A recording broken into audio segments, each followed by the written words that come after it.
resistant to deadly Xanthomonas wilt disease, with the field trials in Uganda showing promising results. They have also extended this technology to onset in Ethiopia, and are leading projects to develop nematode-resistant plantain using RNAi technology. They have demonstrated resistance to viruses in banana and cassava, and recently showcased the inactivation of the banana streak virus using CRISPR CAS9. The current focus is on developing gene-edited bananas with resistant to bacterial, viral, and fungal diseases. The research output of her group have been published in 117 articles and featured in over 280 news articles and documentary films like CNN, Earth's Frontiers, and Food Evolution. May you please help me welcome Dr. Lena Tripathi, and if you are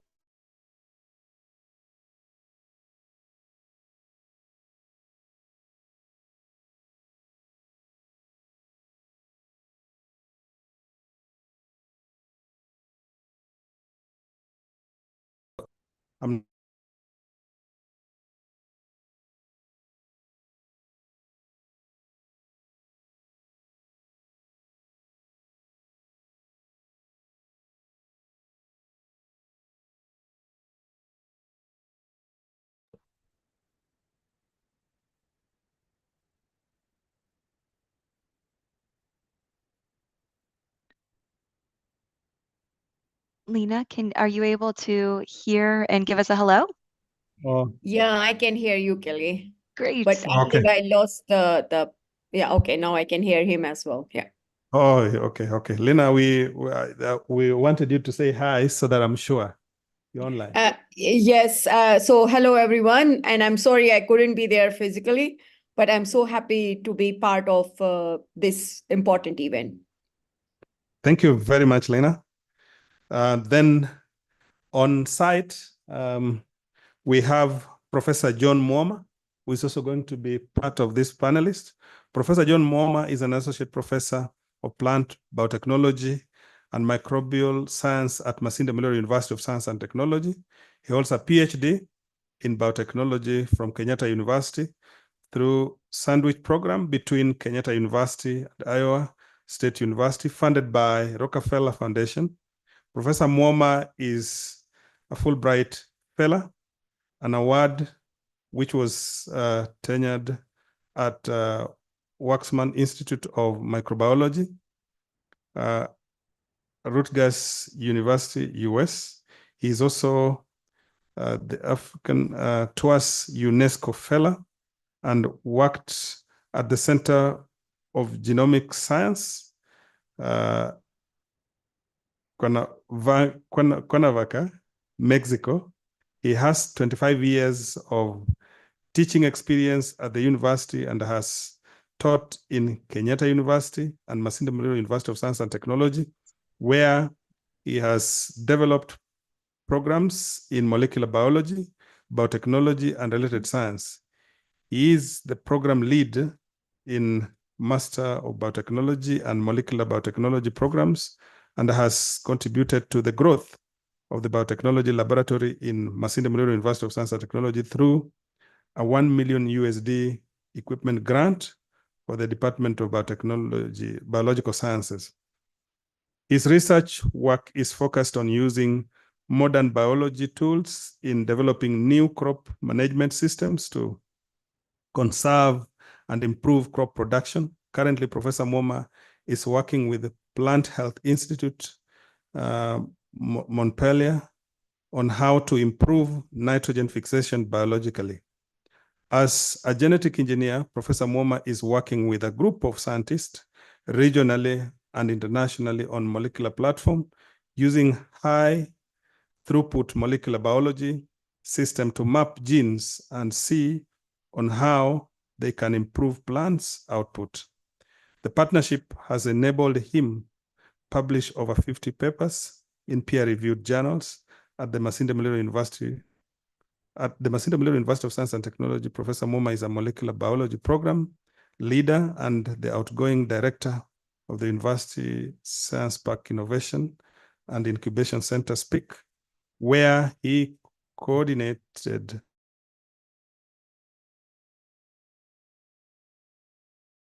property right protection. At the national level, he is a dossier reviewer with the National Biosafety Authority. And Professor Moma is sitting on board. Could you introduce yourself, Prof? Good morning, everybody. Yeah, thank you for having me here. This is a great opportunity for me to share my scientific journey and appreciate the contribution that I can make as a scientist towards KND's development. Thank you very much. Thank you. Thank you very much. So, Dr. Kelly, I would like you to now take over as the chair of the panelists. I've not seen Dr. Canisius Kanagire. I don't know whether he will be joining us. Yeah, I But, don't believe Dr. Kanagari has joined quite yet. I think he was going to come in just a little bit late during our screening, but thank you so much for that wonderful introduction. And I'm thrilled to be chairing this session this morning. And so thank you for that nice introduction. And yeah, we can get rolling with the session. So as was mentioned, my name is Kelly Bristow, and I'm Global Nutrition Affairs Lead for Bayer in their Crop Science Division. I wanted to thank the conference coordinators and KNDI for hosting us for this workshop discussion today. Now, some of you may be familiar with Bayer, but may be thinking of other products and customers. So Bayer actually has 3 divisions. We've got consumer health, which has products for consumers like multivitamins and aspirin. We've got our pharmaceutical division, which focuses on prescription medications, especially in the areas of cardiovascular and oncology. And then we have crop science, which is where I sit, and we focus on solutions for farmers across seeds and traits, as well as crop protection for crops including soy, corn, cereals, fruits, and vegetables. As an organization, our mission is health for all and hunger for none, linking all 3 of our divisions and driving what we do every day. I am saddened that I cannot physically be there in person, but I am so thankful for the technology allowing some of us to be there virtually and others in person. As a fellow registered dietitian, it's exciting to be part of a conversation that brings together One Health and pushes boundaries to think about the important role registered dietitians and more broadly the medical community play in ensuring health of communities and the planet. I'm thrilled to introduce this workshop this morning of navigating sustainable food systems. So according to the World Health Organization, One Health is an integrated, unifying approach that aims to sustainably balance and optimize the health of people, animals, and ecosystems. Collaborations across sectors to promote the health and safety of ecosystems is critical to address challenges our globe faces.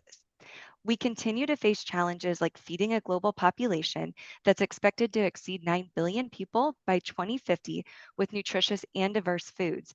At the same time, we've got farmers that are impacted by increasingly extreme weather conditions, including drought, severe heat, flooding, and shifting climatic trends.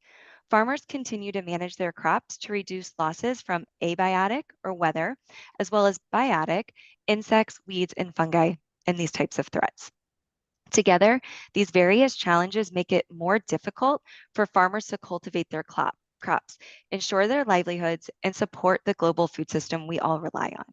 Solutions that will coexist and harmonize are critical as we move forward.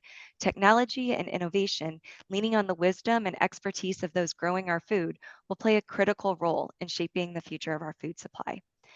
Now, the topic of nutrition in agriculture is a popular one, especially on social media and in social circles. The increasing popularity of the internet has enabled access to mass content and information about health, wellness, nutrition, and agriculture. The capacity to search for and find information in real time has empowered people to think they possess the knowledge and expertise to talk about and provide advice on topics around food, agriculture, and nutrition. I'm sure many of you in the audience see this in your practices on a daily basis. Content can be easily promoted by a wide range of individuals, including celebrities, self-made influencers, and self-proclaimed experts who influence public audiences. Unfortunately, this constant access provides entry points for inaccurate information from unqualified individuals. This has created a powerful ability to shape perceptions of food, nutrition, and agriculture. So that brings us to our panel discussion in our workshop today, where we'll be screening a documentary called Food Evolution. This is where we hope to highlight experts in the field of plant biotechnology to field questions from you in the audience, online, and in person. In Food Evolution, the director aimed to furnish some answers to the questions of how the science behind GMOs might be used to feed the Earth's growing population, while portraying those concerned about health and environmental impacts of GMOs as misinformed and fear-mongering. He champions the developments of certain GMO foods as a way to improve crop resistance to disease and drought. Now, after the screening, we will have a moderated discussion that will allow questions, again, from everyone in the audience, as well as from our esteemed panel, who was so greatly introduced just a few moments ago. Each panelist will have the opportunity to take a little bit of a deeper dive into their organizations, as well as personal and professional background during that discussion today. So I want you to sit back, enjoy the film, and be thinking about questions that you have for our experts to answer today. Now, I'm going to try and screen it from my side, so I will hopefully get some confirmation from the audience if you're able to hear and see it. So I'm going to go ahead and share my screen now. And let's see here with the sound.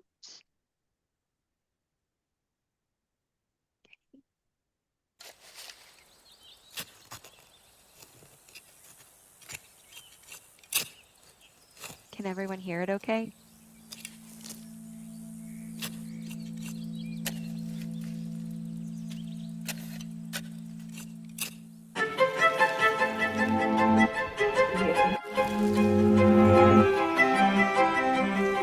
The survival of our species has always depended on advances in food and agriculture.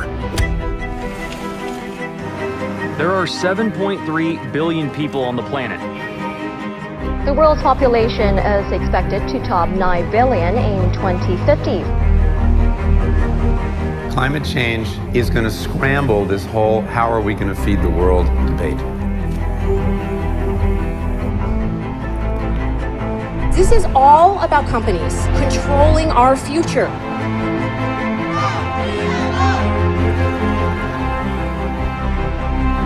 So, amongst all this conflict and confusion, how do we make the most informed decisions about how we feed ourselves?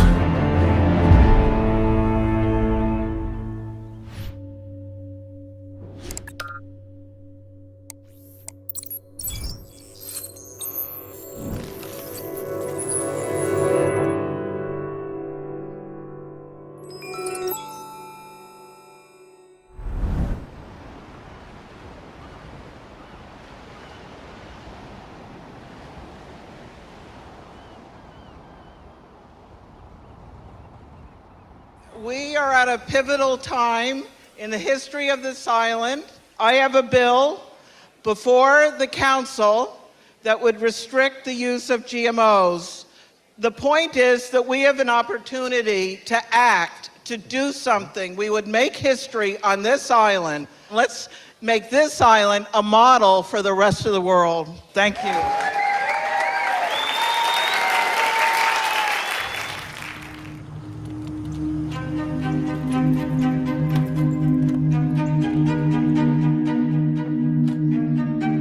I am concerned about some of the health issues related to GMOs on a number of different levels.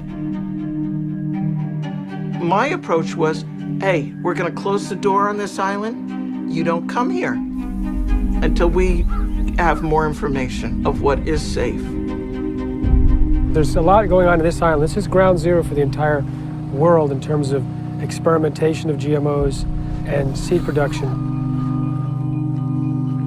This is a really rare opportunity to get shots of people spraying.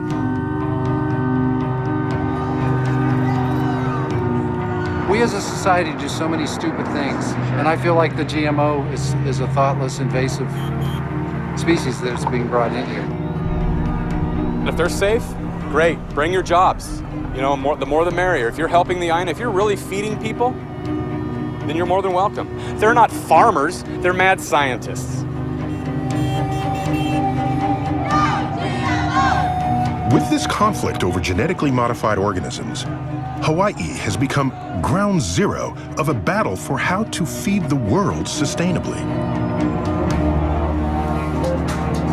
A long day of testimony on 2 proposed laws prohibiting genetically modified organisms on Hawaii Island. Before voting, the Hawaii County Council tried to get answers about any safety concerns related to GMOs. Okay, I'm calling this meeting back to order. Aloha, Mr. Smith, or is it Aloha. Dr. Smith? Jeffrey's fine. Have you ever heard of the rainbow papaya? Oh yes, I'm very aware of it. Eating papaya that's genetically engineered might cause you to get more colds, more susceptibility to hepatitis or HIV. And again, these are completely backed with peer-reviewed published studies. We've actually put the population at risk. Here in Hilo, we have Michael Shintaku, who opposes the bill.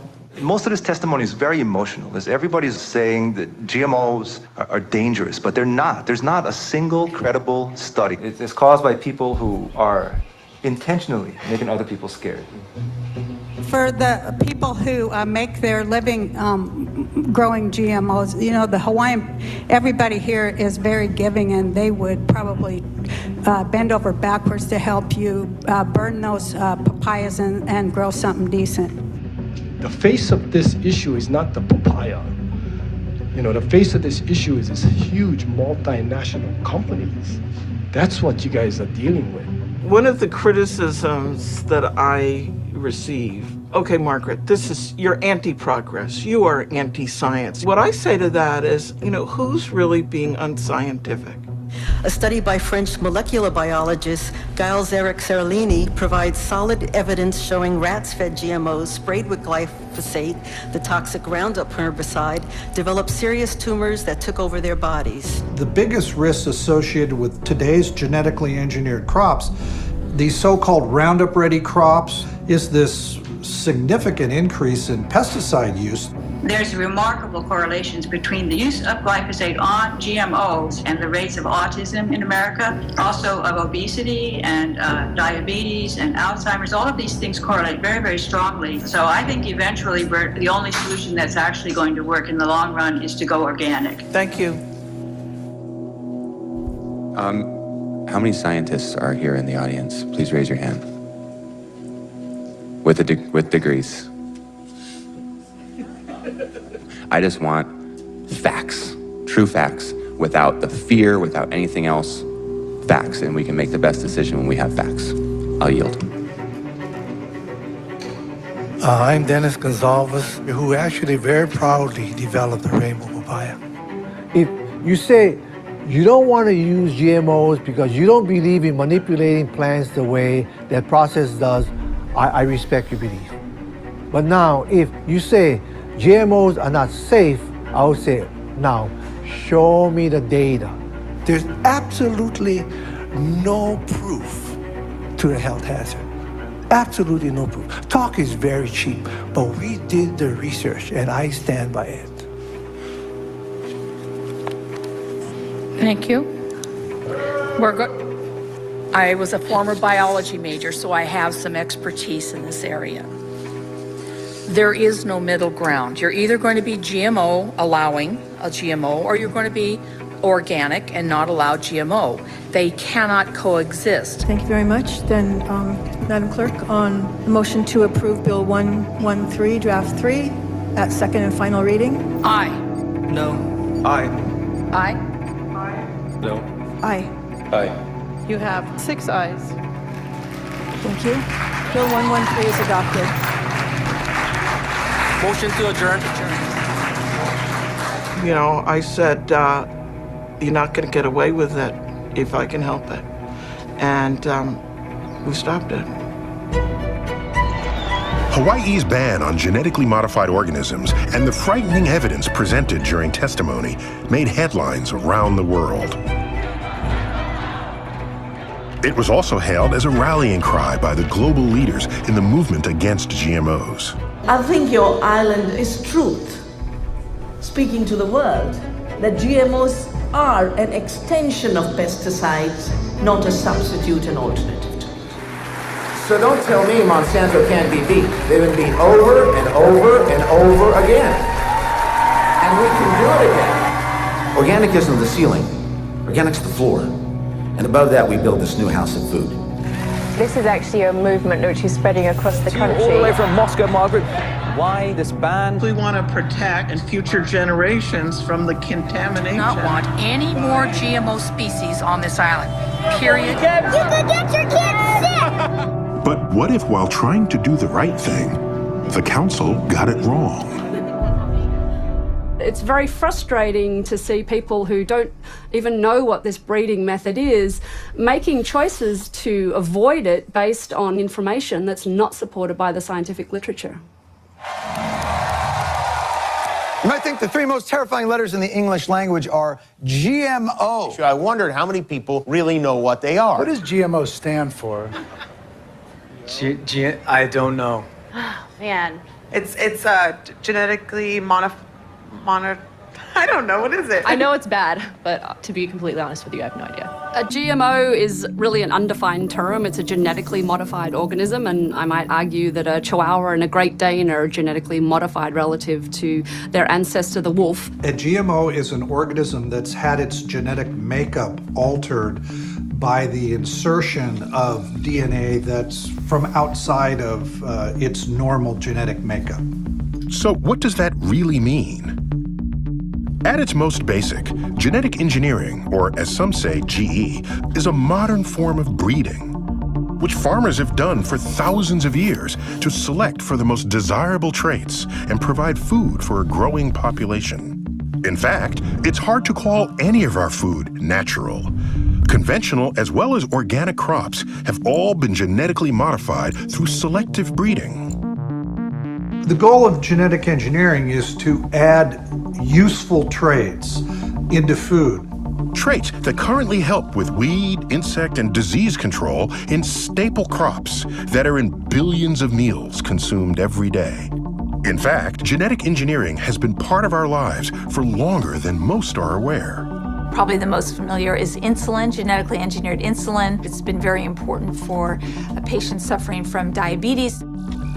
Biotechnology is kind of used in almost all cheese making now. So if you're eating cheese, you're eating a product of biotechnology. Scientists are also working to genetically engineer seeds that aid humanitarian causes, such as vitamin enrichment in crops like golden rice. Golden rice is rice engineered to have high levels of beta-carotene, which gets turned into vitamin A. And it's been proposed many years ago as a solution for vitamin A deficiency in the developing world.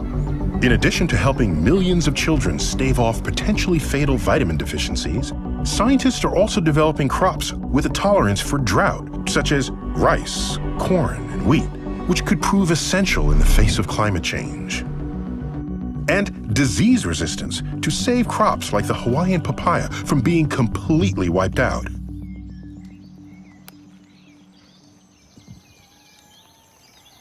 In fact, the farmers who grow this rainbow papaya convinced the Hawaii Council to amend their ban on GMOs. Papaya industry farmers flooded the council chamber. To insinuate GMO is somehow unhealthy is just not true. Right now, we're trying to grow organic papaya. Why don't you do it? I'm not a farmer. Why don't you do it? So stop telling me how to grow. I'm not telling you. I'm not telling you. I need your help. Those of us who live on the Big Island should be well aware that agricultural biotechnology has saved the papaya industry on this island. It's been reported that Councilwoman Willie plans to amend the bill further. And that approach is the way I've done it, which is basically to grandfather in, number one, the papaya as an industry. It's impractical to just say no at this point. If there are such horrible health issues related to GMOs, why even exempt the rainbow papaya? Why not try to get it off your island? You must have thought about that. I did, and there was a lot of criticism of me and my final bill. If we as a body pass this, it shows that we think that all GMOs are wrong, except this. You worried that rainbow papaya could cause somebody to have... I don't know. You know, I have no idea. This exempts everyone. However, we think it's wrong. Well, what's the number one? You know what? You keep focusing on papaya, and I exempted. I exempted it, so it's like you're home free. So I don't. At the same time, I wanted to get a bill passed. It's done. While the evidence presented before the council seemed strong and scary enough to ban all GMOs, they exempted the rainbow papaya, a genetically engineered fix that helped this cherished crop come back from the dead only a short time ago. 20 years ago, the Big Island papaya industry had been thriving. Growers were shipping 60 million pounds of papayas a year. But then insects began spreading a devastating virus called ring spot to nearly every papaya tree on the island. In about 3 years, the trees were dead. The industry literally wiped out. Nothing stopped the spread. Not physical barriers, not pesticides, no methods, conventional nor organic, could halt the virus. As a scientist, when nothing seems to be working, you have to think of alternative solutions. And I had this idea. The idea of vaccinating a plant through genetic engineering. What we did is we took that hypothesis, we isolated a gene from the pathogen, we cloned the gene using recombinant DNA technology. We used a gene gun to introduce our clone genes into the cells of the papaya, and it doesn't work the first 2 or 3 times, so you have to repeat these experiments, and it took us 7 years of research. We continue until we're satisfied that we have the correct sequence. Now this is the scientific method, and you have to verify your results. Years later, our results were dramatic. The non-genetically engineered papaya is not growing. The genetically engineered papaya is growing. So we concluded that this genetically engineered papaya that we had was resistant. We released seeds to the growers for free. Essentially, we saved the papaya industry. That's it. Today, the industry is thriving, exporting rainbow papaya to countries all over the world. But as more and more people enjoyed this genetically engineered fruit, a vocal movement began to rise up against the very process that saved it. Here they come, genetically engineered tomatoes. We're creating a whole new species, one that's never existed on Earth before. So some would say, you've created a monster, a frankenfood. These foods can create new allergens. They can make a non-toxic food toxic. They can lower immune response. They do lower nutrition.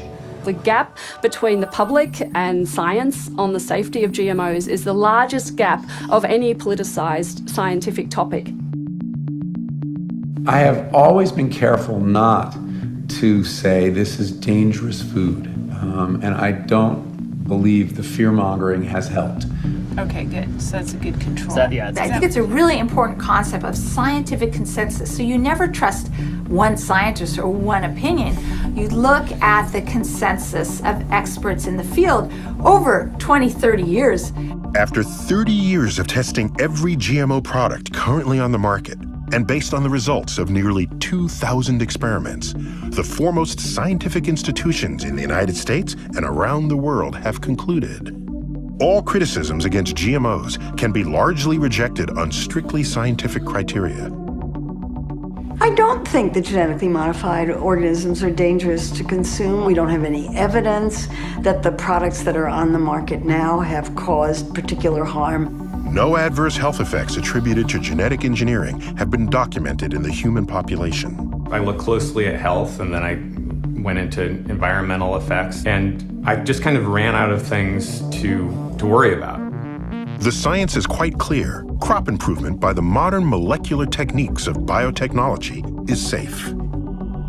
While each new product should continue to be assessed on a case-by-case basis, scientific consensus tells us the current GMOs on the market are safe to eat and safe for the environment.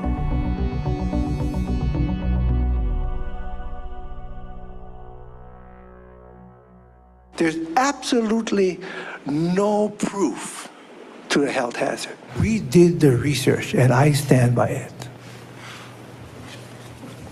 We're good. We gotta congratulate Margaret Wheely. We were absolutely outmaneuvered. Snookered. Because all the time was given to Jeffrey Smith, and he ranted and raved. Eating papaya that's genetically engineered might cause you to get more colds, more susceptibility to hepatitis or HIV. What Jeffrey Smith just said was convincing if it was true, but just lied to scare people. Jeffrey Smith is a very innocent-looking person, and he can say things, wild and crazy things that are astounding to hear with a very straight face. We now know that GMOs, when consumed by human beings, might switch on or shut off our genes. It's a theoretical possibility that has never been evaluated. Things like that. So that's Jeffrey Smith, and I do know he has a very wide audience. Do you consider yourself a scientist? I'm not a scientist. Are you a doctor? I'm not a doctor. Aloha, Mr. Smith. Is it Aloha. Dr. Smith? No, Jeffrey's fine. People refer to me as doctor all the time, and because they get it wrong. I don't call myself a doctor. I don't call myself a scientist, and I use my non-scientist as to an advantage because I get to ask a lot of dumb questions and hear more and more people's assumptions, and then I can record them. They were very smart and they were clever about misinforming people. There's remarkable correlations between the use of GMO and the rates of autism in America. She showed one slide over the past 20 years or something, the incidence of autism in the United States and how that went up. And then she superimposed on that the use of Roundup in the United States and how it went up. It was almost exactly a perfect match. And she said out loud that I've never seen a better correlation. Remarkable. I've never seen such a good correlation coefficient as you see between those two things. So I think the only solution is to go organic. Thank you. And then if you look at consumption of organic food, even a better match. So this is autism prevalence in the United States and organic food sales. So organic I guess food food sales cause autism. Must cause autism. It became really clear then that Brenda Ford and Margaret Wheely were not interested in gathering facts. They were interested in getting their fellow county council people scared. Bill 113 is adopted. The general nature of these people, they probably all vote Democrat like me. They're kind of left-leaning like me. They probably think global warming's a problem, we should take care of it like me. They probably agree with me on most things. And that is another reason why this battle over GMOs is so complicated and confusing. Both sides seem to be fighting for the same worthwhile goals. Safe, abundant, nutritious food for all. 3 generations against GMO. Excellent. Thank you. Fewer toxic chemicals used on farms around the world. And a more sustainable food system. These are the victors. In 100 years when they look back and say, how did we save the planet? There you go. But there are real-world consequences to acting against scientific consensus that can be felt far beyond the shores of Hawaii.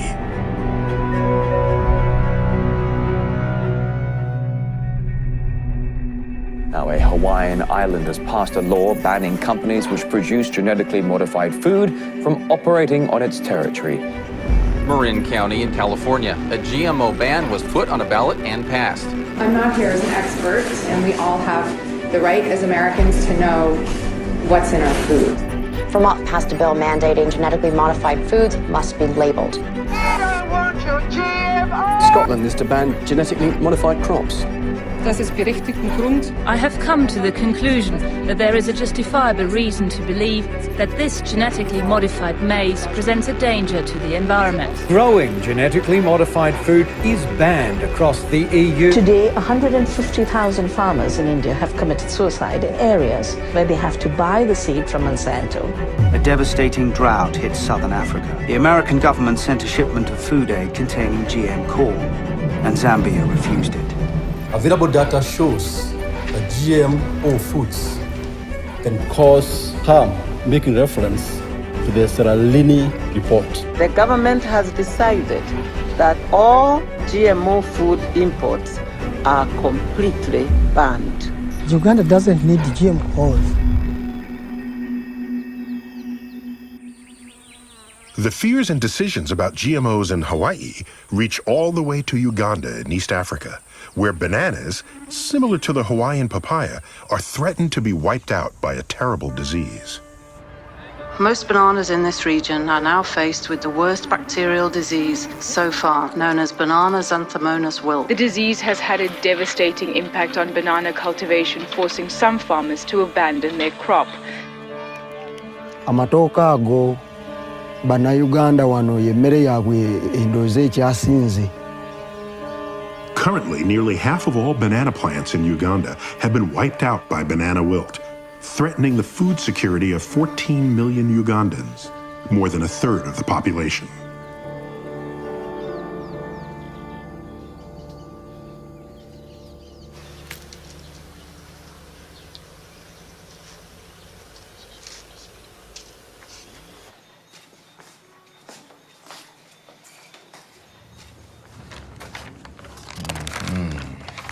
Many farmers realized there was a strange disease wiping out bananas. We did not know how to go about it, but to cut down infected plants, but the disease kept on spreading. That is poverty, that is famine. My name is Emanali Mamugera. I practice integrated organic farming. I also teach farmers how to do the same. Right now, banana wilt is not affecting me, but it has affected many people. Banana bacterial wilt can spread from one farm to another at any time. That's why I teach these farmers. You can never get any disease, like banana wilt or something. My dear, you have to guard against it. Don't let people come into your garden. Don't share tools. Like you see, that is a tool rack. All the tools we use in this garden, we never use them anywhere else. If you must, you disinfect. All these are preventive measures. They're not really curative measures.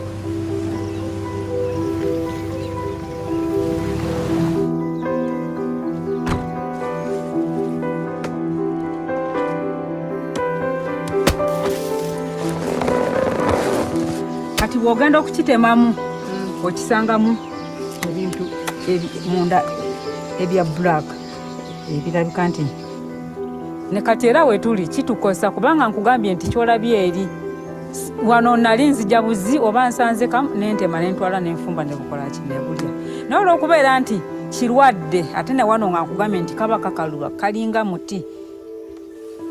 She could not get food for herself or for her family, so she's devastated.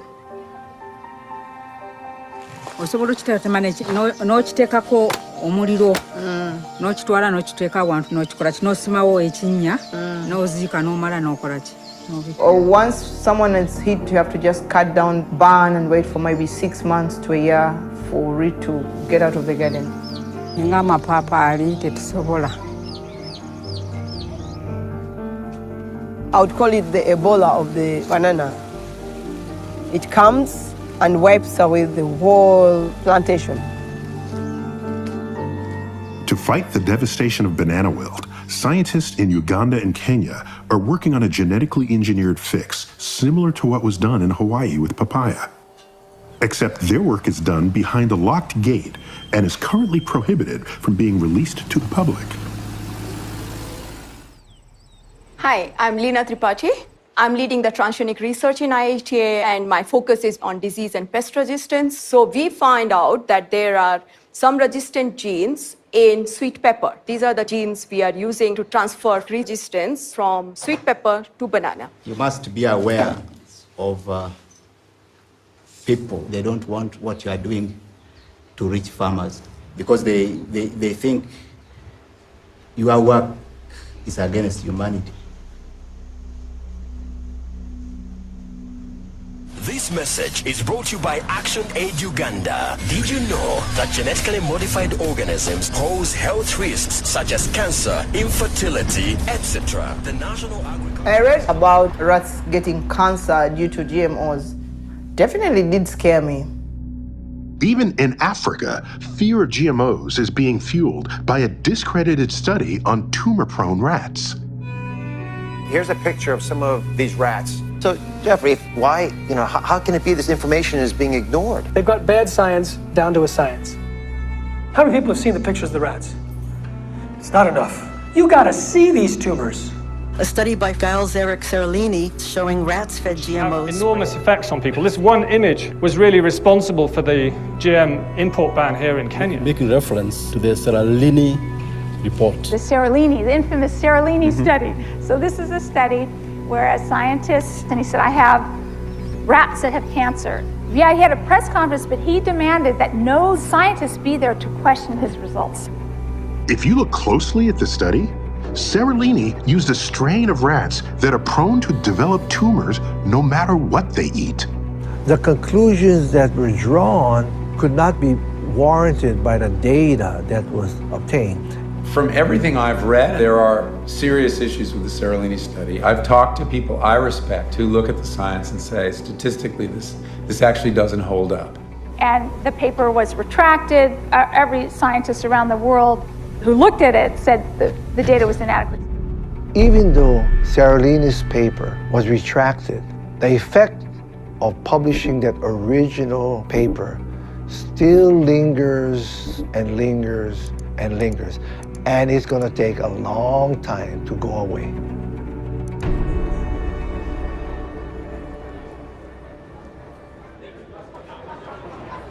It's much easier to solve fear than it is science, and I think we need to talk about science and discuss these things in the open. Hi. Hi, I'm Alison. I'm a professor at University of California in Davis. Oh, good. Don't you think putting all these chemicals in our food and our animals isn't dangerous? Well, I think that, this particular sign, I think, is referring to the Seralini rat study, I'm guessing, and it's been retracted from the scientific literature. And this topic of GMOs is a bit like playing whack-a-mole, and so there's all these different issues that pop up. That over 250,000 Indian farmers in the last 10 years or so have committed suicide. And one of the issues that pops up quite a lot is the farmer suicides in India. And so the farmer suicides, I know I've looked at the scientific literature on that, and there are reports that show that there has been no increase in farmer suicides. When you actually look at the data around that, the rate of suicide before the introduction of GM crops and after hasn't changed. It's a matter of debt, and it's not actually associated with the use of GM technology. It's really confusing causation and correlation. And I was wondering if there's any application of GMOs that you would be supportive of. So, for example, if a developing country developed its own insect-resistant or disease-resistant cassava, for example, developed by the researchers in that country, not associated with Monsanto or any company, and gave that to the people to use, would you be supportive of that conceptually? I definitely will look at all that, and I appreciate your feedback on this. Well, and I'm happy to talk to you, and I guess what frustrates me is I think this technology has potential, and yet it gets kind of mixed up with a lot of other concerns about multinational control. Maybe it's not an and/or. I agree. Can we agree on that? All right. Okay. Here's my card. It was nice talking with you, ladies. I appreciate it. Okay. Thanks, Alison. Bye-bye. Bye-bye. I wish that we could have a discussion about what it really is that concerns people, rather than trying to scare the bejesus out of people. The protests are spreading. I hate the British government, I hate the American government, but this is about money, this is about power. Corporate greed. Corruption, money and politics. All they create is money for themselves. From oil companies denying climate change, tobacco scientists saying cigarettes are safe, to the pharmaceutical industry sometimes overcharging us for drugs we don't need. Corporate greed and bias have broken the public's trust. People won't take what scientists say on trust, what governments say on trust. We all think that there's some kind of corporate influence, that the Monsantos are the ones who are really running the show. And there's good reasons why people don't trust corporations to run things. Monsanto is the devil, pretends he's a scientist. Monsanto's the devil. As we need for this predator, evolution with a kiss. Monsanto is the devil, And the devil must be slain. Devil Monsanto, listen up, yeah. Monsanto is one of the most hated companies in the world. How did that happen? In their early history as a chemical company, they manufactured several products that turned out to have unintended health and environmental consequences. To combat malaria-transmitting mosquitoes during World War II, Monsanto and other companies manufactured DDT, which helped save millions of lives.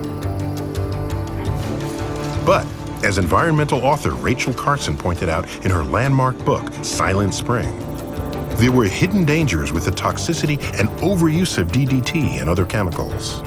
Monsanto was also one of 9 companies commissioned by the U.S. military to make Agent Orange to help clear away the jungle during the Vietnam War. But it contaminated soil and water and was linked to a variety of birth defects.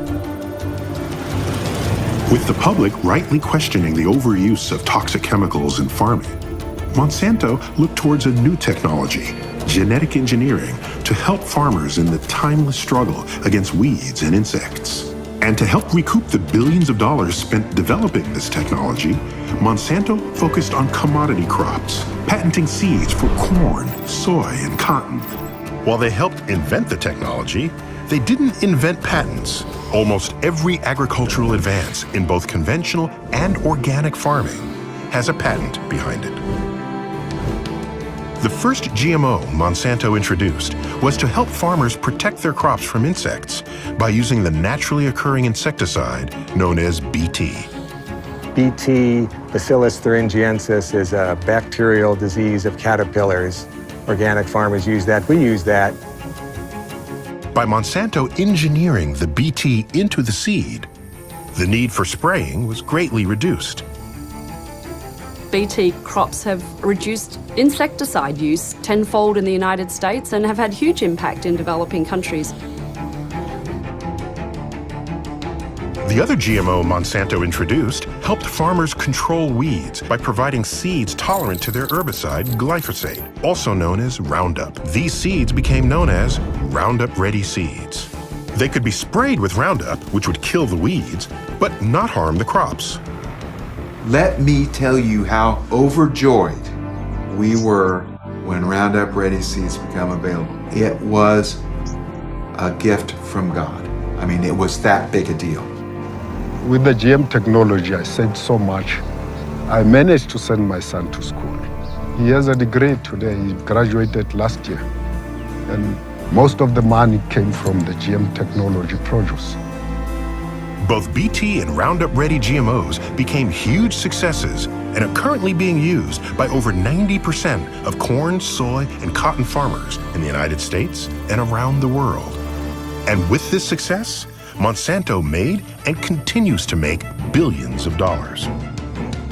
They came up with a trick, and so now you can spray as much herbicide as you want. Good for the company, they sell the seeds, and they sell the herbicides. These war criminals who became poison criminals and are now GMO criminals.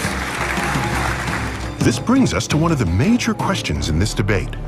Have GMO technologies like BT and Roundup Ready increased or decreased the use of harmful pesticides?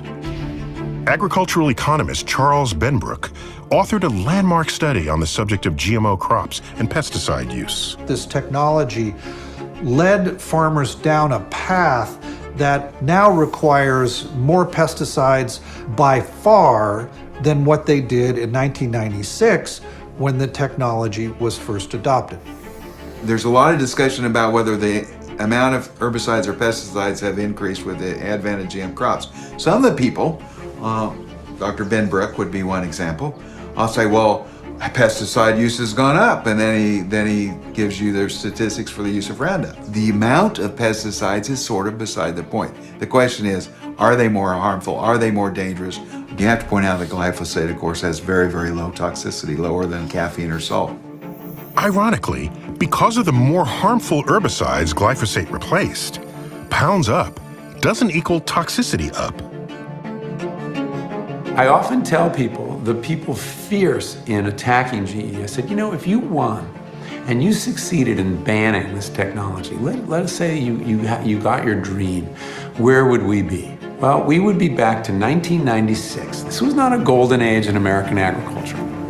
The weeds are still going to grow, so you've got to do something about the weeds.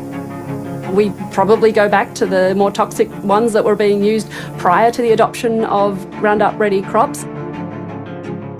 And if you look to the details past page 1 of Ben Brook's study, even he acknowledges more benefits than dangers from these technologies. In light of its generally favorable environmental and toxicological properties, especially compared to some of the herbicides displaced by glyphosate, the dramatic increase in glyphosate use has likely not markedly increased human health risks. So when all the data are considered, GMO technologies like BT and Roundup Ready have decreased the use of harmful pesticides. Simply put, their net impact is better for the environment. It's very difficult to pay Monsanto a compliment. It's like praising witchcraft. People can't imagine that that company could ever do anything which would benefit the environment, but that's what's happened. A Dr. Oz alert. The new GMO pesticide arms race doctors are warning against. I'm very concerned that I'm at the beginning of a catastrophe. So safety has to be sacrificed in order to maximize profits. But most of the public, expecting to hate anything coming from Monsanto, champion Ben Brook's study as peer-reviewed scientific evidence that GMOs cause harm. And it was that perceived umbilical connection between the GMO and the chemical and the pesticide, which I think is stuck in people's heads. While there are many bundled concerns about Monsanto as a company, to be concerned about the safety of their GMOs is to be misinformed.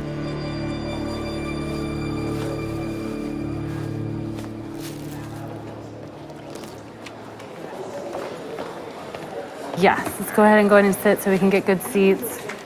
The world that you live in when you're a young environmental activist is a very black and white world. You know, there's the bad guys out there, and the bad guys are the corporations, they're the police, they're the state. And there was no compromise. You didn't talk to the corporations. You stood your ground and you battled them. Biotechnology is going to continue to be important. I would be the first to tell you, as really the guy who helped start the GMOs and the biotechnology, that it's an important tool. It's not the only tool that will be key. As we launch these technologies, farmers around the world were excited about the benefits that these products provided. Clearly, looking back, we should have also been much more, transparent in reaching the public. And as I look back, I wish that was something that we would have done earlier. And now we know that that was a mistake. And in the meantime, I think that void of information got filled by folks who really don't understand the technology and had a very different message. Good. You had a question over here, sure. Yes. So I wondered what Monsanto's doing now that Roundup has been found to be linked to birth defects, fatal kidney disease epidemics, non-Hodgkin's lymphoma, brain cancer. How are you trying to remedy this toxic landscape that you've created? Thank you. Okay, thank you for your question. None of the studies that you quoted are accurate. They're all pseudoscience, and I'd be happy later to take you through each one and explain to you the fallacies and the misinformation. They're not recognized by any government body or agency as being valid studies. And so the importance of the conversation is this. Everybody is entitled to their opinions and to their emotions, but in the end, we have to be grounded in the real science. Otherwise, we will be aimless in our decision making, and that's true whether we're talking about vaccines, whether we're talking about climate change or whether we're talking about GMOs. So I just urge you to think through to the real science. Do you and your family eat the crops grown by your company? Absolutely. Good. Okay. Yep. All right. Thanks. All right. Thanks.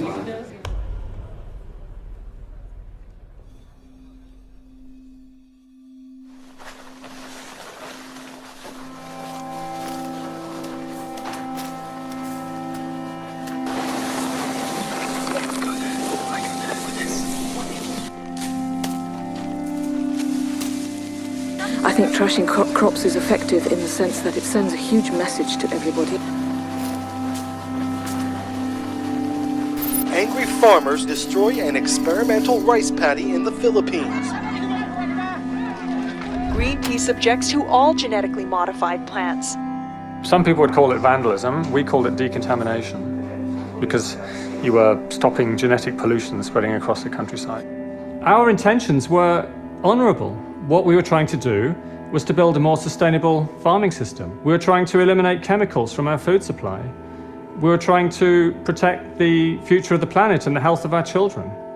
As an activist, you tend to take these things as a point of faith. So it begs the question, how do you know that GMOs are the enemy? What if we got it wrong? What if eliminating GMOs was not the way to achieve these ends? Now, my lords, ladies and gentlemen, here and up front, I want to apologise for having spent several years ripping up GM crops, and that I thereby assisted in demonising an important technological option which can and should be used to benefit the environment. As an environmentalist, I could not have chosen a more counterproductive path, and I now regret it completely. So, what happened between 1995 and now that made me not only change my mind, but actually come here and stand before you today and admit it? Well, the answer is fairly simple. I discovered science, and in the process, I hope, I'm becoming a better environmentalist.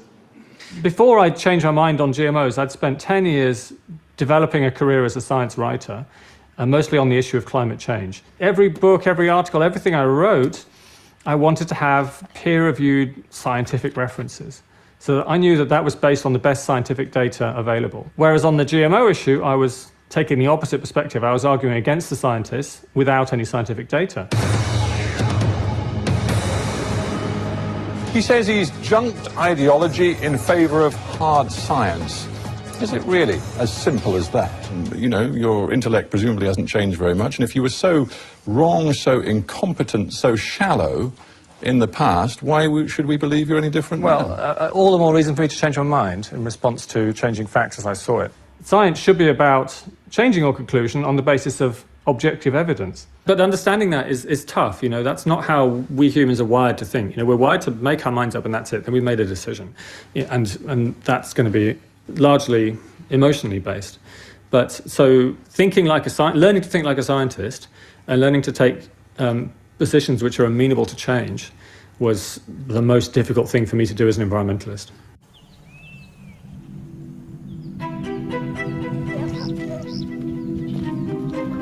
When it comes to complex issues that affect food and farming, everyone struggles to make the right decisions. For some, their decisions come from a scientific assessment of risks and benefits. I wanted to be an organic farmer because, number one, the produce is much more profitable, and number two, it's much more sustainable.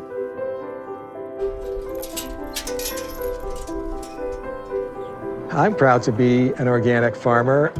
Instead of using chemical pesticides, organic agriculture uses integrated controls. Organic farming was developed around the world for many reasons: to curb the use of synthetic chemicals, help soil fertility, and ideally improve the overall sustainability of our food production.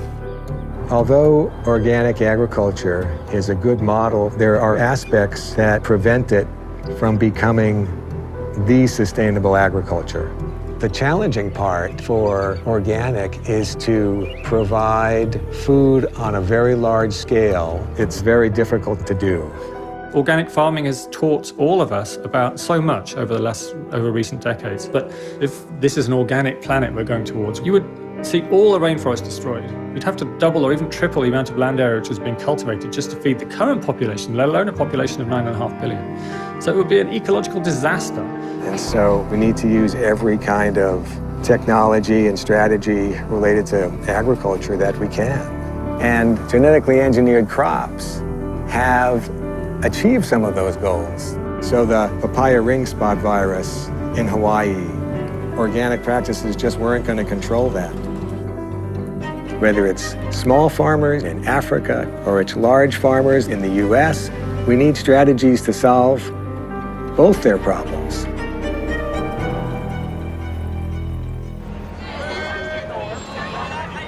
Zen Honeycutt for Moms Across America. I met the CEO of Monsanto, and I said, we have science that your products harm our children. And just consider if you're wrong, the repercussions to your company are enormous, and the repercussions to the world are huge. And he said, well, if you're wrong, you're scaring an awful lot of people.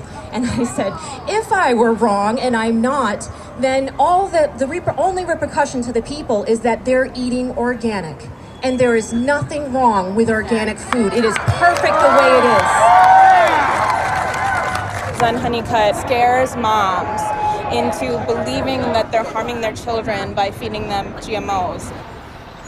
We're going to go and see if we can have a little conversation with Zen. I think maybe it'd be a good idea to talk to her in person, let her know that we're human and let her know that we know she's human too, and maybe it might improve dialogue. Studies have to be reproduced to be meaningful. Yeah. Okay? Yeah. And how many studies have been reproduced that show harm from GMO? Why would you subject your child to any harm if there's even one study that shows harm? Why would you subject them to that? There are studies that show organic food cause harm. Why do you subject your children to that? No, organic food is the way God made it. No, it's not. It's not actually harmful. God didn't make organic food. Organic is a modern concept. No, it's not. How much money are they paying you guys? $0. I'm a mother and activist. How much money is the organic industry paying you? Nothing.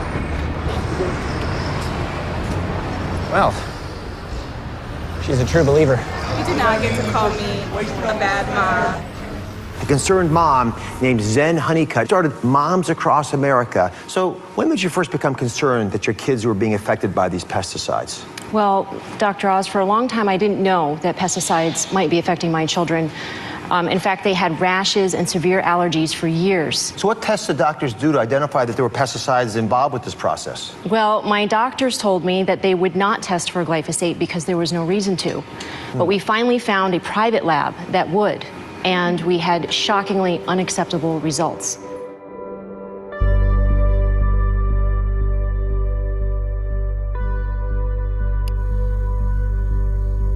With no scientific oversight, run through a mail-order lab using random urine and breast milk samples sent in from website followers, Moms Across America posted their results, not in a peer-reviewed scientific journal, but on their own website.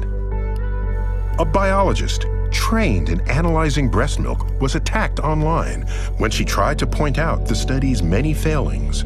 I'm a human milk and lactation nutritionist.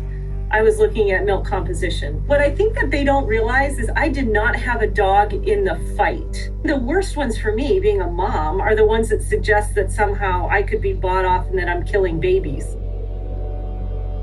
And how can I sleep at night and that I have blood on my hands? I mean, are you kidding? I think that there are a lot of families, they want good information. It's just that from what I see now, there's so much propaganda out there, it's hard to know what's real and what isn't. What do you think drives Zen Honeycutt, or what's her motivation? I think her motivation is the same as ours. I really think she honestly thinks what she's doing is going to save children, but it is so not based in reality that it's not, if anything, I think she's doing a lot of harm. So what happens a lot in this particular discussion, groups that are opposed to this technology kind of suggest that this GMOs cause cancer. And as a mother, it just broke my heart. That parent now is wondering what they did wrong. Every parent, wants to blame themselves when something tragic happens to their child. And I think I can speak to that because I actually myself had a stillborn child, my daughter. When you're faced with that kind of tragedy, it's very easy to want to blame something for causing it. You look at everything you ate and everything you did, and how could I have stopped that tragedy from happening? But as time has gone through, I've realized that it was an unfortunate tragedy that had no cause. There was no reason that she was stillborn.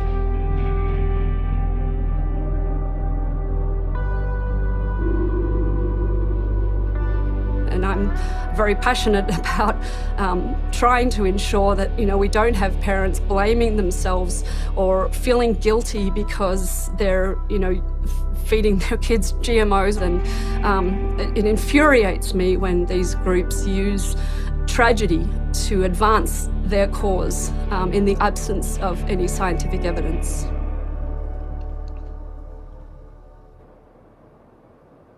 I'm aware that when I give a talk about GMOs, that moms with kids that have diseases or disorders, they may be putting together that they may have actually hurt their child based on what they ate. Cancer, diabetes, obesity, heart disease, etc. So I carry a huge responsibility knowing that the truth about GMOs can generate fear, anger, and sadness.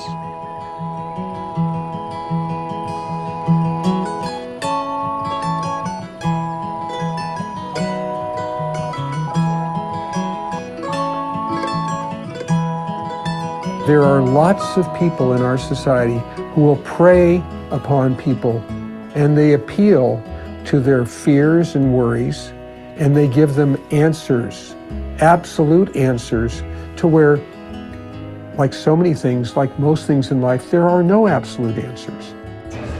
I think as a mother, one of the big catalysts is the messaging that's coming across is that GMOs equal pesticides.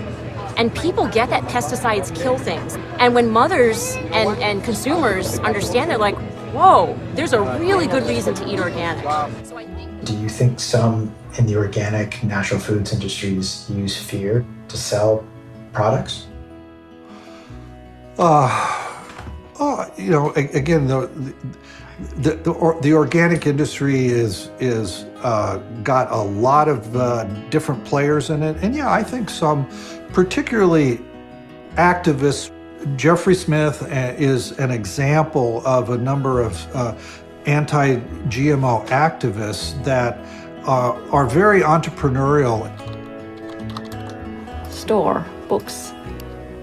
I wrote them and I made them. The movie Genetic Roulette has been the fastest conversion tool we've ever found to convert someone to a non-GMO diet. I think people like Jeffrey Smith use fear and really go beyond science. You can't trust the chemicals and the food-like substances that are being pumped into our food because there's only one benefit to them. It's to them and not us. So who can you trust? You can trust Mother Nature. Okay, Food Babe. Thanks for stopping by the Food Babe shop. Below are food items that I enjoy on a daily basis. Organic raw almond butter. This shop contains affiliate links for products Food Babe has approved and researched herself. And Food Babe will automatically receive a small referral fee. Frankly, I trust the social media, like blogs like, Vani Hari's or other moms that even just do a post. I trust what they say more than most medical doctors, more than the CDC, more than the FDA, more than the USDA, more than the EPA. That's real. I don't need a scientific study for that. I don't need a doctor to tell me that. Okay, I can buy Restore for gut health. Restore has been tested for and shown to support resilience of cells to the most widely used herbicide in the world, glyphosate. To put it simply, Restore works. I'm deeply troubled by the sort of erosion of the integrity of science and the whole debate about genetically engineered food. The point, counterpoint, he said, she said that's going on. I don't think that the science supports such a wide array of opinions. People may say, oh, you shouldn't trust or everything that you read on Facebook or whatever, but what other motivation would that person have? When a patient would come in to see me and they'd say, well, what do you think I should do about this problem, doc? I wouldn't tell them what I believe. I'd tell them what we know that has been shown to be helpful and what has been shown to be harmful. When you look at the science, we know that it's important to eat whole foods, to eat lots of fruits and vegetables and whole grains. We don't know that you're going to be healthier if those products are organic. So please buy fruits and vegetables and whole grains, and don't worry whether they're organically produced or not organically produced. It's like the issue of vaccinations, really. You can try and have public information campaigns, but it's much easier to scare people than it is to reassure them. And the misinformation originates in the rich world, and it's damaging the interests of the poor world.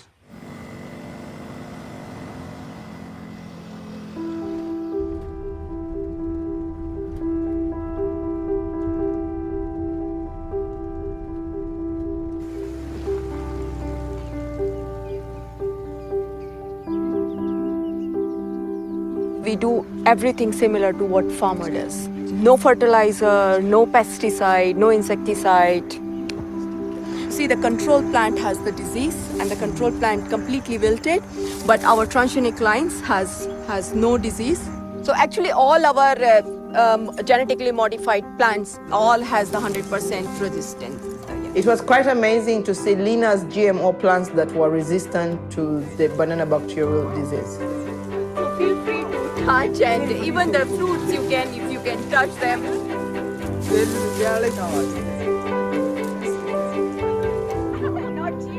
I got to know that actually GMOs are not bad like they used to say. Emma, do you think this crop integrates well the system you have been practicing? Even better. So it does well. I wouldn't mind growing a GM crop in my garden. To me, I would think the transgenic is ready. What makes it not ready? Yeah, it's the biosafety law, which is not in place. So I don't know why they don't consider.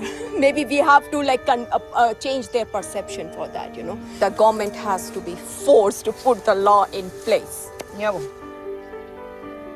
When I saw Francis's face, she also could not believe that there was an answer to her problem.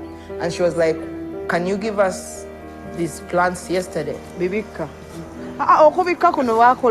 But it was so sad. She could not get the GMO plants that she had to wait for another 2, 3, 4 years for the research to be approved.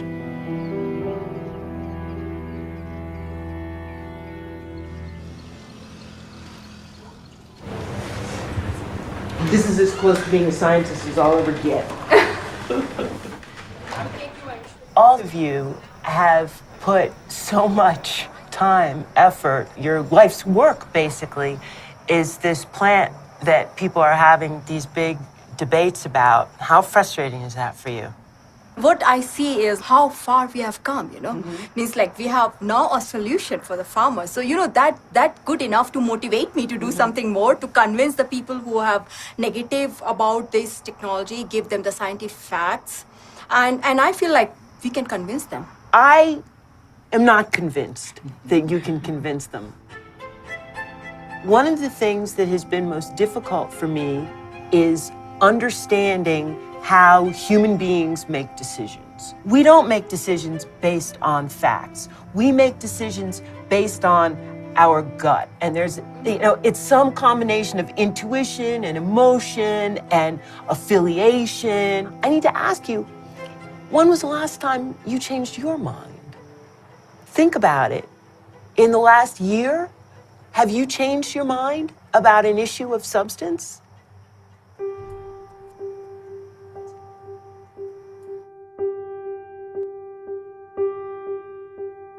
They haven't done anything for Africa. The lame shall not walk, the blind shall not see, the hungry shall not be fed.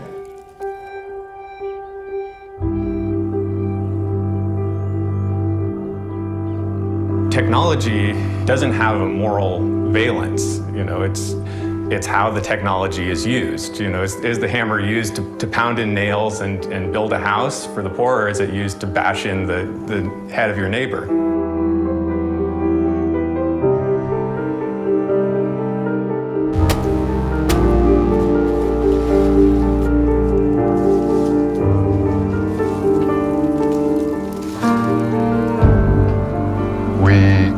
are now struggling with even the conventional system of producing food. Climate change is a reality. You know, I'm awaiting another GM seed for drought tolerance. Yeah, I'm waiting really impatiently because we are losing here. This has been about 10 days of drought and then a month of recovery. Our engineered lines recovered, as you can see, much better, while the background control line, they did not recover, they died. Or M202. Wow, they're incredible. If we can reproduce this in the field, it can have a huge, huge effect for farmers. Genetic engineered rice, been stopped. No commercialization. It's gone. Then we stopped genetic engineered alfalfa. And we sued them, and we beat them. Those are gone. Not gonna happen. Not gonna happen. Americans, beware. Please be informed that whenever you say no to GM technology, you are suppressing Africa. Hello, this is Kelly. I have been given a heads up, and I've not been able to see the chat, but that we might be ready to start the panel discussion a little bit early. So all participants will have access to the remainder of the video. There is about 20 minutes left of the video, and so you are welcome to catch that remainder of the 20 minutes, but we've got a really esteemed panel with us today, so we can absolutely start that Q&A portion.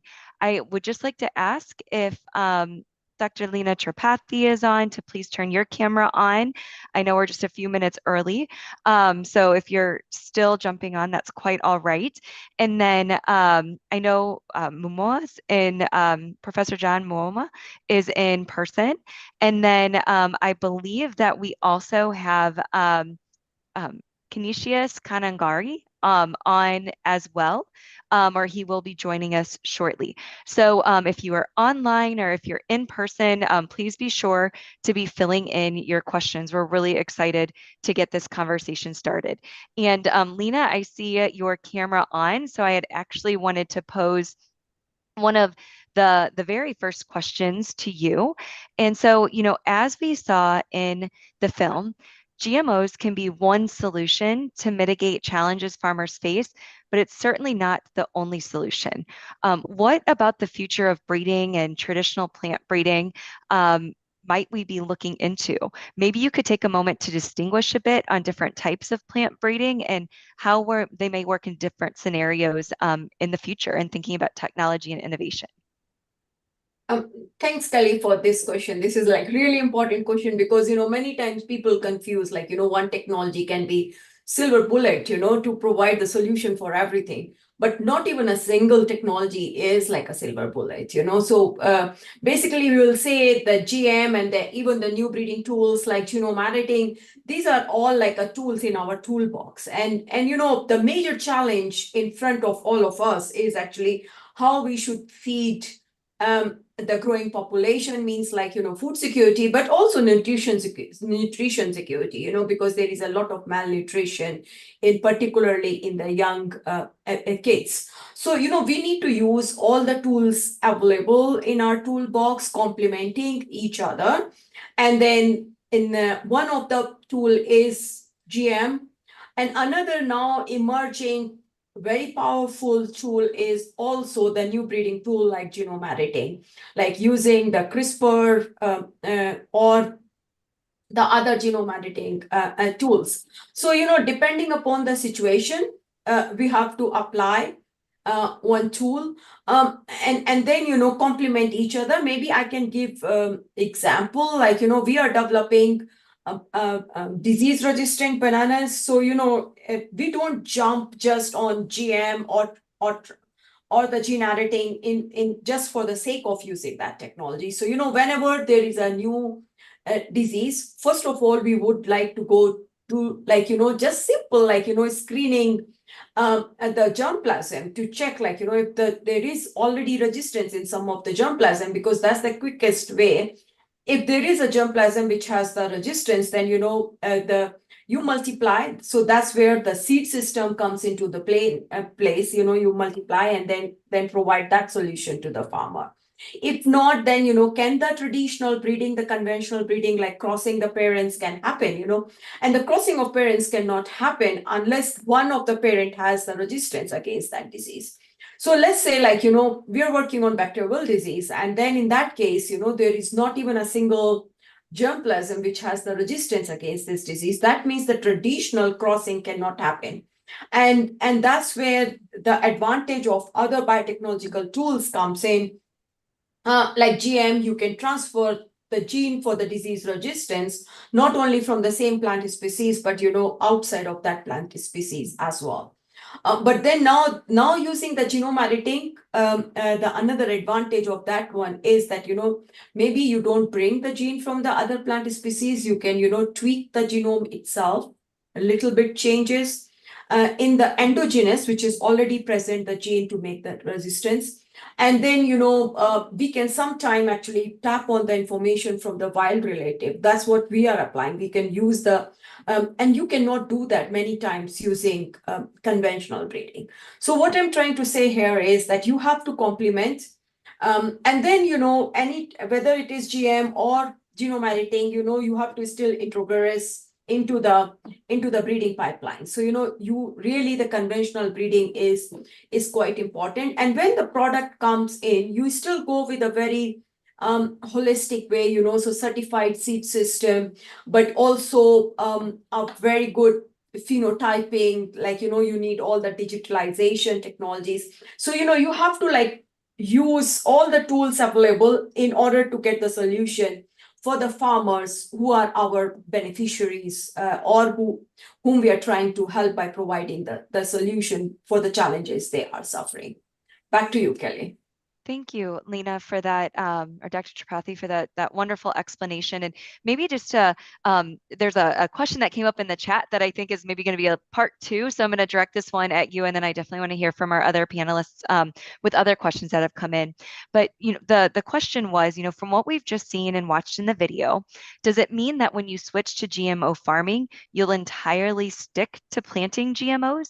And additionally, the diseases and pests will also develop more dangerous strains to attack the GMOs in our farm. Does this mean we'll continuously have to develop more and more GMOs? So I see this as a 2-part question. So part 1, if a farmer's planting GMOs, does that mean he's planting all GMOs, or can they plant multiple different varieties? So maybe we'll tackle that part first, and then we'll tackle the second part.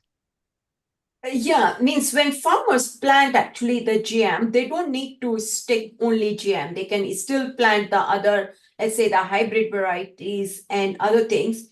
And then GMO doesn't mean only one crop species or one variety. There can be also array of the varieties which farmers can choose from what they are, their preferences, for what product they are, for what purpose they are planting that. So they can choose from different options available to them for the plant. They don't need to stick to the GMO. Also that you have to develop the new GMO, that's where is the more broad spectrum and durable resistance comes in. So if the resistance to the pest and pathogen is durable, you don't need to bring the another GMO varieties very quickly. So that's why when scientists are developing those products, they are actually taking care of that factor, that the trait they are before releasing that trait, the trait durability is very important. And scientists spend quite a lot of time evaluating the trait durability before putting the product into the market. Back to you, Kelly. Great, thanks, Dr. Tripathi. So we'll come back maybe to the second part of that question, but for now I actually want to transition to in the room. I'm thrilled that we're able to have Professor Momoa in the audience today, and so this question's geared towards you. So as we gather for this conference, the theme, and we're really looking holistically at One Health approach. So how does innovation play a role in this concept, in agriculture and beyond. So as we think about the medical community as well. So really a question centered around innovation, and then as we look holistically among agricultural field, but also beyond to even the medical profession as well. Thank you, Kelly, for that nice question.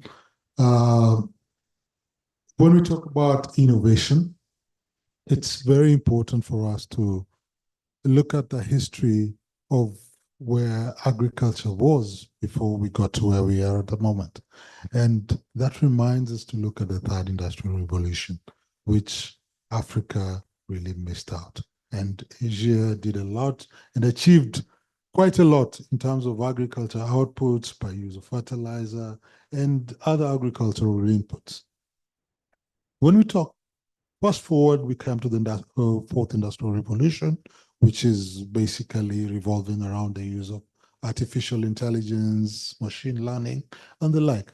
And here we find ourselves in a situation whereby now, as most important Africans, we have to, find ourselves in a situation where we're detecting diseases quickly, we're looking at measures in which we can prevent these diseases. This is from a health perspective, and also responding to the same in a timely manner so that, we can mitigate the same. And for us to be able to achieve this, we have to be able to develop data. And this data has to be integrated data in the sense that it's data which is timely, it's data which can be accessible, and it's data which is reliable. And so we as Africans, more so, are basically people who are in a developing state, and knowing that we missed out on the third industrial revolution, we find ourselves very quickly trying to develop and adapt the technologies that are available in the market. And that is why it's very important for us to, get ourselves in a situation whereby we are also in the forefront when it comes to aspects like gene editing, which Lina has very much expounded on, and she's worked a lot in this area when it comes to agriculture. And not just gene editing, but also as the advancement of this technology is taking place, we have aspects of breed editing, which will require a long integration of big genes into the big genes. When I talk about a gene, is basically information which codes for a certain purpose. I think Lina is trying to explain that in a very elaborate manner. And so putting this information in a timely manner so that we can also, contribute effectively in mitigating some of the diseases which are, affecting us at the moment. But looking at it from a very simple example, we come back and look at from a One Health perspective, basically, which is the theme of our conference. We find ourselves in a very porous situation. And we want to appreciate GMOs from a perspective whereby, they are less harmful to us. And the perception is very simple. When you have a product, I'd want to look at presumptively, a genetically engineered chicken, which has been developed, and you require less antibiotic, because we know when we have our chickens in a farm, and I'm sure might be even some of us are chicken farmers here as a side hustle, you have to use a lot of antibiotics to enable it grow, or it needs consistently vaccination to enable it achieve maturity because of the prevalence of the many diseases which are around us. And from a One Health perspective, you have the chicken which you will consume. You can imagine pumping so much antibiotic in this chicken.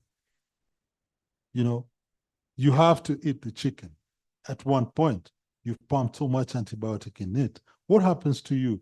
You are consuming the same antibiotic. You're consuming the same antibiotic. What happens to you? You're definitely being affected by consuming the chicken that you've pumped in a lot of antibiotic.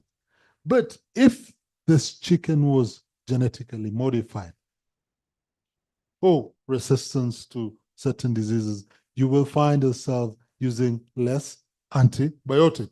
And this just reference to the Roundup aspect, whereby, the farmers had to use less Roundup, less herbicide in genetically modified BT corn. So from the same perspective, in the chicken with less antibiotic, if it's genetically modified, you will be able to have a chicken which is genetically modified.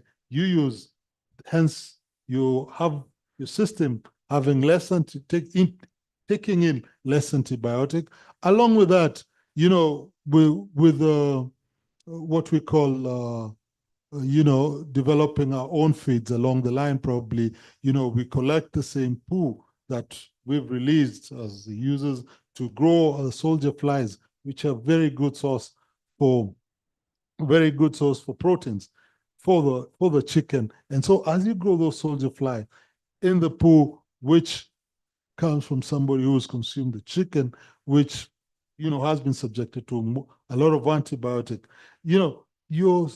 the circular aspect of that antibiotic, the movement of that antibiotic to the human, from the chicken to the human, back to the soldier fly, which will be consumed by the chicken, definitely you'll find yourself in a situation whereby in the end of the day, the antibiotic resistance is prevalent. But the presumption, and I'll come back to my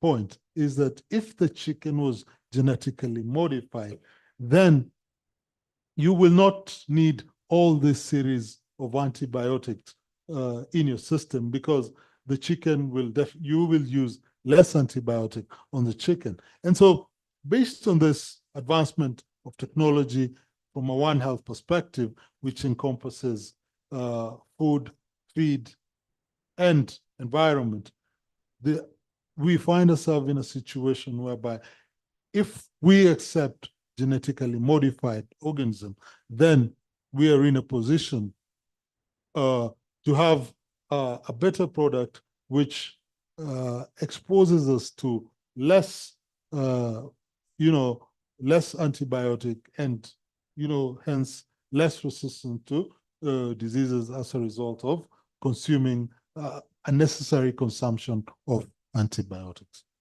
So, thank you, Kelly. I'll stop there. Yeah, thank you. And I think, the potential that we're looking at within these spaces to help mitigate things like that. So looking to the future and thinking about what innovation and technology could hold and the capabilities similarly, or that parallel that you had just shared. But, looking to the future, potentially GMO chickens are something that could be available. But right now, I would actually like to hear Dr. Tripathi, and then I'm going to flip it to Dr. Kanangari. Dr. Tripathi, though, how many GMOs are available on the market? Is that something that you could explain to the audience or dive in, thinking about it from a global perspective? Oh, so globally, I think there are a lot of GM products,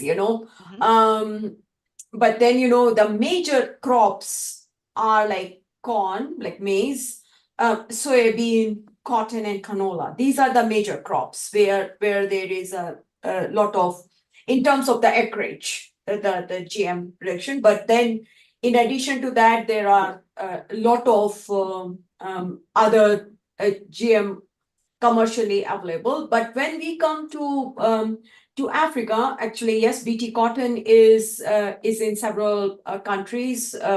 Then BT maize, and in Nigeria, actually, they have released BT cowpea.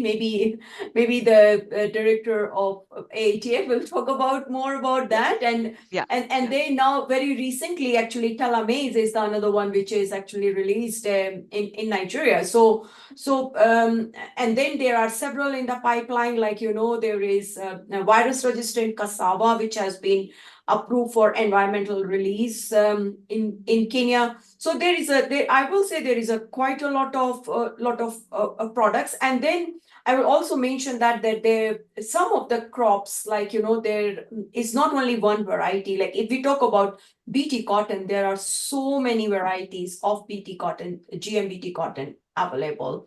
So, it's not like monoculture only of one variety of that crop. It can be several crops as well.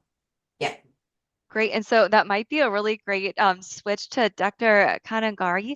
It would be wonderful to hear from you a little bit more about your role at AATF, a little bit more about what you do and the crops that you work on. Thank you very much, and good morning, everyone. Our role and the crops we work on, our role, first of all, is to identify with the stakeholders, the farmers, smallholder farmers in particular, those issues that are hampering their productivity, good yield, food security, nutrition, etc.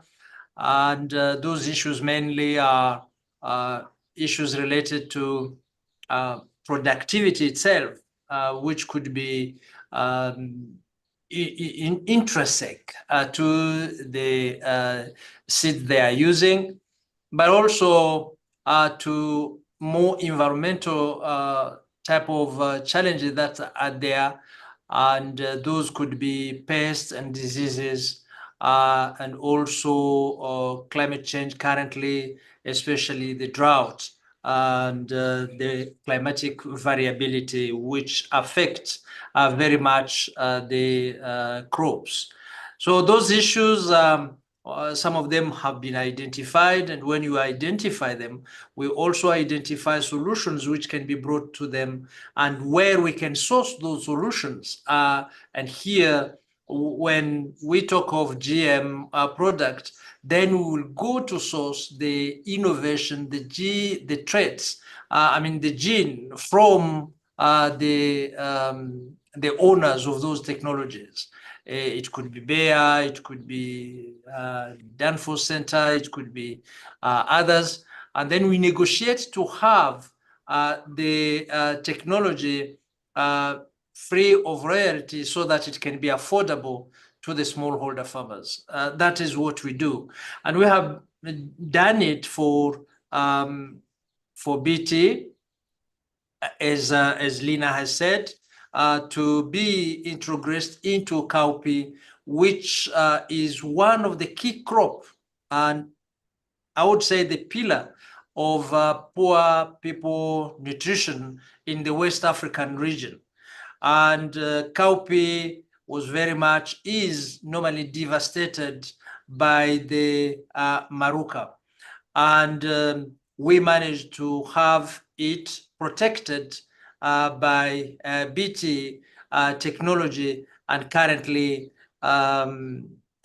Nigeria is producing it, and also we launched it this year in Ghana. We also did the same for maize, which is very vulnerable to stem borers and also to fall armyworm, and we managed to have the same. For maize, we also got a trait for drought tolerant. And those technologies are very impactful for the smallholder farmers. What we do then is to ensure that we get the technology, we adapt the technology to the varieties that the local communities like, and we deploy them. We ensure that there is a seed system producing them there is an accompaniment with stewardship to ensure that the technology is well used, and then we commercialize, we bring it to the hands of the farmers and build the capacity of the farmers to use them properly. So that is what we have been doing in the two, I would say, the three major countries where we are. South Africa, that have been producing corn for quite a number of years, 6, 7, and Nigeria, that has been producing BT cowpea for the last 3 years, and now Ghana, that has started cowpea production. Great. And actually, I would like to stay with you just for one moment, Dr. Kanangari. From your perspective, is there an African crop that you think could be improved through biotechnology that could make a big potential impact on nutrition and food security in Africa? So where or how do you assess maybe where some gaps are or potential for biotechnology to be used? So I would love to hear from your perspective on that. And then I might ask the other panelists to think about that question as well. Yeah, I will talk rather of a number of crops, because we have per region some of the African crops that are very important for the population's food security and nutrition. Go, for example, to Ethiopia, Eritrea, etc., and look at the teff. It is very, very much eaten there, and the productivity is not at the highest. And now that we are having issues with climate change, teff production is quite challenged and threatened. How do we ensure, by bringing technology to the production of teff, which is really a very important, I would say, almost indispensable for the life of many people in that region? This is one. But if you go to West Africa again, Nigeria, Ghana, yam, it is very important. And production is still that very traditional one, and needs to be improved so that we can increase productivity, but also resist the many challenges that we have. We can go to many others, including sorghum, including some other tubers. What is the main challenge? These are not very highly commercial products that would be attractive to the owners of those technologies. These are the foods of the poor people who cannot afford to pay that technology. And that has quite delayed the access to that technology. I think for humanitarian reasons, we should have those those crops benefiting also of the attention and the innovations that are available there. And I think those are quite a number of discussions. We are happy that recently some genome editing efforts have been developed for sorghum. That is very good. We are also starting some discussions on pigeon pea or GM. I think it is very good, but we need to do more so that we can ensure that the poor of southern part of the hemisphere can also benefit from the technology, which can shield them from continued food insecurity and malnutrition. Great, thank you for that. And we might come back to the other panelists here in a little bit to think through if you've got any perspectives on that as well. But for now, it sounds like we might actually have some questions live in the audience, which is great.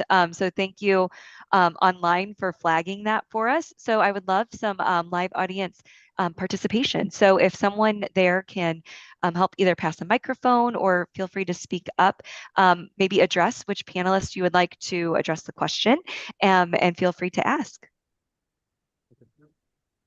So thank you. I can go. Kelly, thank you very much. This question goes to Professor our Professor Mwoma, if you were to tell the Kenyans, because you are in the land, how many GMO crops do we have in Kenya?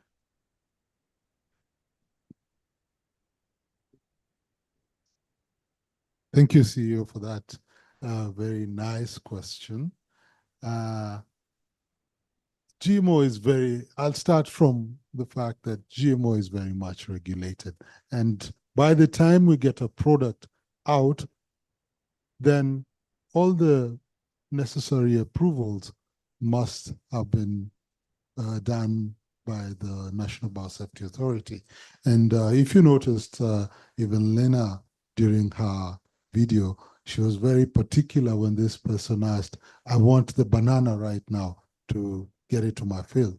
She was like, you know, the law has to be put in place for you to get it out. So this is just to bring it to the fact that scientists are very responsible people, and they take care, they like their product, and they want, once their product gets out there, it should not, you know, let them down. So as we speak now, when we talk about numbers, I think they're countable. And what I know is in Kenya right now, the National Biosafety Authority has approved, the cotton is outside, which is a commercial crop for trade. We have the cassava. The cassava is out for multi-location trials. I don't know, might be, I don't know whether it's been approved for farmers planting, but I know it's out for multi-location trials, with trials in Kilifi and some trials in Busia, and I think some other trials in Saya. These are the two crops which I'm almost certain are out. I don't want to talk about corn because corn is it's a very important crop for us as a people, and I know there are products in the market which have BT corn in them. There are products in the market which, you know, spices to be specific, which have BT corn in them, and we are consuming them. So I'd be very careful to talk about corn as being out in the market. But one thing I know is cotton is out, cassava multi-location trials are ongoing. But again, I'll stop there and might be ask other panelists to have some input in relation to the same. Thank you very much, Professor Mwoma. I wanted to bring out that because the general public in Kenya and I think other parts of East African countries have a strong belief that we have so many GMOs products in the country. And if you clarify that we have only 2 that have been approved from the crop perspective, and then we are not sure about the corn. I know the Monsanto's case with the BT maize was a big issue, but then there was a trial in Kenya. There is also the fear of the cornstarch being another crop item. We have cornstarch in Kenya, but that has not been proven. So I think GM could be a solution, but what are the scientists doing to educate people on?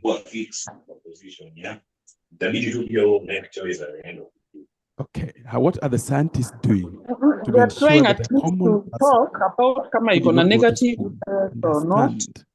understand Huyu when you talk about GMO, then it is not a lethal or it's not a risk on matters of food and food security. I apologize. We got a little. And might be the other panelists online should be able to go after me at this point. There's something called science communication. And the group of scientists who have actively started forums on science communication. And for you to get these forums going, you first of all have to start with an informed population. And the informed population, in this case, are students who have studied biotech or biotech-related sciences. And right now, as we speak, there's an organization by the name ISA, which has actively, very actively, had quite a number of workshops. And thanks to the director of this organization, Dr. Margaret Karembo, she has trained from scientists. And I'm one of the scientists she took through that training at one point.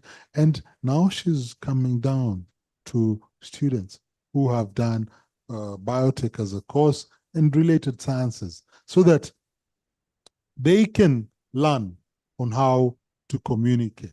And it's a skill which I think has been found to lack among scientists, because we end up doing some very good work. But in the end of the day, we find ourselves in a situation whereby we cannot communicate to an audience like the one we have. You cannot come to KNDI and, just on a platform, convince them that, GMOs are good. And so she has taken this, ISA has taken this up, and I think they're doing some good work in relation to this. And I want to believe slowly, as it spreads down, we should have forums like what we have here, where scientists who now have been trained, or TOTs for that matter, can come in and share their experiences. And this training has been very particular, and it's been tailor-made to the fact that, we are brought to approaches whereby you can be able to present you can be able to relay an information in relation to GM within a specific period of time, 5 minutes. You can be able to relay the same information within 15 minutes. And also, depending on the audience, right, you also prepare depending on the audience that you'll be communicating to. So this is the starting point. And probably from there is where we'll have the trickle-down effect. And so probably once we finish, we are done with having these TOTs who are experts already in biotech. We will be able to move along and, get to talk to forums like the KNDI and share our experiences, be able to make them appreciate. And I'm sure once they also go to the hospital, they'll become TOTs. They'll carry the information along to, hospitals and other places where they work. And we believe slowly the information should be able to spread and reach the common person who's basically the end or the target population in this aspect of communication. I think I'll stop there, and probably other panelists can, say something in relation to the two questions. Okay. Yeah, thank you so much for that perspective. This is one that I actually do want to ask the other panelists. I know, as addressed in some of the opening remarks, especially now that we have the internet and self-proclaimed experts in different fields, it can get really hard to have that accurate and scientific communications.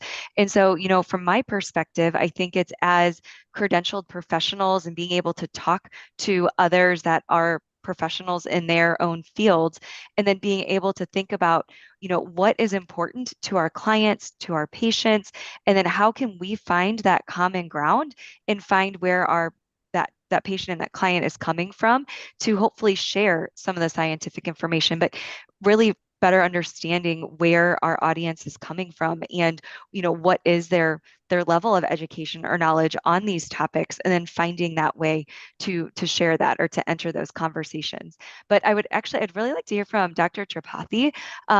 In the science communication space, what are some ways that you have found to be successful to communicate science, maybe with someone that doesn't have a scientific background or in your area or your field of expertise? Yeah, thanks, Kelly, for that question. Means I think like a lot going on in terms of the science communication. Oh, you've been muted. We lost you. We lost you. Oh, there you go. Okay, I don't know, somebody muted me actually. Yeah. So I was saying like, there is a lot going on in Africa for the science communication. There are several platforms where you can use those platforms for communication. ISA is one of them. But then in addition to ISA, there is also OFAB, which is actually with AATF and ISA. And then, these are the, so OFAB actually is a good platform where scientists can go and talk about the scientific facts or some of the stories, again, like, relating to the products already in the market or in the pipeline. In addition to that, like Alliance for Science is another organization who is doing a lot of communication. And people like me, who are like a scientist, so, we are mainly actually there to help communicate the scientific facts. We are also trained to communicate in a layman language so that, the people who are not the scientists can understand. And then I personally believe that, seeing is believing. So, people believe more when they see it. So, I also many times organize people to come visit our lab and the greenhouse so that, they can see how the scientists are developing these products, and then, how much precautions the scientists take, like for the risk assessment before these products can be even go to the field for the trial, forget about the releasing. And then also to show them how they are performing in the greenhouse, even in the field. You have seen, as you have seen in the documentary film, some of the farmers have actually visited our field trial to see and then raise the questions what they have in their mind. And so, these are some of the tricks we are using actually to communicate the science to the general public. Many times, actually, I have been, these are the some of the events where I have gone even to even speaking to the lawyers, like to also for them to understand the science behind the technology we are talking about. It's very important. And particularly now with a new tool coming up, because GM, I feel, is not new. It's like, it's a decades, it's almost 3 decades now that the products are in there and people are consuming. We have a lot of scientific facts available to convince the public about the safety. But then there are new tools coming up like genome editing. So we are also communicating and informing public, like, what that technology is, how the product's safety are considered or during the product development, I'll say. No, those are additional great insights. I did drop Alliance for Science in the chat for those of you that are online so that you can click through that. And while US based as well, but the FDA does have some really great resources on biotechnology. So at a foundation, just what is a GMO and just kind of those basic definitions. So I can drop that in the chat as well. While it definitely has a US nuance to it, the foundation for some of the definitions would definitely be applicable as well. So, we've talked a lot about the potential for innovation, gene editing, GMOs we've had around for 30 years. We've talked a lot about too what the benefits could be for the environment.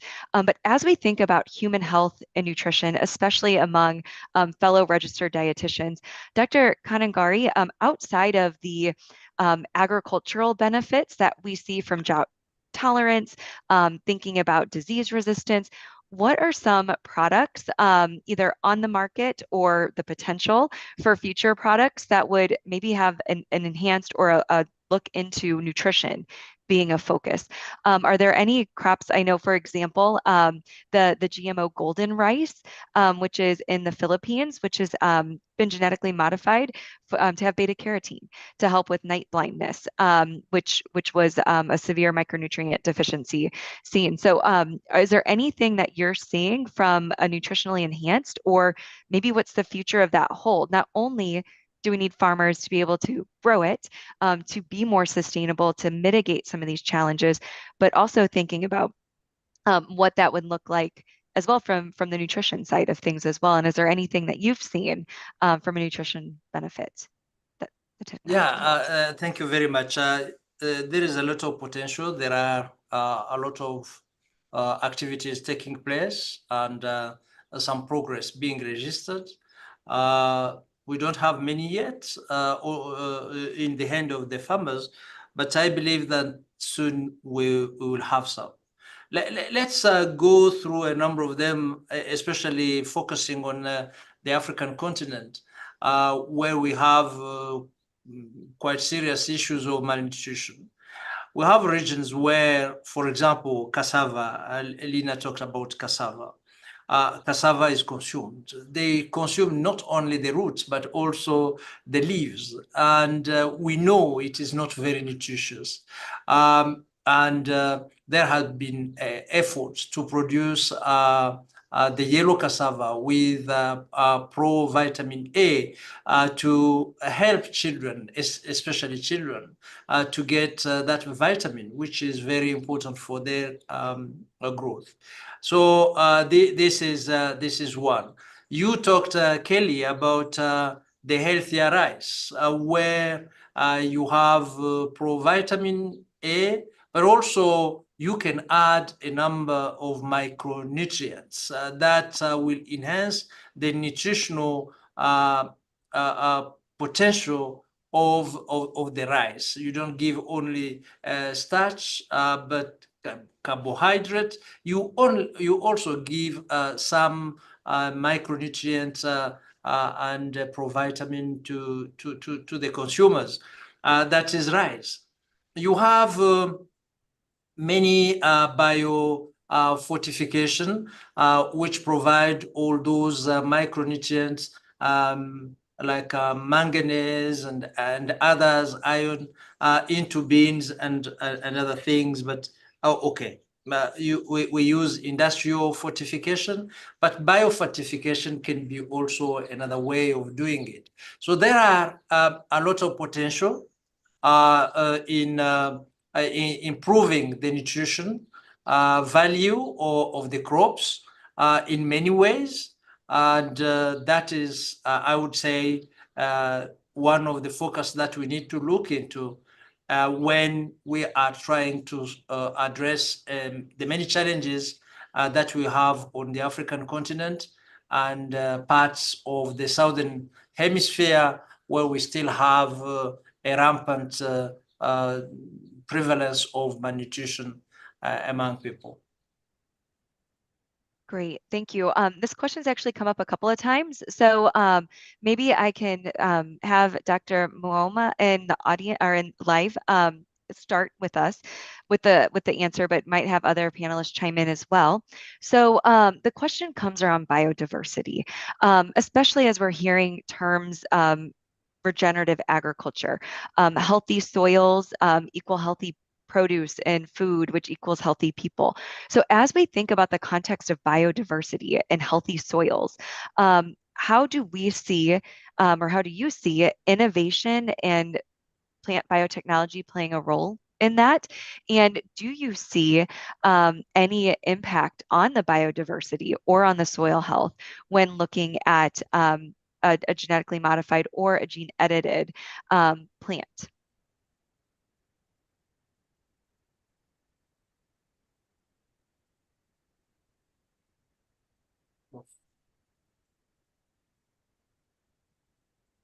When you talk about the soil, is a live component by the mere fact that within the soil, there are living microorganisms. And those microorganisms have got a very important role to play in the soil.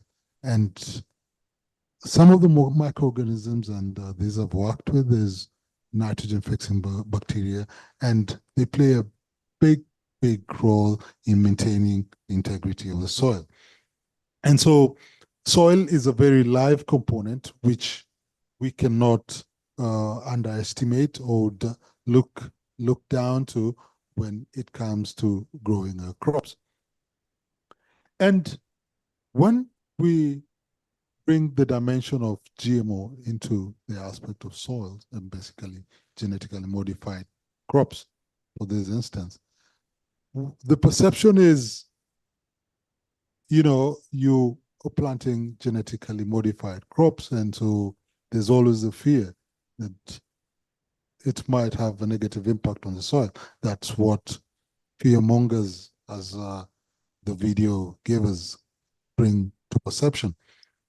But this is definitely or most certainly not true, because when you are tilling or, growing crops in the soil, and more so genetically modified crops, the aspect of tillage is reduced by mere fact that, if the herbicides resistant, then, you don't have to go back and till the soil so many times, which again reduces the viability of the soil by what we call over-tillage. And so you, in the process of reducing tillage, conserve, your soil, you affect the microorganisms in the soil less, and overall maintaining the integrity of the soil for a longer period of time. So again, growing of genetically modified crops presumptively should be able to enable us conserve our soil for a longer period of time. Thank you. Kelly, back to you. Thank you. And would either of the online panelists want to discuss that as well? I think, I heard a lot around reduced tillage, and so we could definitely elaborate on that. Or Dr. Tripathi, please feel free to add. Yeah, maybe I will go more on the crops. People feel like when you use the GMO, you go to the monoculture. I think that's sometimes I feel like that's also wrong perception. You don't go to the monoculture. You can still do polyculture or intercropping with the GMOs as well. It all depends upon the agriculture practices in that area. One aspect which I would like to bring here is, like, when the scientists are developing the disease-resistant varieties, actually we are conserving the biodiversity, because some of the diseases are actually wiping off some of the varieties of the crops. If you can use these new tools to develop the disease-resistant varieties, you are actually bringing those varieties back, which farmers have lost. Like, for example, like Gros Michel, everybody knows that one of the fungal strain has wiped off the Gros Michel, has gone out of the market. But then now the gene editing can bring Gros Michel back if it can be edited for the fungal resistance. The another thing is, like, the wild type varieties can also be conserved, or some of the information can also be used into the developing the improved varieties. And then, when the GM variety is developed, it can easily be introgressed into the breeding program, because, like, if you talk about the BT cotton, there is not only one variety. There is more than 300 varieties of BT cotton, because that goes into the breeding program. So that's how you actually you increase the biodiversity. So instead of saying the risk, and then if coming back to the soil is also any material which is developed and then they are released before the GM products or the gene edited products are released. There are a lot of risk assessments are done for the off-target effect, and to see that they are not harmful to any off-target. Like, it's like if any disease resistance or a pest resistance is particularly to that pest, and no harmful effect on the soil microbes, so that that biodiversity in the soil is still conserved. So I will say that GM, instead of threatening the biodiversity, actually it enhances the biodiversity by applying these new tools. Great. Thank you so much for taking a little bit of a deeper dive into that. And so I had actually hello, had, Dr. Kelly. oh, yeah, go ahead, please. Yeah, we have also some questions from the audience here. Great. Yeah. I'm glad I know you're there to dealing be with able to see that. Yeah, some of let's them go ahead. online.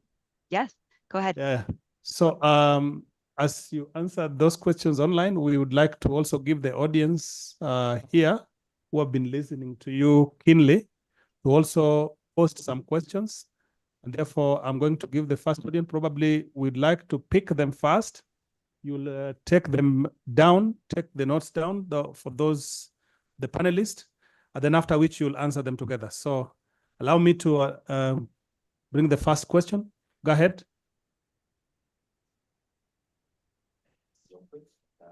A clinical practitioner and also working in a research field. So looking at the GMO discussion from a One Health perspective and also from a consumer perspective, I just wanted to understand the process of getting the GMO products into maybe getting them out for consumption. So when we talk about development of drugs, we have the process of clinical trials. So from my understanding, when genetically modified products are getting out, you go through field trials. I think that does not involve human trials in humans, or the process of trying if they are harmful to humans. So would this process of integrating clinical trials into the development of genetically modified products be helpful in addressing the issue of health concerns that have been associated with genetically modified foods? Second question, just before we answer that. Okay. Professor Konyole. Thanks, Silvanus here. Dr. Kanangire, you started giving a very good process of how do you participatorily identify, for example, which genes, which crops, and so on. When you gave the TEF example in Ethiopia and the surrounding area there. Now, recently we had a rumor, let me call it, in the country, Kenya, where there was a proposed bill, agricultural bill, something touching on seeds and stuff. And I was just listening to your experiences, particularly what you said in the West, the western part of Africa. And I wanted to specifically ask,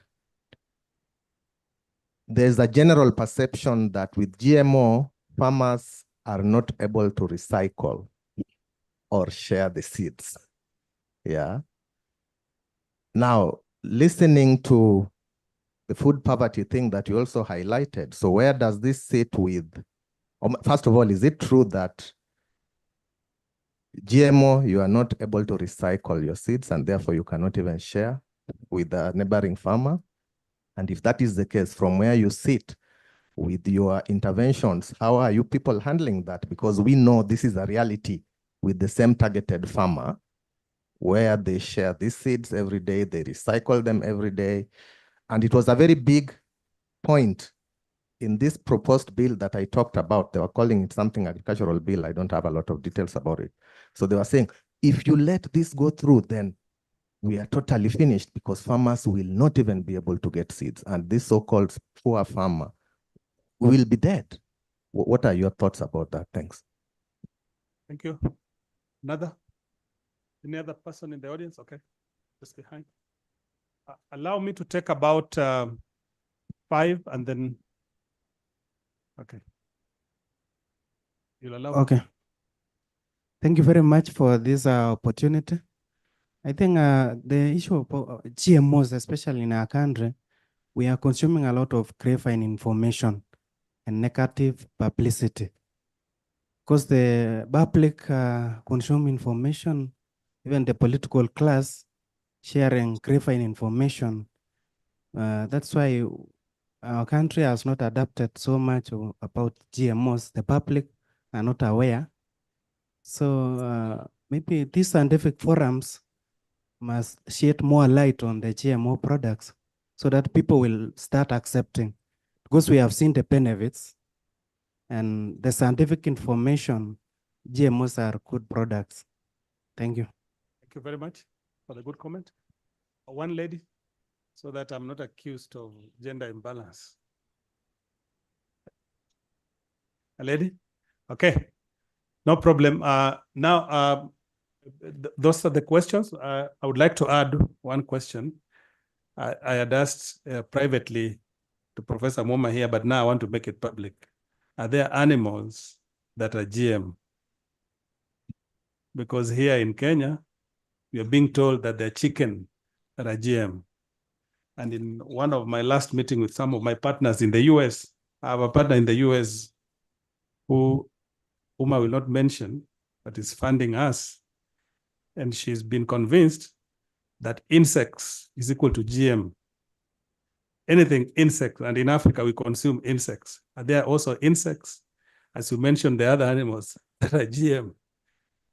Thank you very much. Oh, at least we have gotten one lady, so allow her. Okay, thank you, Rob and Dr. Kelly and the team. Thank you for the discussion that we really learned a lot about the GMOs. My concern, as we were going through, I've just learned that in most countries that have developed or have GMOs is majorly focusing on carbohydrates, like the bananas, they think the papaya in Hawaii. But when we come to Kenya, as Professor shared, that we only have cassava. So I was wondering, do we have any protein, plant protein that is GMO? Yeah, because what we want actually to address is malnutrition, is the gaps on malnutrition.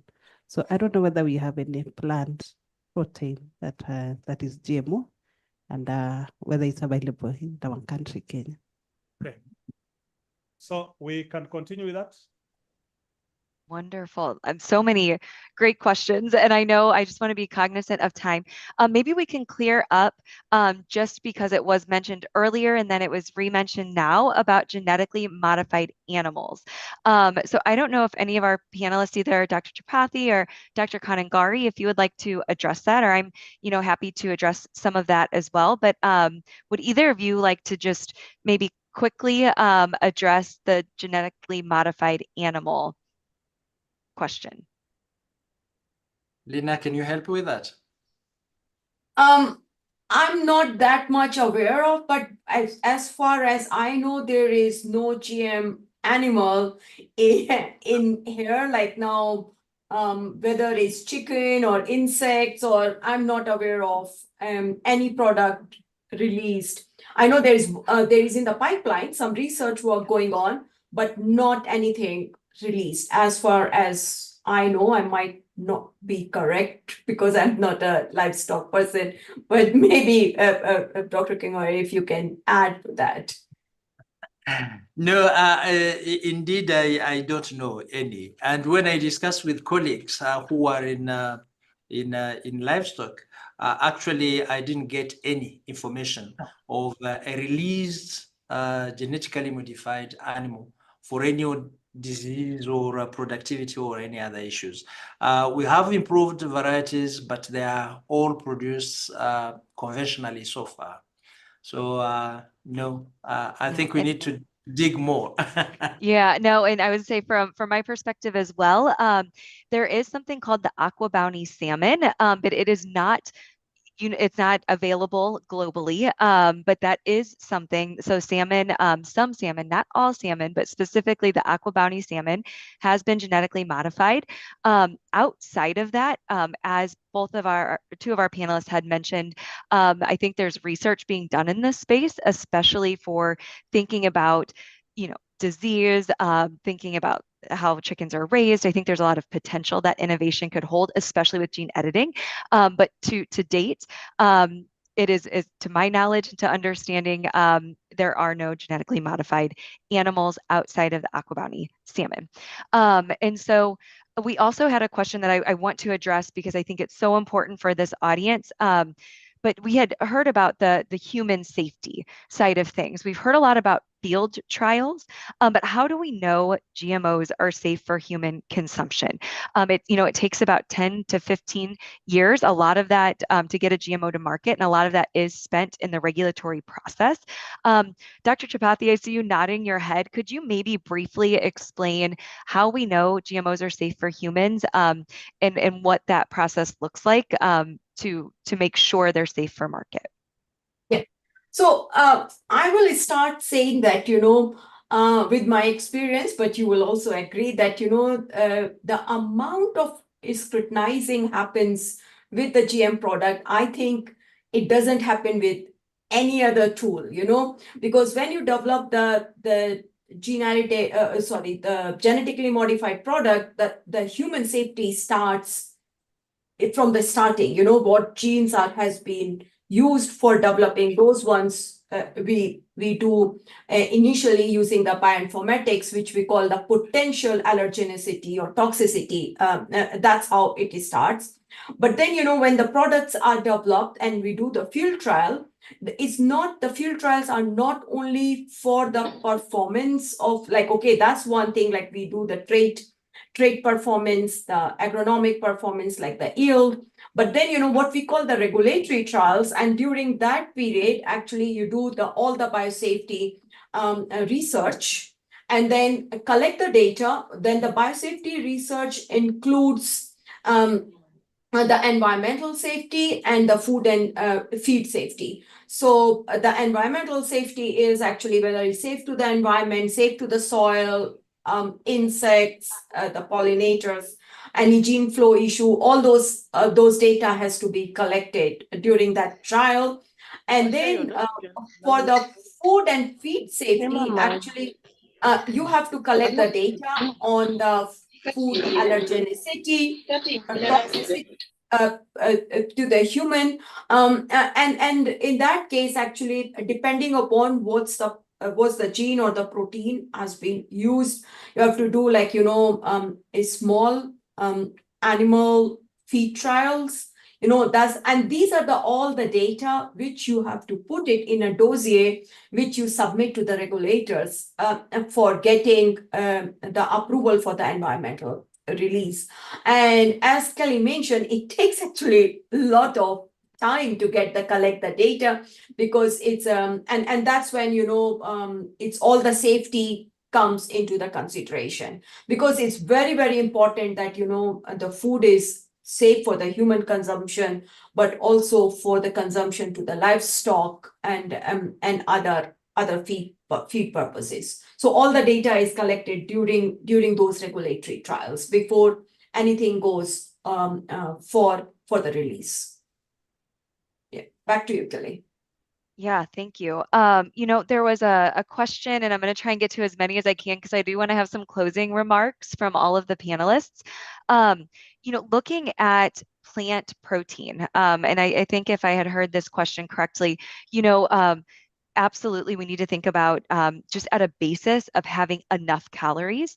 But then if we kind of think about what's that next step in thinking about, a holistic or nutritious diet that has multiple micronutrient needs met, thinking about those plant and alternative proteins, things like beans. I know there is some work being done, either Professor Mooma or KNDI, do either of you have any insights into maybe some either from the traditional breeding perspective or through biotechnology for things around cowpea, but maybe some of those plant proteins and the potential locally for plant biotechnology? Would either of you be able to maybe address that?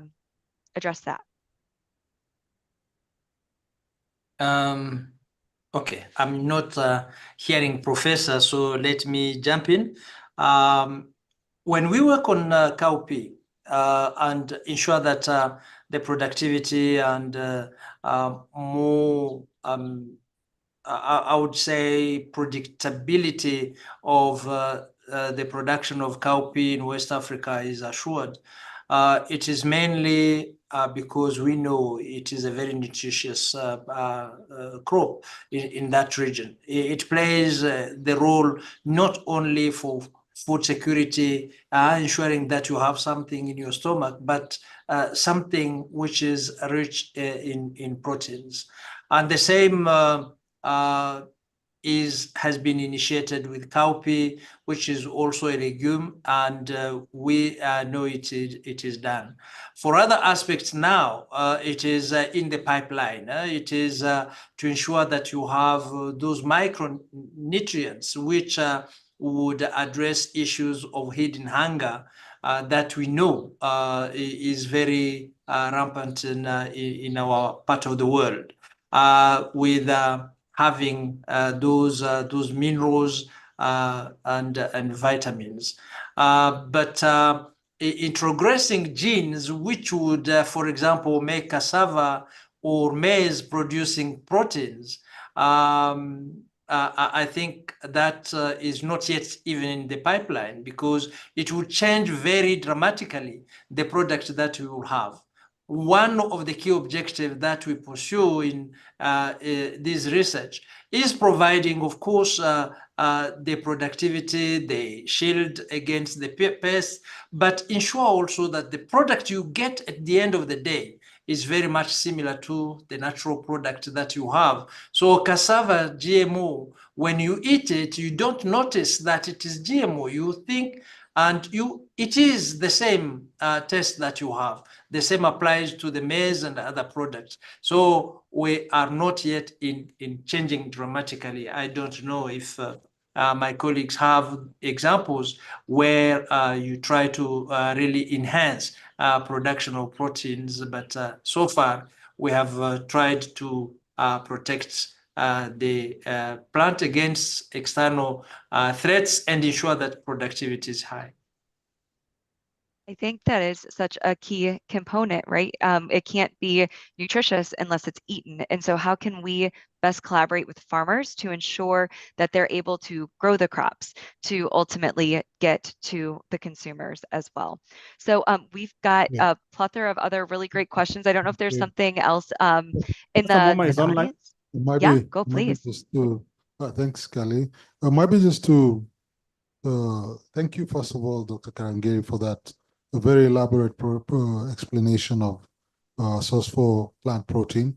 I couldn't have said it better. But just for research purposes, might be for us, for the question on animals that are GM, I'd want to bring it and just remind you, for research purposes, I'm sure the goats which are genetically engineered to provide the clotting factor. So once they produce, this is got from the milk, and yes, we know the clotting factor for people who, once they get an injury, they'll continuously bleed. And so, yes, they get the clotting factor from the milk of the goats, and these goats are specifically just for getting the clotting factor. And once, as I said, scientists are very careful people. These animals are incinerated because all they want, once they get old, they're incinerated, and they're never let to breed with the normal goats. So these are basically confined experiments. And we can talk about the sterile mosquitoes which were released sometimes back, again, as a source of management of malaria at a certain point. And these are just for research purposes. And I want to believe this was done in confined areas where mosquitoes were released as a way of controlling malaria instead of, using the traditional methods. Again, for research purposes, but within confined areas. I don't know how far the research has gone, whether it's beyond, confined field trials. I don't know whether approvals of release of the same sterile mosquitoes has been done for general public. Again, just for research purposes, there's reversal of some genetic diseases which have been done over time by, targeting the embryos and, reversing certain diseases like anemia. Like sickle cell, because we know the specific amino acid that is produced in sickle cell. And this is basically glycine instead of alanine on the 13th chromosome. And so what have scientists done over time? They've been able to, use the current technologies, and they've been able to, reverse certain cases and, through in vitro implant, such parents have been able to have normal children. So this is just for research purposes. But again, we have children who've been born from parents who carriers sickle cell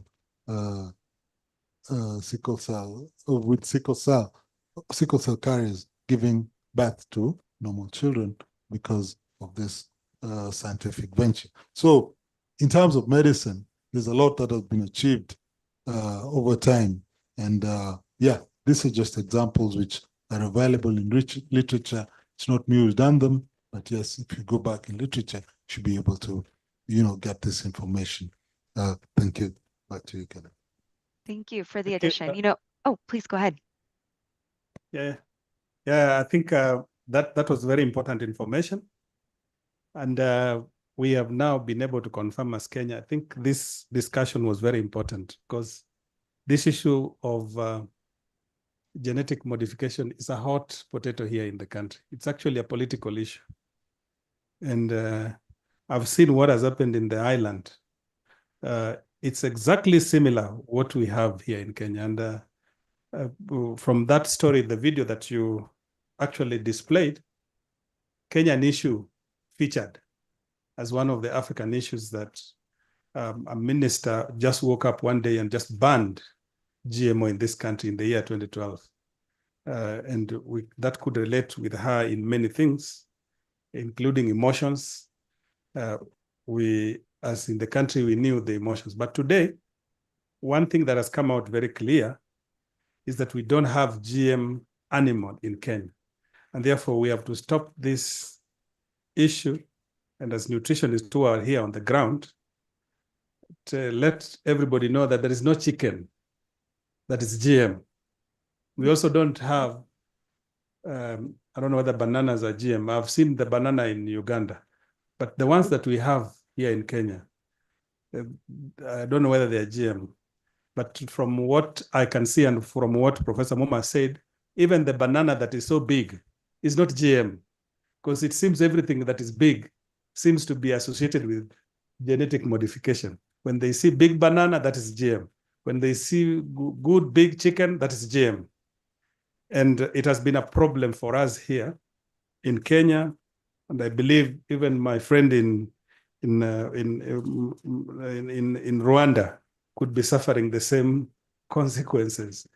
I may not be very sure with what is happening in the US, but from what I saw from the island, it seems the story is the same and very emotional communications. So maybe let me give it back to you so that we can begin winding up, and then I will give direction. Thank you. Thank you. And thank you so much for handling live in the audience. We've received lots of great questions, and I think we could probably spend another 3 hours diving into some of these questions. And so I'm going to take them back. And if there's any written feedback or resources that we can provide to help answer the questions that have come up in the chat or that we weren't able to address there in person, we would love to be able to stay connected to help to answer those questions. So I'm writing them down, and we'll see what we can do to provide some feedback for those that we didn't get to. But I would love just to go around the panelists and do a quick closing remark of, what's one thing you would like to leave a dietitian, nutrition, medical community audience with when it comes to biotechnology? What's one closing remark for today that you would like to give the audience? Dr. Tripathi, we will start with you. Yeah, thanks, Kelly. What I would like to say is that, in order to have the food and nutrition security, we cannot focus on only few cereal crops or things. We have to actually use the biotech tools to improve the other crops as well, like roots and tubers, like cassava, yam, banana. Right now they are not in the market, but they are in the pipeline. Even the cassava we talk about in Kenya is still in the national performance trial. It's not in the commercial market yet, and bananas are not in the market anywhere. They are still under the trials or in the research. So we have to actually close the yield gap and make them more nutritious. Those are the crops, so that the people can have the food and the nutrition security. And some of the new biotech tools like gene editing are quite powerful tools, which we should not shy away for using them for improving the varieties, for also for the nutritional enhancement. They are quite in the pipeline, which are there. Even improving the protein, there is gene editing, not like changing completely, but improving the protein quality. There are going on, and the micronutrients, these are in the pipeline. So we need the enabling environment. And when I say enabling environment, is the biosafety, but also the public is very important. So public perception, clearing the misinformation, those are something very important, in order to get the in order to reap the high potential, what is there for these new tools for developing the improved varieties. Thank you. Great. Dr. KNDI. Thank you very much, Kelly. First of all, let me start by answering or contributing to that question from Daktari, the moderator of the in-person participation there.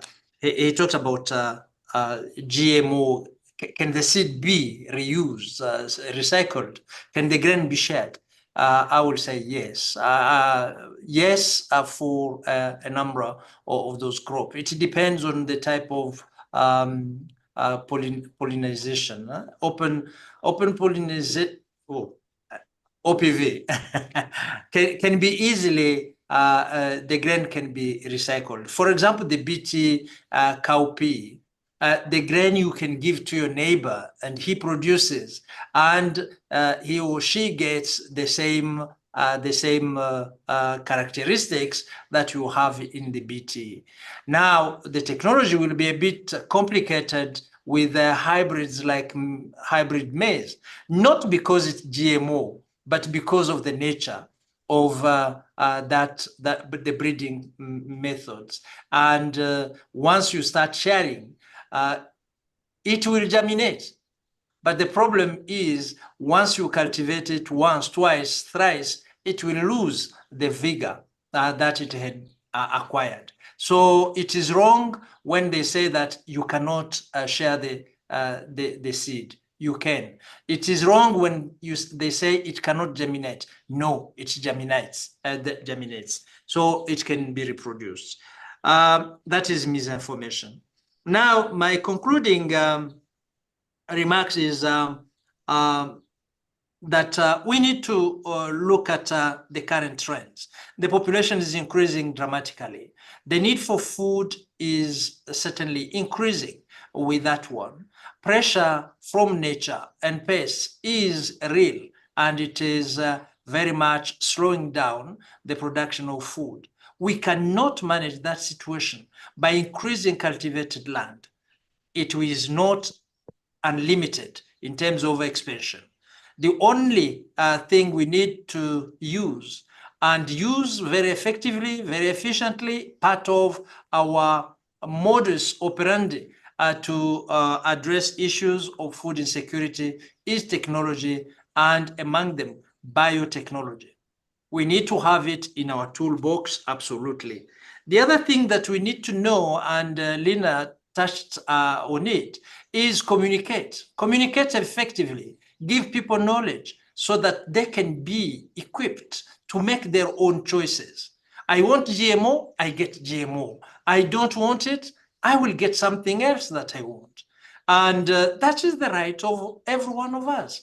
But we need to communicate. We need to give knowledge so that it counters the misinformation, which is very aggressive out there and which has very negative consequence.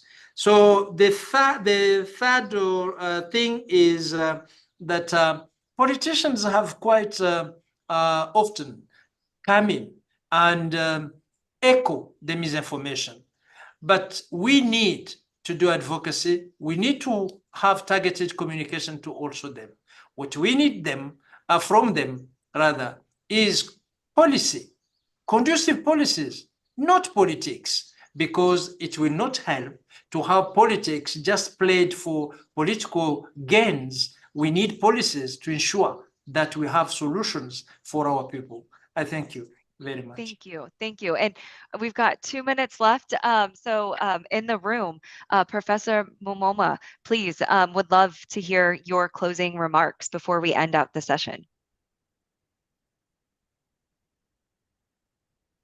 What I'll tell the dietitians in the room is, and the nutritionists in the room, is that we as a country have put up measures which check on what is released as an end product, which is consumed or available for you as nutritionists to get it across to the end user, who are the populace. And so with that, we have the National Biosafety Authority, which makes sure that, you know, whatever product is released goes through a lot of rigorous checks before it gets out. So what we have as products are very safe, and that's why if you check the ruling of 12th October 2023, which the LSK had sued, the LSK had, sued the government on the reversal of the banning of the GM, was thrown out, technically thrown out, because it never merited, it never met any of the threshold, of the challenges that are put across, considering the measures that the government had put in place, with NEMA in place. If we say GM pollutes environment, NEMA is there. They have measures. They have systems in place. MCA is there. KEFIS is there. All these government organizations are in place to make sure that whatever is released as an end product for us to consume is safe and in perfect condition for the end user to take. Thank you. Thank you all so much for panelists and the participants. I know this was a long workshop and we had the mixture between in-person and virtual. So thank you all for coming along with us and having these discussions. As a fellow registered dietitian, just encouraging all of you, when you have the ability to connect with other scientists from other disciplines. I was really happy to bring some plant scientists along with me today, and just encouraging that continued dialogue and really thinking about in our role, we're often on that front line of answering consumer and patient questions and concerns about food and food safety. And so how can we play that integral part to ensure that our food supply is safe for humans and for the environment? And how can we make those connections to find out what our patients and our clients need and where that choice comes in? And so like I said, we'll take back some of the questions we didn't get to. I'm more than happy to answer anything as well. Feel free to connect with me via email. Thank you all so much for your time, and best of luck listening to the rest of today's sessions. Thank you. Thank you. Thank you very much, Kelly. That has been a mouth-watering discussion. And I now think that a number of matters have been rested following the discussion that has gone on. And I want to appreciate you, Dr. Kelly, for having taken this discussion through, our panelists. That has been very informative, speeches that have come from you, and even discussion and answering questions. I want to agree that maybe Prof. Chair, can I just say one sentence for the panelists? I know they are going to go off as the organizer of the conference. I want to just submit that the discussion is very, very informative. And I think after this, we still share the link with all our professionals who probably may not have joined. And I can assure you, most of them are going to get the real truth about the GMO and the science behind it, so that the myths can be done away with from our mental perspective. Otherwise, Kelly, we thank you very much. And of course, Dr. Lena, and of course, Kalinias, and Professor Moma, we are very happy. You are always available for that. Thank you very much. So, Prof, you can continue. Yes, thank you very much. I think, Kelly, that has been very good. And as I've said, even as you will go, I know you have said that this is an important, technology that actually is very helpful in enhancing our food and nutrition security. The concerns, despite even discussions, will still be there. And one of the participants had suggested the integration of clinical trials, because I've seen the field trials, and of course, as you said, at the biosafety level, you also have, animal trials. At clinical trial level, we call it preclinical. Whenever you are dealing with animals other than human, we don't view it as clinical trials proper. It is actually one of the initial data that is needed to actually move now to clinical trial phase 1, phase 2, phase 3, phase 4. So maybe under this discussion of One Health, it could be one of the focal points that we integrate biotechnology research with clinical trials, so that, because proper clinical trials will only be done once a product has been done. The safety issues will be done at the preclinical level, which is one of the dossier from the look of things that you submit. But once that has been done, then there is need for a randomized controlled clinical trial at human level to continuously elicit and tell these people that it is not true. Even the Stellarini report that I saw you indicated, or I mean, not you, but some of the alarmists in that communication were indicating, Stellarini report was actually even withdrawn and most likely republished, I think, as one of those bad ways of doing a research by another journal. So the issue of Stellarini can still not be used because it was withdrawn as a bad research. So you can see all this information being consumed by our people. And as I told you, our authority here in Kenya took that Stellarini report verbatim, and it costed us dearly. To date, we have had issues with GMO because of that Stellarini report. So I want to agree that we need to work together as nutritionists, and under the umbrella of One Health, now bring our biotechnologists, agriculturalists, agronomists, and the health practitioners ranging from all cadres of the health in the Ministry of Health to be able to deal with this matter as a One Health matter here in Kenya, and I think even in other parts of East Africa. Otherwise, thank you very much, actually, Kelly. Thank you. Thank Now you all for I want some closing to, remarks. I think, Thank invite. Here in Kenya, for those of you who are not aware, once you've done a good job, we have a responsibility to appreciate you. And we appreciate you the Kenyan style, if you allow me. Please. The Kenyan style, I think everybody has been sitting. So I want to request everyone to stand up. Kelly, I hope you are able to see everyone. So we will do this using mathematical strategy called factorial. We will give 5 factorial to stand in for the extra job that has been done by Kelly. and also for the three of our panelists. Even those online, let's Prof, can prepare. carry their Can we hands. warm our hands? Prof, those online can also then we will do carry their hands. 5 factorial. I think everybody is aware. Or can I demonstrate? Everybody is aware of the 5 factorial. Okay, let me demonstrate. 5 factorial will go this way. 1, 2, 3, 4, 5. 1, 2, 3, 4. 1, 2, 3. 1, 2, 1. Okay. That's okay? So let me see if you're good students. Ready, go.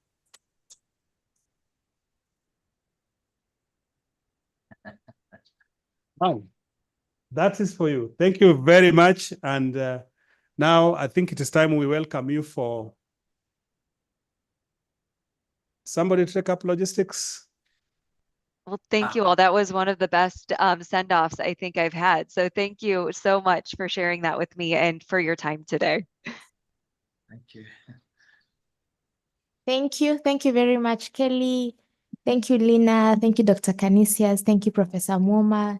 Thank you, Professor Nguka. I think we have had an interesting session and also a learning session. So our people will not perish because of lack of knowledge. We continue enriching ourselves. So we have some tea. And as we take the tea, we want to give you an opportunity to also take a bathroom break as well, if you would like. So the tea is going to be served downstairs. You go downstairs to the ground floor, and then outside there is tea that is going to be served. But if you're feeling like maybe you're not able to go down completely, I know like maybe Professor Nguka might want to remain at the top because he's the one who's still continuing with us for the next session. There's still some tea that will be served on this side. What I want to assure you, the tea is exactly the same. There is no tea special tea at this one has this one does not have this. No, it's just exactly the same. Whatever is being served downstairs is whatever is being served upstairs. Just that I know some people would want to go for a bathroom break as well as they go downstairs. Maybe they want to check around to stretch their legs a little bit. Maybe it's a little bit warm here and they just want to feel a little bit of breeze. So just go downstairs. There's tea that is being served. Also, the media team I know might not be able to go all the way down. So the media team they can take their tea from up here. So the media team and anybody else who feels they're not able to go completely down can just take their tea from here. But more will be served downstairs. We have just brought a little bit up here. Sawa sawa. So I think the tea was blessed in the morning by Professor Nguka as he prayed, because he prayed for everything. So I release you to go and have your tea. We meet by exactly 11. Yes, we get our keynote, our opening keynote. For those virtual, at exactly 11, we'll be here.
Okay.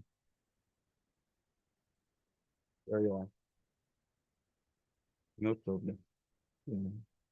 No problem.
sitting physically and online.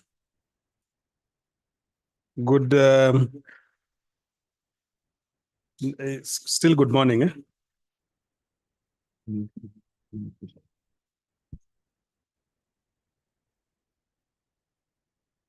We are getting ready for the first keynote after very informative workshop by Bear on genetically modified organisms.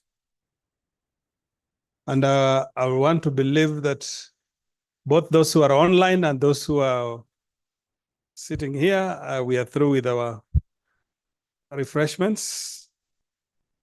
And now we are ready to listen to the first keynote for the conference that will be done by none other than our CEO, Dr. David Okeo. And therefore, it's my pleasure to introduce Dr. David Okeo in line with the keynote address for today. Ladies and gentlemen, Dr. David Okeo has over 14 years of experience in public health and nutrition research, evidenced by over 45 peer-reviewed publications with records from 2007 to date. He is currently the chief editor or the editor-in-chief of the Journal of Nutrition and Dietetics, which, as you are aware, is the one, that journal is the one that is hosting this conference. He has assumed various positions in various government and regional appointments. His appointment was in the membership of the Secretariat of the Intersectoral Committee on Health Workforce, Education and Training Reforms in Kenya, spearheaded by the Ministry of Health within the Health Act 2017, July 2022, membership of Infant and Young Child Committee within the Breast Milk Substitute Regulation and Control Act in June 2022, and acting Chief of Party to spearhead the implementation of the Kenya Nutrition and Dietitians Institute Resource Mobilization Hub in the name of KNDI Artery Program from February 2022. He serves as a Chief Executive Officer for the Kenya Nutrition and Dietitians Institute, KNDI, which regulates the training, practice, and research among nutritionists and dietitians professionals. He has previously worked as a head of department for nutrition and health at Maseno University, leading programming, monitoring, and evaluation consultancies. He has had previous experience with the East and Central Southern Africa EXA community programs as a consultant for the dissemination of a model nutrition curriculum for Tanzania, Kenya, and Uganda, where he had the opportunity to interact with NCD's food security and nutrition programs. His dream is to facilitate a work environment characterized by good programming and research that informs a wider audience through harmonized, quality, shareable publications on nutrition issues at community, national, and regional levels, and human capital management. So, ladies and gentlemen, Dr. K will take us through the keynote address with the abstract, which I'm also going to take you through. He is going to take us through the keynote address entitled Food Choices Dilemma, a review of animal food sources risk, plant-based diet, and policy solutions. In that, ladies and gentlemen, in the 21st century, low and middle income countries have experienced a dietary transition with a shift from traditional diet to Western type of diet. The latter is characterized by saturated fats, high sodium, high sugar, meat, and dairy products. Further to this, high levels of cases of metabolic syndromes and early mortality has been experienced. Unbalanced dietary patterns has been ranked as #1 risk to mortality and disease, disability adjustable life years lost, which is approximated to 11 million deaths and 255 million disability adjusted life years lost, respectively, and are associated with cardiovascular diseases. Type 2 diabetes and cancer, in addition, increased consumption of animal food and food products of the risk of zoonosis among humans, posing serious challenges in the lethal foodborne diseases. This effect is not only a threat to human health, but also negative environmental impact associated with climate change, leading to biodiversity losses. Climatic disruption through the reduction of food systems, which is associated with the large animal product emitting heavy carbon footprints, are expected to reduce agricultural productivity.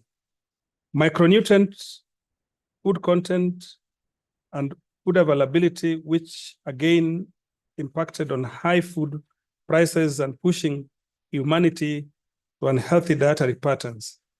In this keynote address, the focus shall be on animal food source, plant-based diets, and associated risks. The overall goal is to provide a policy focus on suitable dietary guidelines that respond to human health and environmental sustainability towards sustainable development goals. The aim is to reach a scientific equilibrium in the changing dietary patterns and food choices shift as part of One Health agenda. Ladies and gentlemen, let's put our hands together to welcome our first keynote address, Dr. David Okeyo.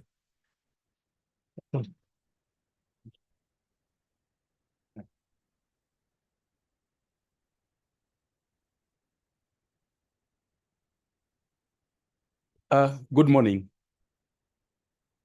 We want to appreciate everyone for science. I'm happy when Prof is saying that I'm currently the chief editor, or we normally call the editor-in-chief of a journal for nutrition and dietetics. And just before I give my keynotes, I want to say that those days when you were graduating at the university, one of the things that made you happy, particularly if it was your first time, was the power to read and to do. Most of the time when we do that, when we have had it, some of us get lost.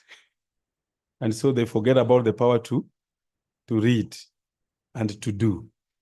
Now, it is reading and doing that forms the best science. If you can read without doing, then the science is halfway.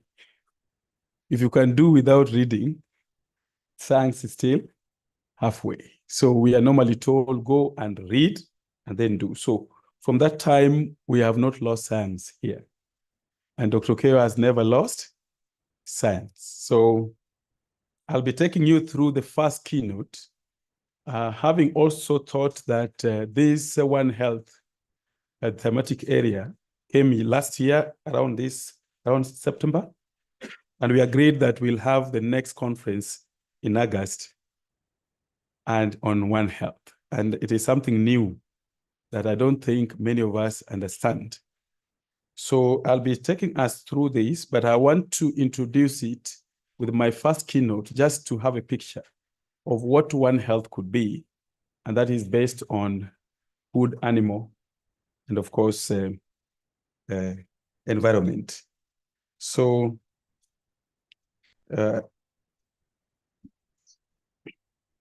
yesterday we talked a lot. I'll be sharing my screen on the during the workshop. We will not stop talking, and even tomorrow we'll still be talking during the panel discussions. I want to be sure that my screen is up first.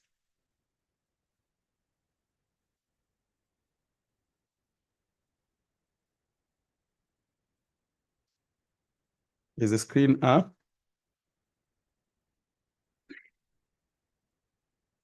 Has been shared? Okay.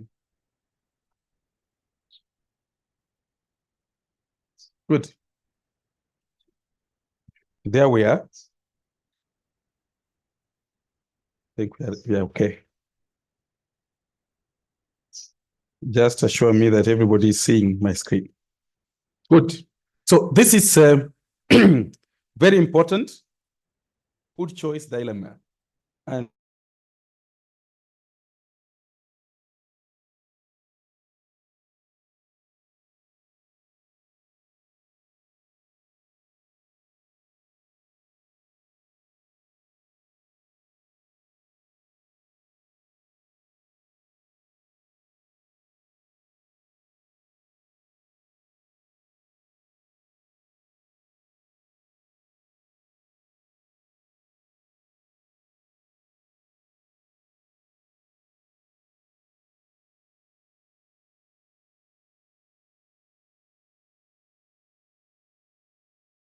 so, as has been introduced by Professor Nguka, I want to go straight to the introductory part just to give you a hint. We are saying the 21st century, where we are now,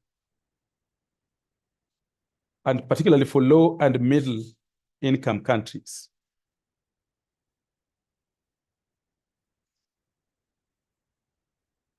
Have experienced what we call a dietary transition with a shift from traditional to Western type of diet. This one is not leaving out Kenya and other East African countries. It's a changing pattern. If you go to the supermarkets or you go to the towns, the fast food is a thing. And in that fast food, we have sweetened products, high fat, high salt. The supermarkets are cooking everywhere without a cook. So it had become a norm in our society. So we are changing our dietary pattern at a very, very high rate. And further to this, high level of cases with metabolic syndrome and early mortality are experienced in our health sector. Now, we also want to say that unbalanced dietary pattern has been ranked as #1 risk to mortality and, of course, disability-adjusted life years. When we talk of disability-adjusted life years in epidemiology, it means the number of years you'll take with a disease. So if it is prolonged, then it means you can live longer. The aim is to live longer with the disease, not shorter with the disease. So if it is lost, then it is a problem. So we are talking about disability-adjusted life years lost with approximately 11 million deaths and 255 million lost respectively. That is globally. And it is associated with cardiovascular diseases, type 2 diabetes, cancer. And this is from the global perspective. In addition, increased consumption of animal food and products increases the risk of zoonosis among humans, posing severe challenge of lethal foodborne disease. If you get the history of COVID, for example, it was basically from animals to humans. And we have several others of that nature.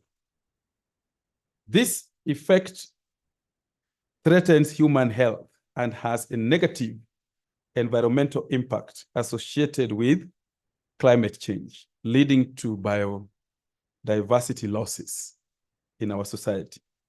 So we have animal, humans, food, environment. And climatic disruptions through the reduction of food systems, which are associated with large animal products emitting heavy carbon footprints, shall reduce agricultural productivity, however much we work hard. And that means also micronutrient food content losses and food availability losses. So this again has impacted on high prices of food and pushed humanity to unhealthy dietary patterns. So if you see people moving towards the Western type of diet, it is the cheapest diet because we cannot afford the true food, what they sometimes call organic food. But we are pushed because of the nature of animal environment and, of course, food. This scenario calls for a critical scientific and policy review of the new thinking about food, availability, and sustainable human health or well-being. The latest thinking in this context is that dietary paradigms are now battled between animal and plant-based diets within food choice patterns. We have completely lost the traditional food patterns, and we have also become conscious with consumption of animal food products. And therefore, people will be saying that I don't want to take animal-based. So the beef is left out. And people are moving towards plant-based, but there's a risk.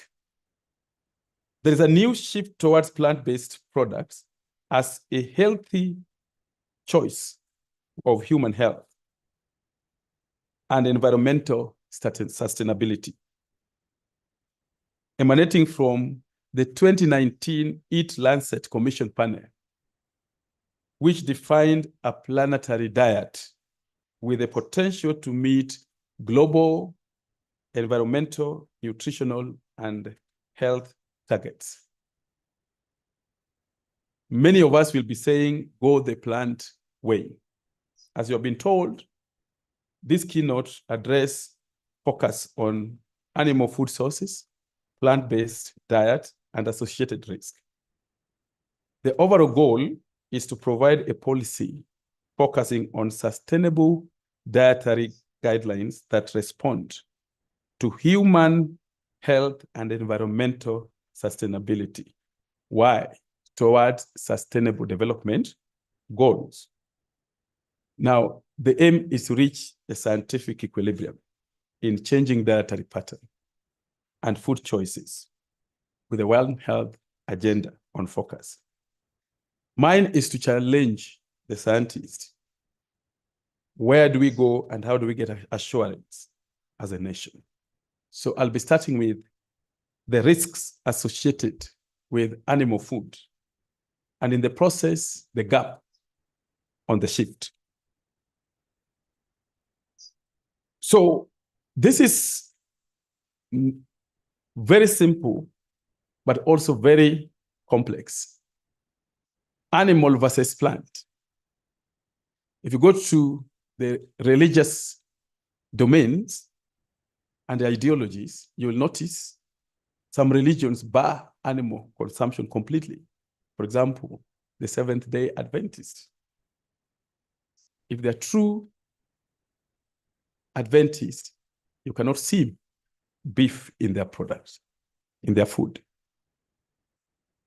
It is evident that many foods on our table are of animal origin, contributing significantly to the population's diet. Therefore, the impact on nutritional status and well-being cannot be undermined. Enhancing food security by increasing production levels should be sensitive also to the environment surrounding animal husbandry. It is also essential to recognize food of animal origin as a factor in health, in providing critical nutrients, including protein and micronutrients. We also know that dietary patterns have potential in the etiology and incidence of non-communicable diseases. Most of the epidemiological studies have confirmed that. However, food sources of animal origin require thorough scrutiny based on environmental impact. In the last conference we had last year, we were talking about shifting from large animals to insects. And the main reason was looking at the environment as a whole. You can see the changing climatic conditions. That is also a disaster to our nation. The increased greenhouse gas emission and significant animal contribution towards deforestation, for example. Deforestation cannot be undermined by the climatic changes associated with food, biodiversity, and planetary health. As we eat, we must also consider the health of the planet. There is a demand for innovative, of course, and new technologies geared towards sustainable agriculture for sufficient supply and, of course, equitable distribution of food as a factor in population and individual health. So we are calling on technologies. I hope the scientists are listening to the key critical areas of our focus in the current research. Scientists' new focus should now be geared towards the control of animal disease, optimization of protein sources, with sensitivity to the impact of climatic change, and more attention to chemical residue, pesticides, bacterial contamination, prion diseases, all of which pose severe risks to human health through infectious diseases transmitted by food. Food can be dangerous, and food is a danger if we are not careful. If you get into the agricultural sector now, we have many people are looking for quick harvest. And so what goes on at the level of production, particularly biotechnology? What goes on in ripening processes of the foods we eat? What goes on in preservation in our supermarkets? Not any clean meat you see is healthy. In fact, it is better when we have houseflies around.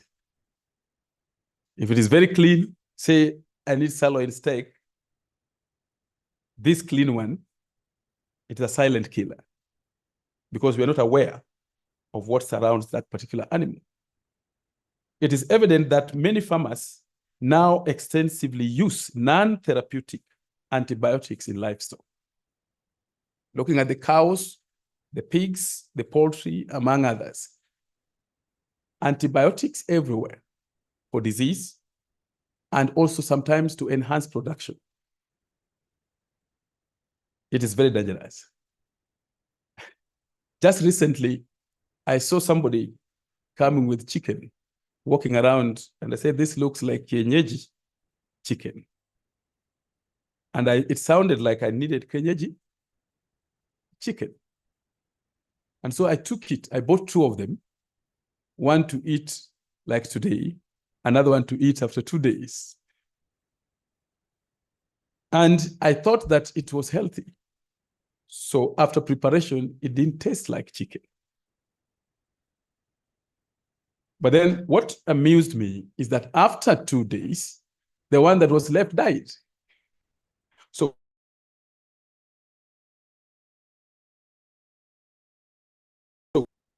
they had chemicals which were already fed into it. It is a silent killer. And we have to be cautious and sensitive to it. It is evident that many farmers now extensively use non-therapeutic antibiotics in livestock. And we must emphasize this as nutritionists. Those antibiotics are killers. A potential risk is linked to increasing antibiotic resistance of human pathogens. Anybody who takes milk, for example, and particularly raw milk, has a high risk of brucellosis, the most dangerous disease that you cannot imagine. It comes all the way from the farm. Antimicrobial resistance, economics, and special burden, of course, is observable in patient care. You may treat the untreatable because of the resistance due to antibiotics.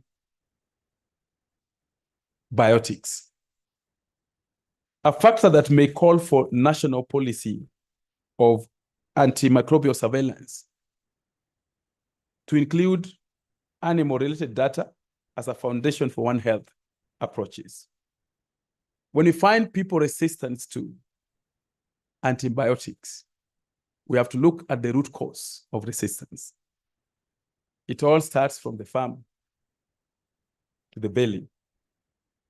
And we may be struggling as medical professions, but we cannot get the end results.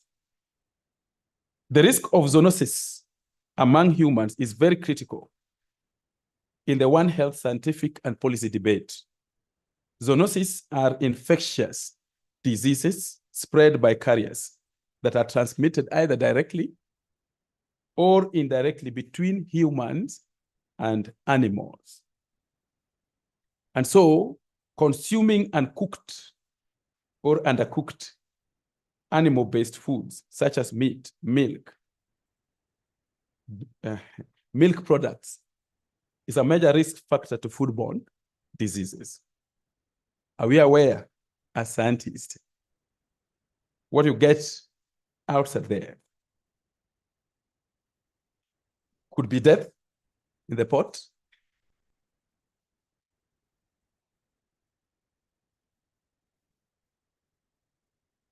To demonstrate this further, let us take a case study in the dairy sector, one of the critical animal products with broader consumption. I don't think it is less than 90% consumption for dairy. The dairy sector, particularly in Kenya, for those of you who study Kenya, has multiplied in East Africa in the past decade, and Kenya alone, for example, produces approximately 5.5 million metric tons of milk annually. That is in Kenya alone. And it is apparent that cultural and traditional practices still form part of the meal. And dairy consumption patterns in East Africa and Kenya are much affected by social, cultural, and economic value. The unfortunate practices that need to be considered in One Health approaches are related to those high-level risk of zoonosis. I happen to have done a little research in high dairy production areas, regions in Kenya, ranging all the ways from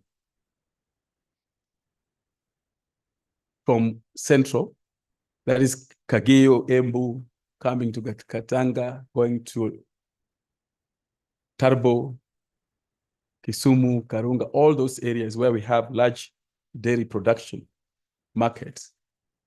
And it is amazing. A few are drinking unboiled milk, assisting animal births with bare hands, living close to animal. Some live with them in houses. Only 15% of milk is consumed as processed product, implying that 85% is consumed raw by farmers and their family. This scenario could be a replicant in many East African countries and cannot be overlooked in One Health agenda. It is not easy to downplay such a risk in the food agenda. If you consume 85% of non-processed milk, then chances are that 85% can replicate, can be a simile to disease, zoonotic disease.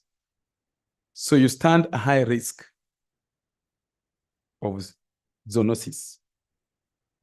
The unfortunate traditional and cultural practices dwells on the fact that most households only cook or boil milk to achieve this goal.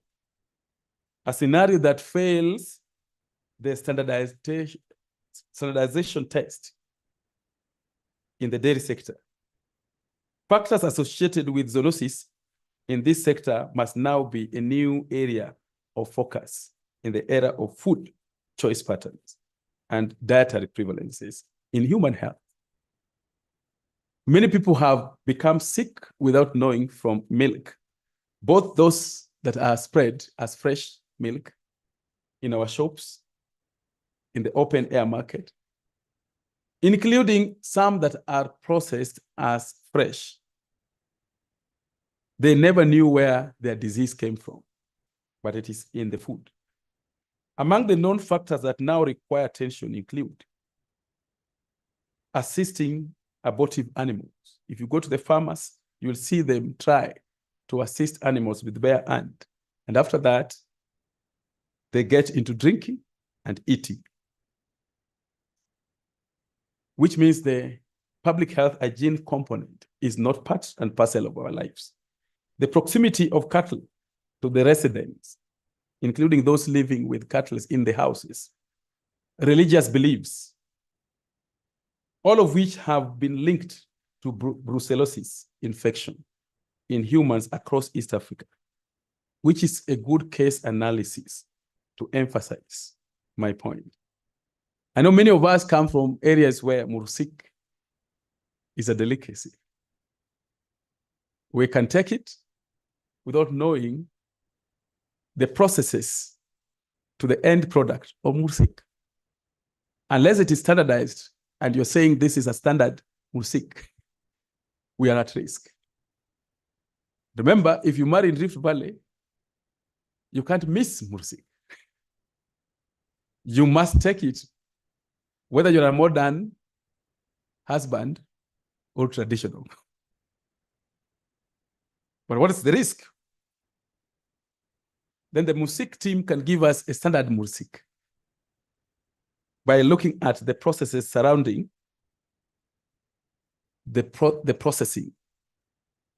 Based on the above case study, it is evident that poor knowledge of food related to zoonotic diseases, and ineffective diagnosis are some hindering factors that need special attention. The medical doctors, the nurses, the nutritionists at curative level may struggle with the patient, but sometimes what they're treating is not the cause of sickness. It requires something more than just the patient. It goes beyond, including the history of the life of that patient at home. Important suggestions, therefore, should focus on enhancing the national research agenda, of course, in East Africa, with solid backing for promoting One Health approach. This approach should apply to other food products of animal origin based on beef, such as beef and pork. When we are talking about science of One Health, we don't want to delink animal from health. And we say that animal belongs to the livestock department, and that is squarely the veterinary component. Now, all these groups must come together on One Health to look at the contribution of such towards our health and the humanity.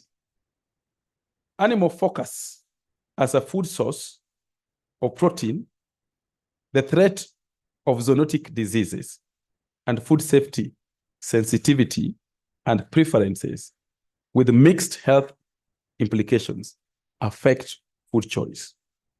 So when we talk of food choice dilemma, the foundation comes from the notion we have about food, from production to fork.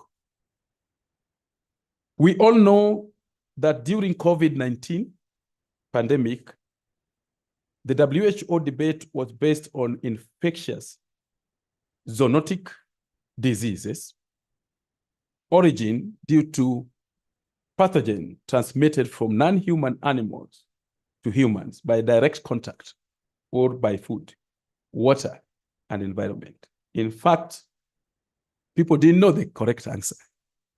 They were saying it might have come from the lab. Others were saying it must have spread from the meat.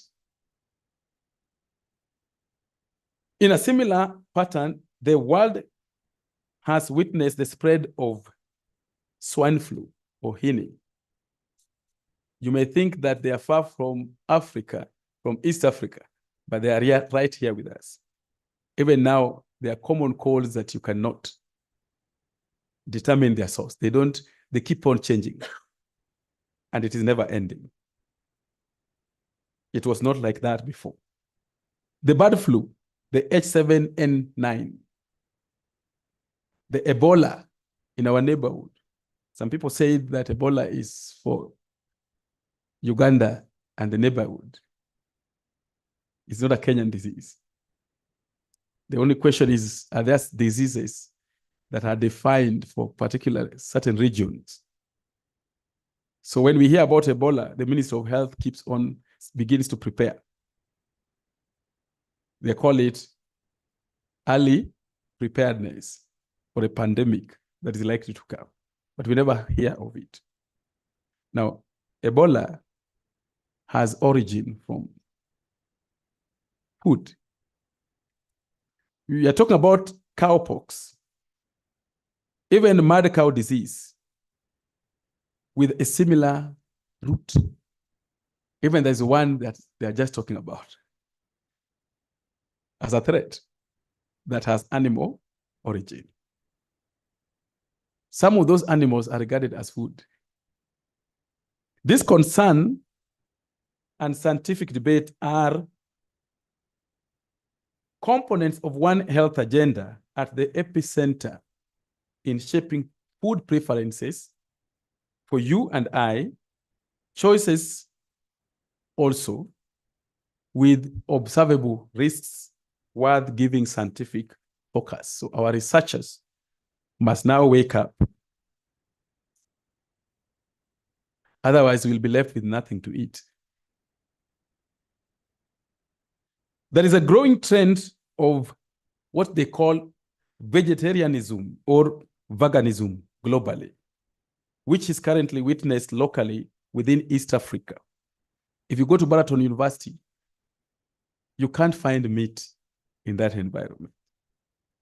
Some have even tried to mimic meat, and they call it soy meat, so that it can taste like meat. But it is indeed not a meat. More importantly, it is purely founded on health benefit connotation. Of course, environmental concerns and animal welfare. Now, as age, gender, and culture are determinants in the new feeding patterns, more females seems to be inclined towards consuming fruits and high fiber food sources. That brings us to the risk. The health benefit and risk associated with vegetarian and non-vegetarian diets are well documented in the science of epidemiology. On a matter of risk, the reflective mirror points at high prevalences of hemoglobin deficiencies among vegetarians due to non-availability of non-heme iron. So we are calling businessmen and women from outside to bring us iron. And we are forcing that as a program in our health facilities because we lost iron. That's a risk. Scientifically, plants have natural absorption inhibitors, and we know phytates, oxalates, and polyphenols for non-heme iron. So when you shift towards that, again, there is high risk. And heme iron is an important component of human blood. This behavior and health shifts bring us to the big question. Is excluding animal diet completely from our dishes necessary? You can answer that question. Is it necessary? Furthermore, it is in the public domain that there is a high demand for animal-driven food globally, which has led to the high uses of drugs in livestock rearing farms to increase productivity. People still use animal as food, and therefore demand is still quite high. So we are battling with that also in food behavior. This behavior in the production-free space has increased antibiotic resistance transmitted to inhibitant microbes or pathogens and converted to a highly mutable forms that now you cannot treat humans using antibiotics. You cannot kill the disease. This demand also contributes to the acceleration of climatic change graphs, which might aggravate the susceptibility to zoonosis in respiratory ailment patients. So we are thinking about food, animal, climate, human. All this brings us to the intervention dilemma in food choice and preferences. Reducing animal-based product consumption is pivotal in diminishing carbon footprints and impact of zoonotic diseases. The things that are going on now in the climatic change is a threat to humanity because of large animal production. Essentially, by combating global warming and climatic change, is an indication to extinction of humanity if we are not careful as scientists. You know, the climatic debate has been global and is now even in the country.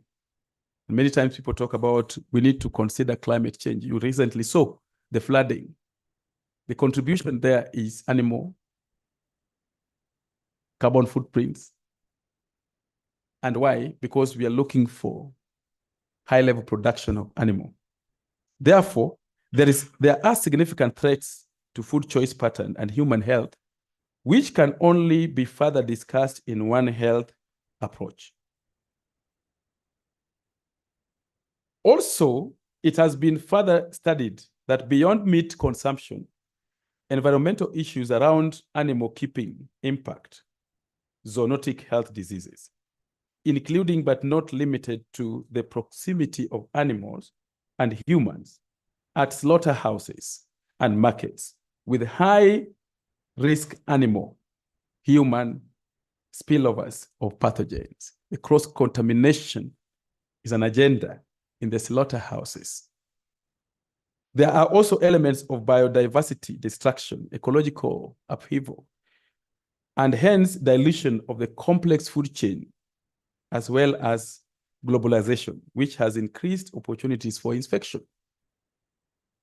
Another big question comes, what options for food choice patterns are we left with in the scientific debate? What are we left with to eat? There's no doubt that plant-based diets have human benefits by reducing metabolic syndrome and premature death. It is documented in many studies, in addition to planetary health benefits. I'm taking us somewhere where when I stop, the scientists will begin to think. One school of thought believes there is a need for a total shift to plant-based foods as alternative to animal-based food. However, this is a more theoretical than practical with the current trends in food habits. Can we move towards plant completely? Yes, as nutritionists, we may talk about complementing or complementation of plant products for access to essential amino acids, but is it practical? In as much as many epidemiological studies reveal that food replacement of animal-based foods may reduce the risk of metabolic syndrome, suggestions have been made to establish ways of ensuring access to possible benefits for nutrients, specifically hosted in animal products and byproducts, which is an area that nutritionists and food scientists must take a scientific approach in its context. Please take note that more weighting on risk associated with animal-based vis-a-vis plant-based would be attached to animal-based foods in the context of human and planetary health, which suggests that our focus should now shift to plant-based diet with a more detailed dissection of plant-based dietary pattern. Am I convincing someone to get to plants? It is a risk also. At this point, defining plant-based diet sensitive to nutrient deficiencies associated with animal-based diet is essential. Dietary patterns that emphasize consuming plant-based foods while eliminating most or all animal products are defined as plant-based diets. There are different types of plant-based diet across the globe, which include pesco-vegetarian diet, which eliminates animal products except for fish and seafood, and the lacto-ovo-vegetarian diet, which excludes fish and meat, but allows dairy and eggs. And then the vegan diet, which excludes meat and all animal products, as well as derivatives, including honey. Those are different types of plant-based diets. Other types of plant-based diet include the Mediterranean. When you talk about the Mediterranean diet, it is typically described, and I will show you. We also have the Nordic, the new Nordic, and that are approaches to stop hypertension, the DASH, and planetary diet.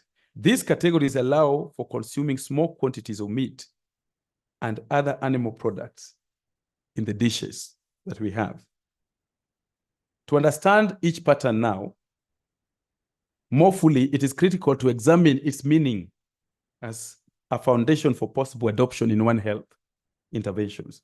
The Mediterranean diet, for those of us who do not know, incorporates fruits and vegetables, whole grain, legumes, moderate dairy and fish, consumption, while observing low beef and sweets.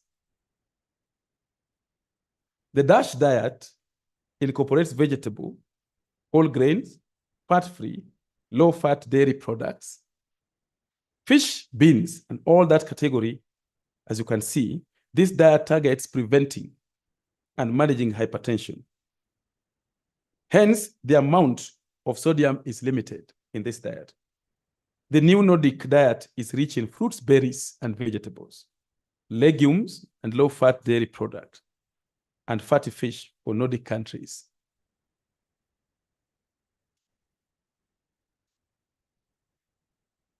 However, of course, the planetary diet we had explained, there is need to recognize that individual values, beliefs, preferences of families, friends, workplace, community setting, urban designs, food availability, infrastructural network greatly influence these patterns, which implies that policies targeting these areas have to be sensitive to those extrinsic and intrinsic factors.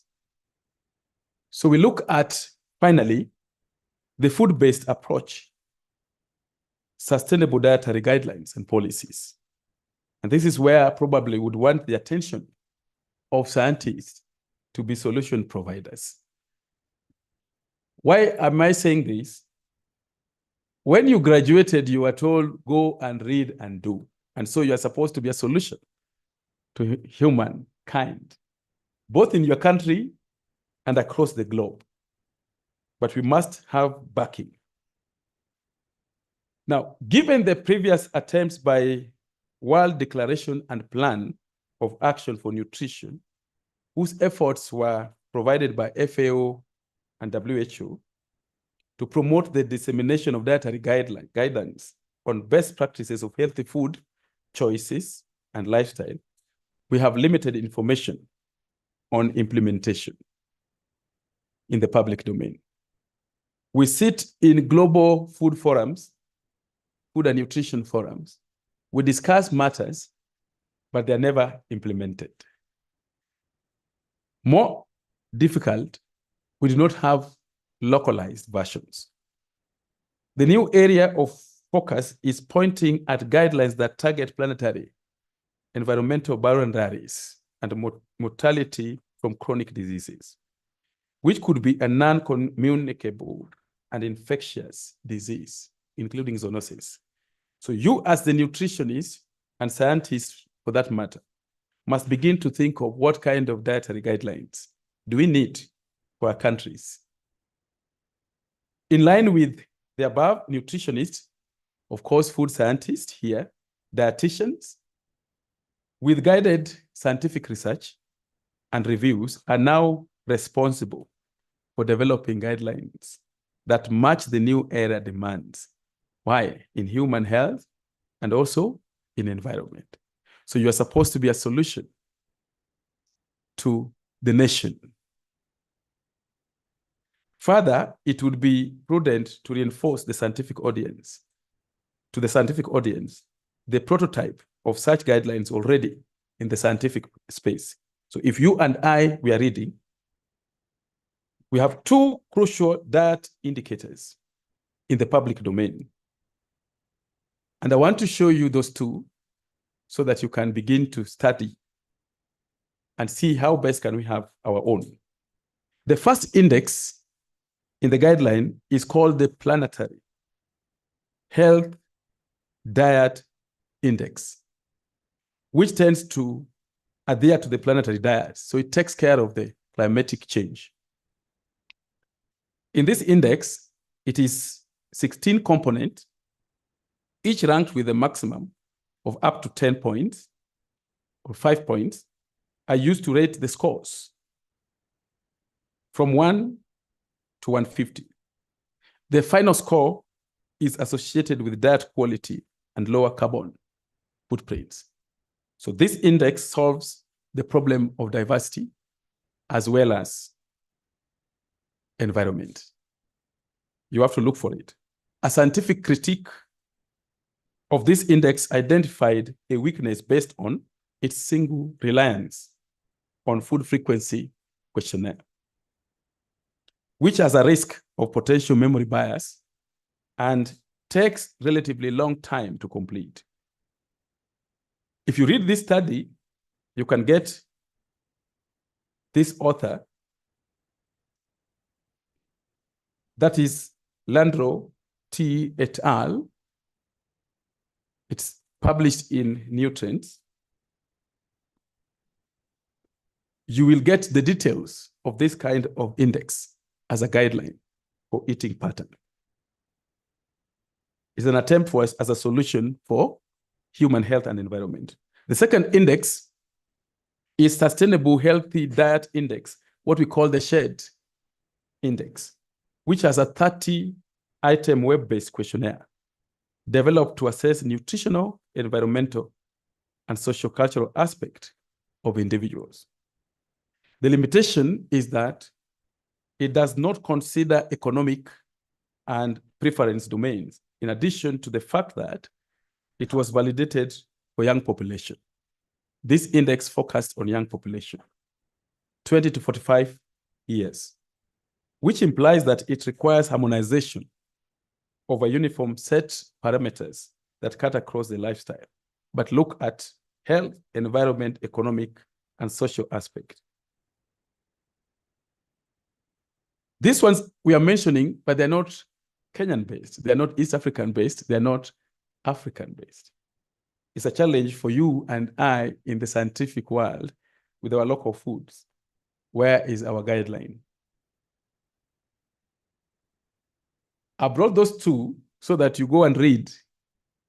And then you tell us, how do we get East African-based guideline or dietary index guideline that will solve all these problems you have raised in this paper? In conclusion, based on the critical review of plant-based diet, it is evident that plant-based diet could be more friendly diet. How many agree with me? That is not a good question. How many disagree with me? I think that's the best question. We are nutritionists, and somebody outside there is going to ask you, we see many people moving towards plant-based diet. Is that correct? Did you hear that? It's yes and no.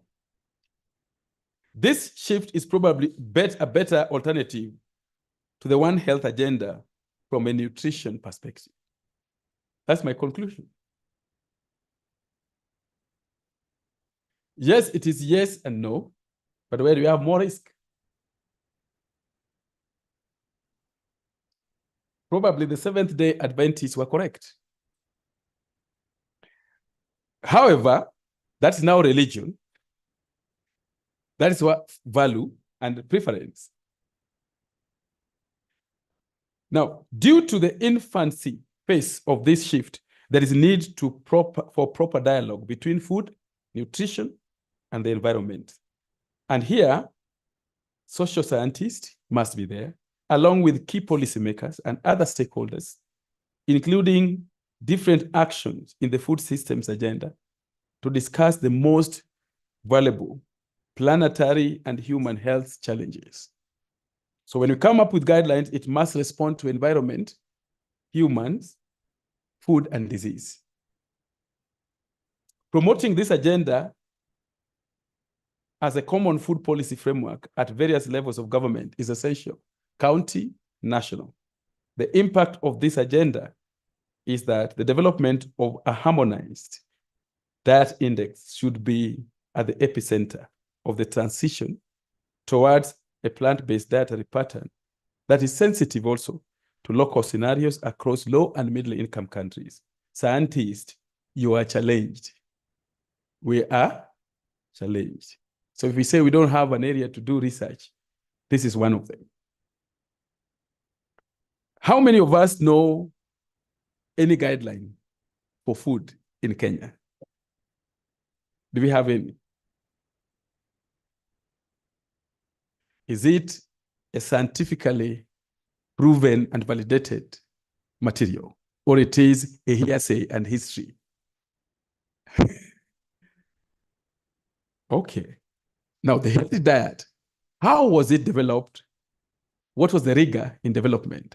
The last time we were talking about mental health guideline, which has only a quarter of a paragraph on nutrition. How was it developed? So people sit down somewhere and they come up with what they think this is healthy diet. And they get to the scientific space.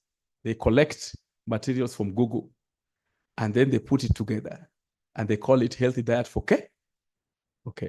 Does it consider local foods? Does it have Mrenda perspective? Does it have Mursik? Does it have avocado?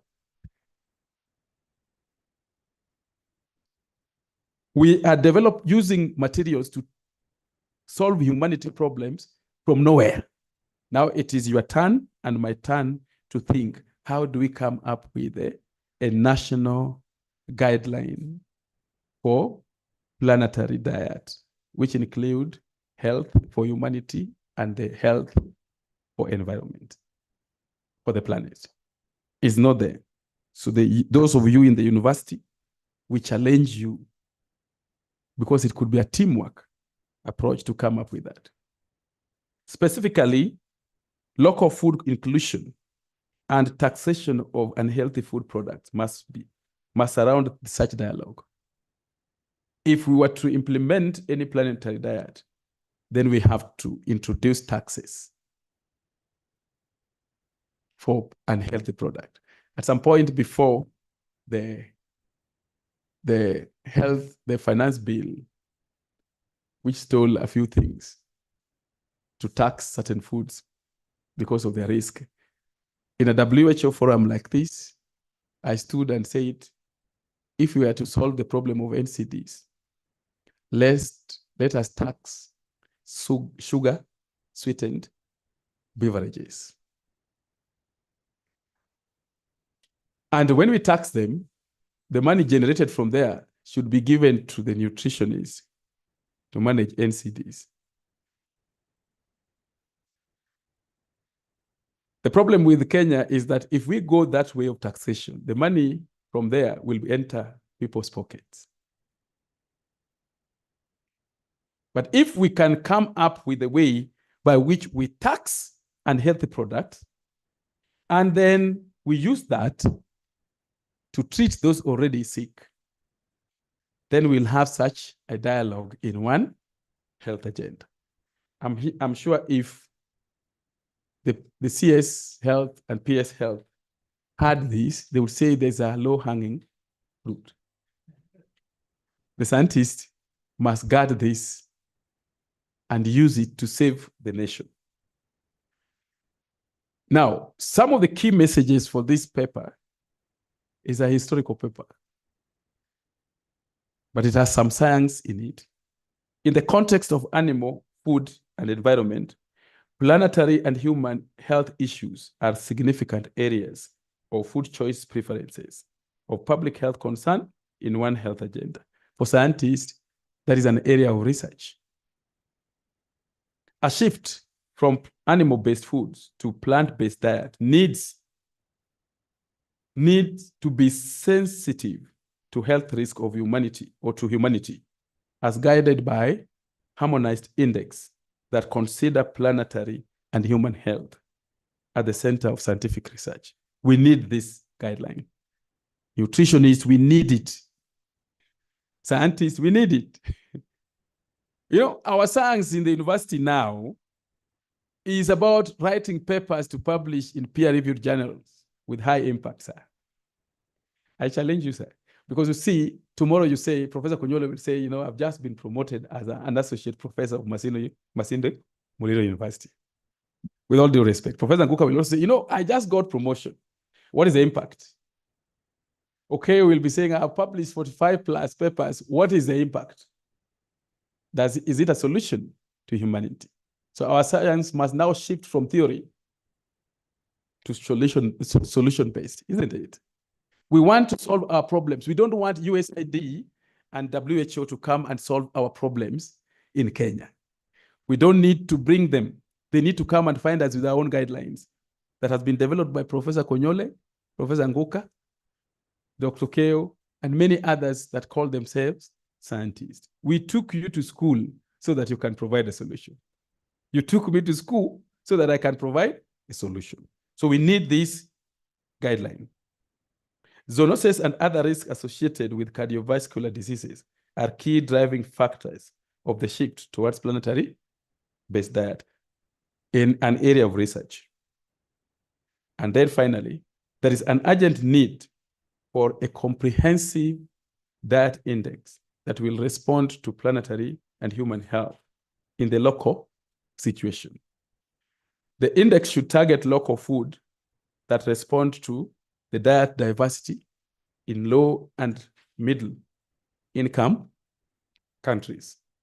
The development of this index should include all actors in the health, environment, and policy matters.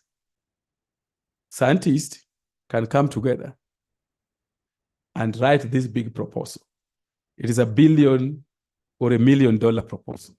Professor Konyole, Professor Nguka, who else is another professor here? They called me professor. Other people, let them come on board. We need a dietary guideline which is called healthy diet. Not those things you're mentioning from the ministry. They are done by people who cannot measure a Likert scale. And they say, let's put this one because it's healthy.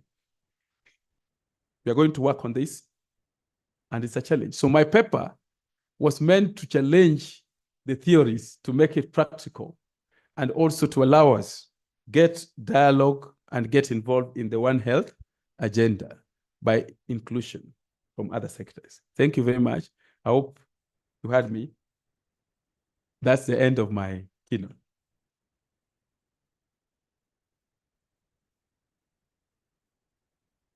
Thank you very much, Dr. Keo. I know you've raised a lot of questions, and I heard when you say the conclusion was shifting from animal-based to plant-based diet.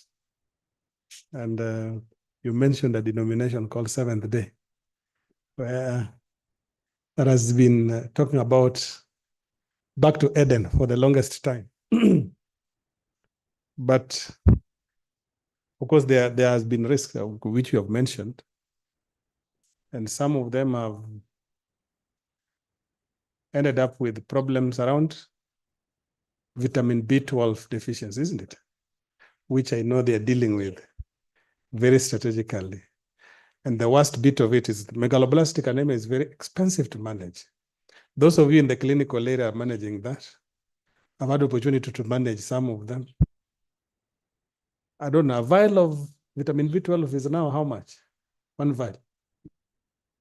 The injectable. Those in the clinical area, you can help me with the cost. Now, that has been the challenge, and especially for the veganism. For 9,000 a vial, and I think it is injected weekly, or is it monthly? Per week, isn't it? Yeah, so multiply 9,000 times 4. 9,000 times 4, 36,000 a month. Now that's one of the challenge, but it's not only that. There are others that are fixed with that. So it is something that, as you've said, requires a lot of dialogue, so that we agree on a pattern that is going to be diversity and variety viable to the human being. And some of these things are real, and especially for those who are in the hospital, you see these things face to face. Maybe even in the community, I think they see it face to face.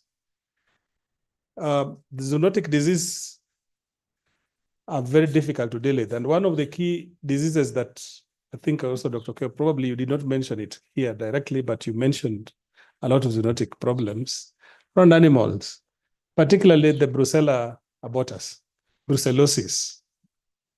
Very difficult to manage. In the veterinary world, and I don't know whether there are some veterinarian here, they'll confirm that that disease has no management in the veterinary. They don't know how to manage it. But once it crosses to the human, management is similar to management of TB. It will take you some very serious injections of streptomycin, over 15 to 20 injections to the bare minimum. I'm talking of bare minimum, and about 45 days of taking rifampicin combined with doxycycline, which is not very easy to deal with. And sometimes the symptoms does not go. So we are in a catch-22. That's what we are saying. And on the other hand, you will deal with vitamin B12 deficiency. So you have to make a decision. For the lacto-ovo-vegetarian or lacto-vegetarian, ovo-vegetarian separates, I don't know how it sounds, but still, whichever way, the risks are still there. Dr. Keo had made a conclusion that there are more risks in the animal side compared to the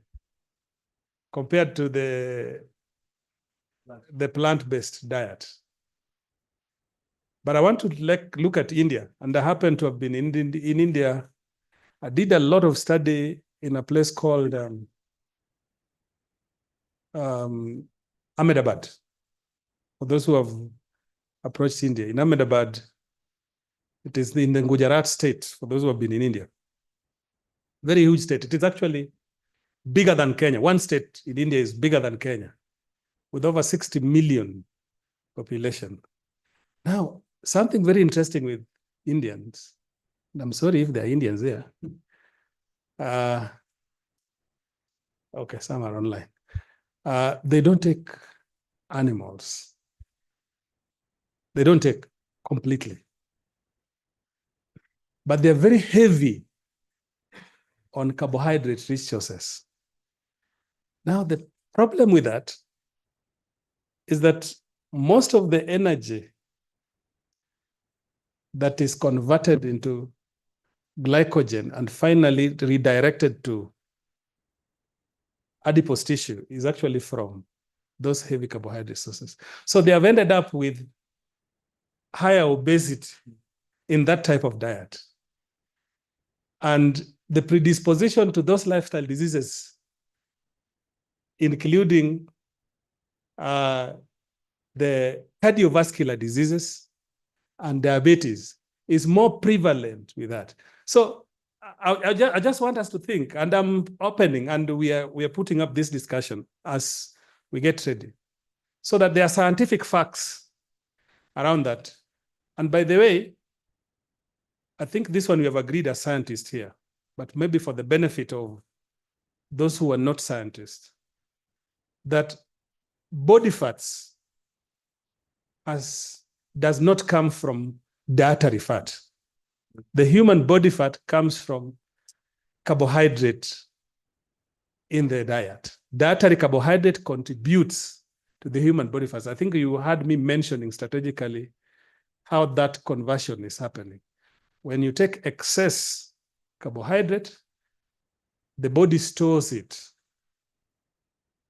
in the form of adipose tissue. It will be first converted to glycogen in the liver, and excess glycogen are converted to. So, and that is why I'm saying it's scientifically it's a catch-22. So when you understand nutrition, it is worse. And that is why sometimes it's so good to have too much knowledge. It's better sometimes. It will give you more problems than it, because you begin wondering, where should I survive? And especially those of us in the hospital, I sympathize with them, because these are guys are very difficult to deal with. You know, if God forbid you are admitted in ICU or HDU, and you happen to have a functional brain, so you'll be watching how those ECG readings are going, whether you are going or not. So usually not a very good picture, isn't it? You'd rather don't know, you should be interpreted by somebody else. Now, when it is you, knowing very well whether you are supposed to through and I look at Dr. Keo's 2 arrows, is it towards the plant-based or towards the animal-based? Whichever direction, you must deal with those things I've talked about. Cindy? Yeah, so let's agree where is the compromisable, or what I can call the middle ground for these two. And the middle ground, again, you have heard it. It is moderation. Actually, the 6 principles in dietetics. Still, the balances, the moderation, the energy controls, and if possible, my best should be from all the food groups, because that is an indication at community level or at public health level, they have said that the dietary diversity score of a certain level, of 4, is actually viewed to be more efficient. So you should focus on the dietary diversity score rather than actually the individual food-based approach. But that is subject of discussion. And Dr. K has thrown a spanner into the works. Let all of us think through it and see how to deal. I've just given you examples of both sides, animal and human side. So you see how to deal with it. The good thing is that all of us are scientists. Sisi wote to suffer na hiyo thinking. Thank you very much. So with that, I don't know whether we can have 3 questions, Dr. K. Yes, or what? Really, no. I thought it was meant to make scientists think. Okay. Okay. So, ladies and gentlemen, let's think through. Or let me have one rejoinder. 2. Maybe the question that I would want to ask. Yeah. And I'm the one who made the presentation. This material called dietary, healthy diet guideline. Who developed it? Who developed the healthy diet guideline? MOH.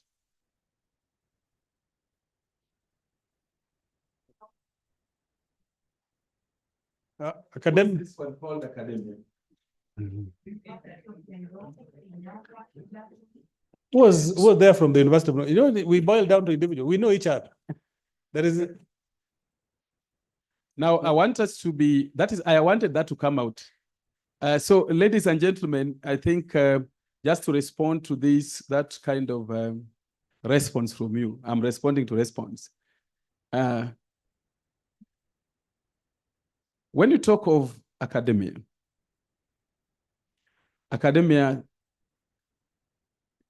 we know each other. That's number 1. We must also know each other.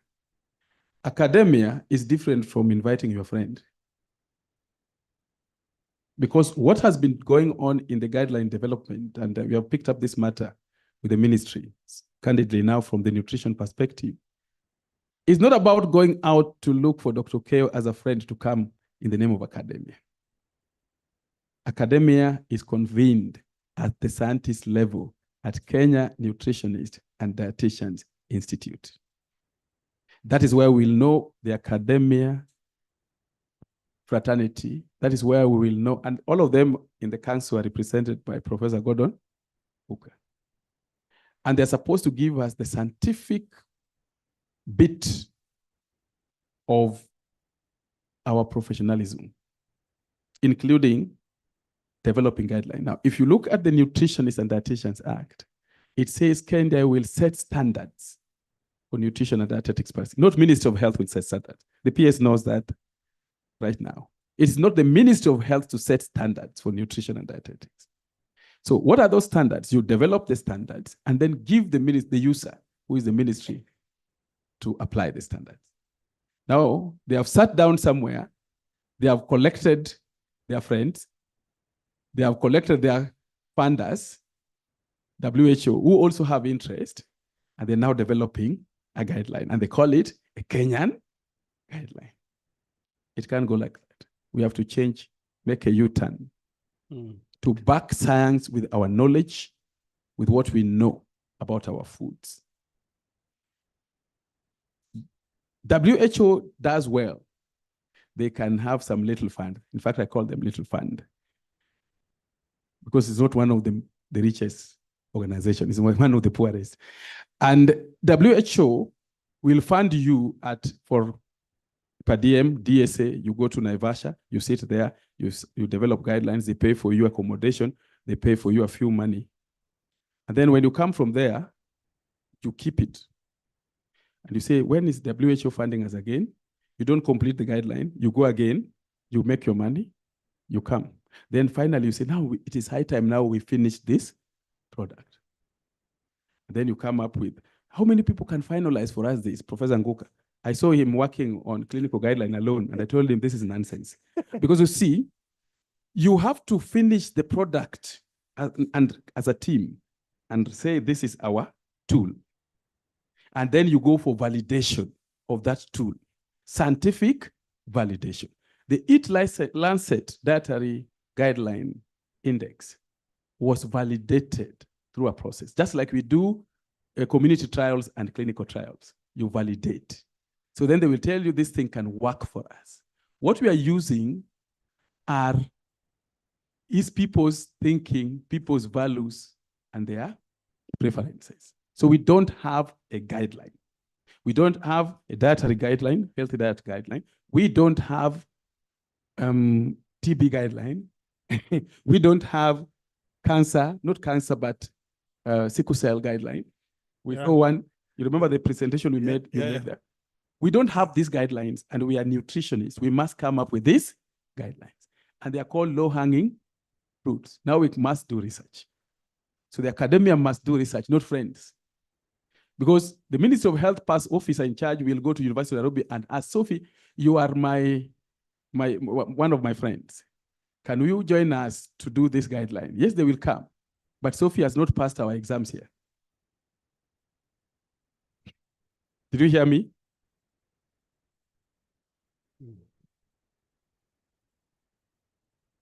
So what we are saying is that this thing from that presentation is very clear that apart from just being a dialogue, it must be a dialogue that is scientifically supported.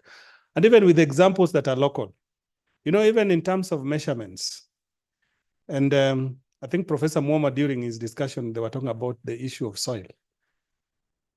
Certain foods will have different amounts of food composition based on the soils that they've been grown in, and depending on the facts on that ground. For example, in the Rift Valley, the cabbages from the Rift Valley, if you were to analyze and compare with cabbages from Nairobi or compare with cabbages from the coast, do you think they will have similar amounts of a particular nutrient? The fact is they will not be this, they will definitely be different. They'll not be there. It's different from Ugali. Yes. If you go to Western, Ugali is hard. Yeah. If you come to Central, the Ugali is soft. Yeah. Those are not similar. The portion may not be correct. Similar. Even the amount of water that is used in preparation will actually vary. And that in itself already has actually shifted its composition. So based on such, and he was talking about Mursik. Mursik, for example, in the Rift Valley, and even within the Rift Valley itself, there are particular areas. The Mursik in KU will be significantly different from Mursik in Nandi. They may not be having, and I don't know whether whatever they're using for preparation of the gourd, that black ash, I don't know whether it is the same thing. What we are saying is that, can we localize what we are doing? And the standardization of those documents are very critical for purposes of informing our practice. So nutritionists must take charge. Even if I was to look at, I've seen some of those guidelines. The people who are considered academia are not even nutritionists themselves. You may not, because even the ones who are there, they are not nutritionists. And the facts we are talking about here, they will not be able to understand. When you begin talking about dietary diversity score and the variety score, some of them will ask you, so what is the difference between the two? I've had this with my colleagues, Professor Konyole, bear me witness, when we were in a discussion in one of the defenses of our student. Somebody asking, is there a difference between dietary diversity and dietary variety? Then we tell him, my friend, since you are not a nutritionist, can you just leave it at that and leave the experts to deal with it? Now, that is the problem that we have with some of the guidelines that we have. But we are saying, now that we are talking about One Health, it should be even the nutritionists who are left. And one of the guidelines that Dr. Keo has talked about, as alluded to, is the sickle cell guideline. You can download it. Do you know how many, in the extent that nutrition was discussed? 3 lines, 1, 2, 3, full stop. You want us to pick that for nutrition? Yeah, you saw it, eh? Yeah, and most likely the nutritionists were not involved. I didn't see the name of a nutritionist in that. Yet you people are there. What we are saying,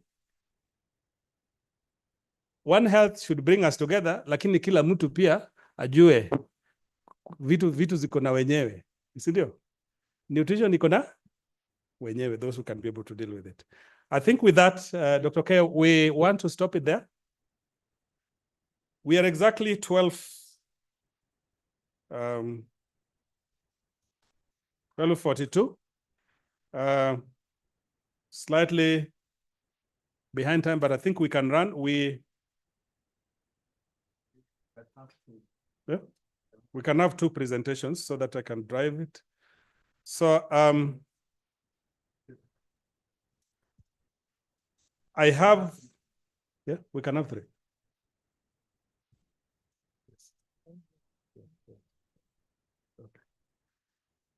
Thank you very much. So our first presentation, so that we can drive this agenda forward, will be by my friend and my mentee, Alexander Mbogo. And this paper is written by Alexander as the first author, Sophia Ngala, second Angela Andago, and Peter Kaya. You're going to take us through the effects of particle size, soaking, sprouting, and boiling on phosphorus protein ratio, values in serum phosphorus control among hemodialysis patients. You had already put up your name?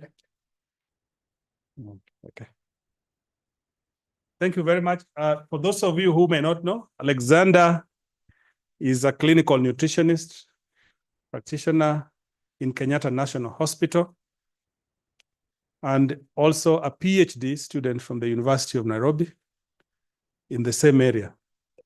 Thank you.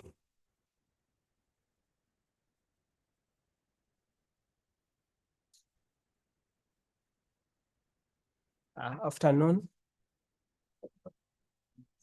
Thank you very much.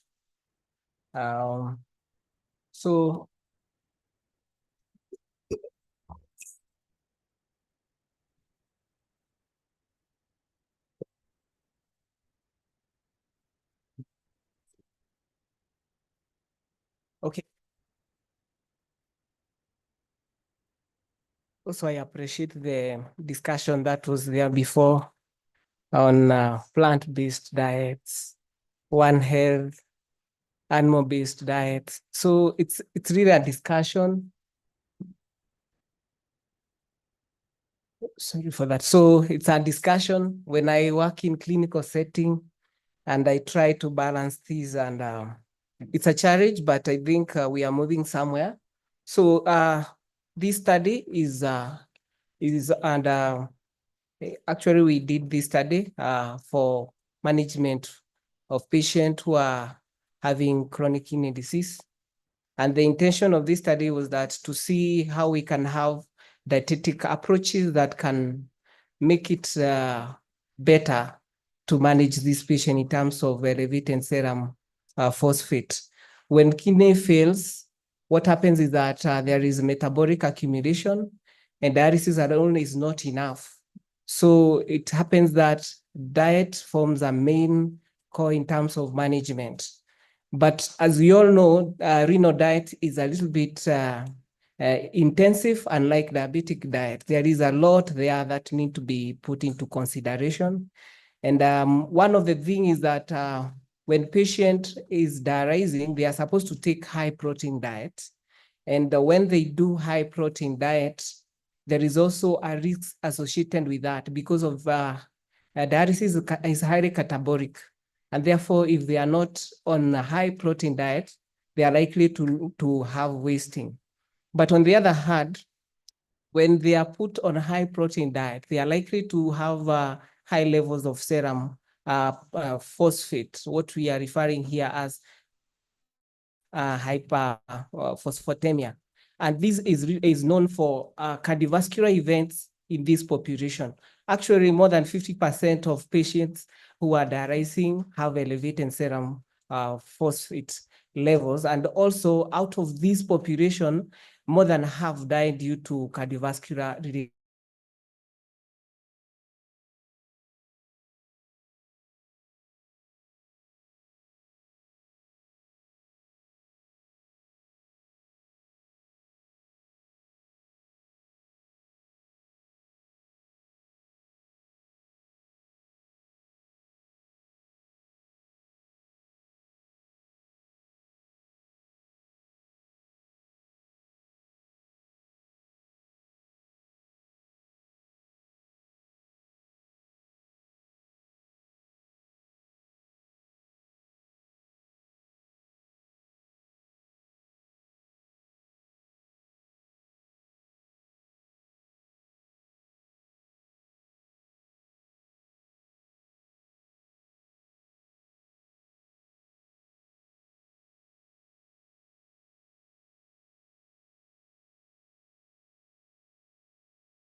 Explanation on that background. What is there is that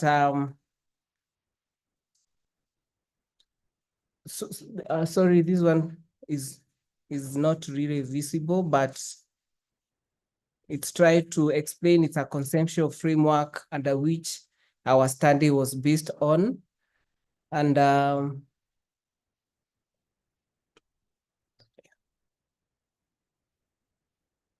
yeah, good. So thank you very much. It's a conceptual framework which anchors our study.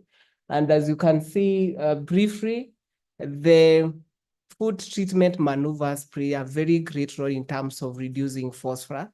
Because as explained before is that the main source of phosphorus in patients that causes increased serum phosphorus is diet. So we examine different food treatment methods with aim that we can be able to capture or be able to identify at what level or what kind of food treatments are optimal that we can be able to advise patients in terms of when it comes to preparing their diets.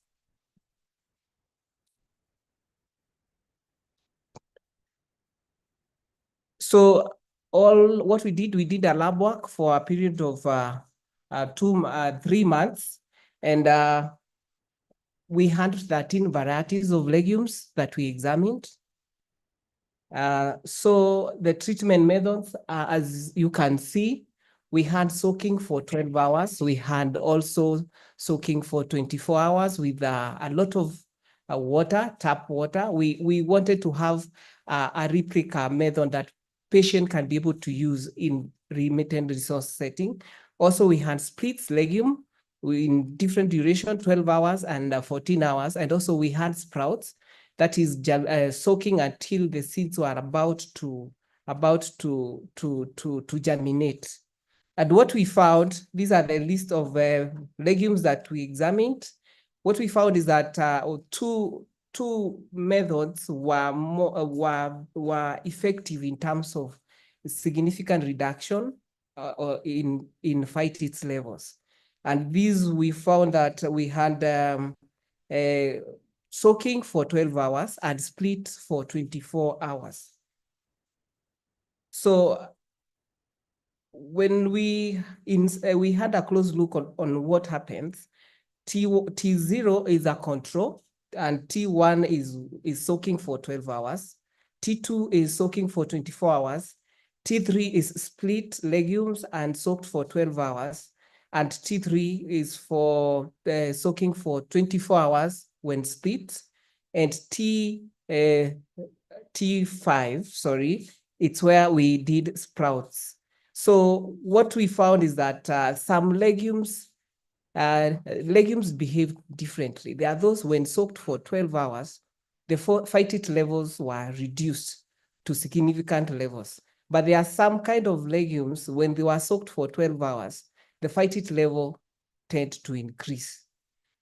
But for split, most of the split legumes, we were able to find that the phosphorus levels were well controlled.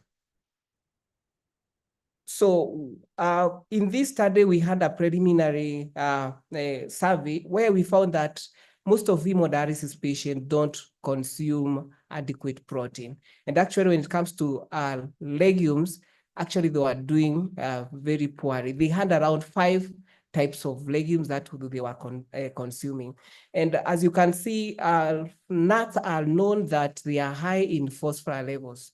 But in this study, what we discovered is that legumes such as nuts, groundnuts, they were comparing very well when it comes to legume levels. And you can see that lentils, which are known as kamade, they are not to be friendly. Actually, they had high phytate level, plus also yellow beans that they are normally provided in patient feeding as good sources of protein, and therefore, and also they are considered to be low in phytate levels.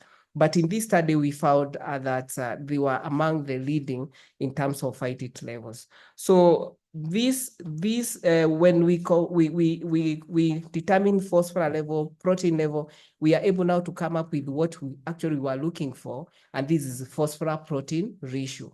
Actually, as I've said, Kidney Disease Quality Outcome Initiative recommend that when you are selecting protein for patients, you should not look at absolute phytate levels, because once you pick on a legume or protein that is low in absolute phytate phosphorus level, you will not achieve the protein requirements. So the guideline indicates that you need to consider phosphorus protein ratio, and preferably less than 12.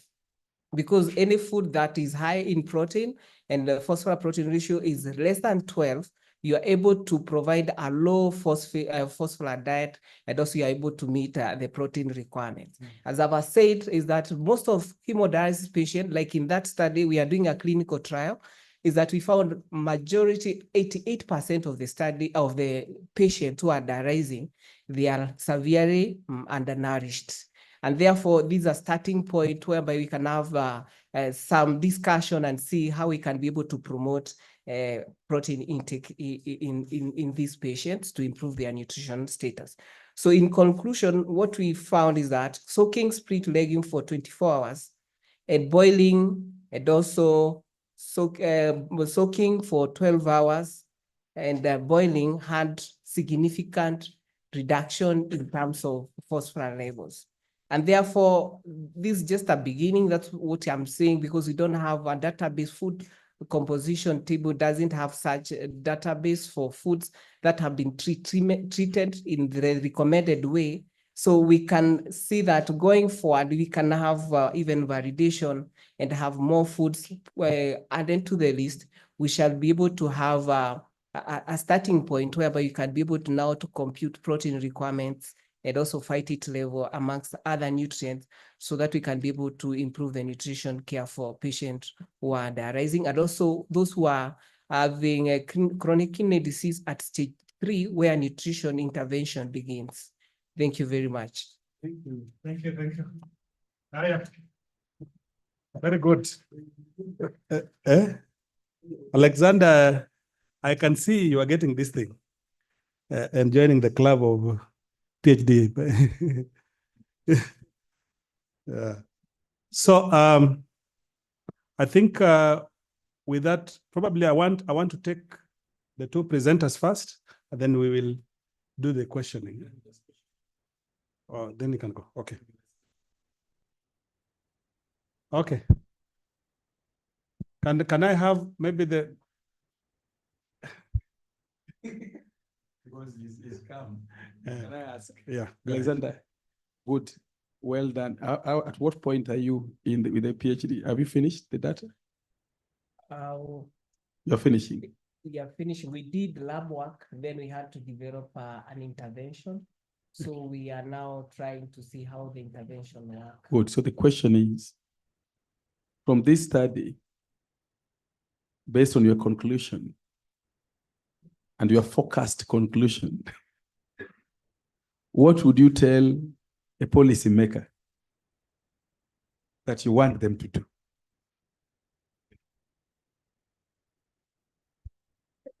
Still, it boils to where we started. We need to revisit the food policy and guidelines that we have. And also, as we speak right now, we don't have a nutrition guideline for management of chronic kidney CKD patients. Yes, yes. So if we are to develop these are some of the factors we need to put into consideration, because this one is this is the lab work, so it's something empirical, it's evidence-based. We can be able to see how we can improve. And also when it comes to inpatient feeding, it brings a wider scope in terms of what kind of improving food protein index, what kind of foods we can put into the plate for the patients. So that's a guideline we need to develop for different NCDs. That's what is coming from this. That's why you are studying. Yes. Okay. Thank you. Well, let me get one question from the plenary. Get for me a lady, Jackie. Kerubo. Thank you. Thank you, Alex, for the nice presentation. Yeah, it's long overdue for that, because mine is not a question, it's just a comment. Looking at, when you look at this patients, CKD patients on hemodialysis, there's a struggle between protein, which has phosphorus, and then the phosphate themselves inhibit calcium, which is already compromised with kidney disease. So we are headed somewhere. Thank you for that. And we need to do more of this. Yeah, and he has actually talked about the protein phosphorus ratio. It's one of the key items, which is his output, and that's why I like his study. Yes. You can see me, I was already awarding him. Andika hiyo thesis itoke tuone. Thank you very much. So let's leave it at that. And once more, let's clap for Alexander. You know, to have a courage, those of you who have gone through studies, to have a courage to come and present your document in front of people who can easily put you down. Academicians are very serious people. Is a big courage. And Alexander has done very well. Can I have the second presenter? This is, oh no, my eyes are getting worse. Is it age? Mariama Njie, she around? Professor Pauline Omedo, Beba, yeah? Oh, it's virtual, okay. So, Mariama Njie is virtual. So there are three presenters there, or one presenter, three authors, Professor Pauline Omedo, Bebe, and Dr. Caleb Oburu Orege. They are going to give us a presentation on antimicrobial use and sensitivity of mastitis pathogens among smallholder dairy cows in peri-urban areas of Nakuru City, Kenya. Welcome, Mariama. Thank you. Good afternoon, everyone. I hope you're getting what I'm saying. Hello? Yes, we are. We are getting you. We are getting you very clearly. Okay. Thank you for inviting me to this wonderful conference. My name is Maria Manjai. I'm an MSc student from Egerton University, studying livestock production system. I'm a Gambian. This was one of the papers from my thesis, which I will present today on antimicrobial use and sensitivity of mycetes pathogens among cows in Nakuru pre-urban smallholder dairy farmers in Kenya. Antimicrobials are mostly used in livestock for treatment, prevention, production, and enhancement. They are mostly used for, that is the main use for when it comes to livestock. In dairy, it is mostly used for mycetes treatment, respiratory diseases, and others. And also they use it for the enhancement of production. However, these antimicrobial drugs are leading global public health risks. For example, from a presentation of the Keystone by Dr. David, he talked about so many things about the use of antimicrobials and then their effects on human health. This is basically one of the problems that the livestock sector is facing. The use of antimicrobial drugs have been causing antimicrobial resistance, pathogens, residues in the milk, which eventually leads to treatment failure, both in humans and in animals. Also, it causes economic loss. But there is little information, there is daft information about these issues when it comes to antimicrobial use and the resistance level and residues in the dairy industry, especially in the pre-urban areas, which Nakuru is one of it.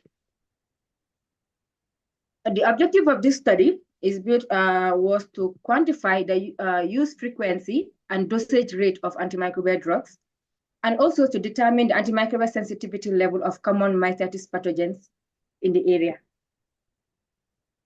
A cross-sectional study was done in the dairy herds in pre-urban area in Nakuru. 210 lactating cows informations were collected on antimicrobial drugs use and the dosage usage. Based on those 210 lactating cows, 119 milk samples were collected and subjected to AST, antimicrobial sensitivity testing. And then for the data analysis, general linear model was used to test for the mean differential between the antimicrobial use and the dosage. Chi-square was used to identify for the independence, to test for the independence for the sensitivity level of the pathogens and the antimicrobial drugs. In our findings, we came to realize that in the dairy industry, they were subjected into 3 production systems, that is the free grazing, the semi-grazing, and then the zero grazing. Based on these results, if you look at this table, the diseases that we have found mostly common in the dairy industry, in the dairy herds, were the parasitic infection, ECF, that is the East Coast fever, and then mycetes, other diseases all grouped in one. According to these results, diseases were higher, disease conditions were more frequent in the free grazing, but yet mycetes was higher on zero grazing, which is the intensive production systems. That is sorry.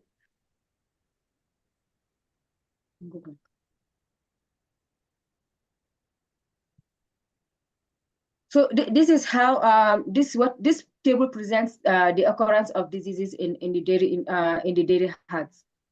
When it comes to the antimicrobial drugs that we are used, more than 60% of the drugs that we are used were unknown to farmers. That shows that there was little or no record of the use of antimicrobial drugs when it comes to the dairy herds. The few drugs we are used that we are known, we are gentamicin, tetracycline, penicillin, and sulfonametazole. but most of these drugs were definitely not known by the farmers. So it also shows that there is little information that is recorded when it comes to the use of antimicrobials and the disease occurrence in the hearts. When it comes to the use of antimicrobial drugs, the use frequency in all these hearts were almost the same. Though it was higher in the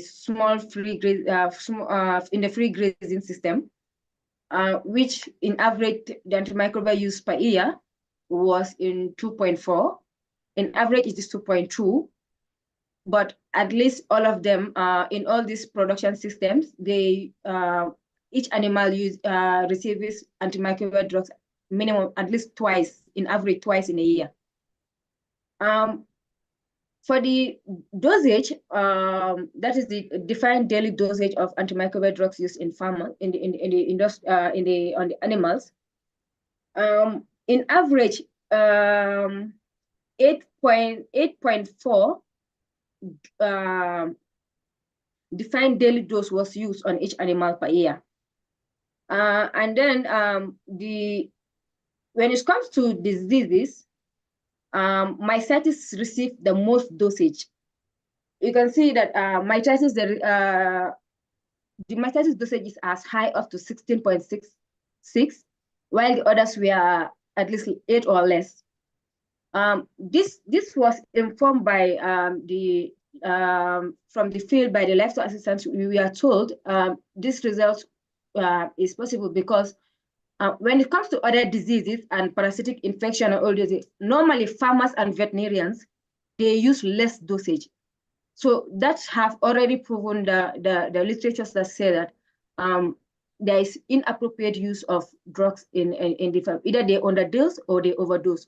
But when it comes to mycetes infection, both farmers and veterinary officers, they overdose, having at the back of their mind that when they overdose the antibiotic in treating the animal, the mycetes will be treated faster. That is the concept behind this underdosage and then this overdosage when it comes to mycetes. When it comes to the drugs, the drugs that are used, tetracycline and sulfonametazole are the drugs that they use.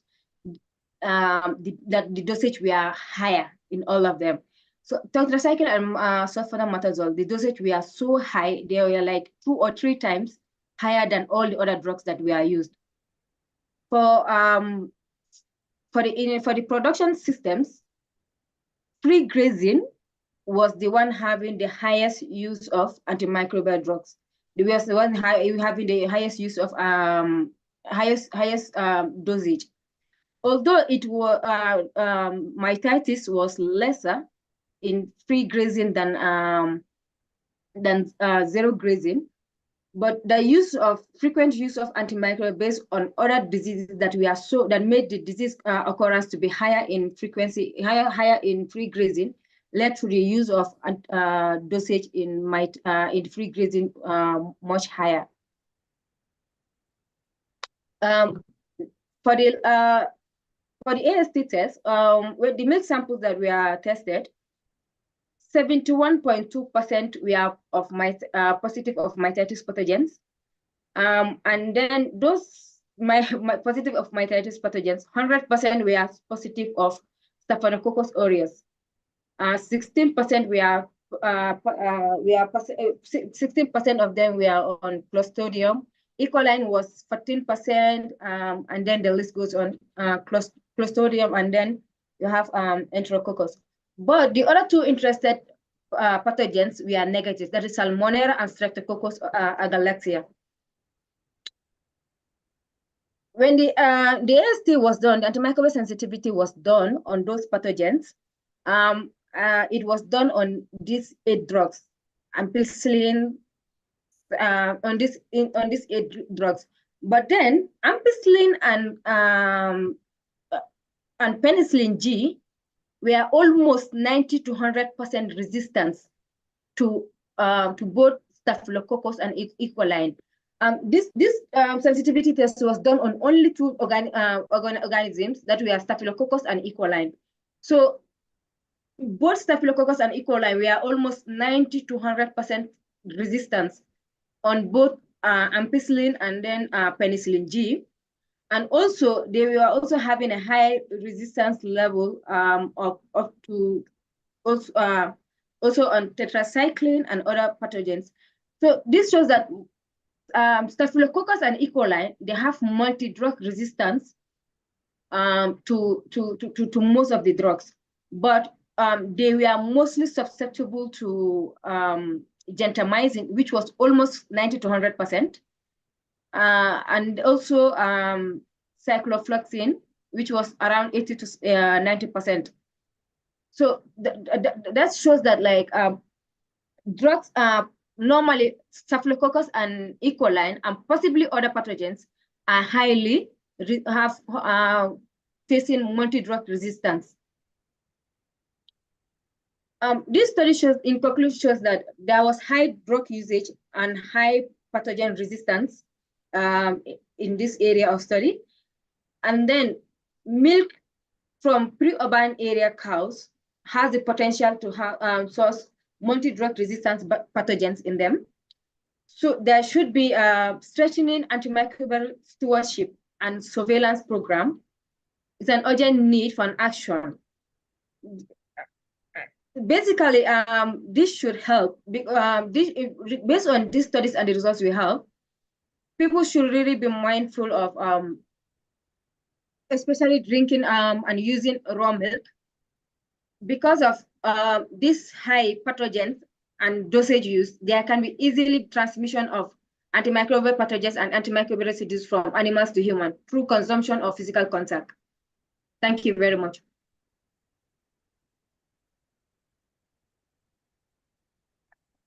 Yeah. Clinicians can now see that all the antibiotics used in the hospital are already being used by animals. And the worst bit of it is that the most common cause of upper respiratory tract infection, Staphylococcus aureus, is resistance already to two major combinations, sulfamethoxazole and which other one? It is already resistant to sulfamethoxazole and gentamicin. Yeah, now you can see. And those are the most useful products. What actually will disturb you is that the conclusion of Njia is that we need to increase some surveillance or pharmacovigilance for that matter. The question is, who is going to have this vigilance? And actually that now justifies why there is need for One Health. And One Health in Kenya is one of those that has only been implemented in a quarter. So it is not even One Health. If you look at the implementation process, because in the Ministry of Health, it is zero. If somebody knows anything called One Health in the Ministry of Health, they don't even care about it. Yet there is One Health for the past many years in Kenya, hosted by ILRI in the Ministry of Agriculture. And they're doing it themselves as vet. So, Miriama, maybe my question is, in that conclusion is, whom do you assign this duty of pharmacovigilance or surveillance to? You will answer that question maybe together with another question from a member.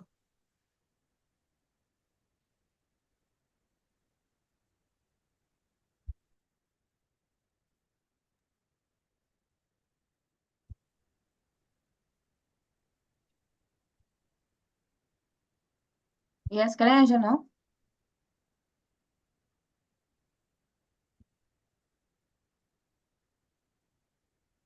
Yes. So you can see. And you know sulfamethoxazole, we use it in many, isn't it? It is sulfamethoxazole with trimethoprim. that we use mainly, especially all HIV/AIDS patients. Tunawapea hiyo. Na unaona? Can I please take the second question? Yes, go ahead. We are getting one question.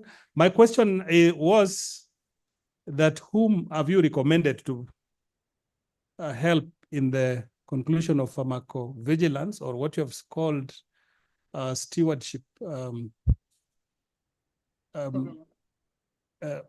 It's called what? Strengthening the antimicrobial stewardship, which is mainly pharmacovigilance and surveillance on this drug use. And this is just excluding a bit of, because pharmacists are using these products. Now, from your side, I think your area is agriculture. Yes, or veterinary. Yeah? Livestock production systems. Livestock animal productions, animal Yes. production system or livestock production system. Yes. Now, these drugs are also used by pharmacists or the medical field. Yes. Were there engagement of pharmacists as well in this process? Or do you, just tell me whom do you recommend to take charge of this process of stewardship? Okay, thank you for that question. When it comes to the stewardship program and surveillance, it's basically a very broad area which will have to involve so many stakeholders. Like example, in the livestock sector, it will have to involve the farmers, the extension workers, researchers, and also in the medical field, like the hospitals, because most of the drugs we are using in the livestock production system are almost the same of the ones that we are using in the medical field. So it will also involve the medical field and also the pharmacologists that are also selling these drugs, because the transmission of antimicrobial resistance pathogens to humans, they will still be using the same drugs on the humans to treat, which that drug is already resistant since the pathogen was in the animal, which is going to cause treatment failure in both in the human. So it's basically in a One Health aspect control, where all these sectors will come together to have a surveillance, a database of the antimicrobial drugs that are used both in the animal health sector and the human health sector, so that they will know the ones, and also a continuous research on the one from the researchers or students or universities, so that they all the time they'll be able to know which drugs are resistant to which pathogens, so that they'll be able to control the antimicrobial drugs that are used that are already resistant. For example, penicillin is already now resistant to most of these pathogens, but yet it is still being used both in the animal health sector and the human sector. Yeah, maybe for different functions. It's true, penicillin is still in use, especially for septic wounds, isn't it? Mainly, but otherwise Yes. it has resisted. Yeah, and we still use penicillin in human very strongly. Gentamicin is still being used. It's an aminoglycoside, isn't it? Yes. Still being used. Is there a clinical pharmacist here so that I can? Any clinical pharmacist? No, even clinical nutritionists are aware of these things, isn't it? The pharmacotherapy and the issue of antimicrobial resistance is a key issue. And you can see the concept of One Health actually converges at nutrition. Now we agree, isn't it? The interaction between human, animal, and environment, the point of convergence is food, isn't it? The eating. It is in the eating, the drinking of that milk or the eating of the meats, isn't it? And that transmission of zoonotic diseases, especially the resistant zoonotic diseases, in this case, what has been identified there is the Staphylococcus aureus that is quite resistant, and Staphylococcus aureus and yeah, E. coli. And E. coli mainly, Escherichia coli. And all those are found in the human body at any given point, the two. So you can be sure that what should be recommended is the proper implementation of One Health, so that you bring all the parties together, which you have already explained. Maybe it should be come out explicitly that this is where One Health will be able to help. And who should host it? Minister of Agriculture or Minister of Health? Yeah, both. Now, when you talk about One Health, you must have a governance structure. One Health is not One Health if there is no structure. And that structure must be intentional. Must be intentional. They form a structure, they form a policy, and that policy has to be coordinated from one point. Maybe that is the policy direction that you can be able to provide. Discuss that with your supervisors and see how that can come out in the form of a policy brief. But otherwise, I love the study. Thank you very much. Do you have any other question? If we don't have, then I'm calling the last but not least.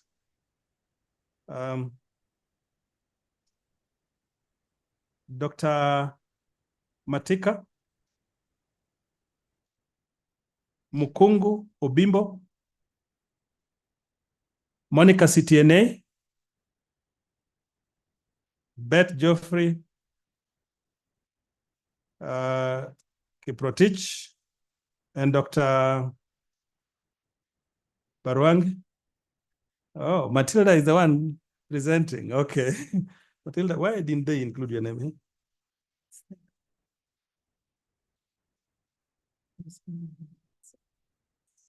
Oh. Waliandika vibaya. It is Matilda, sio Matika. Okay. So Matilda will be doing for us the presentation on dietary patterns, physical activity, and cardiovascular disease biomarkers among female workers of reproductive age at Moi Teaching and Referral Hospital. Welcome.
Good afternoon, everyone.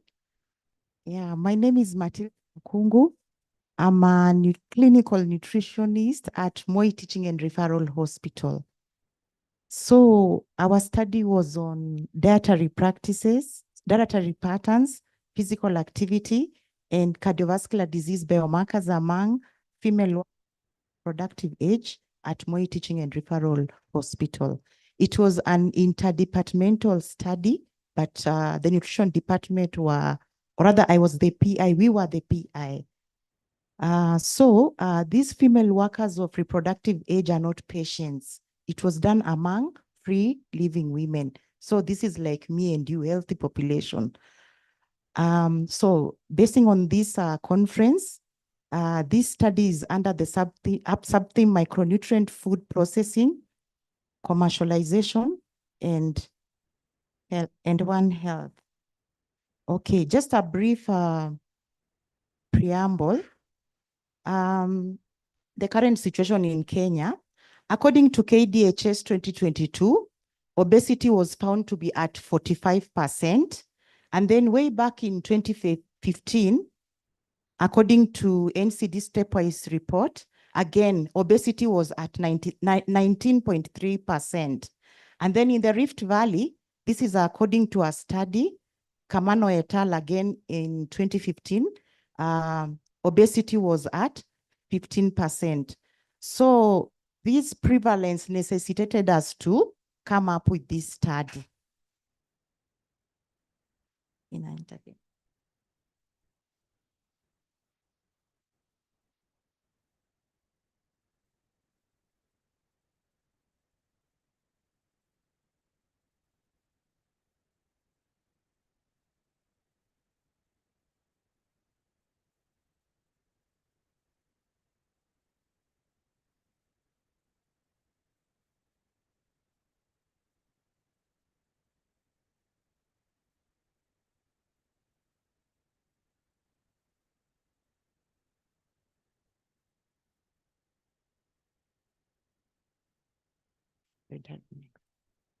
Okay.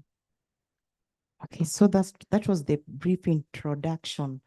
So this year's conference theme is One Health. So One Health is a public health and well-being integrated. One Health is an interfering with it. Yes.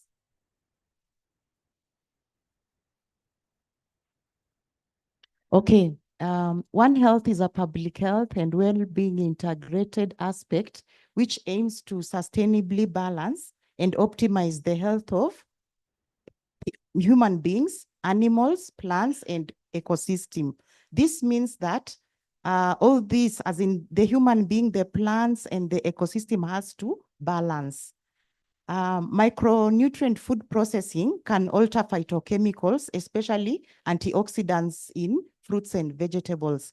And these antioxidants, which work as phytochemicals, usually improve cardiometabolic health. So this means that, yes, processing is good, but the foods should not be highly processed so that we retain whatever the antioxidants in the foods.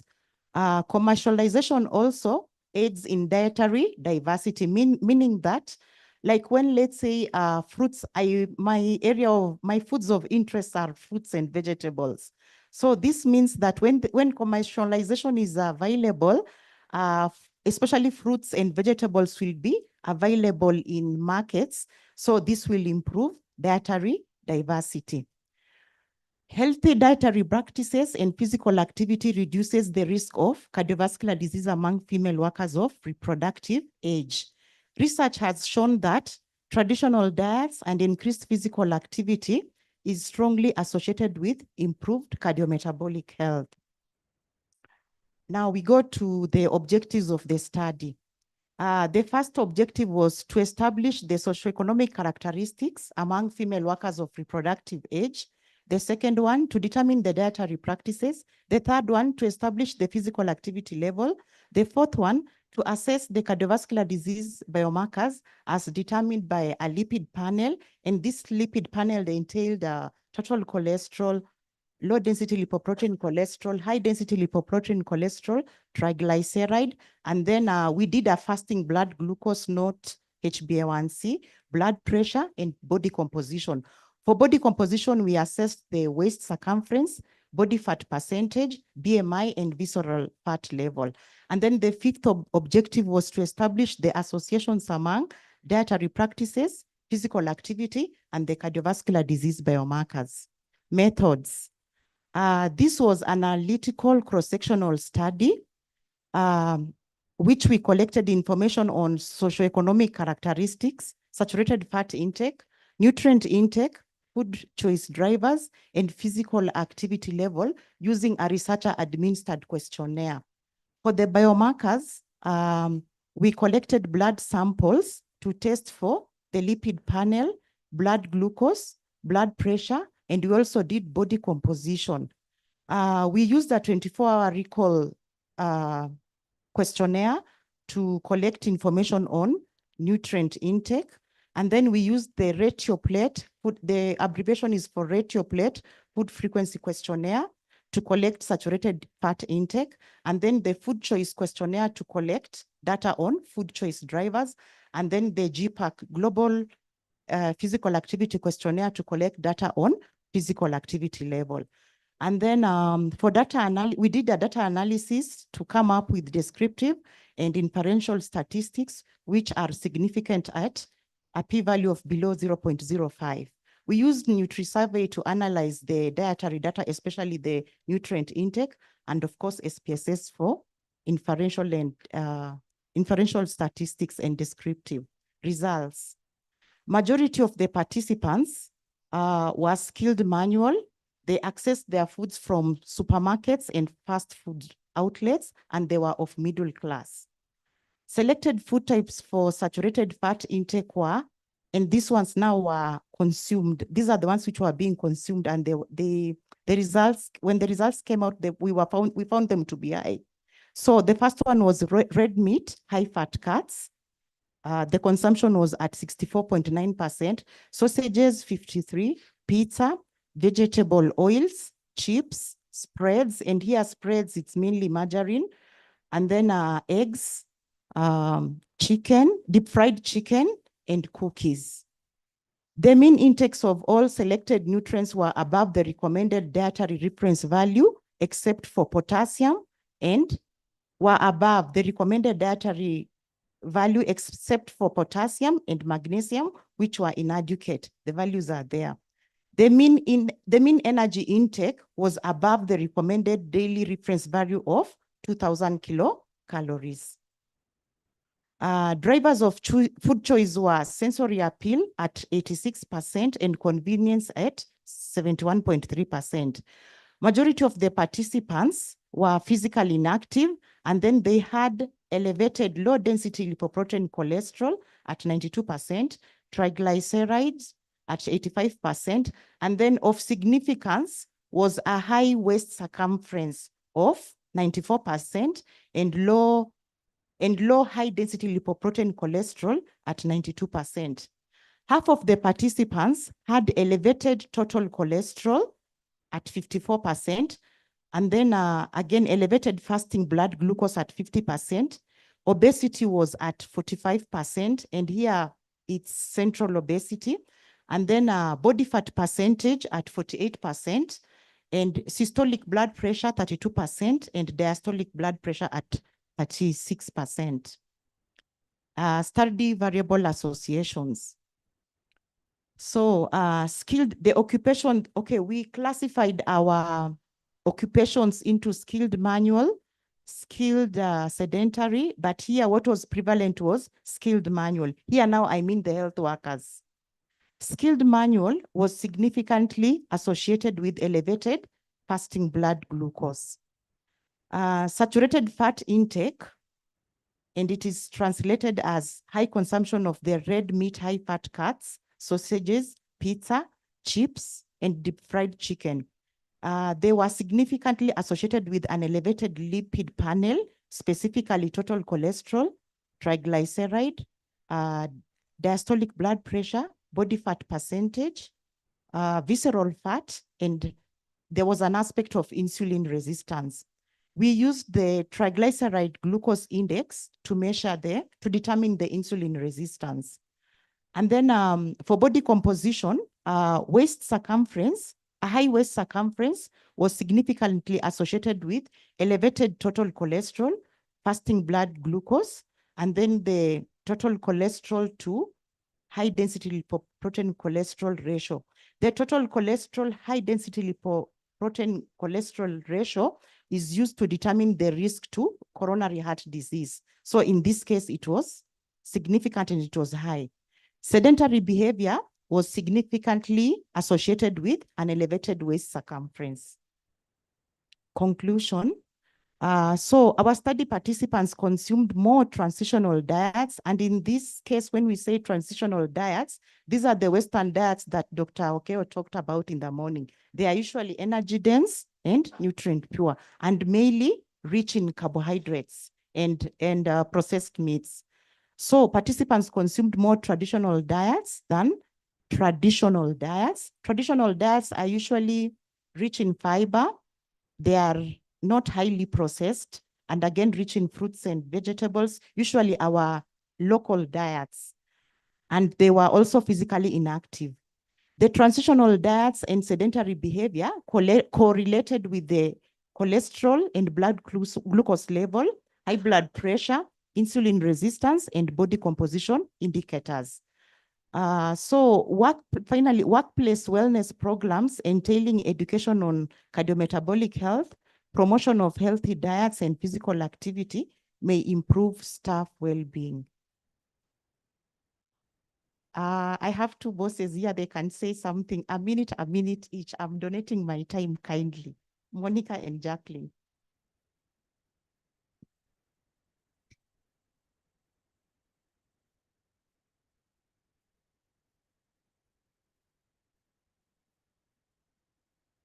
You for the nice presentation.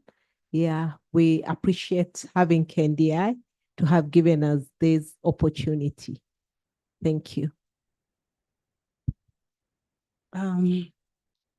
Thank you, Matilda, for a very good presentation. I remember, I think I was one of the participants in this study. And it was shocking to us as female health workers in MTRH, in our facility in Eldoret. And our concern was we are dwelling so much on our patients and we forget ourselves as health workers. We feel we are so healthy, and the kind of diet that we access actually is really one thing, because some of the issues that we learned about health workers, dietary habits and physical activities is that they don't have time for themselves, especially the nursing fraternity, whereby they're in a hurry. They are supposed to report to work by what time? By 7:30. Probably they'll come even, they've not taken anything at home. And now here we have somebody selling something, the mandazis and tea and whatever, and that could be what is available, the accessible and convenience to them. So we sat down and say, what can we do? Even the nutritionism said we were not spared. In fact, it was the worst, the waist circumference. Think it was not interesting. And what we also realized that most of the health workers actually don't take care of themselves, even doing the annual checkups, probably maybe on a quarterly basis or on a yearly basis, because most of us were found with elevated fasting blood sugars that made you like, you are stressed that morning. Matilda is just pricking our hands and you are like, kwani nakuanga na diabetes, am I pre-diabetic, something of the sort. So quite a number of health workers actually probably, there is need that as we take care of our patients, wherever we are, those of us in the clinical areas in the hospital, we need to check ourselves again. So that whatever you are talking also is really communicating. Thank you. So that's the end of our presentation. Thank you. Thank you, Matilda. That was a good presentation. I'm just surprised that these guys don't eat vegetables. What is happening in Eldoret? And one, surely, when you lose 2 food groups in a study, that's very dangerous. 2 food groups out, important food groups. No fruits, no vegetables. And, they think they're eating very well because most likely, you can see it's called transition of foods. Eh? The very, very fast foods. Well, I was just looking at it and I was surprised. I thought fruits should have been a normal thing and vegetables. But it is not there. And that was the question I wanted to put to the people. But then you have seen, maybe the only question I also may need to ask, why did you prefer using waist circumference and not waist hip ratio?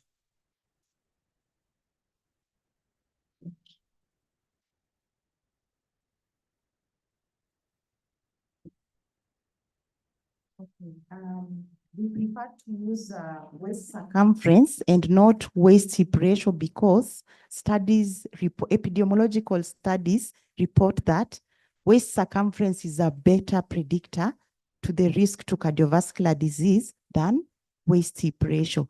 Waist circumference caters for visceral fat and subcutaneous fat. So when you realize that your waist circumference is elevated, now you will be, like in the clinical setting, you will be referred now to further tests. You go and check for your visceral fat and also your, it is usually called fatty liver, something. There's a test they do. Then they are able to establish that for real, you are at risk of cardiovascular disease. Thank you. So with that, ladies and gentlemen, I think I can see some of you are already succumbing to low blood glucose. I can see by the face. Yesterday, we talked about emotional intelligence. One key thing we are good at as lecturers is emotional intelligence. I read your face. So even if you are laughing, I know at the back of your mind, you're wondering, this gentleman is in between me and something to bite. I don't want to be the mistake. We have a very short time. We have one of our presenters who is based in the US, and it is quite early. It's getting to very early in the morning, the other side. So we may not want to waste the time, because when somebody is woken up in the middle of the night, it's not very fair, isn't it? It's getting very early in the morning, like 5 o'clock. So we don't want to, since we are disturbing their sleep already, we don't want to delay them in the process. So I want to request the organizers, our team from KNDI, that we very quickly have this team feed quite quickly and get back here, so that by exactly 2 o'clock, I'm going to give you a very short time. This time around it's hectic. Oh, within 20 minutes or 18. Can we move? We can talk to Dr. Grant to that we start by 10, by 10 minutes past 2. Can you tell Dr. Grant to check in by 10 minutes past 2? I know we are supposed to start by 2 o'clock, so that we can take about 20 something minutes and then come back. So please get down, get served, eat on top of your, on toes. You eat on toes and then come back. I don't know the implication of that in your gastrointestinal tract. Maybe Matilda can tell us whether that also can lead to problems.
Good afternoon. Hello. Hi, Dr. Grant. How are you? I'm doing great. How are you? Okay, thank you. It looks like people have gone for lunch. Yes, I know. I'm well. You ready? I am ready. Can you see my slides there? Yes, I can. Excellent.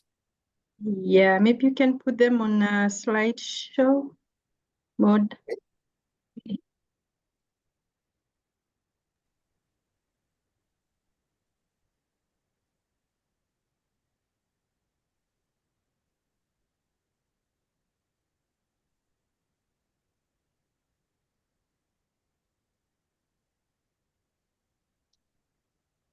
Okay.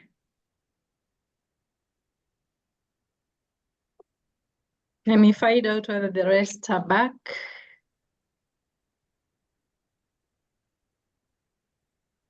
KNDI Secretariat.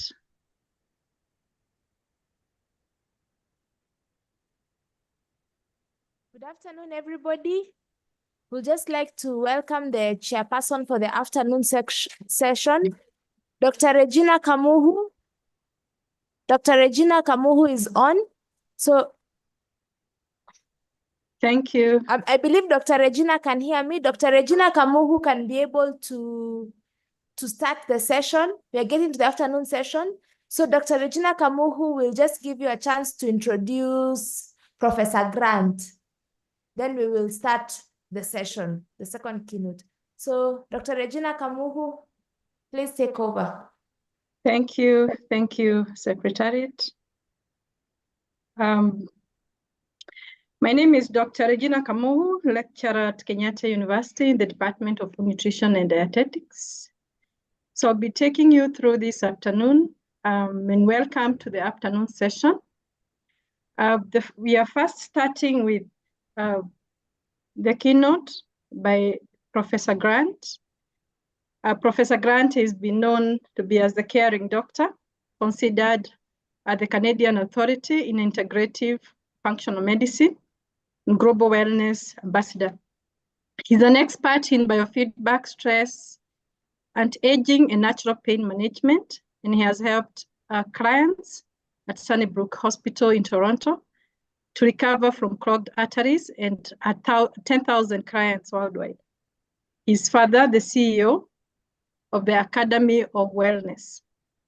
He also enjoys a stellar academic and fascinating career in research, and is a scientist, a professor, chemist, toxicologist, nutritionist, biofeedback, stress management, and pain specialist. He also works as a senior consultant for Health Canada, the FDA, and CDC, as well as in private practice.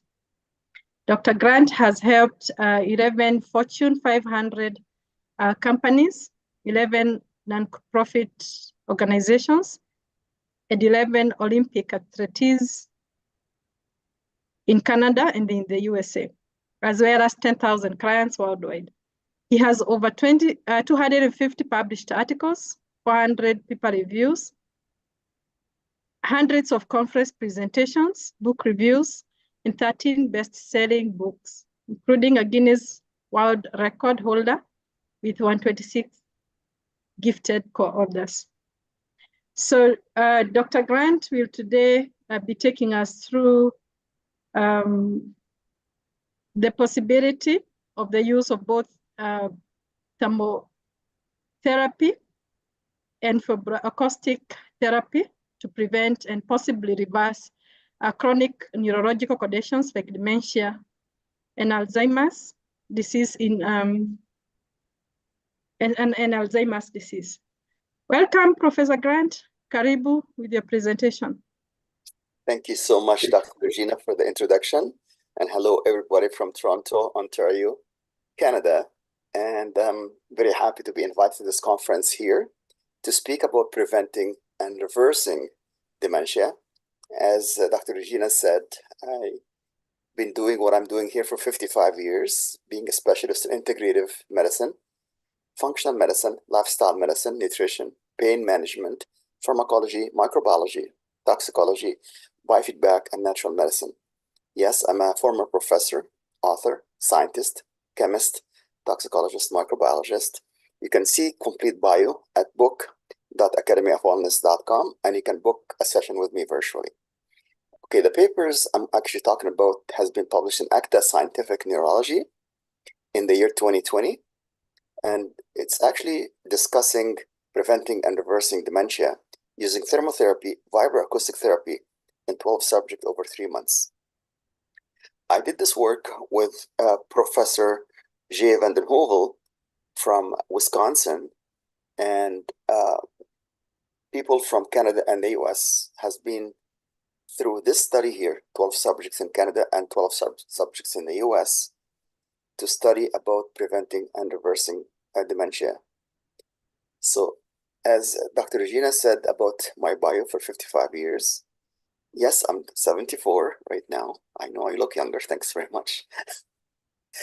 But my mom actually died at age 45 young when I was 18, and my father died at 60. And my parents died in the mid-50s. So basically, that's what compelled me to study as much as I can. I got a doctorate from U of T in 1995.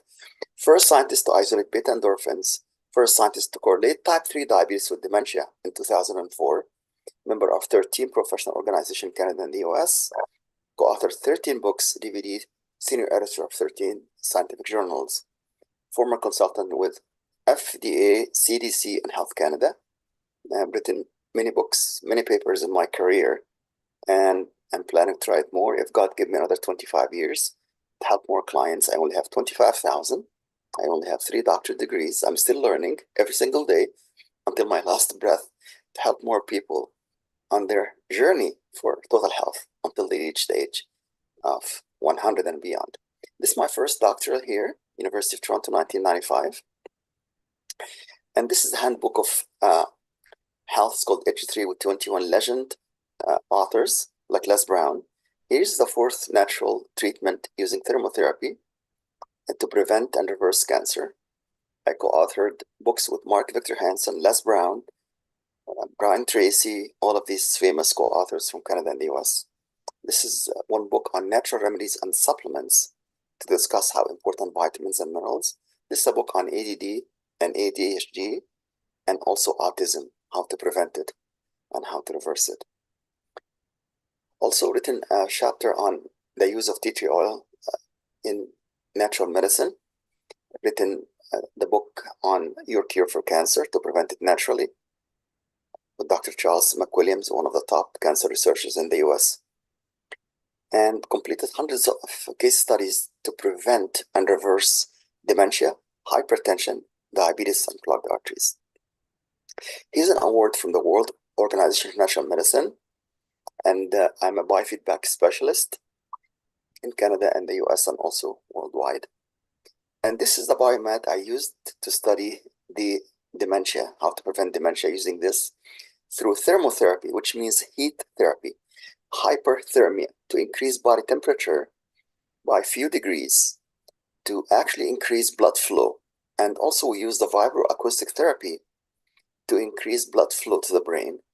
So the benefit of the healing amethyst biomat and thermotherapy is to improve memory, short-term and long-term, to improve immune system naturally, to inhibit viral replications naturally, to reduce inflammation also naturally, to prevent sleep apnea, snoring, to improve and restore deep sleep, and to improve circulation and prevent neuropathy, especially with diabetes.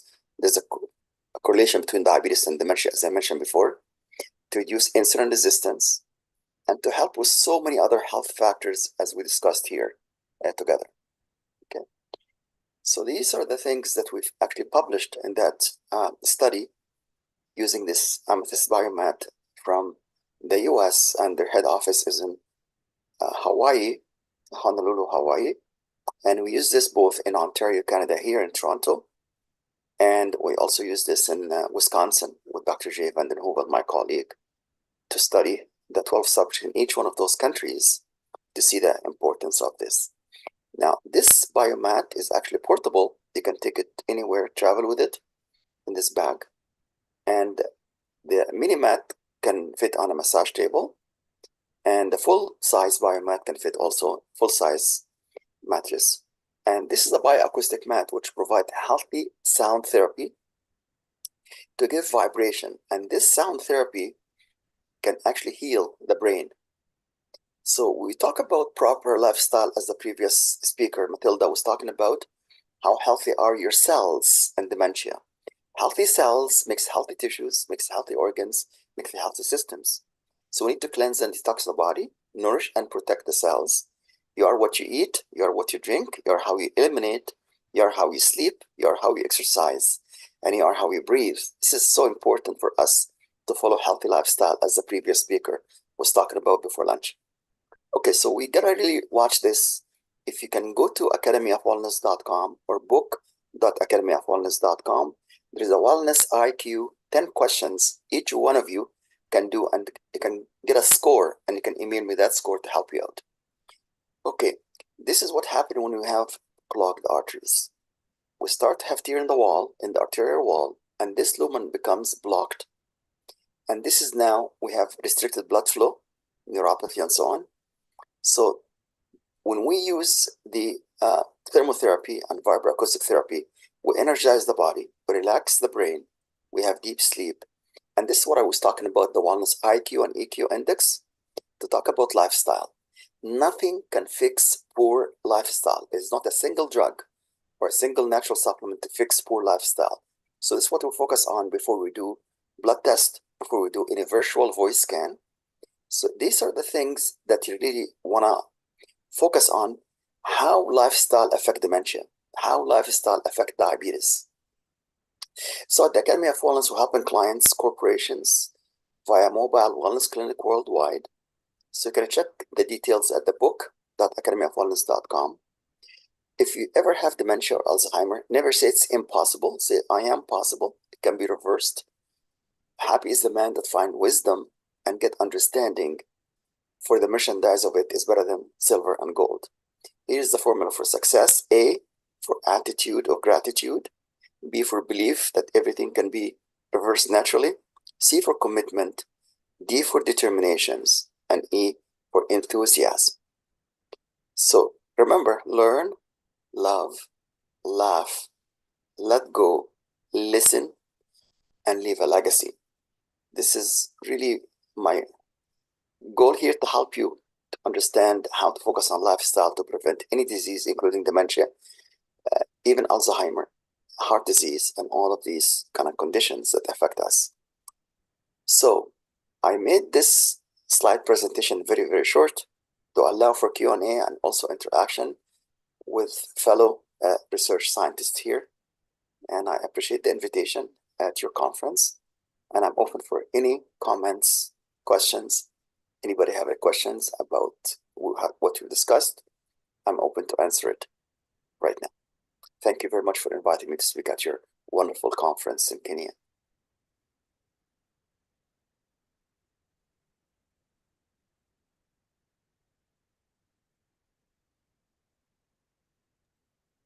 Thank you, Dr. Grant. Thank you very much, Dr. Regina. Any questions? Yes. This I wish I had known this a little earlier, that there is a way of reversing dementia, because it's become very critical, especially for elderly parents, to deal with, when they're dealing with the non-communicable diseases alongside also CAMS, dementia, and Alzheimer's. Now, does it matter the age or the stage of dementia, or has it shown to reverse even late stages of dementia? Excellent question, Dr. Regina. Usually it happened at the age in mid-50s, because that's when the problems start. We rarely see it under 50 or in the 40s. So it happened at that age, and it happened most likely for people who have type 2 diabetes, because as we talked about in the lecture, that dementia is type 3 diabetes. So it started at around early 50s and on, and then it becomes at different types. There's so many types of dementia, by the way. And regardless of the type, if we increase blood flow to the brain, And if we actually have a proper lifestyle, we can reverse early dementia, in the intermediate dementia, or even advanced dementia, which is, even if we start with amnesia, like forgetfulness, short-term and long-term memory, when people start to forget names and they start to do kind of weird things, they put their keys in the freezer, which does not belong there. So they forget. They do weird things. And then they meet somebody and say, oh, I can't remember their names. All of this stuff is the beginning of, amnesia. And amnesia can lead to short-term dementia and the beginning of dementia. And dementia, of course, can lead to Alzheimer, which is, we do not know of any medication at this point, or not a single drug has been approved by FDA to reverse Alzheimer or to deal with dementia. There's so many drugs that are under investigation right now. But I believe the best way is to look at your lifestyle, look at the increased blood flow, like I mentioned before, with thermotherapy, hyperthermia, and also using vibroacoustic sound therapy. Because sound therapy, if you listen to music and you use this vibroacoustic therapy, it balances brain neurotransmitters, not only dopamine, not only serotonin, not only GABA, but also beta endorphins. And there has been lots of work on beta endorphins. I was the first scientist to isolate beta endorphins in 1981 at the Faculty of Pharmacy and Medicine in Saskatchewan. Saskatchewan is the middle of Canada. So anytime you have low endorphins, low dopamine, low serotonin, and low GABA in the brain, these are that initiate amnesia, dementia, and Alzheimer. How to improve this? Healthy eating, as Matilda talked about before, lots of vegetables, actually more vegetables than fruits, which is indicated on the wellness IQ. Because if you eat too much fruits and vegetables, then you have a problem with fructose that can cause high blood sugar. It causes insulin resistance, and it eventually would cause, type 2 diabetes and type 3 diabetes, as we talked about. And I just want to tell the participant in the conference here, I'm working on type 4 diabetes for the first time, which is called glucagon resistance. There are two types that affect the blood sugar, insulin and glucagon. Not many scientists in the world talk about glucagon. We start to look into this, and if we have insulin resistance, we have type 2 diabetes. If we have glucagon resistance, now we have type 4 diabetes, and type 3 diabetes is dementia. So physicians now start to look into this, scientists start to look into this, type 3 diabetes, type 2 diabetes. In fact, I teamed up with Mayo Clinic, Johns Hopkins, Harvard Medical School, and all of these are looking into all of this stuff we talked about now, and they're looking to do the same research I've done, to prevent dementia. So there's lots of things. I hope also in Africa and Kenya, some scientists will take that challenge and do some research. I don't think dementia is as predominant in Africa, particularly in Kenya, than what it is in America and Canada and Europe. So keep up the good work, stay healthy, because the chance of having diabetes in Africa is only like 35%, but in America is 48%. And in Canada and Europe is the same. So keep it that way in Africa, because you're blessed with lots of good vegetables and fruits, healthy lifestyle, much healthier than us here living in Canada and the US. So stay healthy like this, have some more sunshine, because vitamin D reverses diabetes, dementia, and depression. So I just want to mention that. Lots of exposure to sunlight, early sunrise, and during sunset, not midday. You don't want to get too much UVA and UVB. Anyway, long answer to your question, Dr. Gina. I hope I did cover that. Yes, thank you so much. In the light of the rising prevalence in most of the non-communicable diseases, and usually because of the nutrition transition that we are seeing,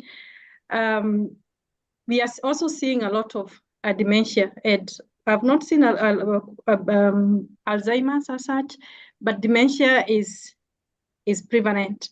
But it comes mainly with the diabetes, just like you have said. So we are blessed to have the sunlight, only that most of us don't utilize it as we should.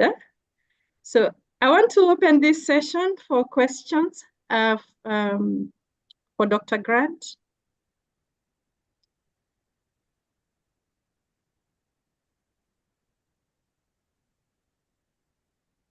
I think I put your audience to sleep. They're now in deep sleep. No. I think they just came from lunch, and I think they're just Oh, still heavy lunch. getting That's themselves why. organized. That's why. Yeah. Maybe Dr. Kamuhu, this is Dr. Keo. Let me, Dr. Dr. Grant, how are you? This is I'm doing great, doctor. Nice KNDI. to see Thank you. you for coming.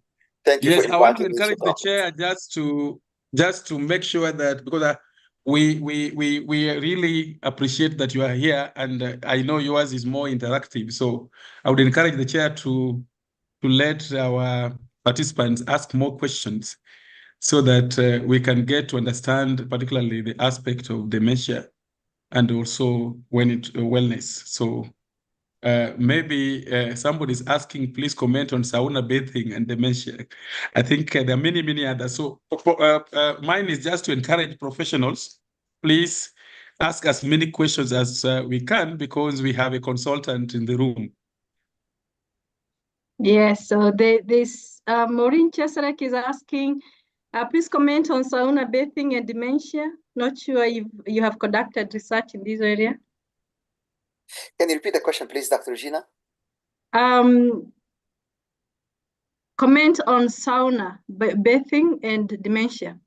Okay. Sauna is excellent way for hyperthermia to improve temperature. However, you cannot be in the sauna more than 20 minutes. I'm sure there's lots of people who use sauna for 1 hour. Now, I do not recommend sauna more than 20 minutes, because what happened now, there is so much heat and you can sweat a lot, losing electrolytes. And every physician in the world will recommend sauna under 30 minutes, I'm sure. In Kenya, the same way. But if you use hyperthermia, gentle hyperthermia through the biomat or vibroacoustic mat, you can actually sleep on it all night long for 8 hours. So you cannot sleep in the sauna for 8 hours. I have never seen anybody who survived 8 hours of sauna. I mean, I do not recommend it. Do not try. Don't challenge me on this. Please do not try it. 30 minutes is the maximum. But yes, sauna is effective for hyperthermia, and because heat can improve blood flow. That's the key, how it works. And infrared sauna is very healthy, but again, 20-30 minutes is all you would need there. You cannot obviously have more than that. As compared to the biomat or vibroacoustic therapy, you can use it for a long time, even all night long if you want. That's very healthy. And I've tried this myself. That's why I look young at 74, by the way, because it's an anti-aging technique. Well, the more blood flow to the brain, the younger you would look. But yes, good question. Thank you for the asking, but keep it up to 30 minutes maximum, 40 minutes. Do not go beyond that, please. Thank you for the question. Any other questions? How often, if you're using sauna, how often can you have it? You can use it daily for 30 minutes. You can use it 3 times a week. That's normal. So there is no limit on how we can use sauna, as long as it's within the 3 minutes limit. I'm sure every doctor in Kenya would do the same thing as I'm recommending right now. Okay. Maureen Cheserek also says that we have herbal saunas. Maybe Maureen, you can expound on that. Well, in Kenya, you do not need sauna. Just go out in the fresh air, and because it's hot in Kenya, you know, why do you have to need to buy a membership in a gym that has sauna? Just like, I'm sure in summertime, Kenya is like a sauna, right? It's quite hot. Yeah, it's supposed to be winter now, and you are doing around 25 degrees Celsius. 25 degrees is very good. In the winter in Canada here, we get to minus 25. We have more snow and ice than sunshine, what you guys have in Kenya. So you're so lucky. Okay. Jericho is asking, what are the types of dementia? There's so many types of dementia listed in our research, in our books. I don't want to go over it. It's fairly complicated, but there's, the beginning of dementia, and there is low body dementia. There's so many types, and it's all to do with insulin resistance, and it's all to do with sugar, using simple carbohydrate. And there is a strong correlation between diabetes and dementia. As I mentioned before, dementia is type 3 diabetes. It could also lead to type 4 diabetes, because sugar can also affect glucagon resistance and insulin resistance. whether it's a mild dementia, intermediate, or advanced dementia, it's all to do with lifestyle. So if you really want to prevent dementia, focus on increasing blood flow. And by the way, Dr. Regina, 95% of my 25,000 clients, when they breathe from the chest, not from the belly. The chest has the rib cage that prevent them from having belly breathing or deep breathing. So I always teach my client not to breathe from the chest, breathe from the belly to get more oxygen to the brain. Because low oxygen, we call it hypoxia, can actually initiate dementia, can initiate fatigue, can initiate snoring, can initiate sleep apnea, and eventually lack of oxygen in the brain can lead to dementia, as we talked about. And if you combine lack of oxygen and lack of H2O, water, and then lack of exercise, lack of good healthy sleep, lack of good diet, because we are what we eat, we are what we do not eat, and we are what's eating us for stress, because stress causes 80% of disease. There's also a correlation between stress and dementia. Why? Because the stress produces cortisol, and cortisol, a stress hormone, can affect dopamine, serotonin, GABA, and beta endorphins. So the more stress we have in our life, that's why my 5 key L's here is live, learn, love, laugh, let go from stress, and leave a legacy. You know, if every one of us follow the simple L's, we all live till the age of 100 and beyond, healthy, without the need for any medications, operation, radiation, amputation, any complications. It's really a simple thing because lifestyle is the key here to live healthy, as Matilda was talking about. I'm glad that my lecture followed her because she did the preamble for my lecture here. She was an excellent presenter, and also the previous, like you had an excellent presentation here, Dr. Regina. I mean, handpicked them from the whole world. And I'm glad that you invited me to speak at your wonderful conference. Any other questions I can help to answer? Yes. 5 more minutes or 10 more minutes? There's someone asking about the foods that are useful to slow aging. We know that's a big deal. Huge. Thank you for the question. Absolutely. You see, you do not have in Kenya as much as we have in Canada and the US. Lots of fast food like KFC. I don't think we have KFC in Kenya or McDonald's. Do you have these in Kenya now? Yes, the Okay. transition is getting us there. If you have those in Kenya, do not go there, please. And instead of eating fast food, fried food, eat slow food in your kitchen because you do not know what they fry this food in. You see, frying in oil can be detrimental to brain health. Any oil to fry with that produce free radicals is really bad for you, especially canola, mazola, and all of the other, bad oils. And do not use margarine, please. Do not use margarine. So these are the area that we talk about. So instead of fast food, and these are like now in every country in the world, all of the fast food come from America. It's franchises growing all over the world. In fact, when they open in China rarely have obese people. As soon as they open in China and Japan, for the first time in the world now, you see obese people in China and Japan because they're eating now the fast food. And by the way, there's a connection between diabetes and obesity. We call it now the new epidemic called diabesity. The combination of diabetes and obesity called diabesity. Yeah. The diabesity now is like, if you look in the States, it's 48%. It is the highest in Texas because the state of Texas is big and people there are big. And they have more diabetes and more obesity than any other state in the whole United States. So if you go to, I work with lots of people in Texas, with the top doctors in Texas, and we help people there with diabetes and obesity. We call it diabesity. Yes, there is a connection between food, diet, and disease, between diet and dementia, which affect your mood, which affect the blood flow. So we have to go back to basic from our parents and grandparents when they eat lots of vegetables and fruits, almost like 2/3 vegetables and 1/3 fruits to prevent sugar, insulin resistance. Healthy seeds like pumpkin seeds, chia seeds, all of the, there's lots of seeds, sunflower seeds. to help us to have good micronutrients. And I'm sure as a nutritionist, all of the people here in the conference understand the value of minerals and the value of nutrition, healthy fats, healthy protein, and healthy complex carbohydrate, not simple carbs, complex carbs. Fiber is very important for the brain, very important for the digestive system. And by the way, healthy gut means healthy brain. If you have a poor gut, you have poor brain. So people with dementia, actually, we start with a healthy gut, because healthy gut, not just healthy brain, it's healthy immune system, it's healthy digestive system. So if we just increase blood flow to the brain by doing exercise, by doing, as we talked about, the vibro acoustic therapy, by doing the biomed or any kind of heat, hyperthermia, sauna, 30 minutes, sunshine, anything like that will help blood flow. And then we have to take care of the gut health by having prebiotics, probiotics, postbiotics, the friendly bacteria, by eating all of the fermented food, sauerkraut, the kombucha, the kimchi, taking those supplements will help gut health, that help brain health. Most people with dementia, actually, they have poor gut, poor immune system, poor elimination.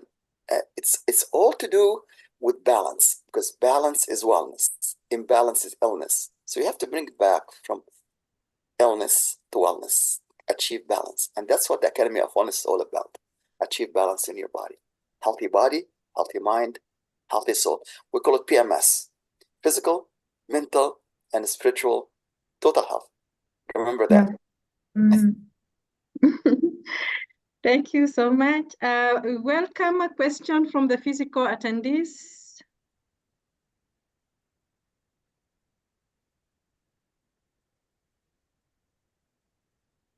Moses, Amran. Questions? Okay. Yeah, we have two questions from Wangila and Emily. We will start with Wangila, then Emily. Thank you. Thank you very much, Dr. George, for your presentation.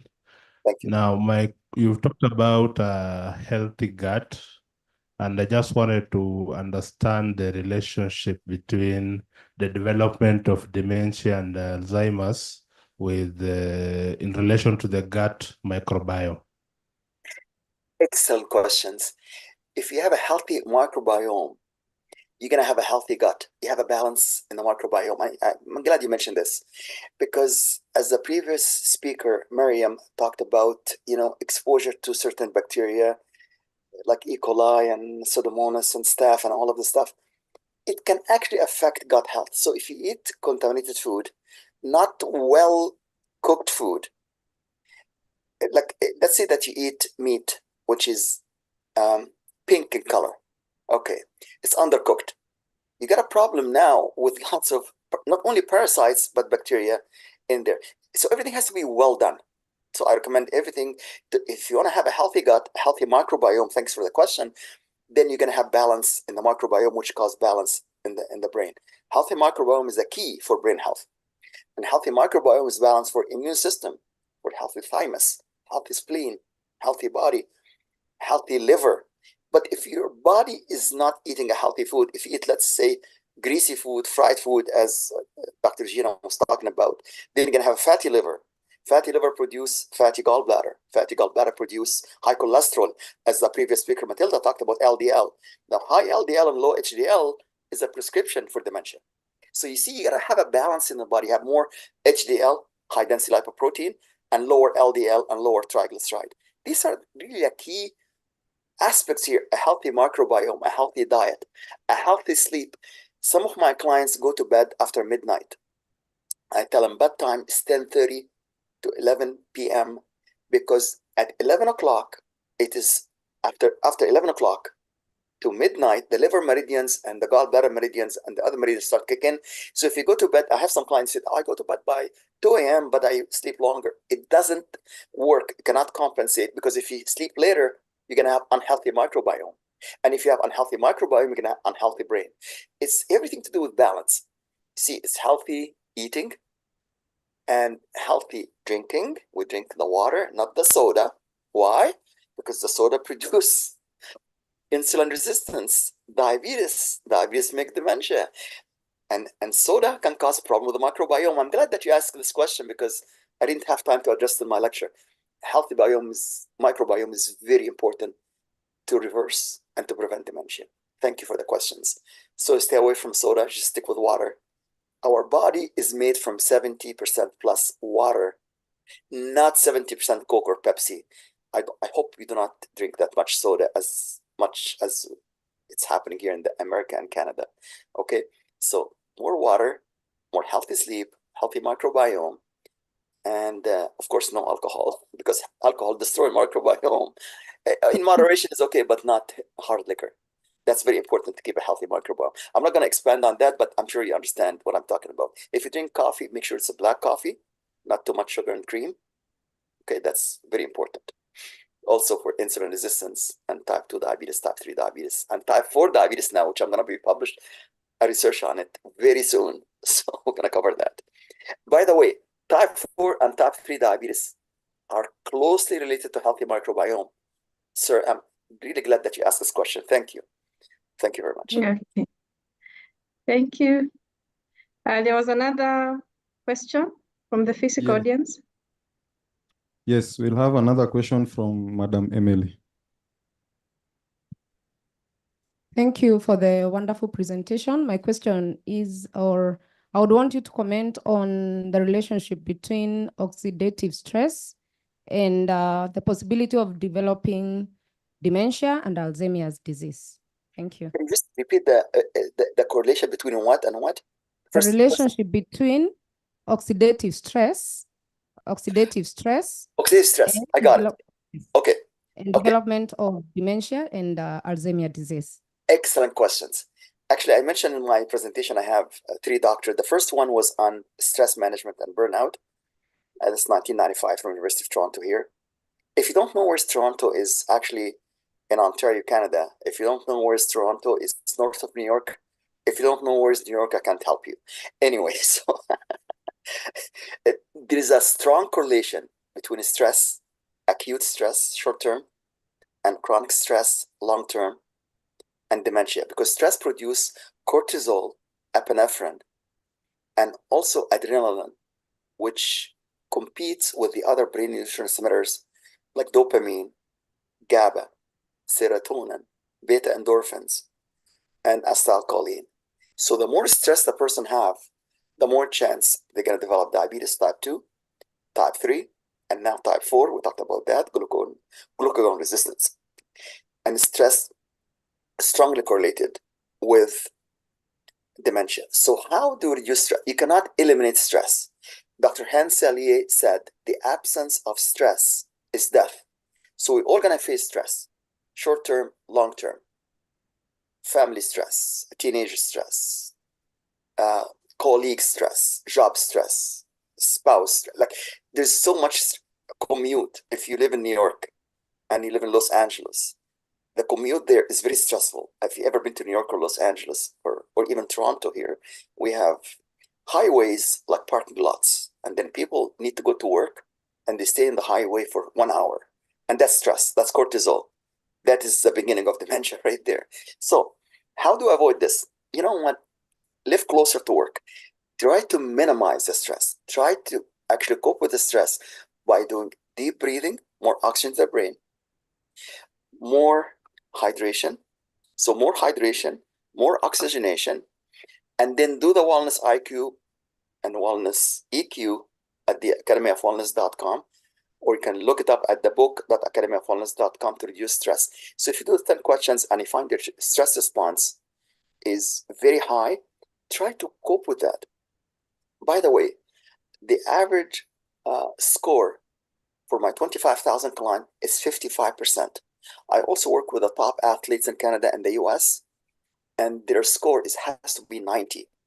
And I'm so happy to see in Paris, France, there's lots of Olympiad and lots of gold medalists coming from Africa. I'm so happy to see that, really. So you guys have the best runners in the world, the best athletes in the world. Congratulations. And by the way, exercise, reduce stress. Why? Because exercise improve and increase endorphins. And the higher the endorphin, the higher the serotonin, the higher the GABA, the higher the acetylcholine, the higher the dopamine. So if you don't want to reduce stress, just exercise. You don't have to be an athlete. You can just walk. Simple walk. 40 minutes 50 minutes, 1 hour walk will reduce your stress, will reduce your cortisol. So less stressful situation, less commute, forgive and forget, have an attitude of gratitude. It's really important to reduce stress. Excellent questions. There is a strong correlation between stress and diabetes, type 2, even type 1. If somebody type 1, depending on insulin, because the pancreas does not secrete insulin, and they have stress, they need more insulin. But you can have so much insulin because insulin can make you fat also. It's lucky. And it can affect glucagon. So you have to have a balance in your life. So if you want to reverse diabetes, face the stress, control the stress, control anger, because anger can cause stress. Forgive, forget. You know what? Laughter reduces stress. Laughter is really one key to reduce stress. So thank you for the question. Very, very important aspect of managing and reversing and preventing dementia, managing stress. Excellent questions from your participants. We still have, I think, 5 more minutes. Is there any other questions? Dr. David, thank you for inviting me. Any other questions? Or Regina? Maybe you can shed the light on cortisol and stress and dementia and the sleep patterns. Okay, excellent question, Dr. Regina.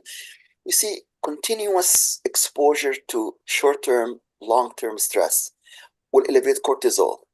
Now, cortisol, like we need cortisol to survive, because if we see a bear, we have to run out of this bear. So the body produces cortisol to produce something to make us alert.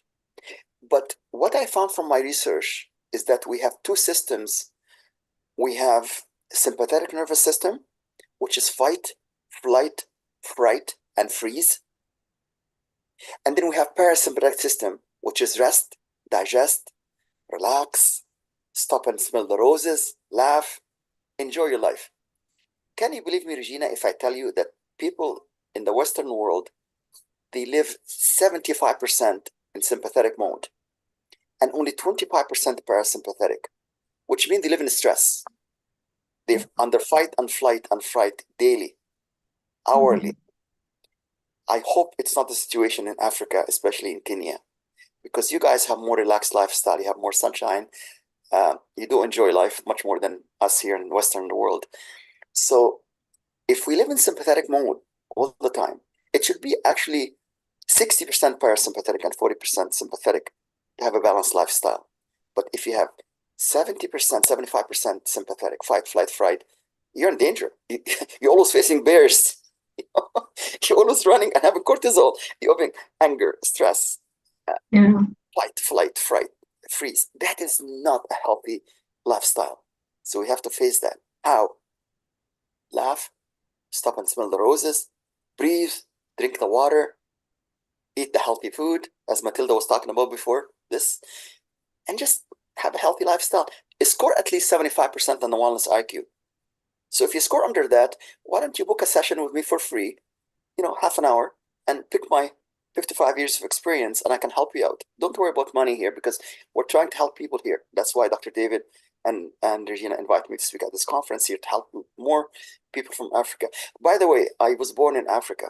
I was born in North Africa, in the most ancient country in the world. That's where I was born, in Alexandria in Egypt. And then I left at age 22 to come to Canada here. 55 years I've been living in Canada. So I love Africa. I love people from Africa, from my continent. And by the way, Africa is the richest country, the richest continent in the world. We have more resource minerals. We have lots of, there is lots of politics in Africa. Well, I'm not going to talk about this. That's not my intention. But Africa is not, as they perceive it here in the Western world, is poor and people are starving to death. So that's not the case. I lived in Africa for 22 years. Yeah. So we are wealthy. We are healthy. I hope they can match how we cope with the stress in Africa, and then everybody in Western world will be as healthy as African here. So any other remaining questions? No, thank you. Maureen is There is a saying question. that. Okay. There's a question there. Yes, go ahead. On somebody is asking. I think Dr. Cheserek is interested wondering what kind of African music that would be appropriate for dementia. For dementia patients, yeah. What kind of African what? I missed the question. African music. Oh, African music. I love all African music. I love the drum. By the way, drumming can reduce stress. If you do the drum, it can reduce stress. And I love myself classical music. I don't like the high pitched, you know, the stuff that they do in Western world here. The high pitched music. I don't like that. I like the kind of classical music. I like the drumming. In fact, you remember when we go back in circles and we were drumming? You remember when we did this back home? And that's actually healing music. And if you listen, in fact, they found that classical music improved brain neurotransmitters. It improved brain function.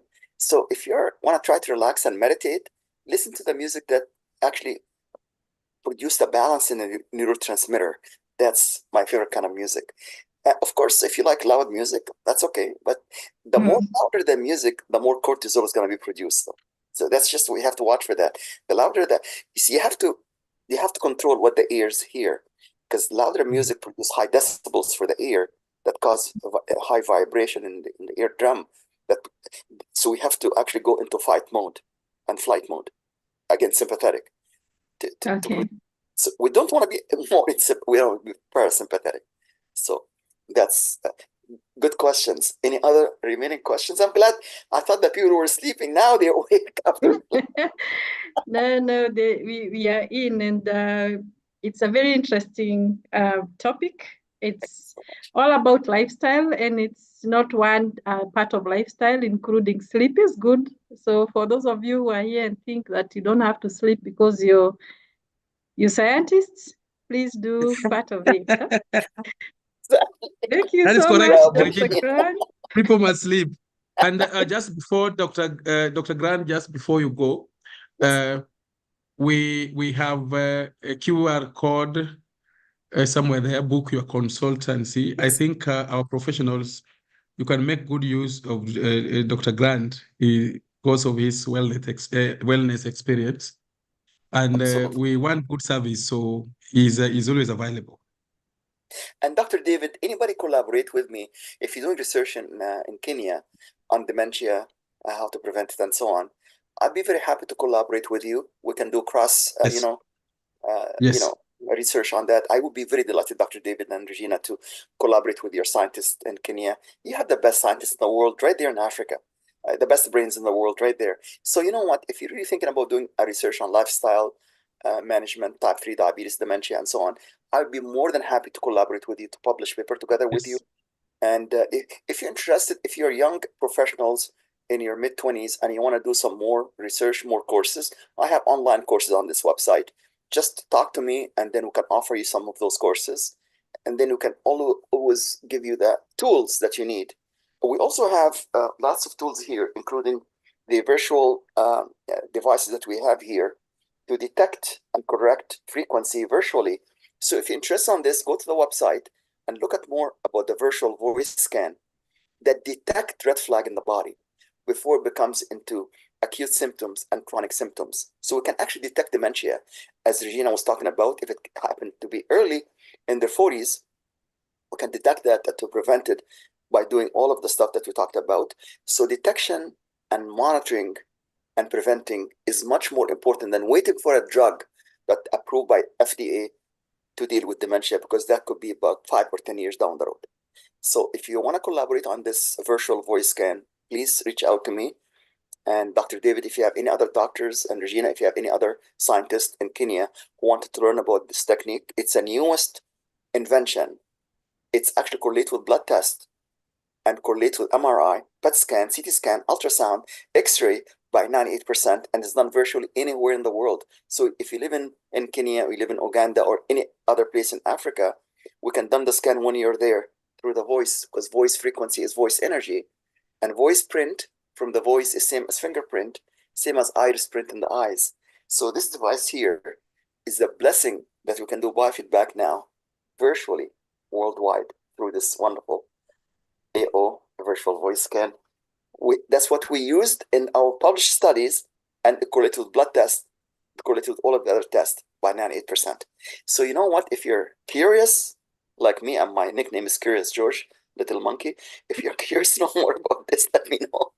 So if we're both curious, we can both learn together. And I wanted also to learn from you because I'm still learning. Okay. Yeah. Thank you. Thank you so much. Maybe, Dr. Grant, just before we welcome the next presentation, you could shed out the difference between seed oil and palm oleic oil. Palm oil is saturated, and so is the canola and mazola. But if you use extra virgin olive oil, it's much better because, see, olive oil is very healthy for you. In fact, it's included in the Mediterranean diet. So I would rather use olive oil than any other seed oil. So because it's really healthy for you. So that's a great question. So it's all listed also on the Wellness IQ. If you go to the Wellness IQ, you're gonna see all of the stuff. And there's lots of videos and training materials on the Wellness IQ. Don't just do the 10 questions and run. Just go down and then look at detox water on the Wellness IQ. In the water every day, you add half a teaspoon of lemon, apple cider vinegar, baking soda, turmeric, ginger, cayenne pepper, and also Himalayan salt. Why? These mixture allow to detox the body, to clean toxins from the body, because the more toxins you have in your body, the more clogging of the brain that you have. So very important to use a proper oil, use a proper detox. As I mentioned in the lectures, the first step is to cleanse and detox and use a healthy lifestyle. There's no substitute for poor lifestyle. There's not a single drug or a single herb, a single vitamins that fix poor lifestyle. So I hope all of us can learn from this to follow a proper healthy lifestyle. Your wellness IQ should be close to 75, 80%. If you're an athlete in Kenya, you're supposed to be close to 90%. So if we use that, healthy oils, healthy food, healthy water, healthy sleep, healthy exercise, we can all live till age of 100, even 111 without dementia, without Alzheimer, without blood pressure, without diabetes. Why don't we go for that goal? All of us can go, even though if you had bad genes like me, bad DNA, it's not your genes, it's not your genetics that determine your destination. Dr. Bruce Lipton in California said it's not the genes, it's not genetics, it's the epigenetics. In fact, epigenetics, how you suppress the bad genes and how you express the good genes, then you can live longer and healthier. Even though, like me, when I have unhealthy DNA, I'm still here, alive and kicking at 74. I've got to give me another 25 years. I want to help more people. Thank you so much for the question, Dr. David and Regina, and thank you for every participants here. And is there any last questions? I don't want to leave without answering any last questions from the audience here. They're asking, someone is asking for your contact. I want to confirm that we can use drgrantwellness@gmail.com. Yeah, this is actually the best contact. That's my email. I check my email about 7 times a day. That's the best contact. If you want to contact me through WhatsApp, my WhatsApp number is on the website. I'm going to give it to you, Regina. It's 1416 562 3140. I'm going to repeat 416 562 3140. You can connect me free on WhatsApp or through Zoom for 30 minutes. I'll be more than happy to answer any questions, any comments, any possible collaboration, any help you need in your research projects. If you want me to be your supervisor for your master's or doctoral thesis, I've done this many times before. I'll be more than happy to participate with you virtually. And if you invite me to come to your conference next year in person, I'll be happy to visit Kenya. I've never been to Kenya, and I'd love to be there. Okay. Thank you so much, Dr. Grant. The contact is also in the booklet. So for anyone who wants to reach out, thank you so much. So we are going to move to the next session. Unless, Dr. Okay, you have something? No. We don't have something. We just say thank you very much. We'll be in touch, Dr. Grant, very soon. Thank you so much. Thank you, David. Dr. David, thank you so much. Thank you. So thank you. I would want to confirm whether Kimata Daniel is in. Kimata Daniel? Mukuna Susan?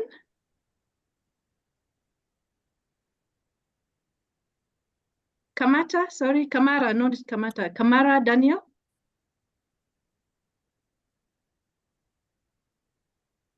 Mukuna Susan?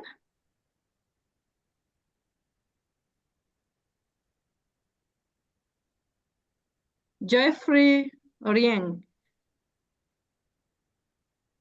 Please confirm your presence so that we can go on. Dr. Kamuhu, can you hear me? Yes, you can. I can. Yes, Daniel Kamara is not present. We also don't have Mokuna Susan present, but in their space, we could have one presenter who spilled over from the previous session. That was Mark Dennis Kanja. He was in the morning session, but was not able to present. So after Mark Dennis Kanja, we will move on to Geoffrey Oliengo. Okay, thank you so much. Okay. Mark Dennis Kanja is going to be presenting on impact of modern diet on the prevalence of lifestyle diseases in Kikuyu community of Othaya sub-county, Nyeri South District. Thank you. I hope you're ready.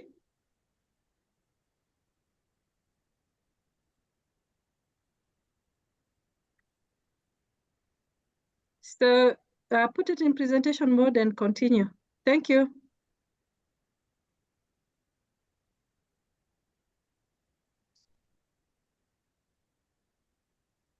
Hello everyone. I hope kila mtu ameshiba vizuri. My name is Mark Dennis Kanja, and I'm currently a student, diploma student at Allison Caroline Institute, taking nutrition and diet with reflexology. For this research paper, it came from my case studies, whereby I noticed a couple of things regarding the non-communicable diseases. Thank you. For the presentation, I chose to emphasize mainly on the Kikuyu community in my sub-county, whereby I saw that there were high cases of arthritis, hypertension, and diabetes. And I forgot to say, I am also an entrepreneur currently dealing in flour, whereby we make different types of flour for diversity in our food systems. For the introduction, the One Health concept highlights the link between human, animal, and environmental health. Apparently, the Kikuyu also believed, that is traditionally also believed in this interconnectedness, whereby they believe that as humans derive vital energy from the surrounding, from the plants, from the animals, and everything else around us. Today, we'll explore the One Health approach impact on nutrition and dietetics, focusing on the Kikuyu community. I'll give a brief story on the Kikuyu. So what you can see there is a millet plant. This is pearl millet. And okay, for me, I found that plant to be very, very beautiful. So this was amongst the main grain cereals that the Kikuyu used to farm. And for the Kikuyu, before 1903, they were mainly agriculturalists. And that means that they didn't consider meat to be a food source. So for meat, they mainly consumed it during ceremonies. That is religious ceremonies, maybe weddings and such.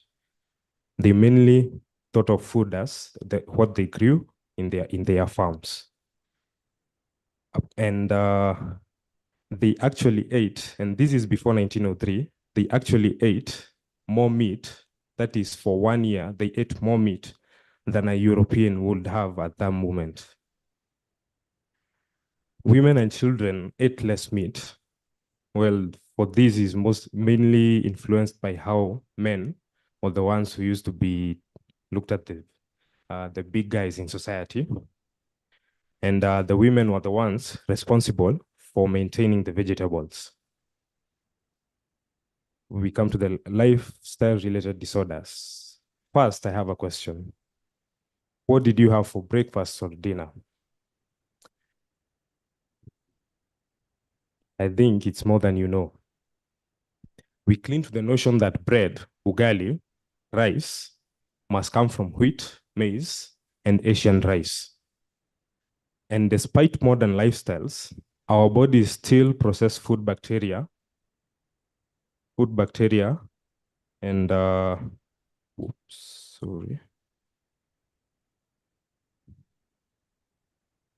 and other environmental aspects like our ancestors did. So that means that the way our bodies, our guts digest the food, it's how our ancestors' guts did. But unfortunately, we find that there's been a really big change in what we eat currently from what they used to eat. So this mismatch can bring disorders. It brings some sort of confusion in the body, since the body was used to eating a certain type of food. And this is 130 plus years ago. And we find ourselves being calorie rich, but nutrient poor, sorry. So for the Kikuyu diet, they mainly had what you can see on the screen. Oops. Okay.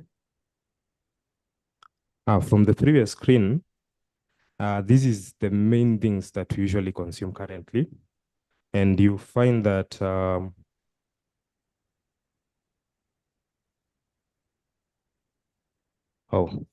you find that when you think about breakfast, many of us think of white bread, maybe bread and tea, and white ugali. But let's think of another thing. And I might have one question, like, what do you think of when you think about ugali? Can I have maybe just one person to answer that? What do you think of when you think about ugali? Yeah? Skuma? Any other person? Aluya.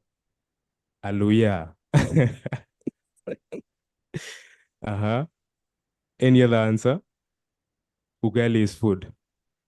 I think we forgot about what is the source of ugali. What do we use to make ugali? Because for us, or even for me, for how I was brought up, I thought ugali is maize. Like when you think of ugali, you think of maize, and not any other kind of maize, white maize. Whereas we have yellow maize, we have red maize, we have black maize, we have purple maize, all originating from Mexico.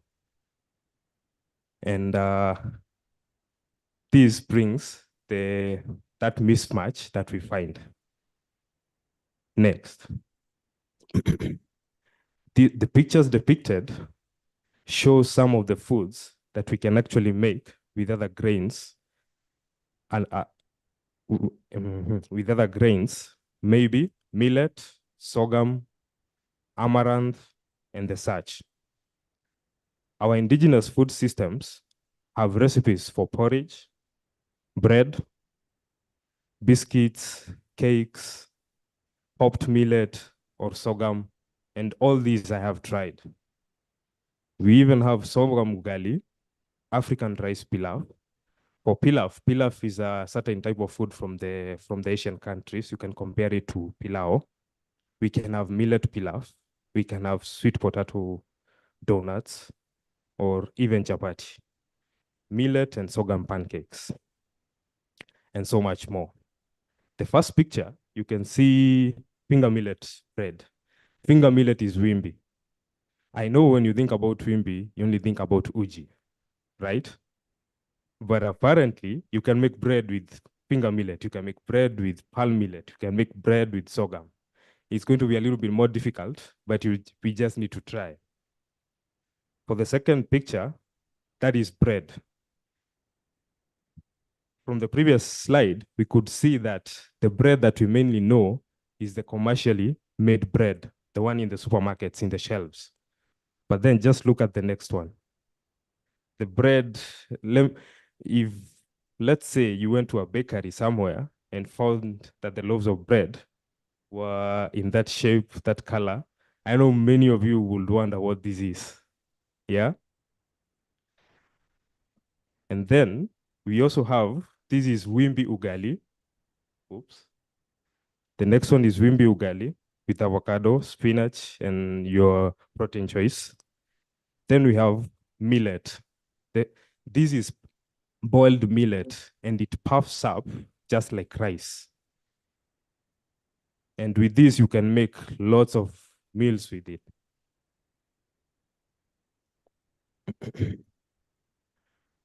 So we think about preserving our culinary traditions. As young entrepreneurs, and myself being a young entrepreneur, I came to this conclusion through the case studies whereby I tried to employ many of these traditional grains and advised many of my, they call them my clients, to try and embrace them in their foods. And for those who brought back the feedback, and from the data that I have so far, we were actually able to reduce some symptoms, especially inflammation, and also bloating. And especially for bloating, I had many clients complaining about bloating when they eat maybe red beans, when they take uji with, there's this red sorghum, and they used to get bloated, and also talk about acid reflux. So then we tried using millet, that is palm millet, and another type of millet called foxtail millet, or as we call it, mukombi. And for the palm millet, we call it muere. And after consumption of the uji, after 2 weeks, many of the clients said that their bloating reduced, and they actually felt much better after taking that uji. So that's why we came up with this conclusion whereby traditional diets would really help in managing many of the non-communicable diseases that we have, since we are going to feed our bodies with African ingredients, and also feed them with what they were used for 131 years ago. So young entrepreneurs are ready to transform our diets, me being one of them. All we will need is state-funded research, venture capital for startups, and also a national commitment, mainly from the government, to eat what we grow and grow what we eat. And with this, we will also be able to share our ancestral culinary knowledge, ensuring that the time-honored traditions are passed on to the future generations. And this is very important since currently, me also being a young person, my friends mostly eat, if you ask them what they eat during the day, you find that they eat something like Indomie and they are totally okay. That is Indomie only, without adding anything on top of that. Indomie venye tu imetoka kwa shop. Then later, let's say you ask a girl out and ask them, what would you want to have? They only think of chips, which is very unfortunate. But I do not blame them, since there's this picture that people have that things like chips and fast food are for the wealthy, and that's how you're supposed to live. And that's something that I would say that, okay, me myself, I haven't yet graduated to be a nutritionist, but we have really failed in that. But unfortunately, I don't know how it was before, but right now, I think we can make a lot of change. We can bring so much change. And also, I think that when the citizens are well nourished, we will be able to work harder and we will be able to avoid these lifestyle diseases. So you find that the dependency rate will be lower, which can also translate into higher economic value output. Let's embrace our sustainable food systems. If we would take up these old grains, or as they are called, ancient grains, and try to actually grow them in a larger scale than they are actually grown, and also as nutritionists, teach people on how to use them and how to actually incorporate into more foods, we will have surplus of food, since you will find that there will be diversity to choose from. Not that when maize fails, people go hungry. We can have ugali from sorghum, ugali from wimbi, ugali from muere, ugali from amara. Kaja, Yes. You have overshot your time by 6 minutes. Huh? So Oh my kindly complete so that we. I'm so sorry for the that. next person. Okay. So wheat, maize, Asian rice are as foreign to our soil as snow. And we all know this from history, since maize was brought to Africa by the Portuguese, and Asian rice was also brought by the Europeans, and wheat. But then why do we find ourselves just relying on these foods that come from outside? That is not good for the economy and also not good for us, since we find ourselves having to be dictated for the prices, the foods, and everything else that we consume, thereby not having, I call it culinary, like our culinary heritage is not there. And also, we also embrace these foods, we will be able to foster community connections, since food is central to culture. And fostering community and reflecting on the values. Understanding a culture's food offers insight into what the culture, into what the culture is about. And the shared experience of the Kikuyu cuisine strengthens social and also promotes unity. And as Daniel Webster said, when tillage begins, all other things follow. The farmers, therefore, are the founders of human civilization. Daniel Webster was a lawyer in USA, and when he gave this, he had noticed that when the food system changed in the USA, many things changed, and there was also high economic growth.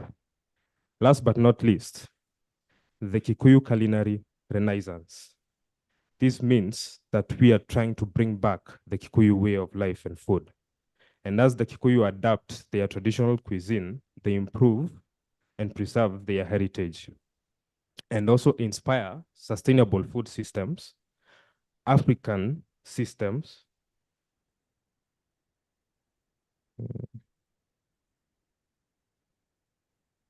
They improve health, preserve heritage, and inspire sustainable food systems. So Africa must reclaim its culinary heritage, moving away from wheat, maize, and Asian rice to embrace local diversity. Cultivating native foods nourishes our bodies, economies, cultures, and environment. This is going to start with just a simple loaf of bread. But with this, we can reshape our continents and also our country's future, promoting health and sustainability. Thank you. Do you have any questions? Thank you so much, Kanja. We are going to welcome the next presenter, after which we shall combine the two and ask questions to the two presenters. So you can step down, and then when a question is asked to you, we'll refer it to you. So the next presenter is Geoffrey Orieng. Geoffrey, are you there? Yes, I'm here. Okay, Geoffrey is presenting on The team's toolkit, a co-designed tool to support a team-based management of children with acute malnutrition in Migori County Referral Hospital. Welcome. You have up to 335 or 340. Karibu. Asante. So good afternoon. My name is Geoffrey Okoth Oliengo. I am a clinical officer. I have background training in nursing. I have also undertaken foundations of clinical research from Harvard Medical School. And I work as a clinical research coordinator and study clinical officer for Cambridge University of Washington collaboration. So today I'm going to present to you a real life experience, what we call implementation science, about a study that we did in Migori County. And the title is The Team Approach to Malnutrition Services, or TEAM's Toolkit. This was a pilot study, and it was a co-designed tool to support team-based management of children with acute malnutrition at Migori County Referral Hospital. Now, as a background, under 5 mortality globally is at 3.7%, while in Kenya, we are somewhere close at 4.1, which is good compared to sub-Saharan percentage, which is 7.1.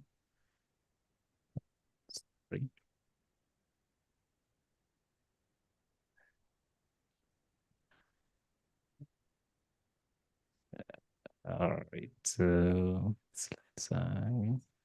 Okay, so sub-Saharan percentage is 7.1, which means Kenya is doing really well, but our target is to achieve the 2.5% SDG target to lower child mortality in children under 5 years. Now, while we are doing well in terms of percentage, we still know that malnutrition contributes to a bigger percentage of under 5 mortality in Kenya, up to 45%. And this risk is high in children who are hospitalized, who have a 6 times high risk of death compared to children who are hospitalized but do not have malnutrition. Now, the aim of the team's toolkit was to co-design a pilot test and implementation strategy to support healthcare workers in adhering to national pediatric treatment guidelines. The main guidelines that we are talking about here is the basic pediatric protocol and the integrated management of acute malnutrition guideline, the commonly known as the IMAM. Now, prior to conducting of the team's pilot study, we had done some studies here in Kenya, in Kilifi, Mbagathi, and Migori. And this study showed that adherence to treatment guidelines was suboptimal. And so we did a further study to look at facilitators and barriers to adherence to these treatment guidelines. So in August of 2022, while we were disseminating the results of those 2 studies, in Migori County, we engaged healthcare workers to share with them what we had found. And one of the suggestions that, so one of the suggestions that they came up with was that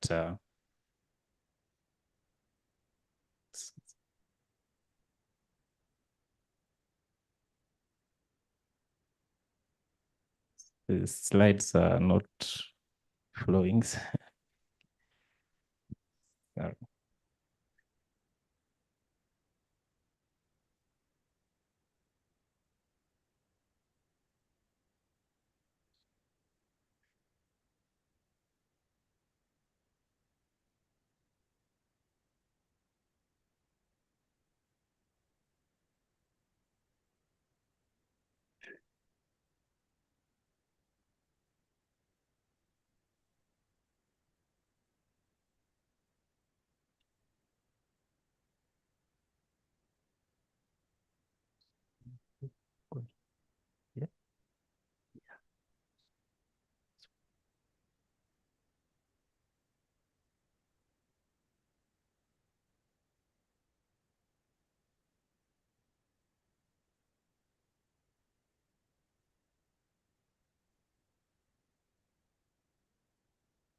So there's some delay in the showing of the slides. I don't know.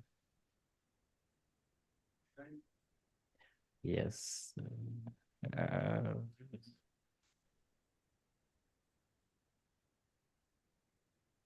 Did you print out? The slides. Okay, so I'll just go as the slides come. So when we presented those findings from the previous studies, one of the strategies that, or one of the barriers that the healthcare workers in Migori County Referral Hospital identified was that when there is no nutritionist on duty, the care for children who are hospitalized with severe acute malnutrition was delayed. And sometimes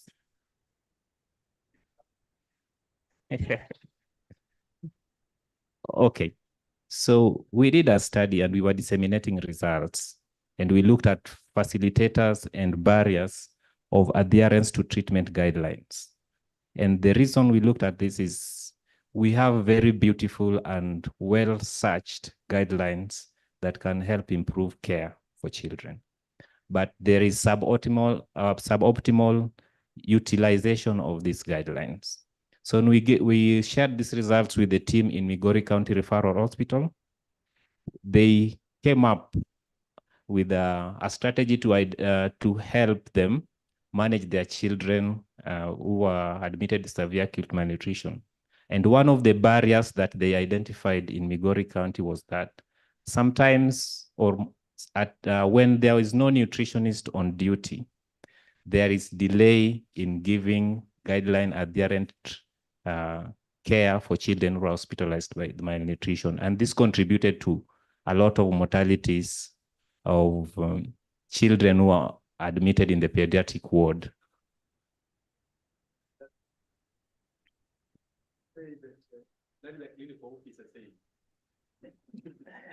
Very important, and go ahead. So the reason they chose this barrier was because it's something they could modify, and it's something they could use very little resources to help address.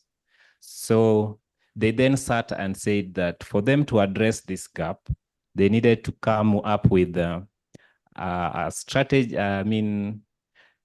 SOPs that everyone who was handling a child who was admitted with severe acute malnutrition could easily follow and or have access to information that is needed for these children to receive care in the right time and the care that is recommended according to the guidelines, so that there is no delay, that even if a nutritionist is not there, the children will still continue to get the right care at the right time.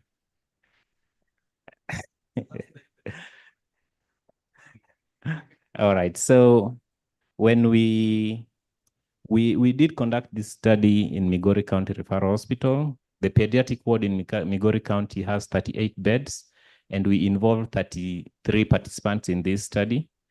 And we can see the cadres there. Most of the participants were nurses who are working in the pediatric unit. We had nutritionists, clinical officers, and medical officers taking part in this study. Now, the study was conducted in 3 phases. We had a design phase, and piloting phase of the toolkit, and then evaluation of the usability of feasibility and usability of that kit. So before we got into the designing sessions, we collected some information by administering pre-pilot surveys to 23 of the participants. And this was to get information on their training on the usage of guidelines. And this revolved around task analysis, their competencies, and teamwork perceptions. We then conducted a design sessions, and these design sessions were interactive one-on-one sessions together with the healthcare workers. And the feedback that we got through during the design sessions were used to refine the toolkit prototypes. And we conducted this in 3 cycles. And in each cycle, we refined these prototypes to incorporate contents that the healthcare workers felt that were very important for them to give the right care. And then towards the end of the design sessions, there were varied opinions on some areas. So we did do a consensus meeting with key staffs who held leadership or administrative positions to help address some areas where they did not, where the staffs did not have opinions that were generally acceptable. So we had to discuss those to get a consensus. Now, in August of 2023, the Teams toolkit was completed, and it focused on 2 areas. And those areas were teamwork to provide timely care. And under this, we had role clarifications where we had, for example, we have the 10 steps of severe acute malnutrition management, or we expect that nutrition care is supposed to be provided by a nutritionist. But sometimes when they are not there, then what happens? I totally agree. But when we look at, it's also good to, I told you this is a real life experience, right? Yeah. So when you look at employment of nutritionists, you'll find that in our whole county, we only have 4 employed nutritionists. So this is what brings out the gaps here. So the toolkit was clarifying roles. In as much as we know the primary role of managing malnutrition is nutritionist role, they thought that there needs to be a backup, especially at night when these nutritionists are not there, or on weekends and holidays in those departments. And the toolkit also looked at a summary of key information from IMAM. And the reason we looked at the summary of key information was because when you look at the basic pediatric protocol, it has only about 4 pages dedicated to malnutrition. And that's not enough information for someone to manage malnutrition in all its aspects.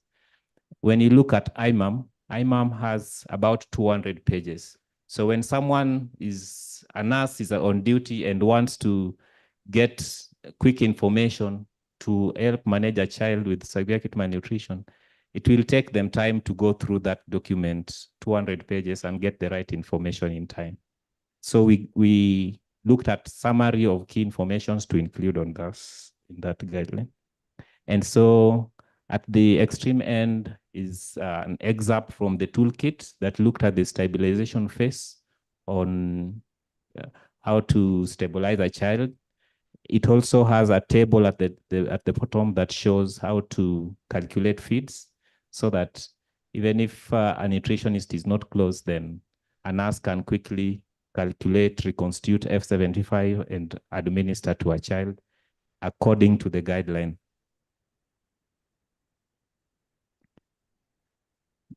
Now, when we completed the toolkit, it had 30 pages, and these pages comprised of posters that could be placed in the different departments. And these posters were basically summaries from the IMAM.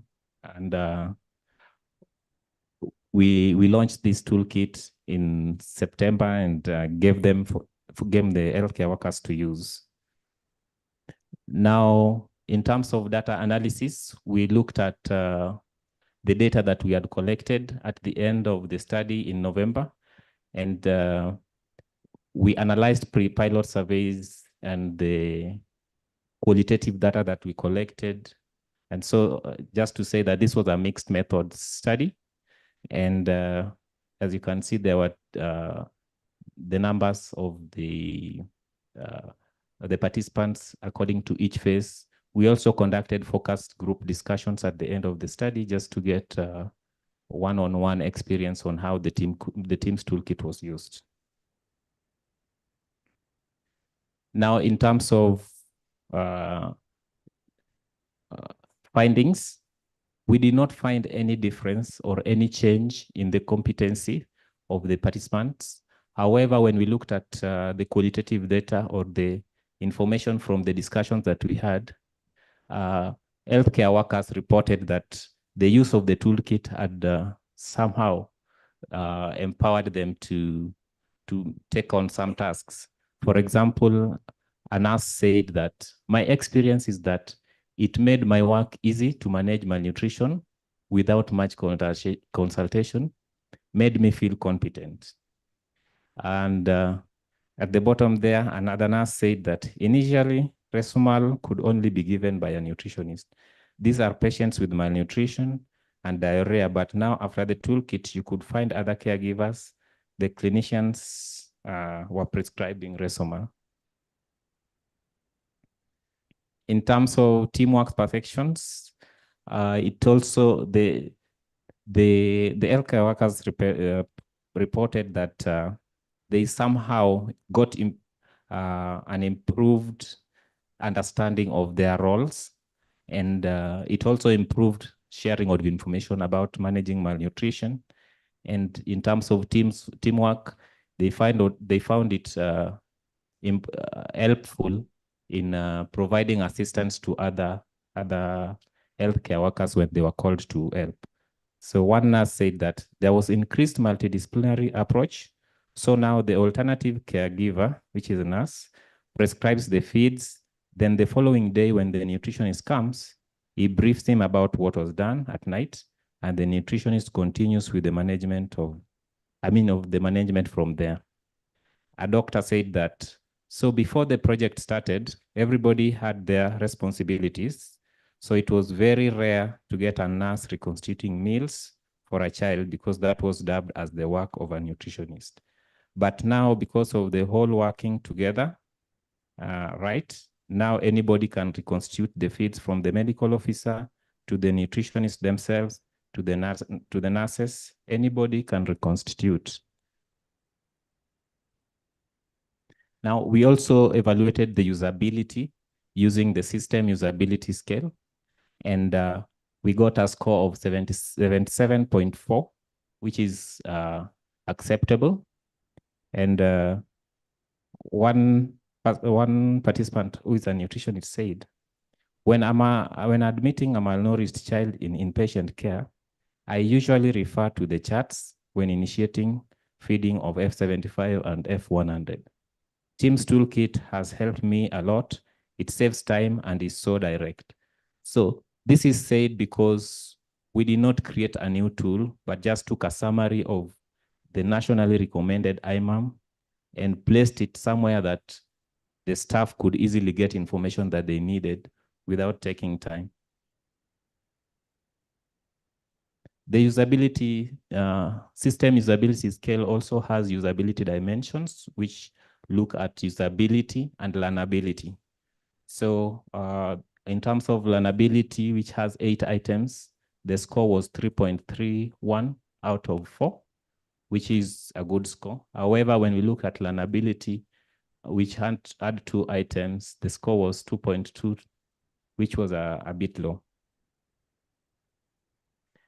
So our clinical officer said that, I think in relation to usability and learnability, I think it is self-explanatory. It is flowing. You are able to calculate despite not having the knowledge, but you can go through it and can understand it better. And a nurse said that at first it looks a little bit complicated, but once you get the concept, it is very easy and interesting. So in conclusion, the implementation of this study made us understand or improved our understanding of participatory design process created by opportunities during the interaction with healthcare workers or during the design of the toolkit. We also learned that role overlap is needed to ensure that services are always available and given in a timely manner. These findings also made us have a middle ground when we look at the 2 protocols. So we had a document that is 4 pages and one that is 200 pages. So summarizing those key information that the healthcare workers required in job aids and quick references was very important for optimizing guideline adherence. And I'll end there. This work was supported by staff from KEMRI, University of Washington, Migori, University of Washington, Seattle, which had our principal investigator. And we also acknowledge the very important role of the Migori County Department of Health and the healthcare workers of Migori County Referral Hospital who are here. And during question and answer, maybe I'll give them time to share their insights on what the experience was. Thank you. Thank you, Jeffrey. I hope you're not trying to replace the nutritionist. Huh?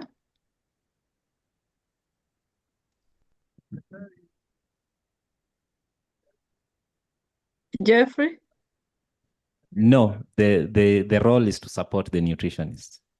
Okay, so we also know that we are few and not always there, especially even at night. So when somebody, there has to be continuity of care, and I think this really speaks to healthcare collaboration. So I would want to give the next 10 minutes to ask questions to both Kanja and Jeffrey.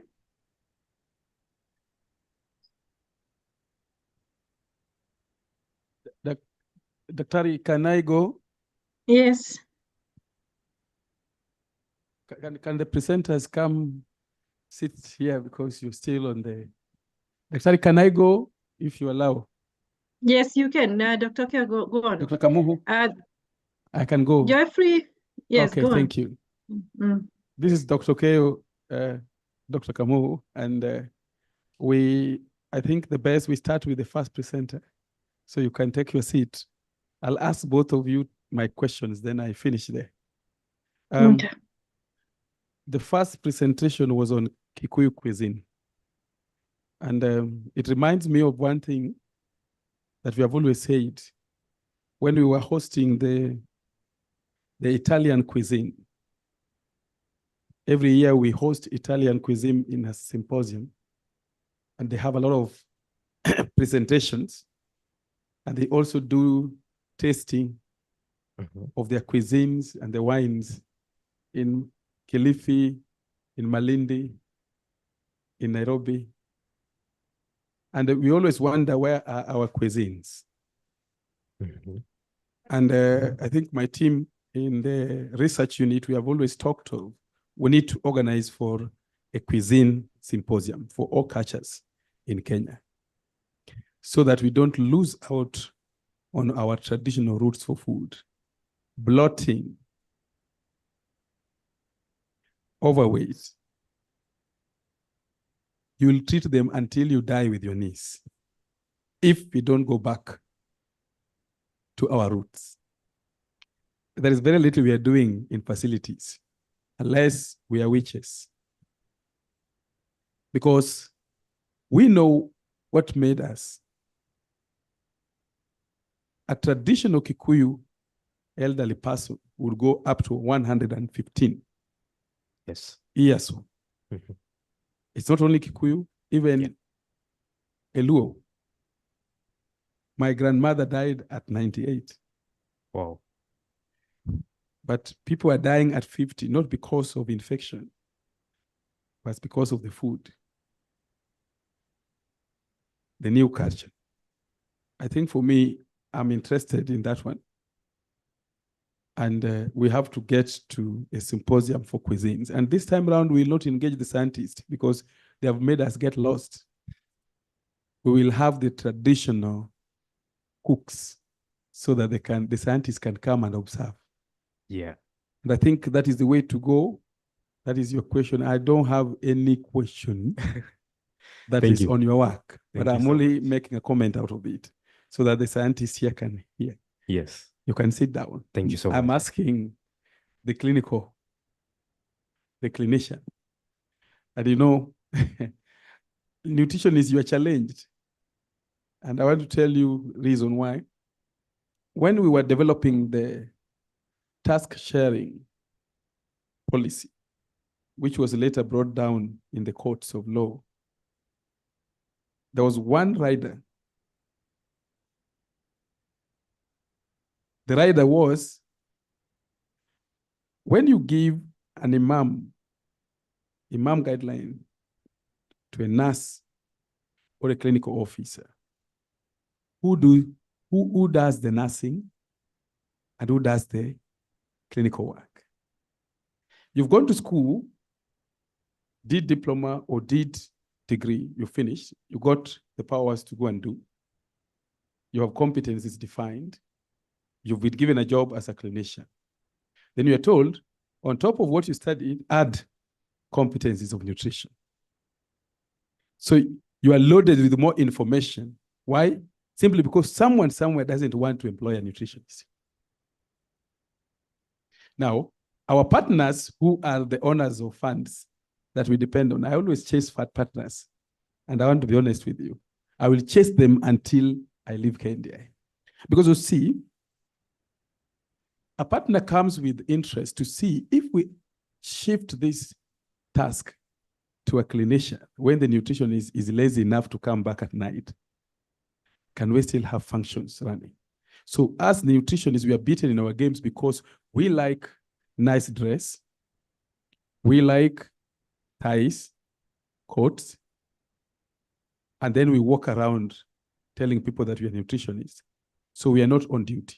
The Bible says, blessed is the man or woman, when he cometh shall be found so doing. He will make him or her a ruler over all his goods. When a nutritionist is not on duty, don't expect anybody to employ you. And we are killing ourselves as nutritionists. And that is why the task is being shifted. Now, the science, Daktari Kamuhu, I like it. You studied well, and you have given us where to pick a policy brief from the employment side, and if that also fail, from our training.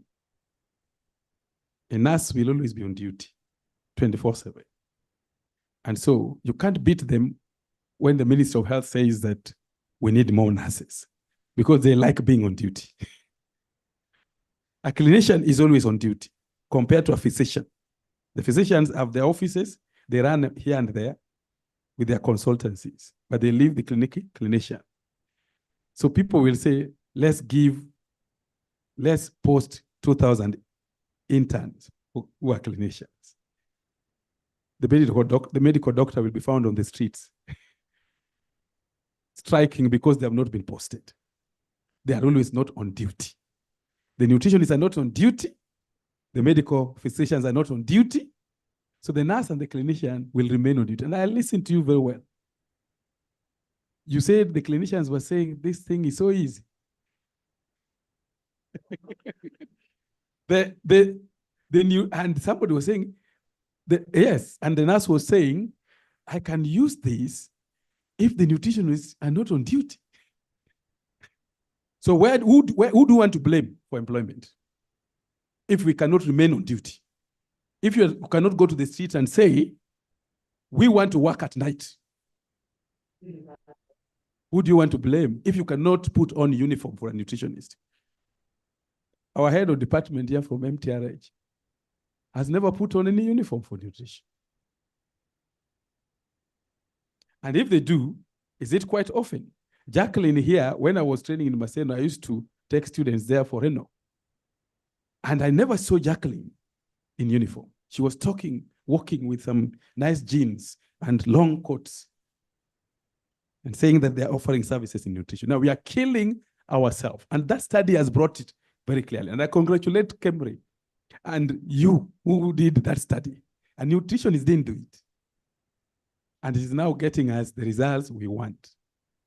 Please, okay, we are not going to shift the task. It was already brought down. At the same time, we cannot downplay the fact that the toolkit is very good. The toolkit is closing a gap which is existing because of the lazy lot. Thank you. Just to add that this toolkit did not forget the nutritionist. It had a part about advocacy, and it highlighted how we can use advocacy to identify gaps and ask for more nutritionists to be employed. So it guided on how to do that advocacy to make more nutritionists be brought on board to help manage children with severe acute malnutrition. Thank you. Thank you. Just before. Yes, Dr. Gordon. Yes. Yeah, thank you very much. I'm also happy. In fact, I happen to have gone to Migori. I was in Migori Hospital. Is it a week or 2 weeks ago? And I was able to see the kind of work. In fact, I was telling them that the problem they have in Migori is the number of nutritionists. They are not there. And the Migori seems to have grown too fast. I'm just using Migori as an example, but this problem is in the entire country, because even MTRH, even KU, not KU, KNH also does not have even the numbers. I just realized that they've cut down the numbers. I thought there were 80 something, and something, it is like the number has come down, something which is interesting. So I don't know whether it is being informed by this study, but but what I'm saying is that nutritionists, the current group of nutritionists are properly well-trained and are able to do their work properly. And just considering the work that I was seeing in Migori, nutritionists are able to do feeding, including interventions that is to use for feeding, like nasogastric tube feeding. The nutritionists are able to insert their nasogastric tube, and they're able to feeding. And that is happening in Migori very well. And I think it is happening in other hospitals than is here. And even MTRH, I don't know, I'm not very sure, but at least I'm very sure of Migori. And also why I think a nutritionist lost out, Dr. Then this is part of the reason why we had this issue of nurse nutritionist sometimes back. We only hit it by the law. Is because there are specific tasks, and Dr. Kea talked about it, that sometimes nutritionists were made not to do. And they either had to wait for a clinician to do them. Like just picking a vital signs, or even putting a cannula. Surely, what do you need? That skill. And it's a general skill that is supposed to, actually it is being learned by the nutritionist. So it is true that it is the nutritionists themselves, by lack of those basic skills, made sure that the task shifting was coming in slowly but surely. But as we talk, and from where we sit, that component hiyo yenye umesema mwisho ya advocacy hiyo ndio inafaa. And I was able to talk to the human resource in Migori together with the nutrition officer, and I'm very happy the CNO is here, the nutrition officer in charge of the county. One of the key things that we said is that each ward is supposed to have a nutrition officer. And according to the document, which I don't know whether the norms and standards drawn at the national level, which I think counties are supposed to be taking that, it has defined the number of nutritionists for every level of hospital. A level 5 hospital need to have at least 40 nutritionists. A level 5, a nutrition officer, nutrition technologists, and a nutrition technicians. Now, if that was achieved, yes, if that was achieved, then the issue of the absence of nutritionists will not be there. They will also be there at night. My worry is when you are in a hospital as big as Migori, and you are two, my friend, you will be running like a headless chicken without any place where you can be focused and be found. You know, within that hospital, you will be everywhere and nowhere at the same time. And I think at the end of it all, there is fatigue. Somebody has to disappear. why I'm saying these things, some of these things need to find themselves into your document as you are refining, or you have already submitted the report. Yes, the report has been already submitted, and as a way forward, we have had feedback sessions with the county, the healthcare workers themselves, and they have said that the toolkit was very good and it was helpful even to the nutritionists as much as it was helpful to the other cadres. And so they are thinking of scaling it up. But remember, there's revisions that needs to be done in terms of updates and the IMAM. Yeah. And the components that you mentioned, the last one about advocacy. Correct. So that component will be very critical. And for Migori, at least I was able to see they advertised. I thought I saw 5, but it's like that number was reduced to 2. So why?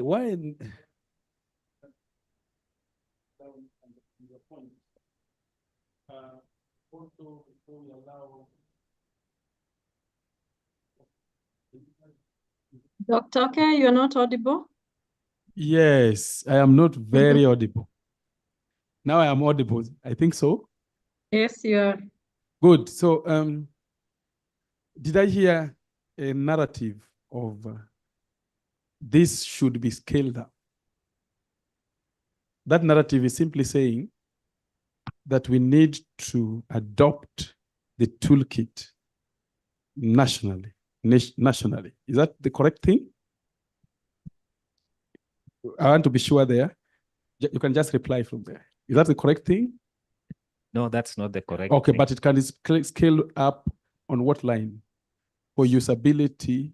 So they suggested to adopt it at Migori County Referral Hospital. And then Kakamega County governor counterpart will also see Migori has adopted. And then Sakaja in Nairobi will also see that they have adopted it in Migori. So it becomes a COVID type, in quotes, of the nutrition service delivery for malnutrition among children. Now, we are not going to allow that. And it is good you have brought it up. What I'll congratulate Migori team with is to reveal that study and to bring it to the public so that we can see the reality of what is going on. Now, when it comes to policy, let the nurse do nursing. Let the nutritionist do nutrition. Let the clinician do clinician. Let them work now as a team and understand the language of each other. We at the regulatory authorities level, we have come up with the mechanisms where we have what we call integrated learning for purposes of understanding each other's English in service delivery. But you stick to your lane. Stick to your lane as a clinician, and then call for the nutritionist to support you. And then if a nutritionist needs a clinician, let them call for a clinician to support them on line of clinical tasks or clinician's task, on line of a nutritionist task.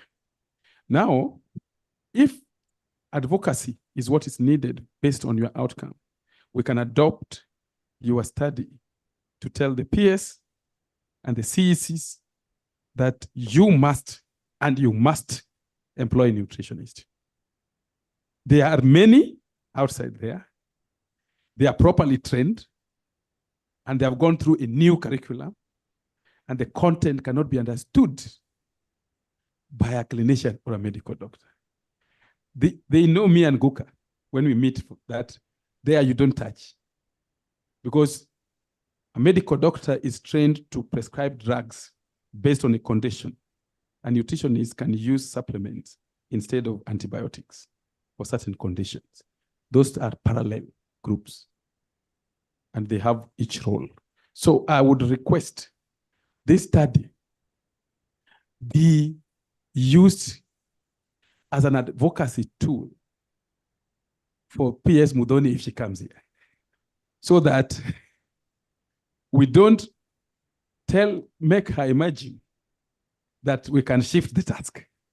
I struggled with this with the primary health, the health promoters, with the community health promoters, when the law was saying that they will even give pieces of advice on nutrition.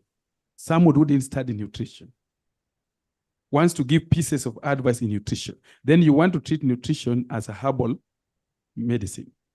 It cannot work like that. So the study is very good, and I congratulate you for that. But now, Caro and team, let us use it so that Migori County can have 100 nutritionists. We can have 100 in Nairobi. In total, out of 47, we'll have 4,700 nutritionists employed. We have 13,500. Only 3,000 are employed both in public and private sector. These people have skills. They will go on shifts so that a nurse cannot say the nutritionist left. He said another one has come. So that we can have night shifts, day shifts. I totally agree with you, Dr. And I think that statement has come out even during the development of the toolkit, that the toolkit should not act as a way of shifting tasks from the nutritionist. And one of the recommendations also was that when developing guidelines like IMAM, we should have algorithms that have a summary of key informations that can be utilized to manage children with severe acute malnutrition, so that that information is easily available.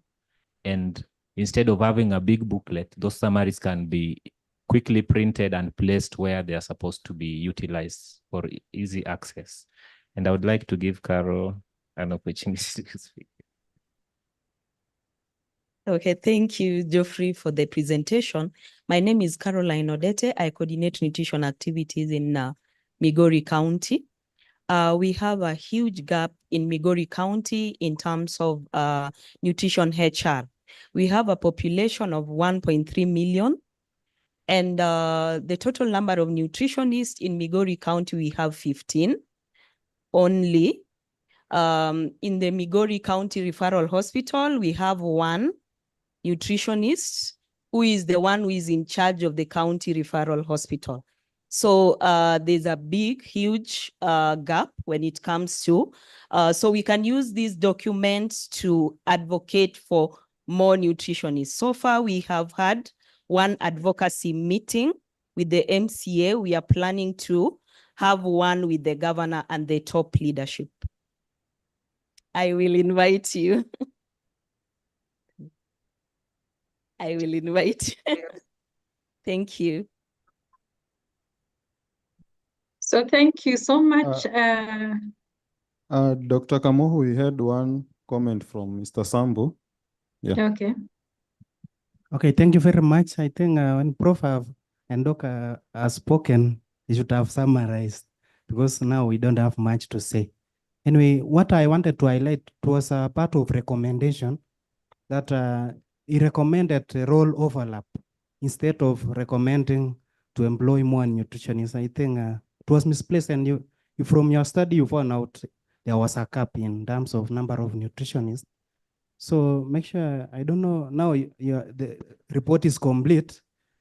Now that recommendation should come out clearly, because that is what we really need. Not the role overlap, but to employ more nutritionists. Yes, Thank you, George and Team Migori, for that wonderful presentation.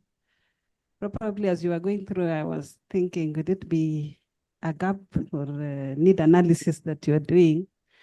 And I was trying to focus, you focus so much on malnutrition and maybe the need of the nutritionist. I want to say maybe probably as nutritionists, like we lost who we are actually in our setups. Because at our national level where I sit in, actually, I think it's all about the structures and what are you doing? What is your job description? And it's not about saying you're being ignored. It is, how are you presenting yourself in the first place with the leadership that you have?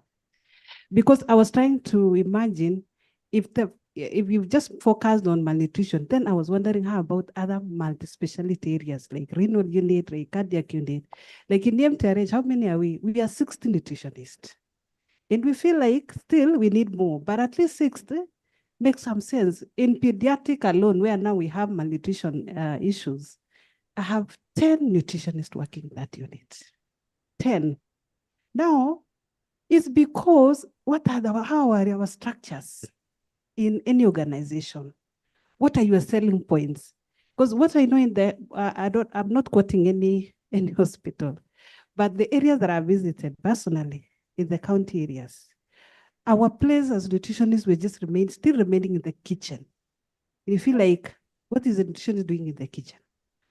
So it is having a job description that is so clear and it's well defined that is known even by the top leadership that this is a nutritionist, and there's no one round in MTRA that can go on without who? A nutritionist.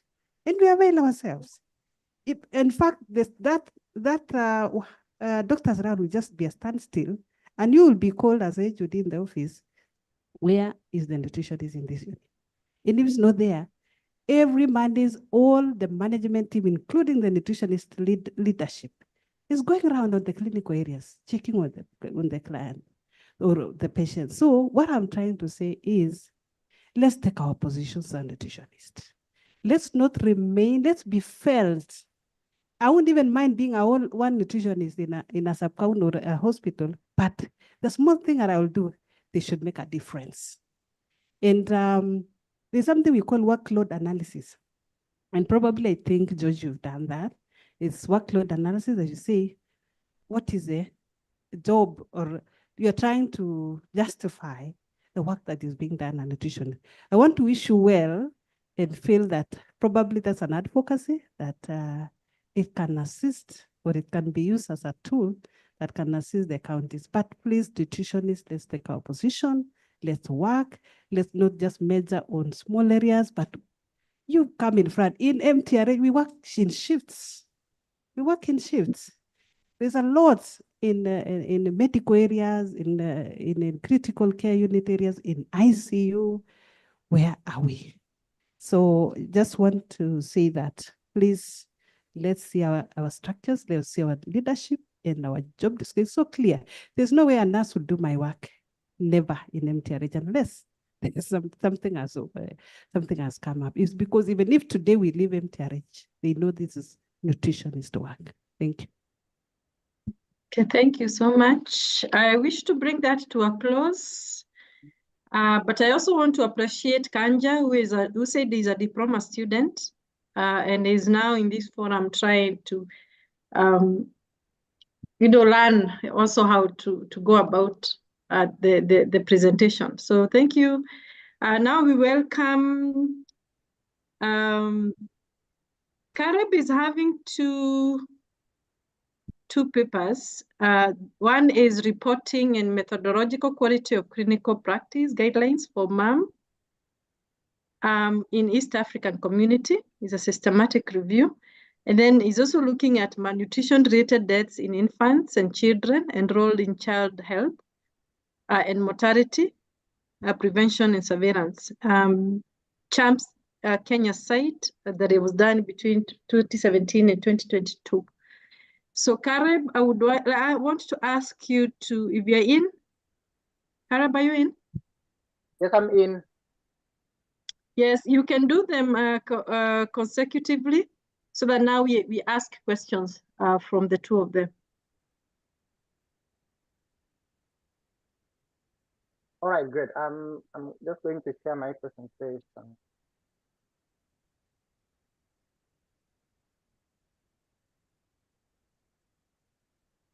You can see my presentation.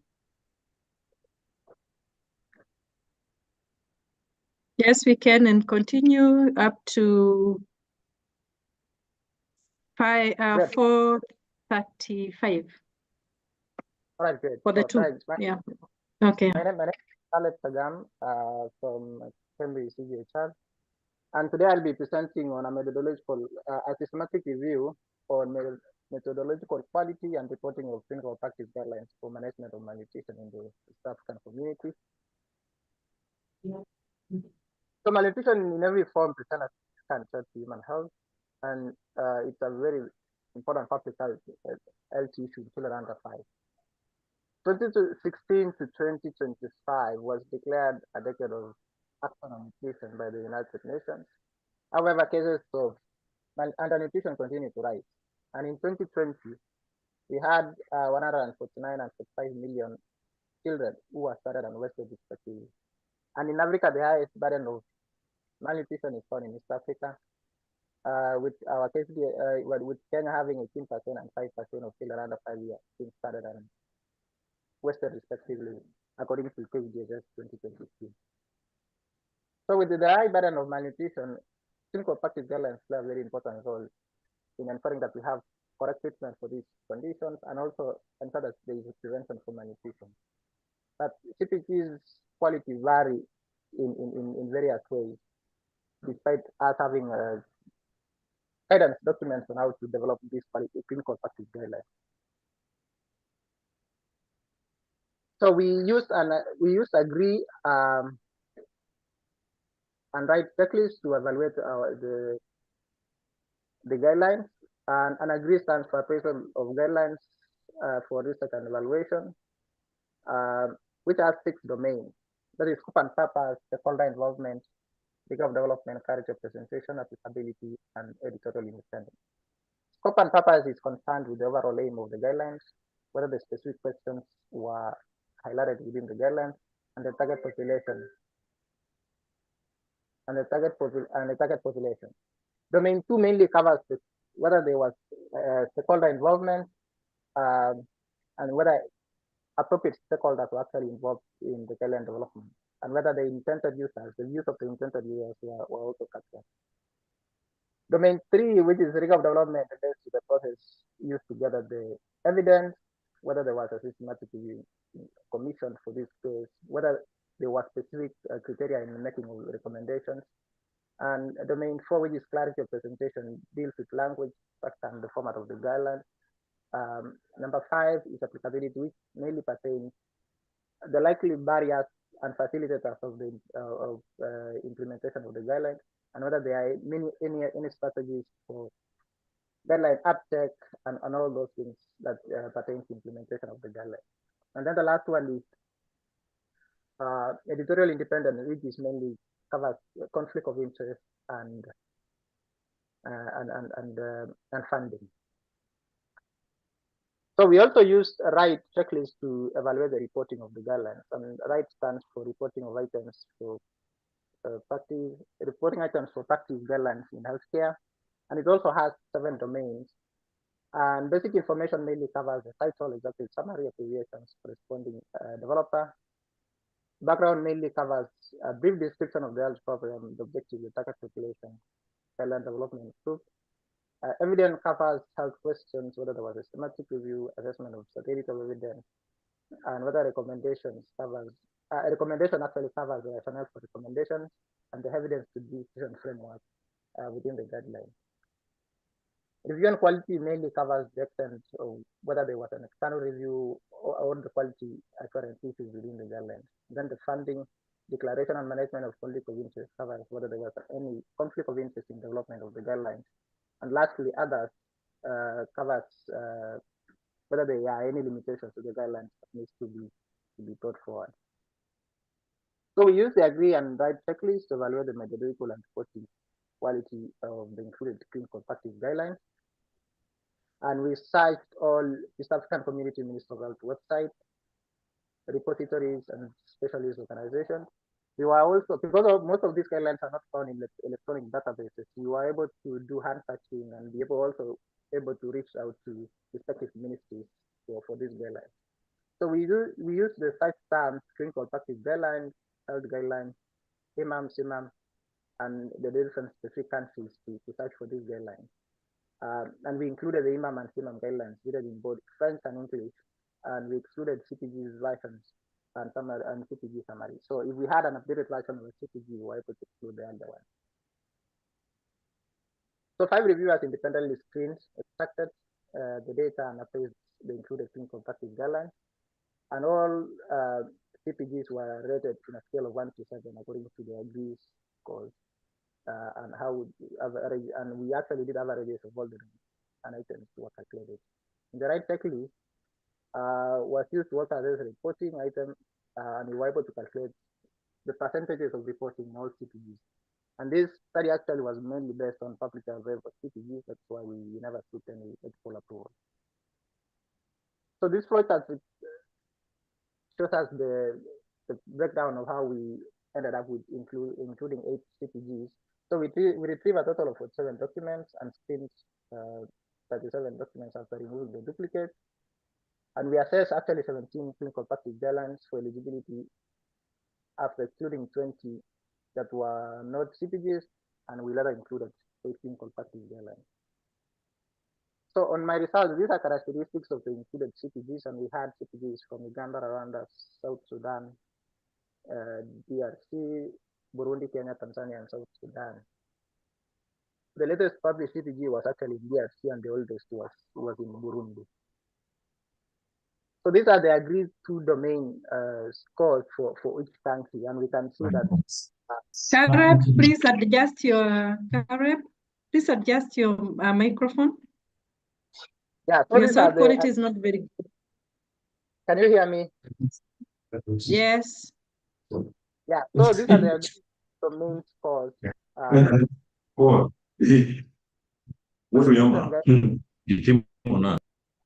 We can look from this list. We can see that the best performing guideline was actually the Ugandan Integrated Management of Acute Malnutrition guideline, with a mean of 54, and the poorest performing was the South Sudan IMAM at a score of 42.50.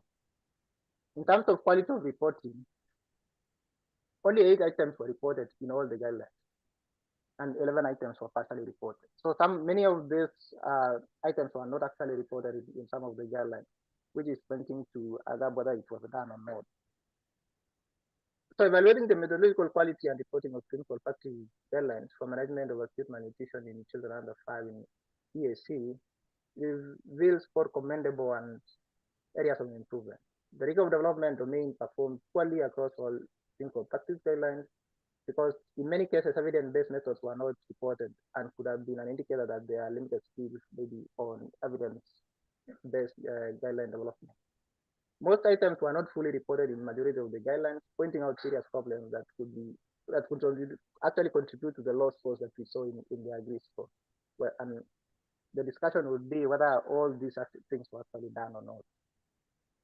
In conclusion, clinical practice guidelines have been appreciated based on its role in enhancing patient care. The quality and reporting of EAC CPGs remains satisfactory based on the agree and the right checklist. An effort to address these identified areas for improvement will contribute to the credibility and utility of the guidelines, and ultimately enhancing their impact on management of acute malnutrition. And the things that we recommend is actually training activities and initiatives to improve guideline development processes within the EAC. I would like to acknowledge the following. Thank you.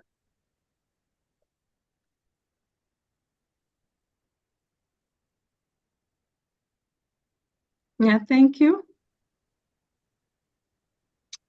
For your next presentation, please, Kareb, adjust your mic. Okay. You can go on to the next one. All right, let me adjust my mic a little bit. Yeah, so that we're able to hear you clearly.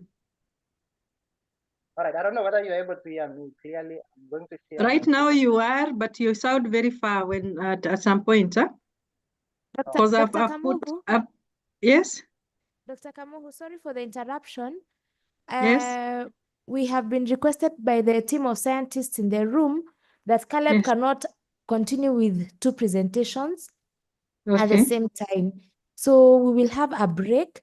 He can have his next presentation as the last person, or tomorrow as well he can present, because that will bring some redundancy as well. So we have been advised that Caleb can present as the last one, the next one. So this one maybe can receive questions, and then the next one he will do it later. Okay. Okay. So as we thank you, Kareb. As we prepare for Kareb's questions on reporting and methodological quality of clinical practice guidelines for MAM in East Africa, we can now get to Wakungu. Wakungu, are you in the room?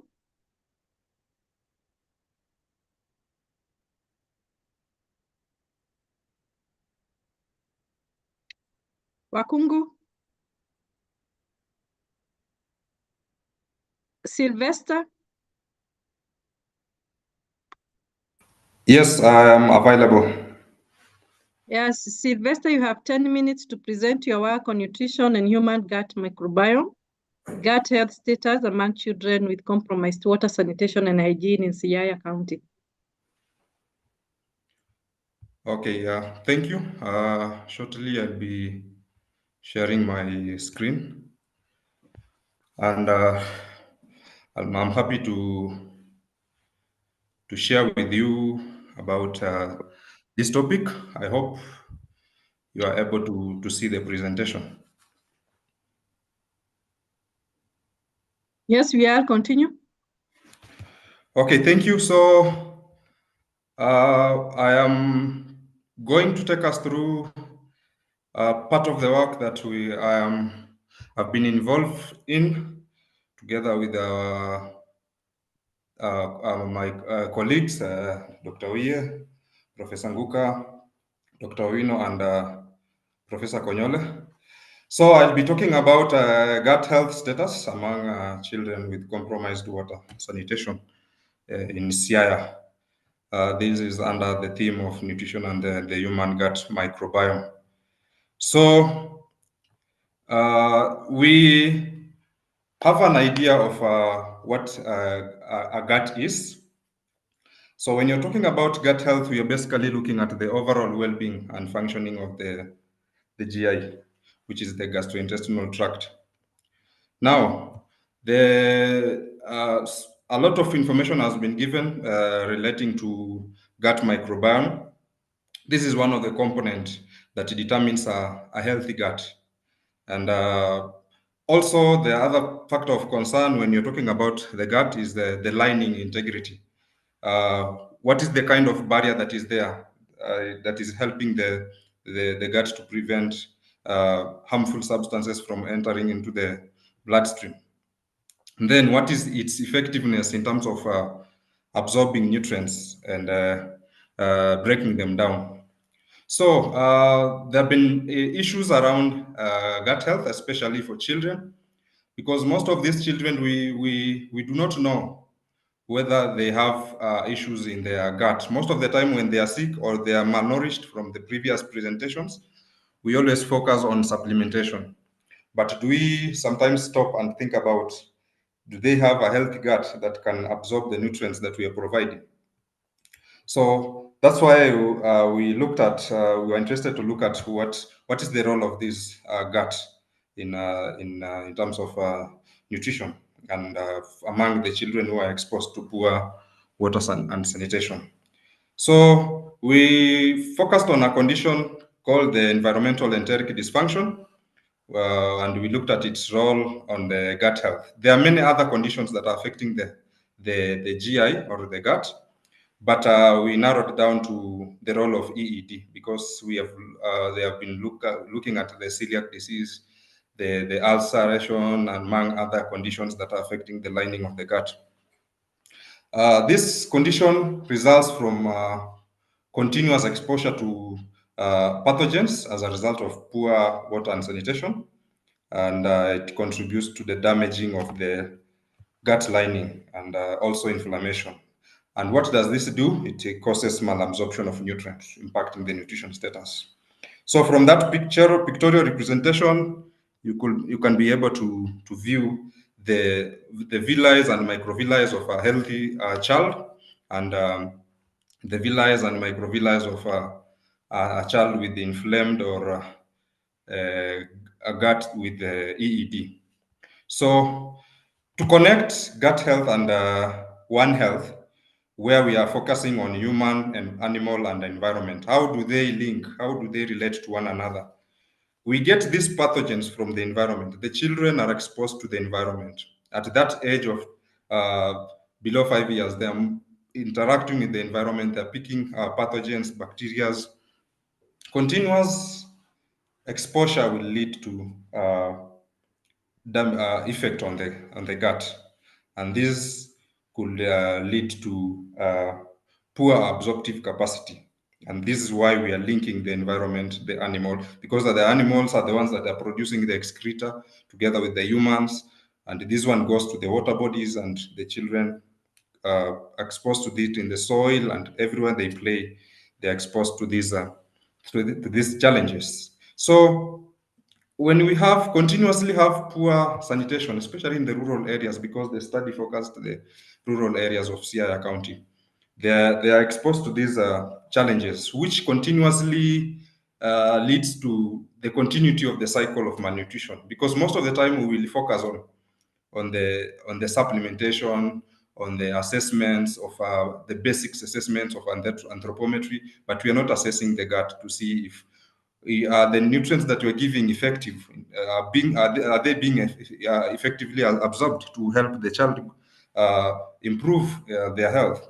And this could be probably the reasons why we keep having the long stays in the hospitals of children with malnutrition, among other conditions that are affecting children. So the key objectives were to check on the sanitation of the water, the hygiene among the children, and also to determine the gut health. So the methodology, the study area is, we already know, was Siaya, but domiciled at Siaya County Referral Hospital.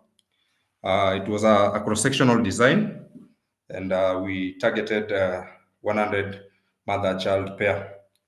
And the key tests that were done specifically for the gut health is the lactulose-rhamnose ratio test, which is we call it the dual sugar test, because these are sugars. Then the 13 carbon sucrose breath test, which was also done as a secondary test, just to try to check on the gut health of the children. For the other information on water and sanitation, the questionnaire was, and also the nutrition status was looked at. So that is how the study was carried out, and there were specific basic results on some demographic and morbidity characteristics that I deemed necessary to give a background for this presentation. And we looked at presence of diarrhea, the mean age, and blood or mucol observed during diarrhea, worms in stool, and worm infestation treatment. Those are some of the things that or aspects that affect the gut.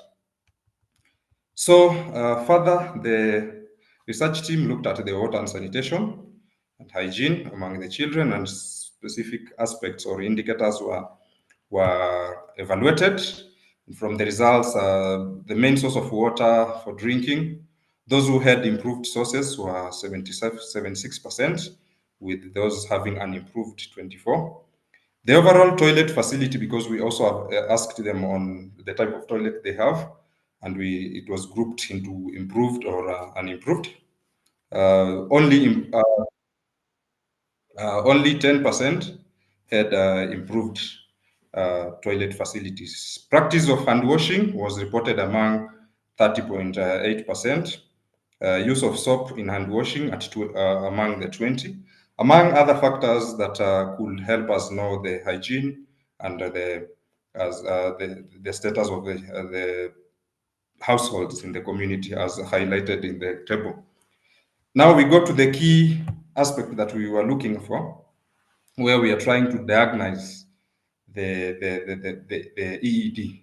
Now at this point, lactulose and rhamnose ratio test was the primary test used to identify the classification of EED, which is the environmental enteric dysfunction, as a disease that leads to the inflammation and affecting the permeability of the barrier of the gut. So they were either placed as EED positive or EED negative. Now, from the 100 children assessed, more than 50% reported to be positive. and only 47 tested negative for this condition, indicating that there is high prevalence of this condition among the children. The researchers went further to look at the link, if there is any link between the WASH stands for water, sanitation and hygiene, and the gut health indicators, which is the LR and the 13 carbon sugar breath test. Soap use indicated a significant link with the gut health, and also hand washing station availability also indicated significant correlation. Lactulose also indicated a significant correlation. Lactulose, I mean the lactulose recovered in urine. Of course, the sample collected for LR was urine.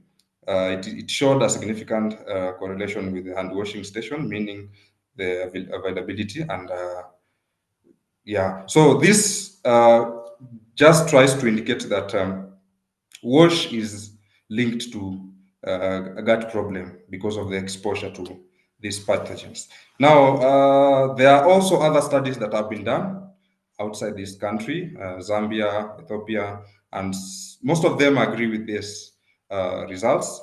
And we came up with the conclusion that most of these rural areas have high prevalence of poor WASH, and this indicates that there is low access to WASH facilities. And from the look of things is that over half of these children were positive for EED, which indicates that their gut is impaired. And once a gut is impaired, definitely the nutrition status is affected, because that is the pathway in which the nutrients go through before they get into the body. And then there's also a significant link between gut health and nutrition status. So we need to critically relook at the public health strategies that are tailored towards achieving good WASH practices, and also during management of malnutrition in the hospitals or any other condition that has affected the nutrition status. We also need to consider the gut health before introducing supplementations. And some of these tests, for example, the LR test, is not so expensive. We could do it as an invasive tool to try and diagnose the gut health of children or even adults. So what are the recommendations for future research? For the future researchers who could think of such an area, you can look at a larger sample size and also do a repeated. This one was a cross-sectional, so you can do a repeated EED assessment to see the changes in along the way. What are the changes in terms of nutrition status and the EED status among the children over a longer period. Then also we had a challenge with the 13 carbon sugar breath test. That's why the results were not focusing on it much, because it didn't give us a good indication of whether a child is EED positive or negative as a secondary test, because there was a problem with the enriching of the 13 carbon sucrose sugar for the test. So future researchers could consider a highly enriched more than what we used, so that we can get better results. Because why? In this area we have the major sources of food are the C4 plants, which are like millet, sorghum, sugarcane. They are also rich in, when they are broken down, they produce also 13 carbon. So it's somehow reduces the effectiveness of the test in terms of identifying those who are EED positive or those who are EED negative. So that is a brief of my presentation today, and I will appreciate your comments. Thank you. Thank you, Sylvester, for bringing forward a different way of looking at the link between malnutrition and disease, because that is one very, very key information that is on gut health. I would want to welcome comments for both Caleb and Sylvester for 5 minutes only.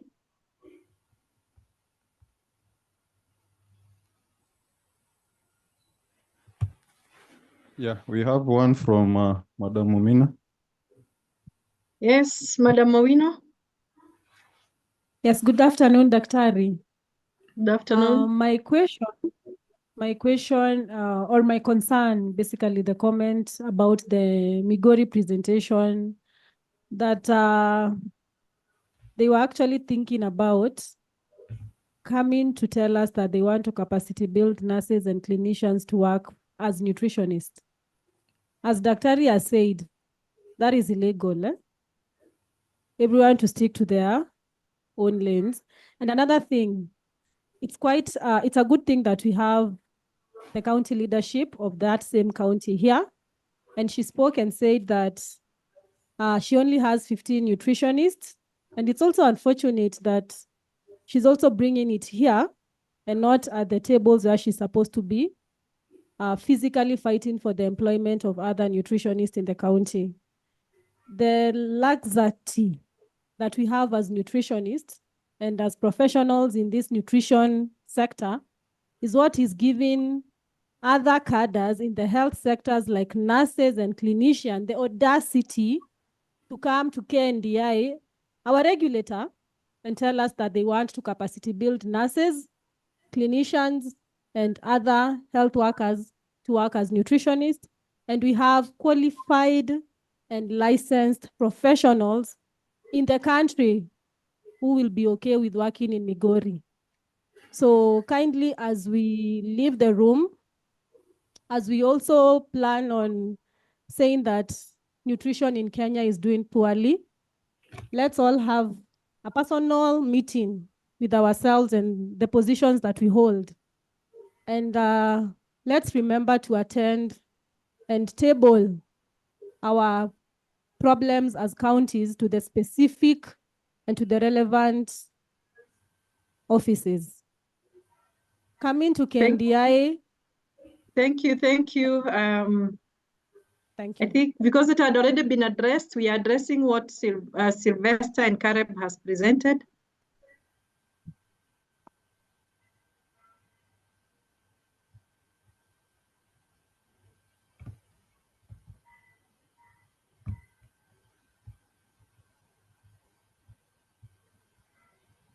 Dr. Regina, we don't have any on the physical audience unless there's one from the online. Okay, I don't see that. Thank you, Sylvester. Thank you, Caleb.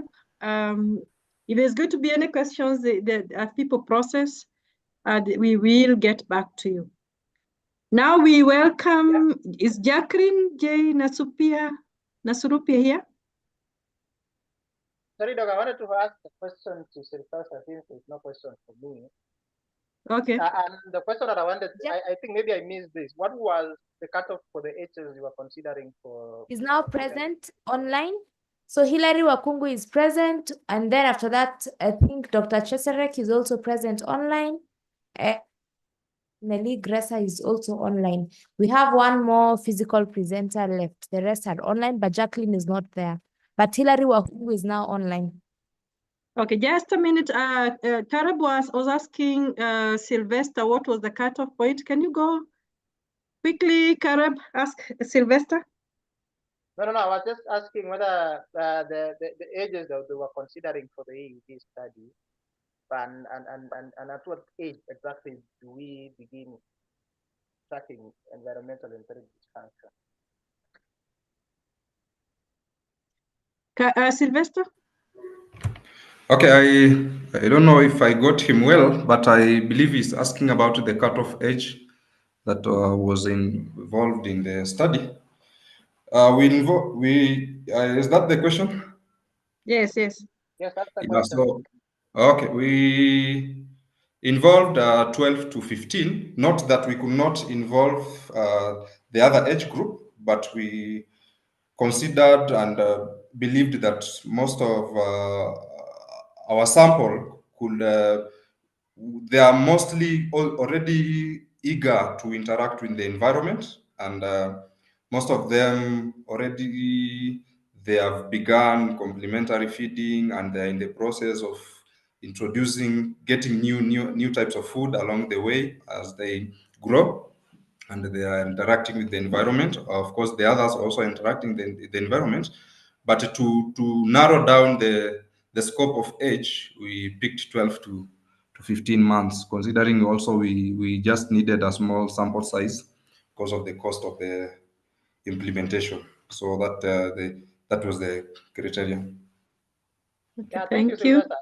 And I think it's a very important question, because what I wanted to know is, and I think you validated it, that because it was a smaller sample size, is to look at environmental enteric dysfunction when complementary feeding is beginning and track that against the ages as we continue to see how would that actually translate. And my thoughts were, most of these environmental enteric dysfunctions begin to happen when complementary begin, especially 7 months going forward when we now have sanitation issues. But thank you so much for your. Yes, I agree with your concern, and a comparison could have made it better. Thank you. Okay, thank you. Now we have Dr. Cheserek. And then after that, we are going to have Wakungu. So Dr. Cheserek is presenting on determinants of food access and diet quality of women of reproductive age from fish farming households in Western Kenya. Karibu Daktari. Thank you very much. Okay, let me slide show.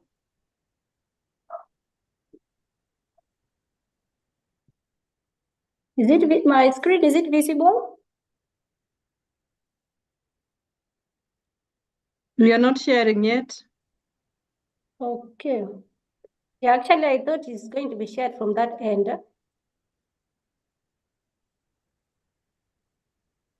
Is my screen visible now? Yes, but set it up for slideshow. Okay. I think it's good now. Yeah, thank you, Dr. Go on. Yeah, so thank you so much, colleagues. So my name is Maureen Cheserek. I'm a lecturer, I'm also a research and a consultant at the Department of Human Nutrition, Egerton University. So I'm happy today to share part of our work from Kenya Climate Smart project that was implemented in Kenya between 2020 up to 2022. And our paper is entitled Determinants of Food Access and Diet Quality of Women of Reproductive Age from Fish Farming Households in Western Kenya. You will notice that this work is part of our work. We've published some of the work, and you can always find them online. So just as an introduction, we all know fish, and most of us we take fish. And if you look at IFPRI's report on global diets, you notice that they really emphasize the fact that animal source foods play a very important role in ensuring health and sustainable diets. And everybody everywhere now in food systems is trying to look at the investigate these animal source foods so that we can be able to ensure that we obtain healthy diets. And in Kenya, for instance, you'll find that despite the increased production, we still have people not consuming adequate amounts of fish. And actually, our consumption is below the WHO recommendations of 10.4 kg per year. And our fish, mostly in Kenya, we obtain from capture fisheries. We also obtain from aquaculture. So our work, we are looking at the aquaculture. What is the potential of aquaculture? Because it can really play an important role in diversifying diets. This morning, we talked about our healthy diets. We don't have adequate guidelines yet. So dietary diversity is now a critical approach in improving nutritional adequacy and the nutritional status of women and, of course, other age groups. And why are we, in our project, we were looking at how we can leverage on increasing consumption of fish to improve dietary diversity. We are also looking at the income pathway, and we're also looking at the women empowerment pathway. Yeah, so you can see from this picture, you can see some of our farmers who are harvesting, who are using the harvesting their fish, and we were looking at that approach of nutrition sensitive fish food systems. How can we leverage on this so that we can improve their household diets? You can read our publication that I have shared there. And this study, we did this study during the COVID pandemic.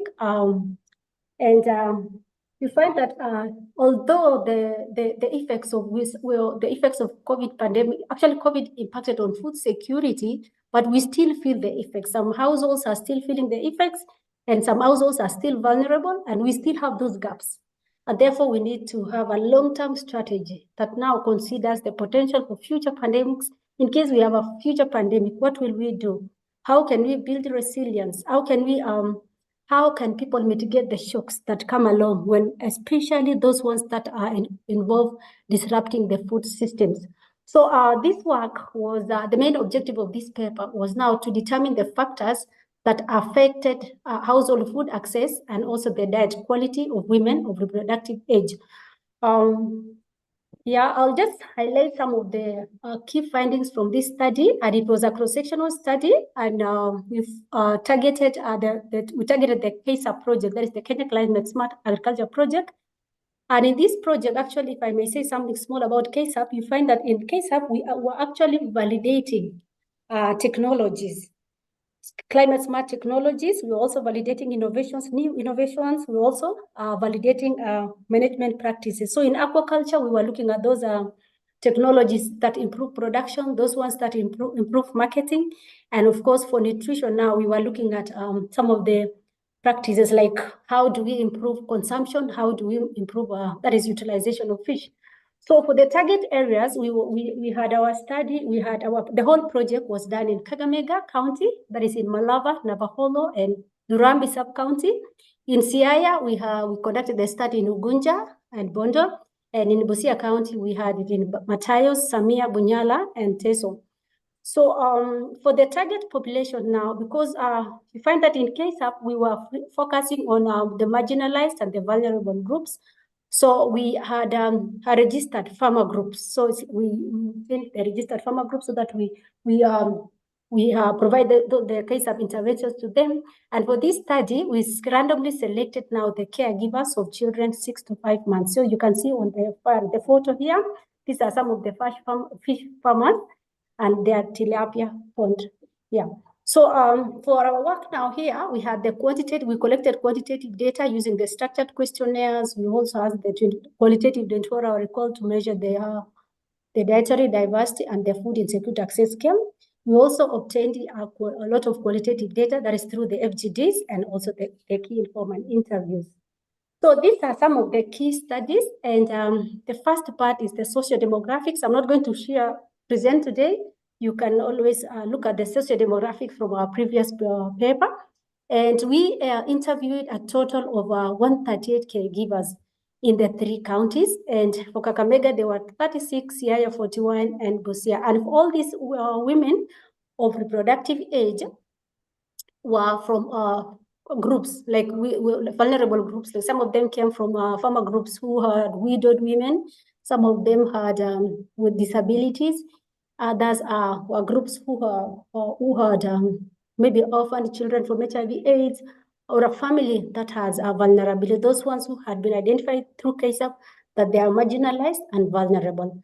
So this table shows us that actually most of the households during that pandemic, the COVID pandemic, were severely food insecure.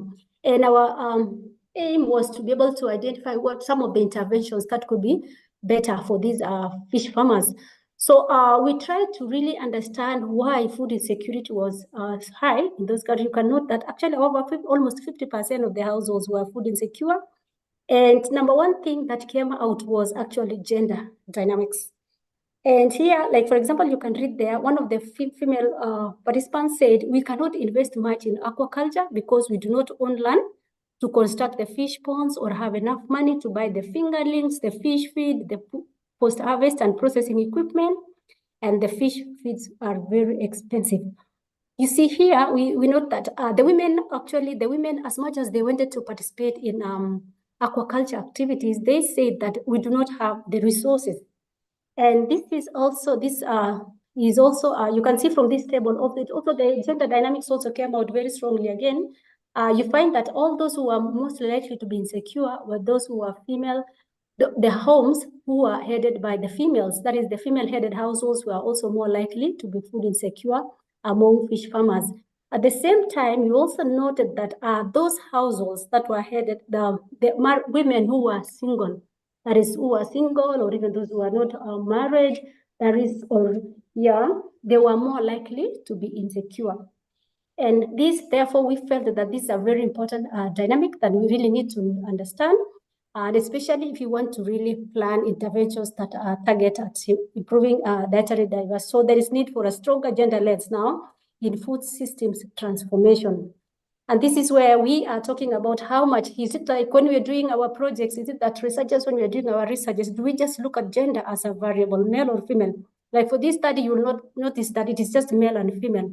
But now currently, this actually informed our current study in retail markets, where we are now trying to understand, we try to understand, we do a thorough gender analysis. And actually we are even now using the Harvard analytical framework, where we want to understand the labor division in the household, the access and control of resources. Like now this fish farmer was saying, I do not have land, I cannot have my own fish pond. So you have to ask your husband to give you some piece of land so that you can construct a fish pond. So what it tells us that is that in our other nutrition studies, we need to really unpack the gender dynamics or the gender issues, the norms, the resources, who is in charge of resources like that, so that we're able to improve the nutritional status of women, women of reproductive age. And of course, something else that we also noted when it comes to food insecurity is that those households who had poor access and they were having difficulties in consuming a normal diet. Remember, this was during the COVID pandemic.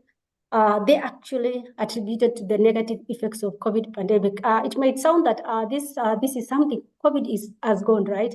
But now here we're talking about even people are still feeling the post-COVID effects.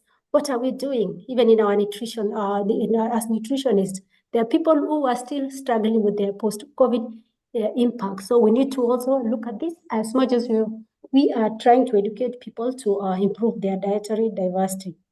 Then when it came to us now trying to understand the dietary diversity, again, we find that, of course, the dietary diversity was very poor among the women, and overall, slightly a third of the women consumed, just at 30%, 3 out of the 10 of the women consumed, and out of the 7% of them were not consuming the diet. It was almost the same in the 3 countries, so it was really very difficult.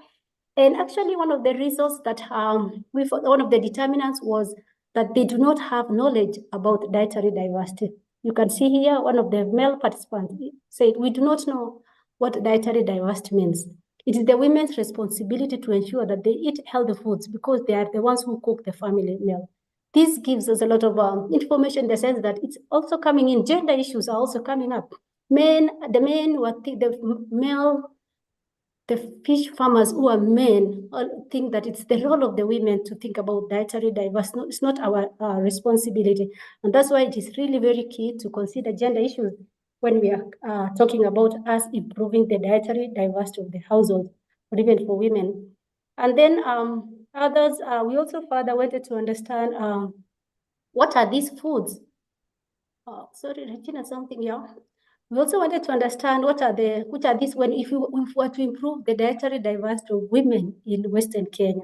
So which are these foods that we really need to leverage on so that we're able to improve their dietary diversity? So we compared those ones now who had adequate diet diversity against those ones who had inadequate diet diversity. And we noted that more women with adequate diet diversity consumed pulses, nuts, seeds, dairy products, eggs, and other fruits. Remember, these are fish farmers. So, and then again here, we also, from the FGD discussions, they said, one of the female participants said, people from this community eat what is available. We do not know about dietary diversity. What do we choose from?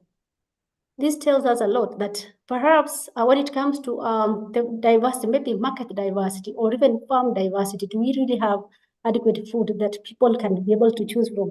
And especially during the pandemic, it was really difficult because people could not move. There was a lot of restrictions by the government and there were limited choices of food. So again, here, what we're saying is that in future, in case we have any future pandemics or in case we situations where people will not be able to access food, we really need to have plans as a professionals so that we advise the government on what to do. And in this case now that we've identified some of these foods, well, in those Western Kenya, it's therefore important for us to be able to identify and promote consumption of available, accessible, safe, and affordable nutritious foods. Which are these local foods that are present in the community? Which are these foods that these communities can access so that we are able to educate them now even to consume such food so that we are able to improve their dietary diversity. The other aspect was now, what are these, what is it that determines the dietary diversity of these women? And you can see again, it was gender. Gender came in. At that time, it's a determining factor for food access. When it came to also dietary diversity was female. Those households who were headed by females had poor dietary diversity compared to those households households headed by the male. And that's why that is the gender of the household head. And if you notice that in nutrition, gender all the time, if you look at most of the researches, you find that gender really comes out strongly.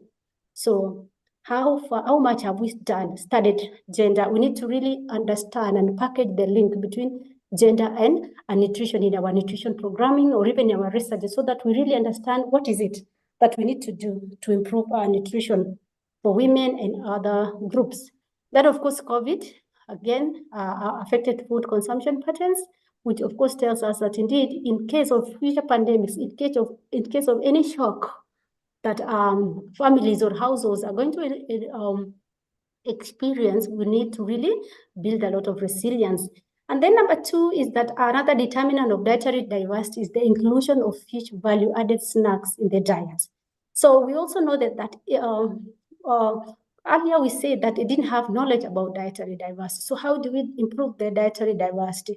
Yeah, if we were to value add fish, we have different, we have value added products. Like in our project, we were validating fish samosas, we were validating fish balls, we were validating several products. And we noted that if you were to value add and have different fish products, then we're likely to improve dietary diversity of women of community. And of course, lastly, we said about knowledge and of course, skills. You can see here, one of the farmers said, we cannot sell our farm produce, purchase food for our families and even farm inputs from the markets because they are closed. That is during the pandemic. We can't do anything. We are selling at the farm gate at lower prices to feed our families. So meaning that in case of any shock, any future event that will limit farmers to be able even to sell the fish farmers to sell their fish, they're likely to sell them at lower price. You can imagine a situation where a fish farmer, especially the aquaculture, the fish pond, you put a lot of inputs into your fish pond, and you wait for like 8 months for your fish to reach, say, 500 grams, 600 like that. And then now you're forced to sell at a lower price. So what we're saying is that we really need some interventions that would really help our farmers to have resilience. What can we do so that they're able to even prices when it comes to, we don't want them to have fluctuating prices when it comes to pandemics or any future shocks. So in summary, in conclusion, and we say that female-headed households consumed poor quality diets due to inadequate food access and of course lack of awareness. They didn't know what is dietary diversity. And this is something, of course, we always say, oh, improve your dietary diversity. Are we raising awareness? Are we training people? Are we teaching them how they can diversify their diets? And this is something that we need to run with as nutritionists. Then for these fish farmers, the main determinants of dietary diversity that we need to really focus on, if we need to improve their nutritional status, the gender of the household, that is the gender. We really need to understand the gender dynamics. We also need to look at their knowledge. How can we improve their knowledge? How can we improve their skills? And also, of course, number 3 is the inclusion of value-added products. We need to diversify how products look like. It's just not that just the frying the fish or just boiling or like that. We need to, for somebody to really want to eat more fish, we need to have different types of products. And for us, nutrition, we need to have, there is a need for gender responsive nutrition education, not just nutrition education. We want it to be gender responsive. Let's involve everybody, involve the men, involve the women, let's do gender analysis before we design any nutrition project. And especially if we want to improve the nutrition status for women, we really need to do a proper gender analysis so that we design gender responsive interventions like nutrition education and even social behavior change. So maybe Regina, I may want to add that, yeah, during our project, we were able to develop some nutrition education materials and social behavior change communication because we were validating this so that anybody can use. So we developed materials for example, you can see this one on nutrition and health benefits of fish if you want to improve their knowledge, importance of dietary diversity, value addition of fish. We even have the recipe book for fish.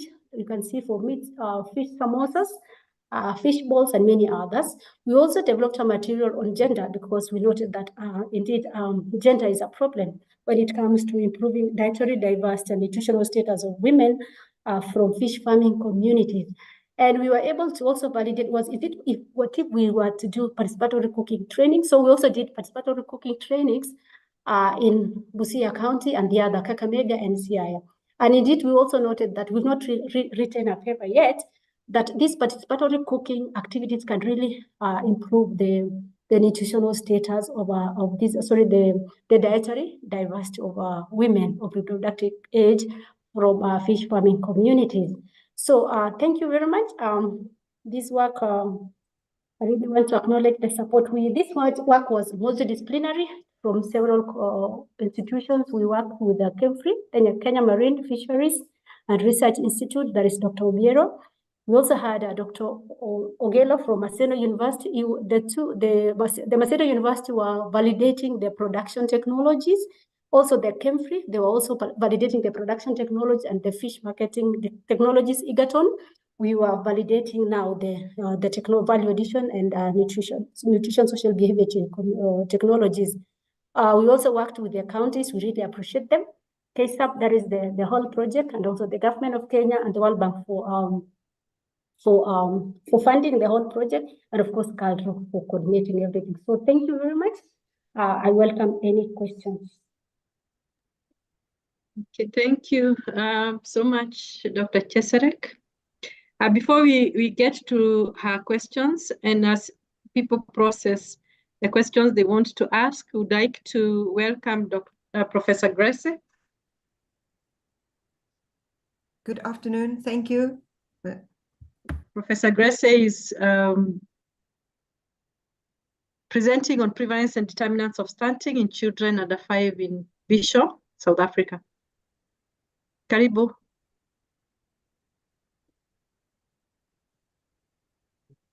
Welcome, Professor. Thank you. And you can tell me as soon as the questions are over, then I can share my screen. No, we will ask you questions at the same time with Dr. Cheserek. Thank you. So I can share my screen. First do the presentation. Yeah, you can do.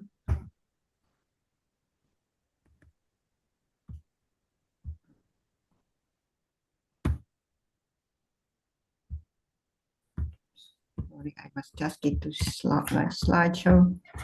Doesn't want to go to slideshow at the moment.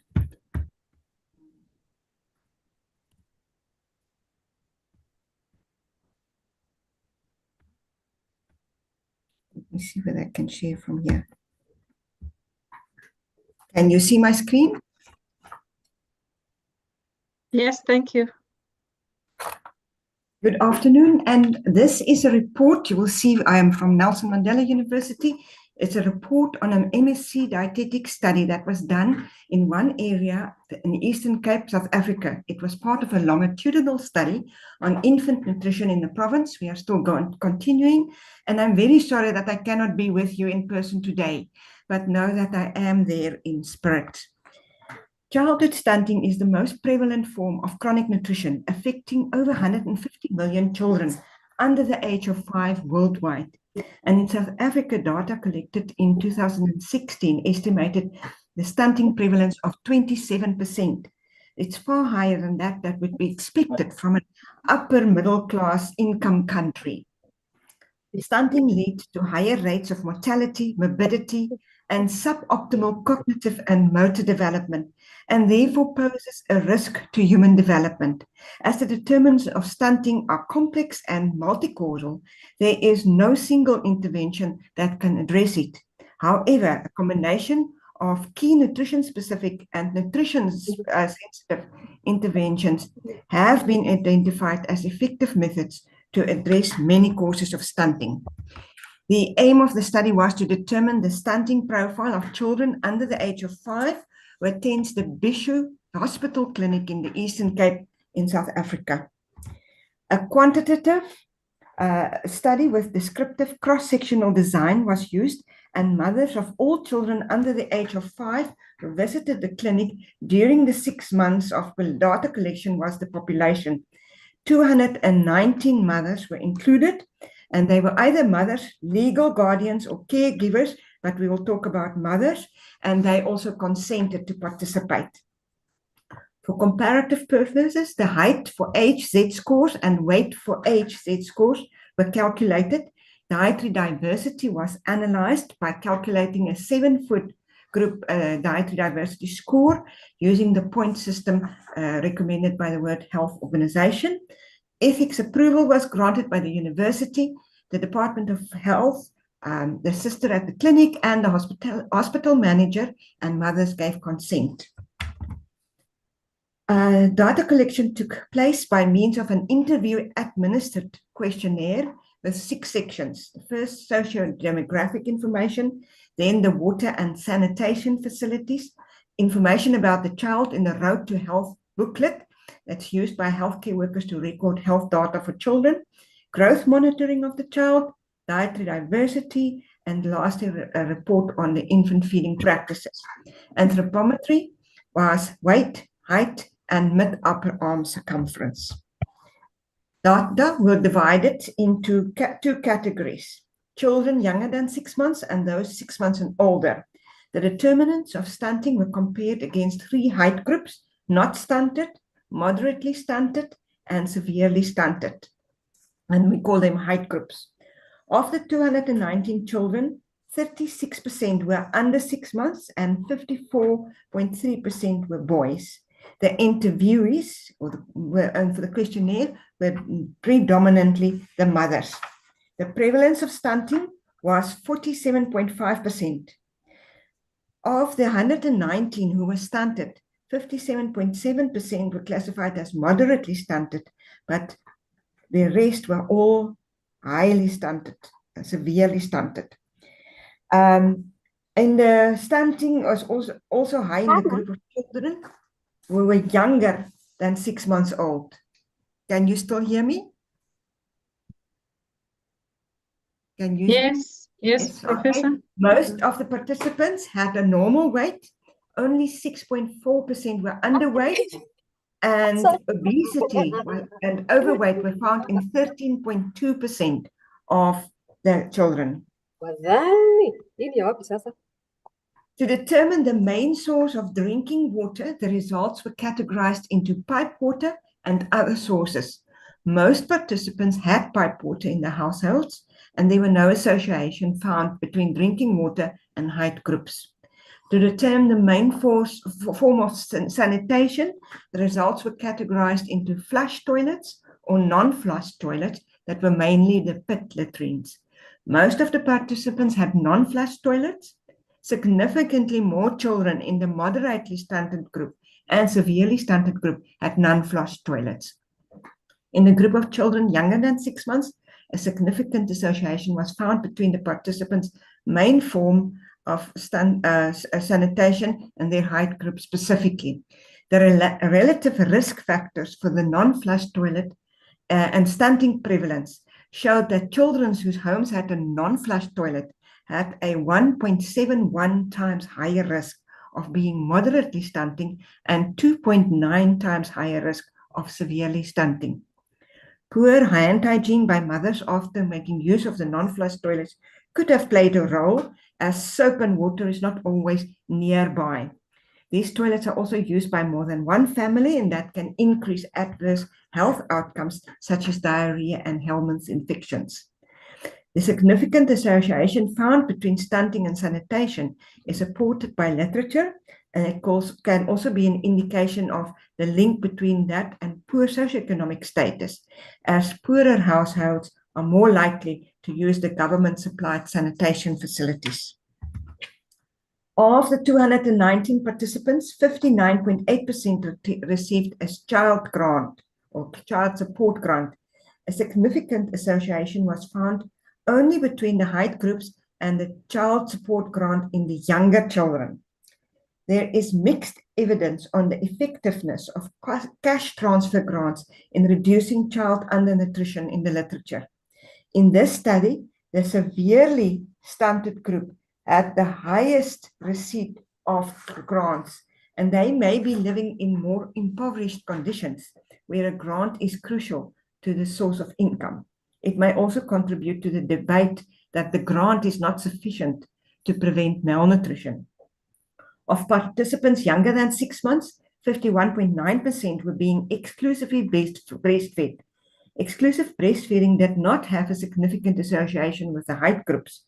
Early initiation of complementary feeding also showed no significance.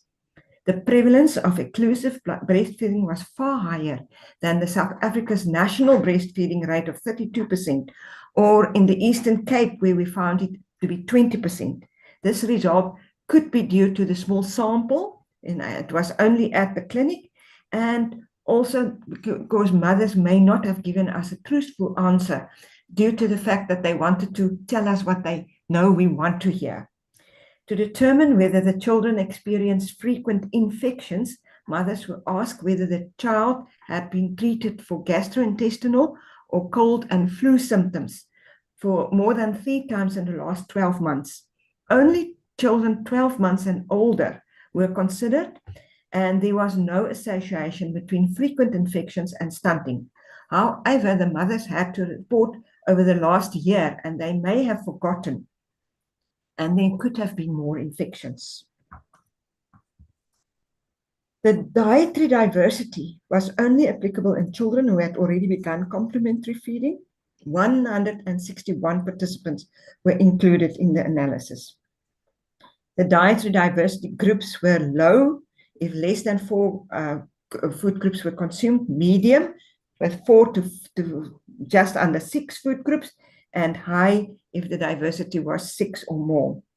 The majority of the participants had a low dietary diversity, and no participants had a high dietary diversity score. The mean was 3.4. The association between the dietary diversity score and height groups was also not significant. As the Eastern Cape has the highest provincial prevalence of food insecurity, it was expected that participants would not score well when we calculate the dietary diversity. So in summary, of the various factors tested, the only significant associations were found to be the main form of sanitation for both age groups and the child support grant that was more for the younger age group. The prevalence of stunting in the area consisted of almost half of the sample. That emphasizes the important message of the study that education amongst mothers is essential. Education of healthcare workers by dietitians can also be valuable, as they can go and again educate the mothers before and after birth. The promotion and effective management of the child support grant could be helpful in improving dietary diversity and can help relieve the burden of food insecurity. But the grant may not be sufficient to prevent malnutrition. The implementation of feeding schemes should therefore be made a priority at the schools and the creches to ensure that young children are receiving at least 1 nutrition meal per day. If stunting rates were to be significantly reduced, sanitation facilities will need to be improved, especially in the rural areas where pit latrines are common. A significant amount of political and financial commitment is needed to improve the state of sanitation, not only here in South Africa, but worldwide. It is evident that stunting is a complicated condition and a widespread issue with detrimental effects on human capital and the economy. Financial investment in child nutrition is the most cost-effective way in advancing global development, as economic return is far greater than the monetary value spent. Thank you very much.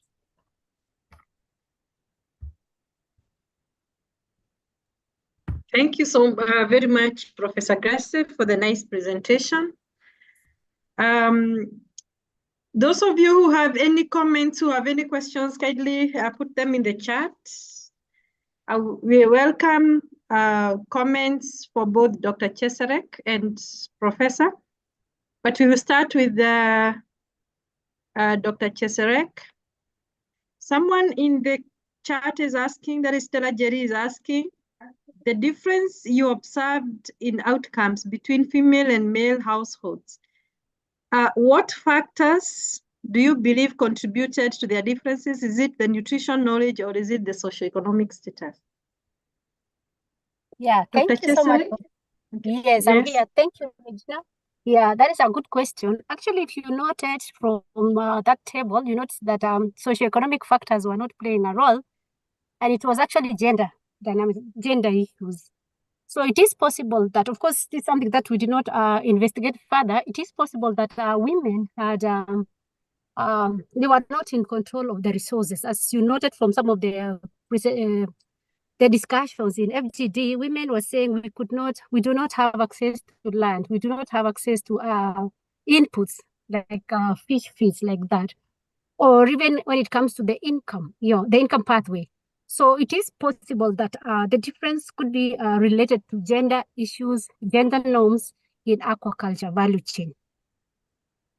And possibly knowledge also, the nutritional. Remember, men said, for us, we're not really bothered about knowledge, dietary diversity, the work of women, So which really tells us that we really need to do further studies, which I said we are actually investigating in our current work in a project with the African Economic Research Consortium. We really want to understand the fish value chain. What is it? Why do we have a lot of fish in that place? Why are people? Is it that people are not accessing the markets? What are the dynamics around fish marketing? What are the gender dynamics around production of fish in the value chain? So I hope we have answered your question. Thank you. Okay, thank you. I would also want to ask Dr. Cheserek, how was the perception of the nice fish snacks that you are introducing as part of the utilization of fish? Thank you very much. Yeah, the perception, they really liked it. I would like you, maybe you can read from, we published some work on perceptions, attitudes, and even knowledge. They really liked the fish farmers. The women really liked the different types of products developed from fish. And this is something that we could really explore. How can we upscale this? How can we outscale this to other countries or even other countries that have fish farmers?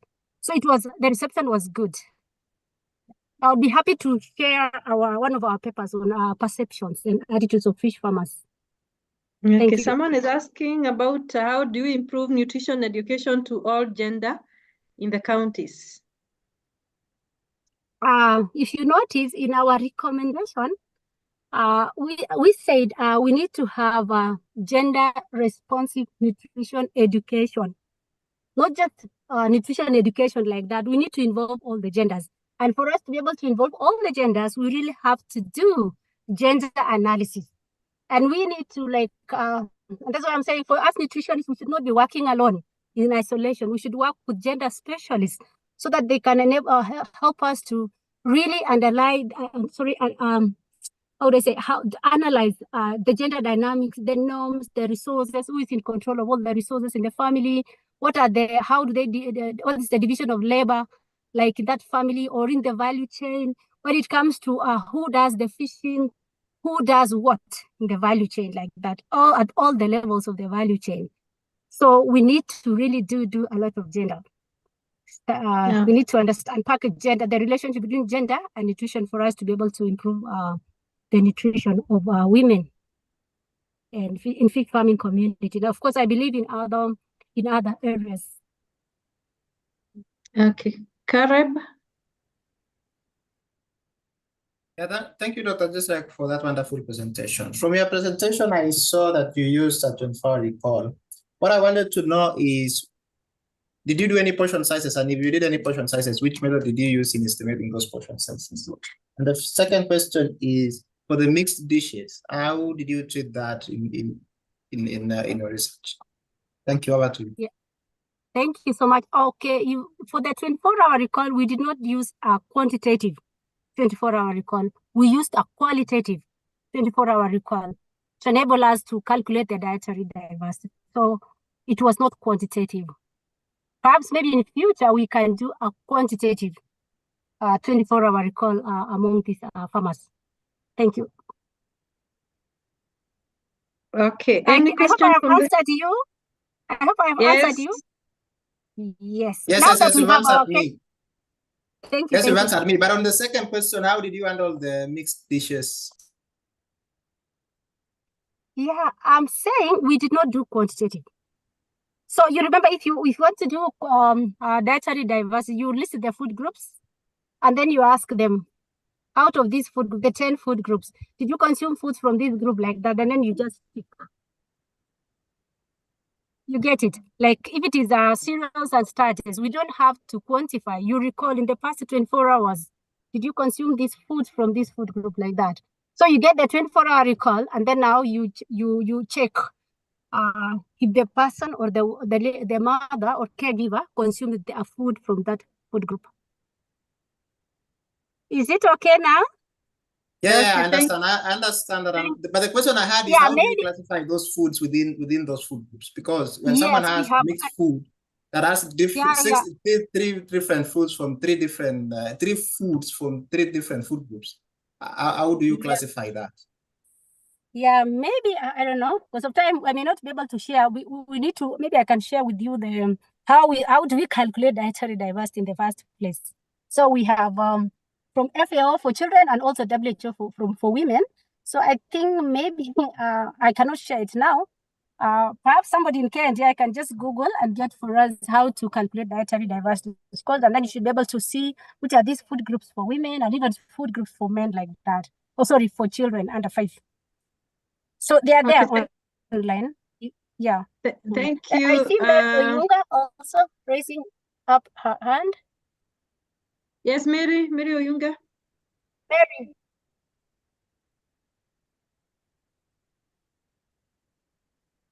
Mary Oyunga.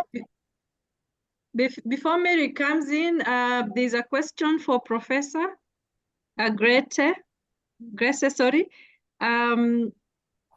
Alexander wants to know about the exclusive breastfeeding, which from your presentation is more than half. So he wants to know what are the rates at the national level? Are they better or worse for this particular region where the study was done?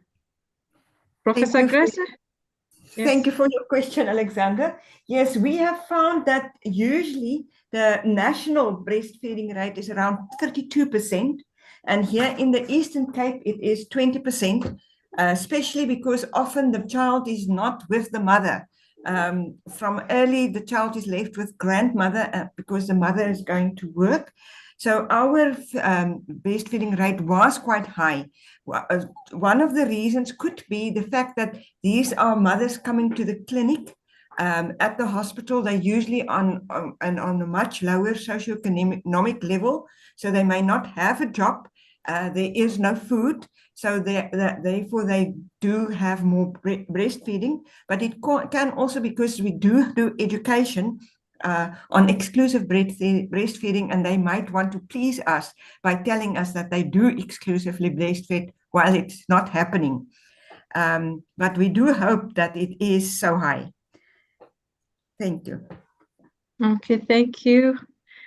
Maybe also you can give us a brief on the area so that the people understand, given its bishop. Yeah. Is it rural? Is it? Yeah. Thank you. Actually, I should have given you a map, but the Eastern Cape is one of the largest provinces, and it has a very long sea coastline. And Bishu is sort of more on the eastern side. The town Bishu is quite big, but it serves a very large rural area, and it's the only bigger hospital or district hospital in that area. So therefore, the mothers come from quite far. We also in the study had, for example, that mothers coming with taxis have bigger problems because they have to walk very far, etc. So it is quite a rural area, and the mothers we see are at the clinic is especially from more the rural areas and not the towns. Okay, thank you, Professor. I hope, Mary, Oyuga, your hand is up. I don't know whether you have. Mary? Any question from the physical audience? Yes, Doc, we don't have any as of now, but the online audience can type on the chat box, can be able to respond to them. There's one that is coming in, so just a moment.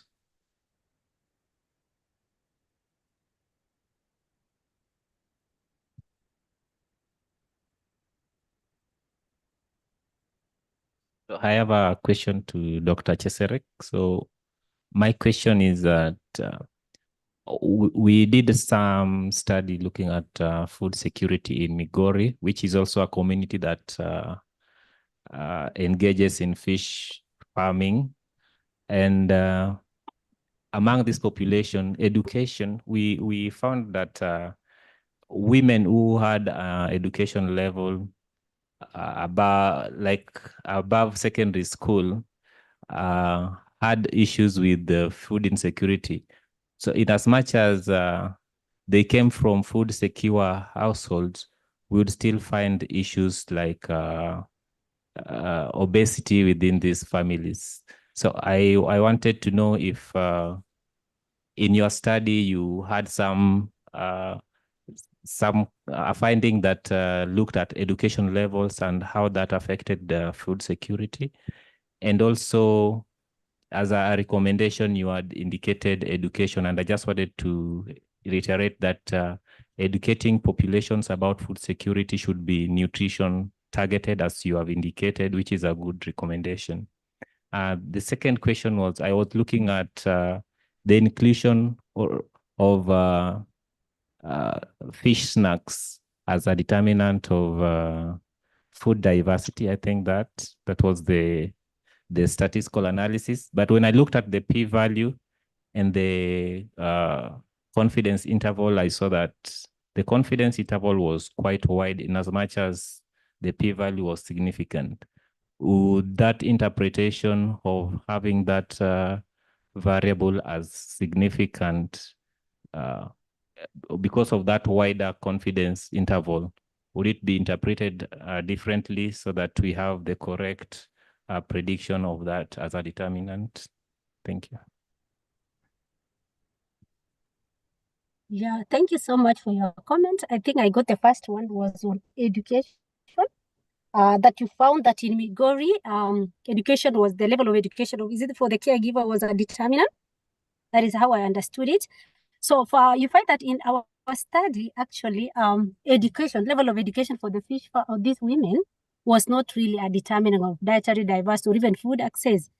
And this is not something new. Even in one of our researches we did, I think we did in Elgeyo Marakwet, we also found that the level of education for caregivers when it came in the sorghum value chain was not really a key determinant. Actually, we even found that even those ones, it's like those ones who are even older and they had little education were better even informed when it came to childcare practices or even their own on their nutrition. Yeah. So what I'm saying is that I think there is a difference between having knowledge, nutrition knowledge, awareness, and all you being educated. Like if I am a nutritionist, a doctor in nutrition, it doesn't really imply that I may apply that nutrition knowledge on myself. And I think somebody else here presented a very good paper in MTRH, where we have health professionals who are not translating the knowledge they have into their practices when it comes to their own nutrition and health. So in this study, when it came to these female women farmers, there was not really, there was no association between their level of education and their dietary diversity, or even access to, say, nutritious food or whatever in the households like that. So, yeah. So, but the knowledge on dietary diversity, which means that indeed, when we need to raise awareness, we need to sensitize, we need to train, we need to have our participatory cooking. And in this case, age or even level of education does not really matter in that. Like that is it. That's how I understood. That's what our study really brought out. Then the other one, you mentioned a variable that, could you please repeat that? It was which variable? So sorry? the fish snacks Fish snacks. inclusion as a determinant, yes. Yes, you said The p-value is the standard, significant, the but when you p-value is look okay. at, The standard deviation is wider. yes. Okay, maybe let me, I will look at it again. Yeah? Then maybe, yeah, I will check. Thank you. Yeah. Okay, thank you so much, Dr. Chesarek. In the interest of time, maybe you can confer with the one asking the question, can confer with Dr. Chesarek. So we have one more presenter who is in the physical, who is participating physically, and that is Laura. Laura is presenting on social demographic and economic characteristics, dietary intake, and nutrition status of households with children aged 1 to 3 years in households in Seme sub-county, Kenya. Karibu, Laura. Thank you.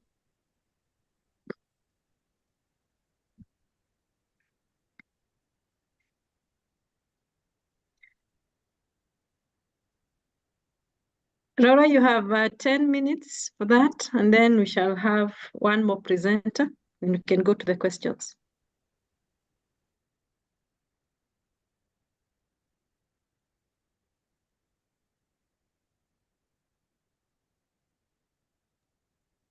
Good evening. I hope Good evening. everyone is able to see my screen from the Zoom site online. So my name is Wangara Laura Chin. I'm going to present a paper titled Socio-Demographic Characteristics, Economic Characteristics, Dietary Intake, and Nutritional Status of Households with Children aged 1 to 3 years in Seme Sub-County, Kenya. This paper has been published. So we're going to discuss on the relevance of the title to the theme of this conference: introduction, objectives, methodology, results, and conclusion. So now the title of this paper is relevant to the One Health theme because socioeconomic characteristics and the demographic characteristics are actually interconnected, and they're a component of One Health. Further, the sub-theme is also closely related with the title because this paper focuses on children aged 1 to 3 years, and actually it is at that age that they develop their gut microbiota.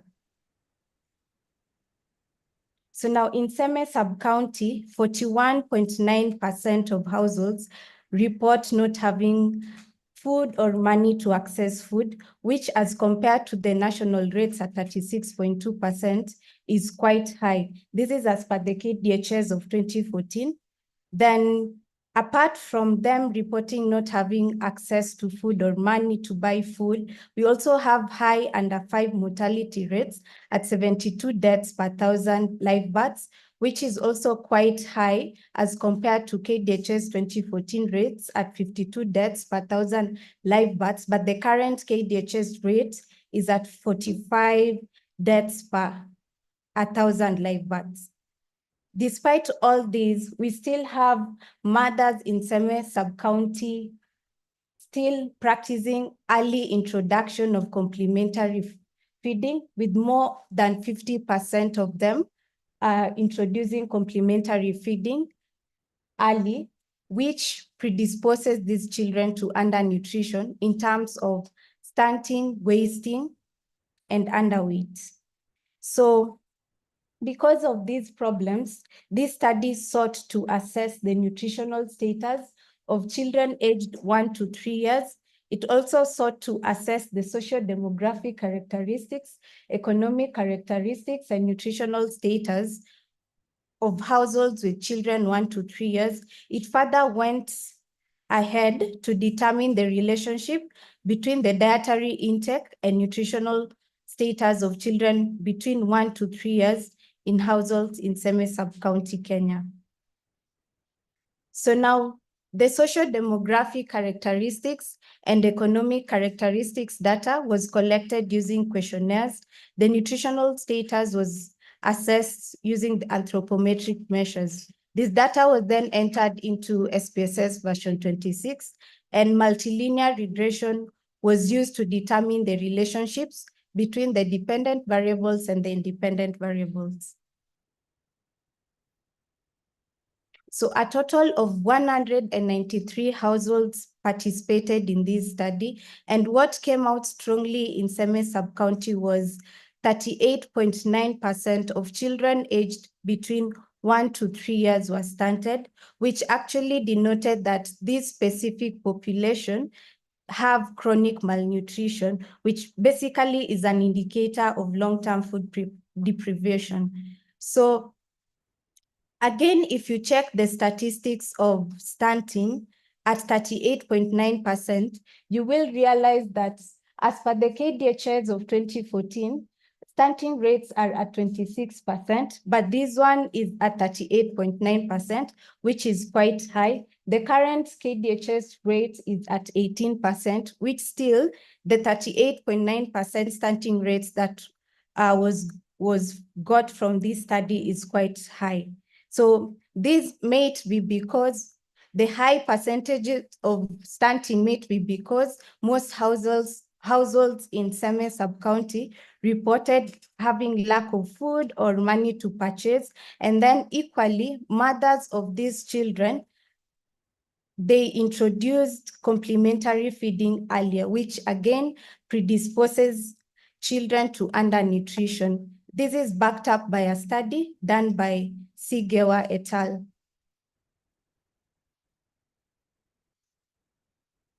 In terms of the relationship, you find that, just a moment, all right. You find that 25.4% of the total variability in stunting is explained by household-head education status, female-headed households, and male-headed households. The interesting bit is this study found out that there is a significant relationship between household-head education status and stunting at 0.02. Equally, there's a significant relationship between female-headed households and stunting at 0.01, with chances of getting a stunted child in household head with education status decreasing by 1, and chances of getting a stunted child in female-headed households decreased by 3. This may be because if household heads do receive any form of education, this study literally just had a question asking the participants if they had any form of education. So the reason why there was that there was a significant relationship and the decrease in stunting in this household may be because when one is educated, they are more likely to get job opportunities. That was as per 2016. And then the female-headed households, chances are these are the critical decision makers of the of the home. At the same time, females have the role responsibilities of meal preparation. The study further went and tried to find a relationship between economic characteristics and stunting. So 5.8% of the total variability in stunting was explained by households that had income, where there was a significant relationship between household income and stunting at 0.03, with chances of getting a child stunted decreasing by 1 in households that have income, which the reason might be because they would get higher purchasing power, so they'll be able to access food. Finally, the study went further and assessed the relationship between dietary intake and nutritional status, where the model predicted that 80.4% of the total variability in stunted children was explained by low dietary diversity, moderate diet diversity, and high diet diversity, where chances of getting a child who was stunted in a household that consumed a lowly diversified diet was 12 times more, and there was a significant relationship between stunting and low dietary diversity at 0.02.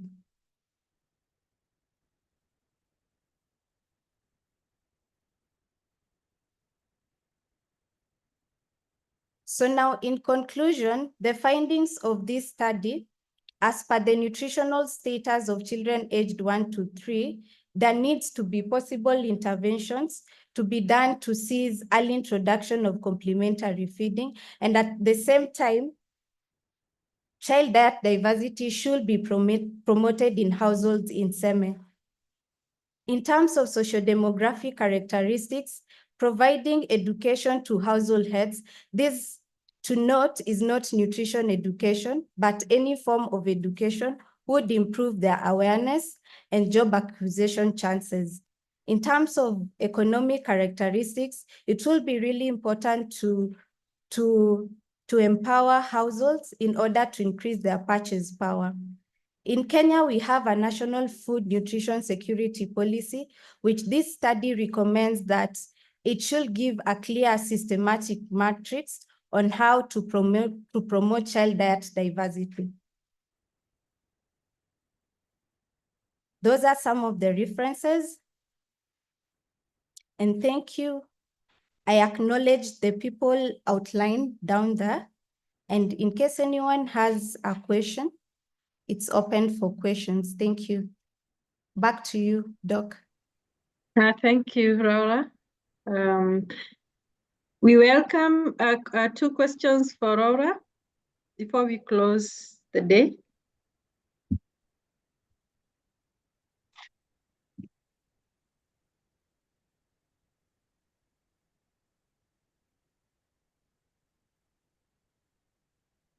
Doc, I think on the physical participants, we don't have a question. Maybe we can focus on the online participants.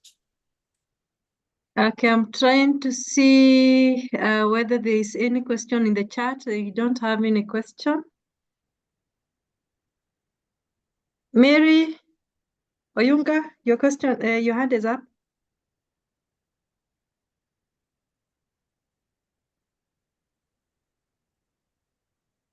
Kindly unmute Mary. Secretariat, kindly unmute Mary.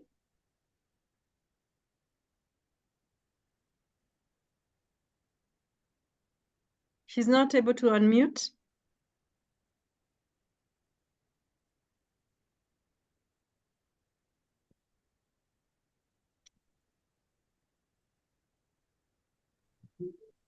Okay, now Yes. I can see I have been unmuted. Thank you so much. I just needed to make some comments. My name is Mary, and I've made several observations regarding the 2 studies. One, this is a general comment, so I'm not going to really insist on a response, but just some thought.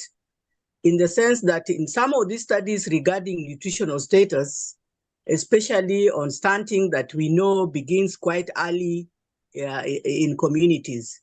Now, I'm not seeing any studies on spatial analysis to completely identify what is affecting the children in some of these studies, because if you take, for example, the vitamin A capsule distribution that has been done over the years, there has been a lot of generalized conclusions about studies in areas where even the vitamin A capsule is not needed.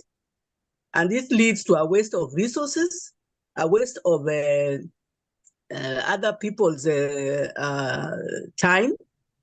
And we have got very little human resource to do this work. So I'm just concerned about the lack of spatial analysis to be able to completely identify the children that are completely in need of these interventions, so that the resources can be targeted where you can get targeted interventions for nutrition. I'm not seeing this. I'm still seeing generalized, because, for example, in SEME, you cannot go to the whole of SEME and do the kind of intervention that you need to do unless you completely identify where these children are and why, what is affecting them. Is it distances to markets? Is it logistics? What is it that needs to be looked at so that these children can be completely targeted with nutrition-specific interventions? And then on the other one, for the fisheries, Dr. Maureen, regarding the lack of resources for the women particularly, because I can see you looked at the gender quite a bit in detail. What about households that are female-headed? Did you see any difference? Because I think this is important, particularly in Siaya, where I know that there are so many widows. There are so many there's quite a number of female-headed households whose economic activities are not just hampered by resources, because they have those resources. They have their husbands left them those resources. Those women who have never been married. How did you see any differences? Because resources are difficult in households which are male-headed. And I think the female-headed households, you could be able to see something different. Thank you. Thank you, Mary. Laura, do you have any comment about the spatial analysis? Yes, that is a good recommendation to be looked into. But further, this is just part of the study. There is also another paper that actually looked at food accessibility, food availability, and nutritional status, which in case the doc wants further to read more about this paper, she can be able to get them. So yes, the study went further and looked at food accessibility and nutritional status for children aged 1 to 3 years, food availability also. Thank you. Back to you, Doc. Okay. Dr. Chesarek, do you wish to respond to Mary? Yeah, sorry, Regina. Thank you so much. I didn't hear everything about it, really. So let me just, colleagues, I have a parting shot. For us to be able to improve diet quality and also improve nutritional status, we need to look at gender in more detail, not just as a variable. For us to have, can I say, gender transformative nutrition.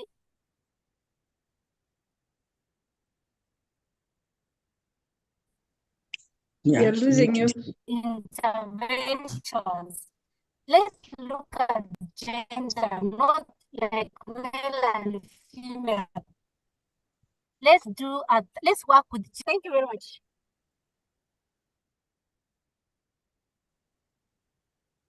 Okay, thank you. There's one question from the physical audience.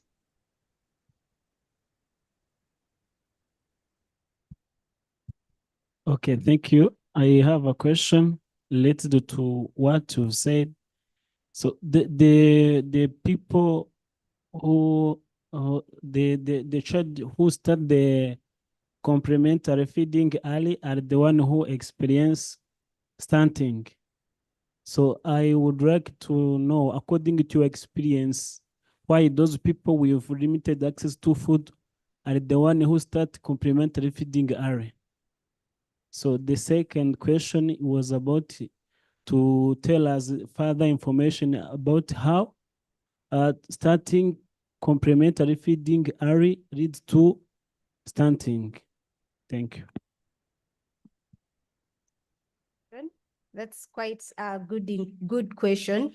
So now for this study, we attempted just to find the relationship. It's not causal, it's a descriptive study. So further study needs to be done in order to 100% ascertain that indeed, if you start early introduction of complementary feeding, then your child will become stunted. For this study, it just looked at the relationship. It's not an experimental study.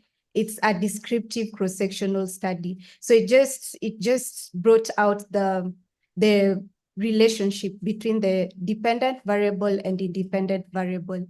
I would kindly request you repeat question 1 if I've answered your second question, okay. The other question was just to hear from your experience why those people with limited access to food are the one who start the complementary feeding early. Thank you for that question. So from experience, most mothers, ideally, when I was conducting the research from Seme sub-county, which was quite interesting, they started introduction of early complementary food. Interestingly, not mostly because they couldn't access food, but it was more of their culture. Some mothers felt that for them to exclusively breastfeed their children up to 6 months, then their breasts would sag. So basically it was a physiological factor. At the same time also, given that it was a rural setup and most of these participants were in a rural home setup, so the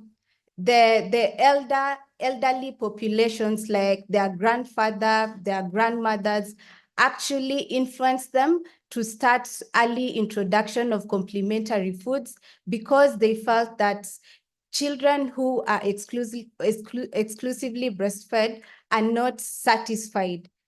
Because more of they felt that if you exclusively breastfeed, the chances of your child being malnourished is high. So they advocated for early introduction of complementary food as early as at 3 months.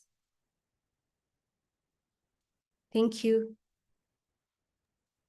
Thank you. I don't know that Professor Grace, you have something to add on the same, given the question is cuts across stunting and nutritional status in children. Thank you very much. Yes, you would have seen also in our study that we did not find a direct relationship between the stunting on the one hand and early weaning or breastfeeding plus food, so the early weaning. But it was in our case different than what we find in general South African literature. We do find that early weaning do lead to malnutrition or stunting, and specifically because of the fact that the food that's given is not always nutritious. It might be milli-meal porridge, but it is with water, mixed with water because of lack of funds, and not with milk. So the child does not get the nutrients that they should, and that leads to stunting. So we found that is what the South African literature indicates. I don't know whether that will also answer one of the questions. Yes. Okay, thank you, Professor. If there's no other question, I wish to bring today's presentation to a close. We have a few more that have been advised to request the presenters to avail for themselves tomorrow. We have Wakungu Irari, we have Jacqueline Nasulupia, and Kareb Sagam for the second paper. That is malnutrition-related deaths in infants. So those have been pushed to tomorrow with the advice of the Secretariat that we stop there and continue tomorrow. Thank you so much. I wish to welcome Dr. Okeo, maybe for the final remarks and close the day.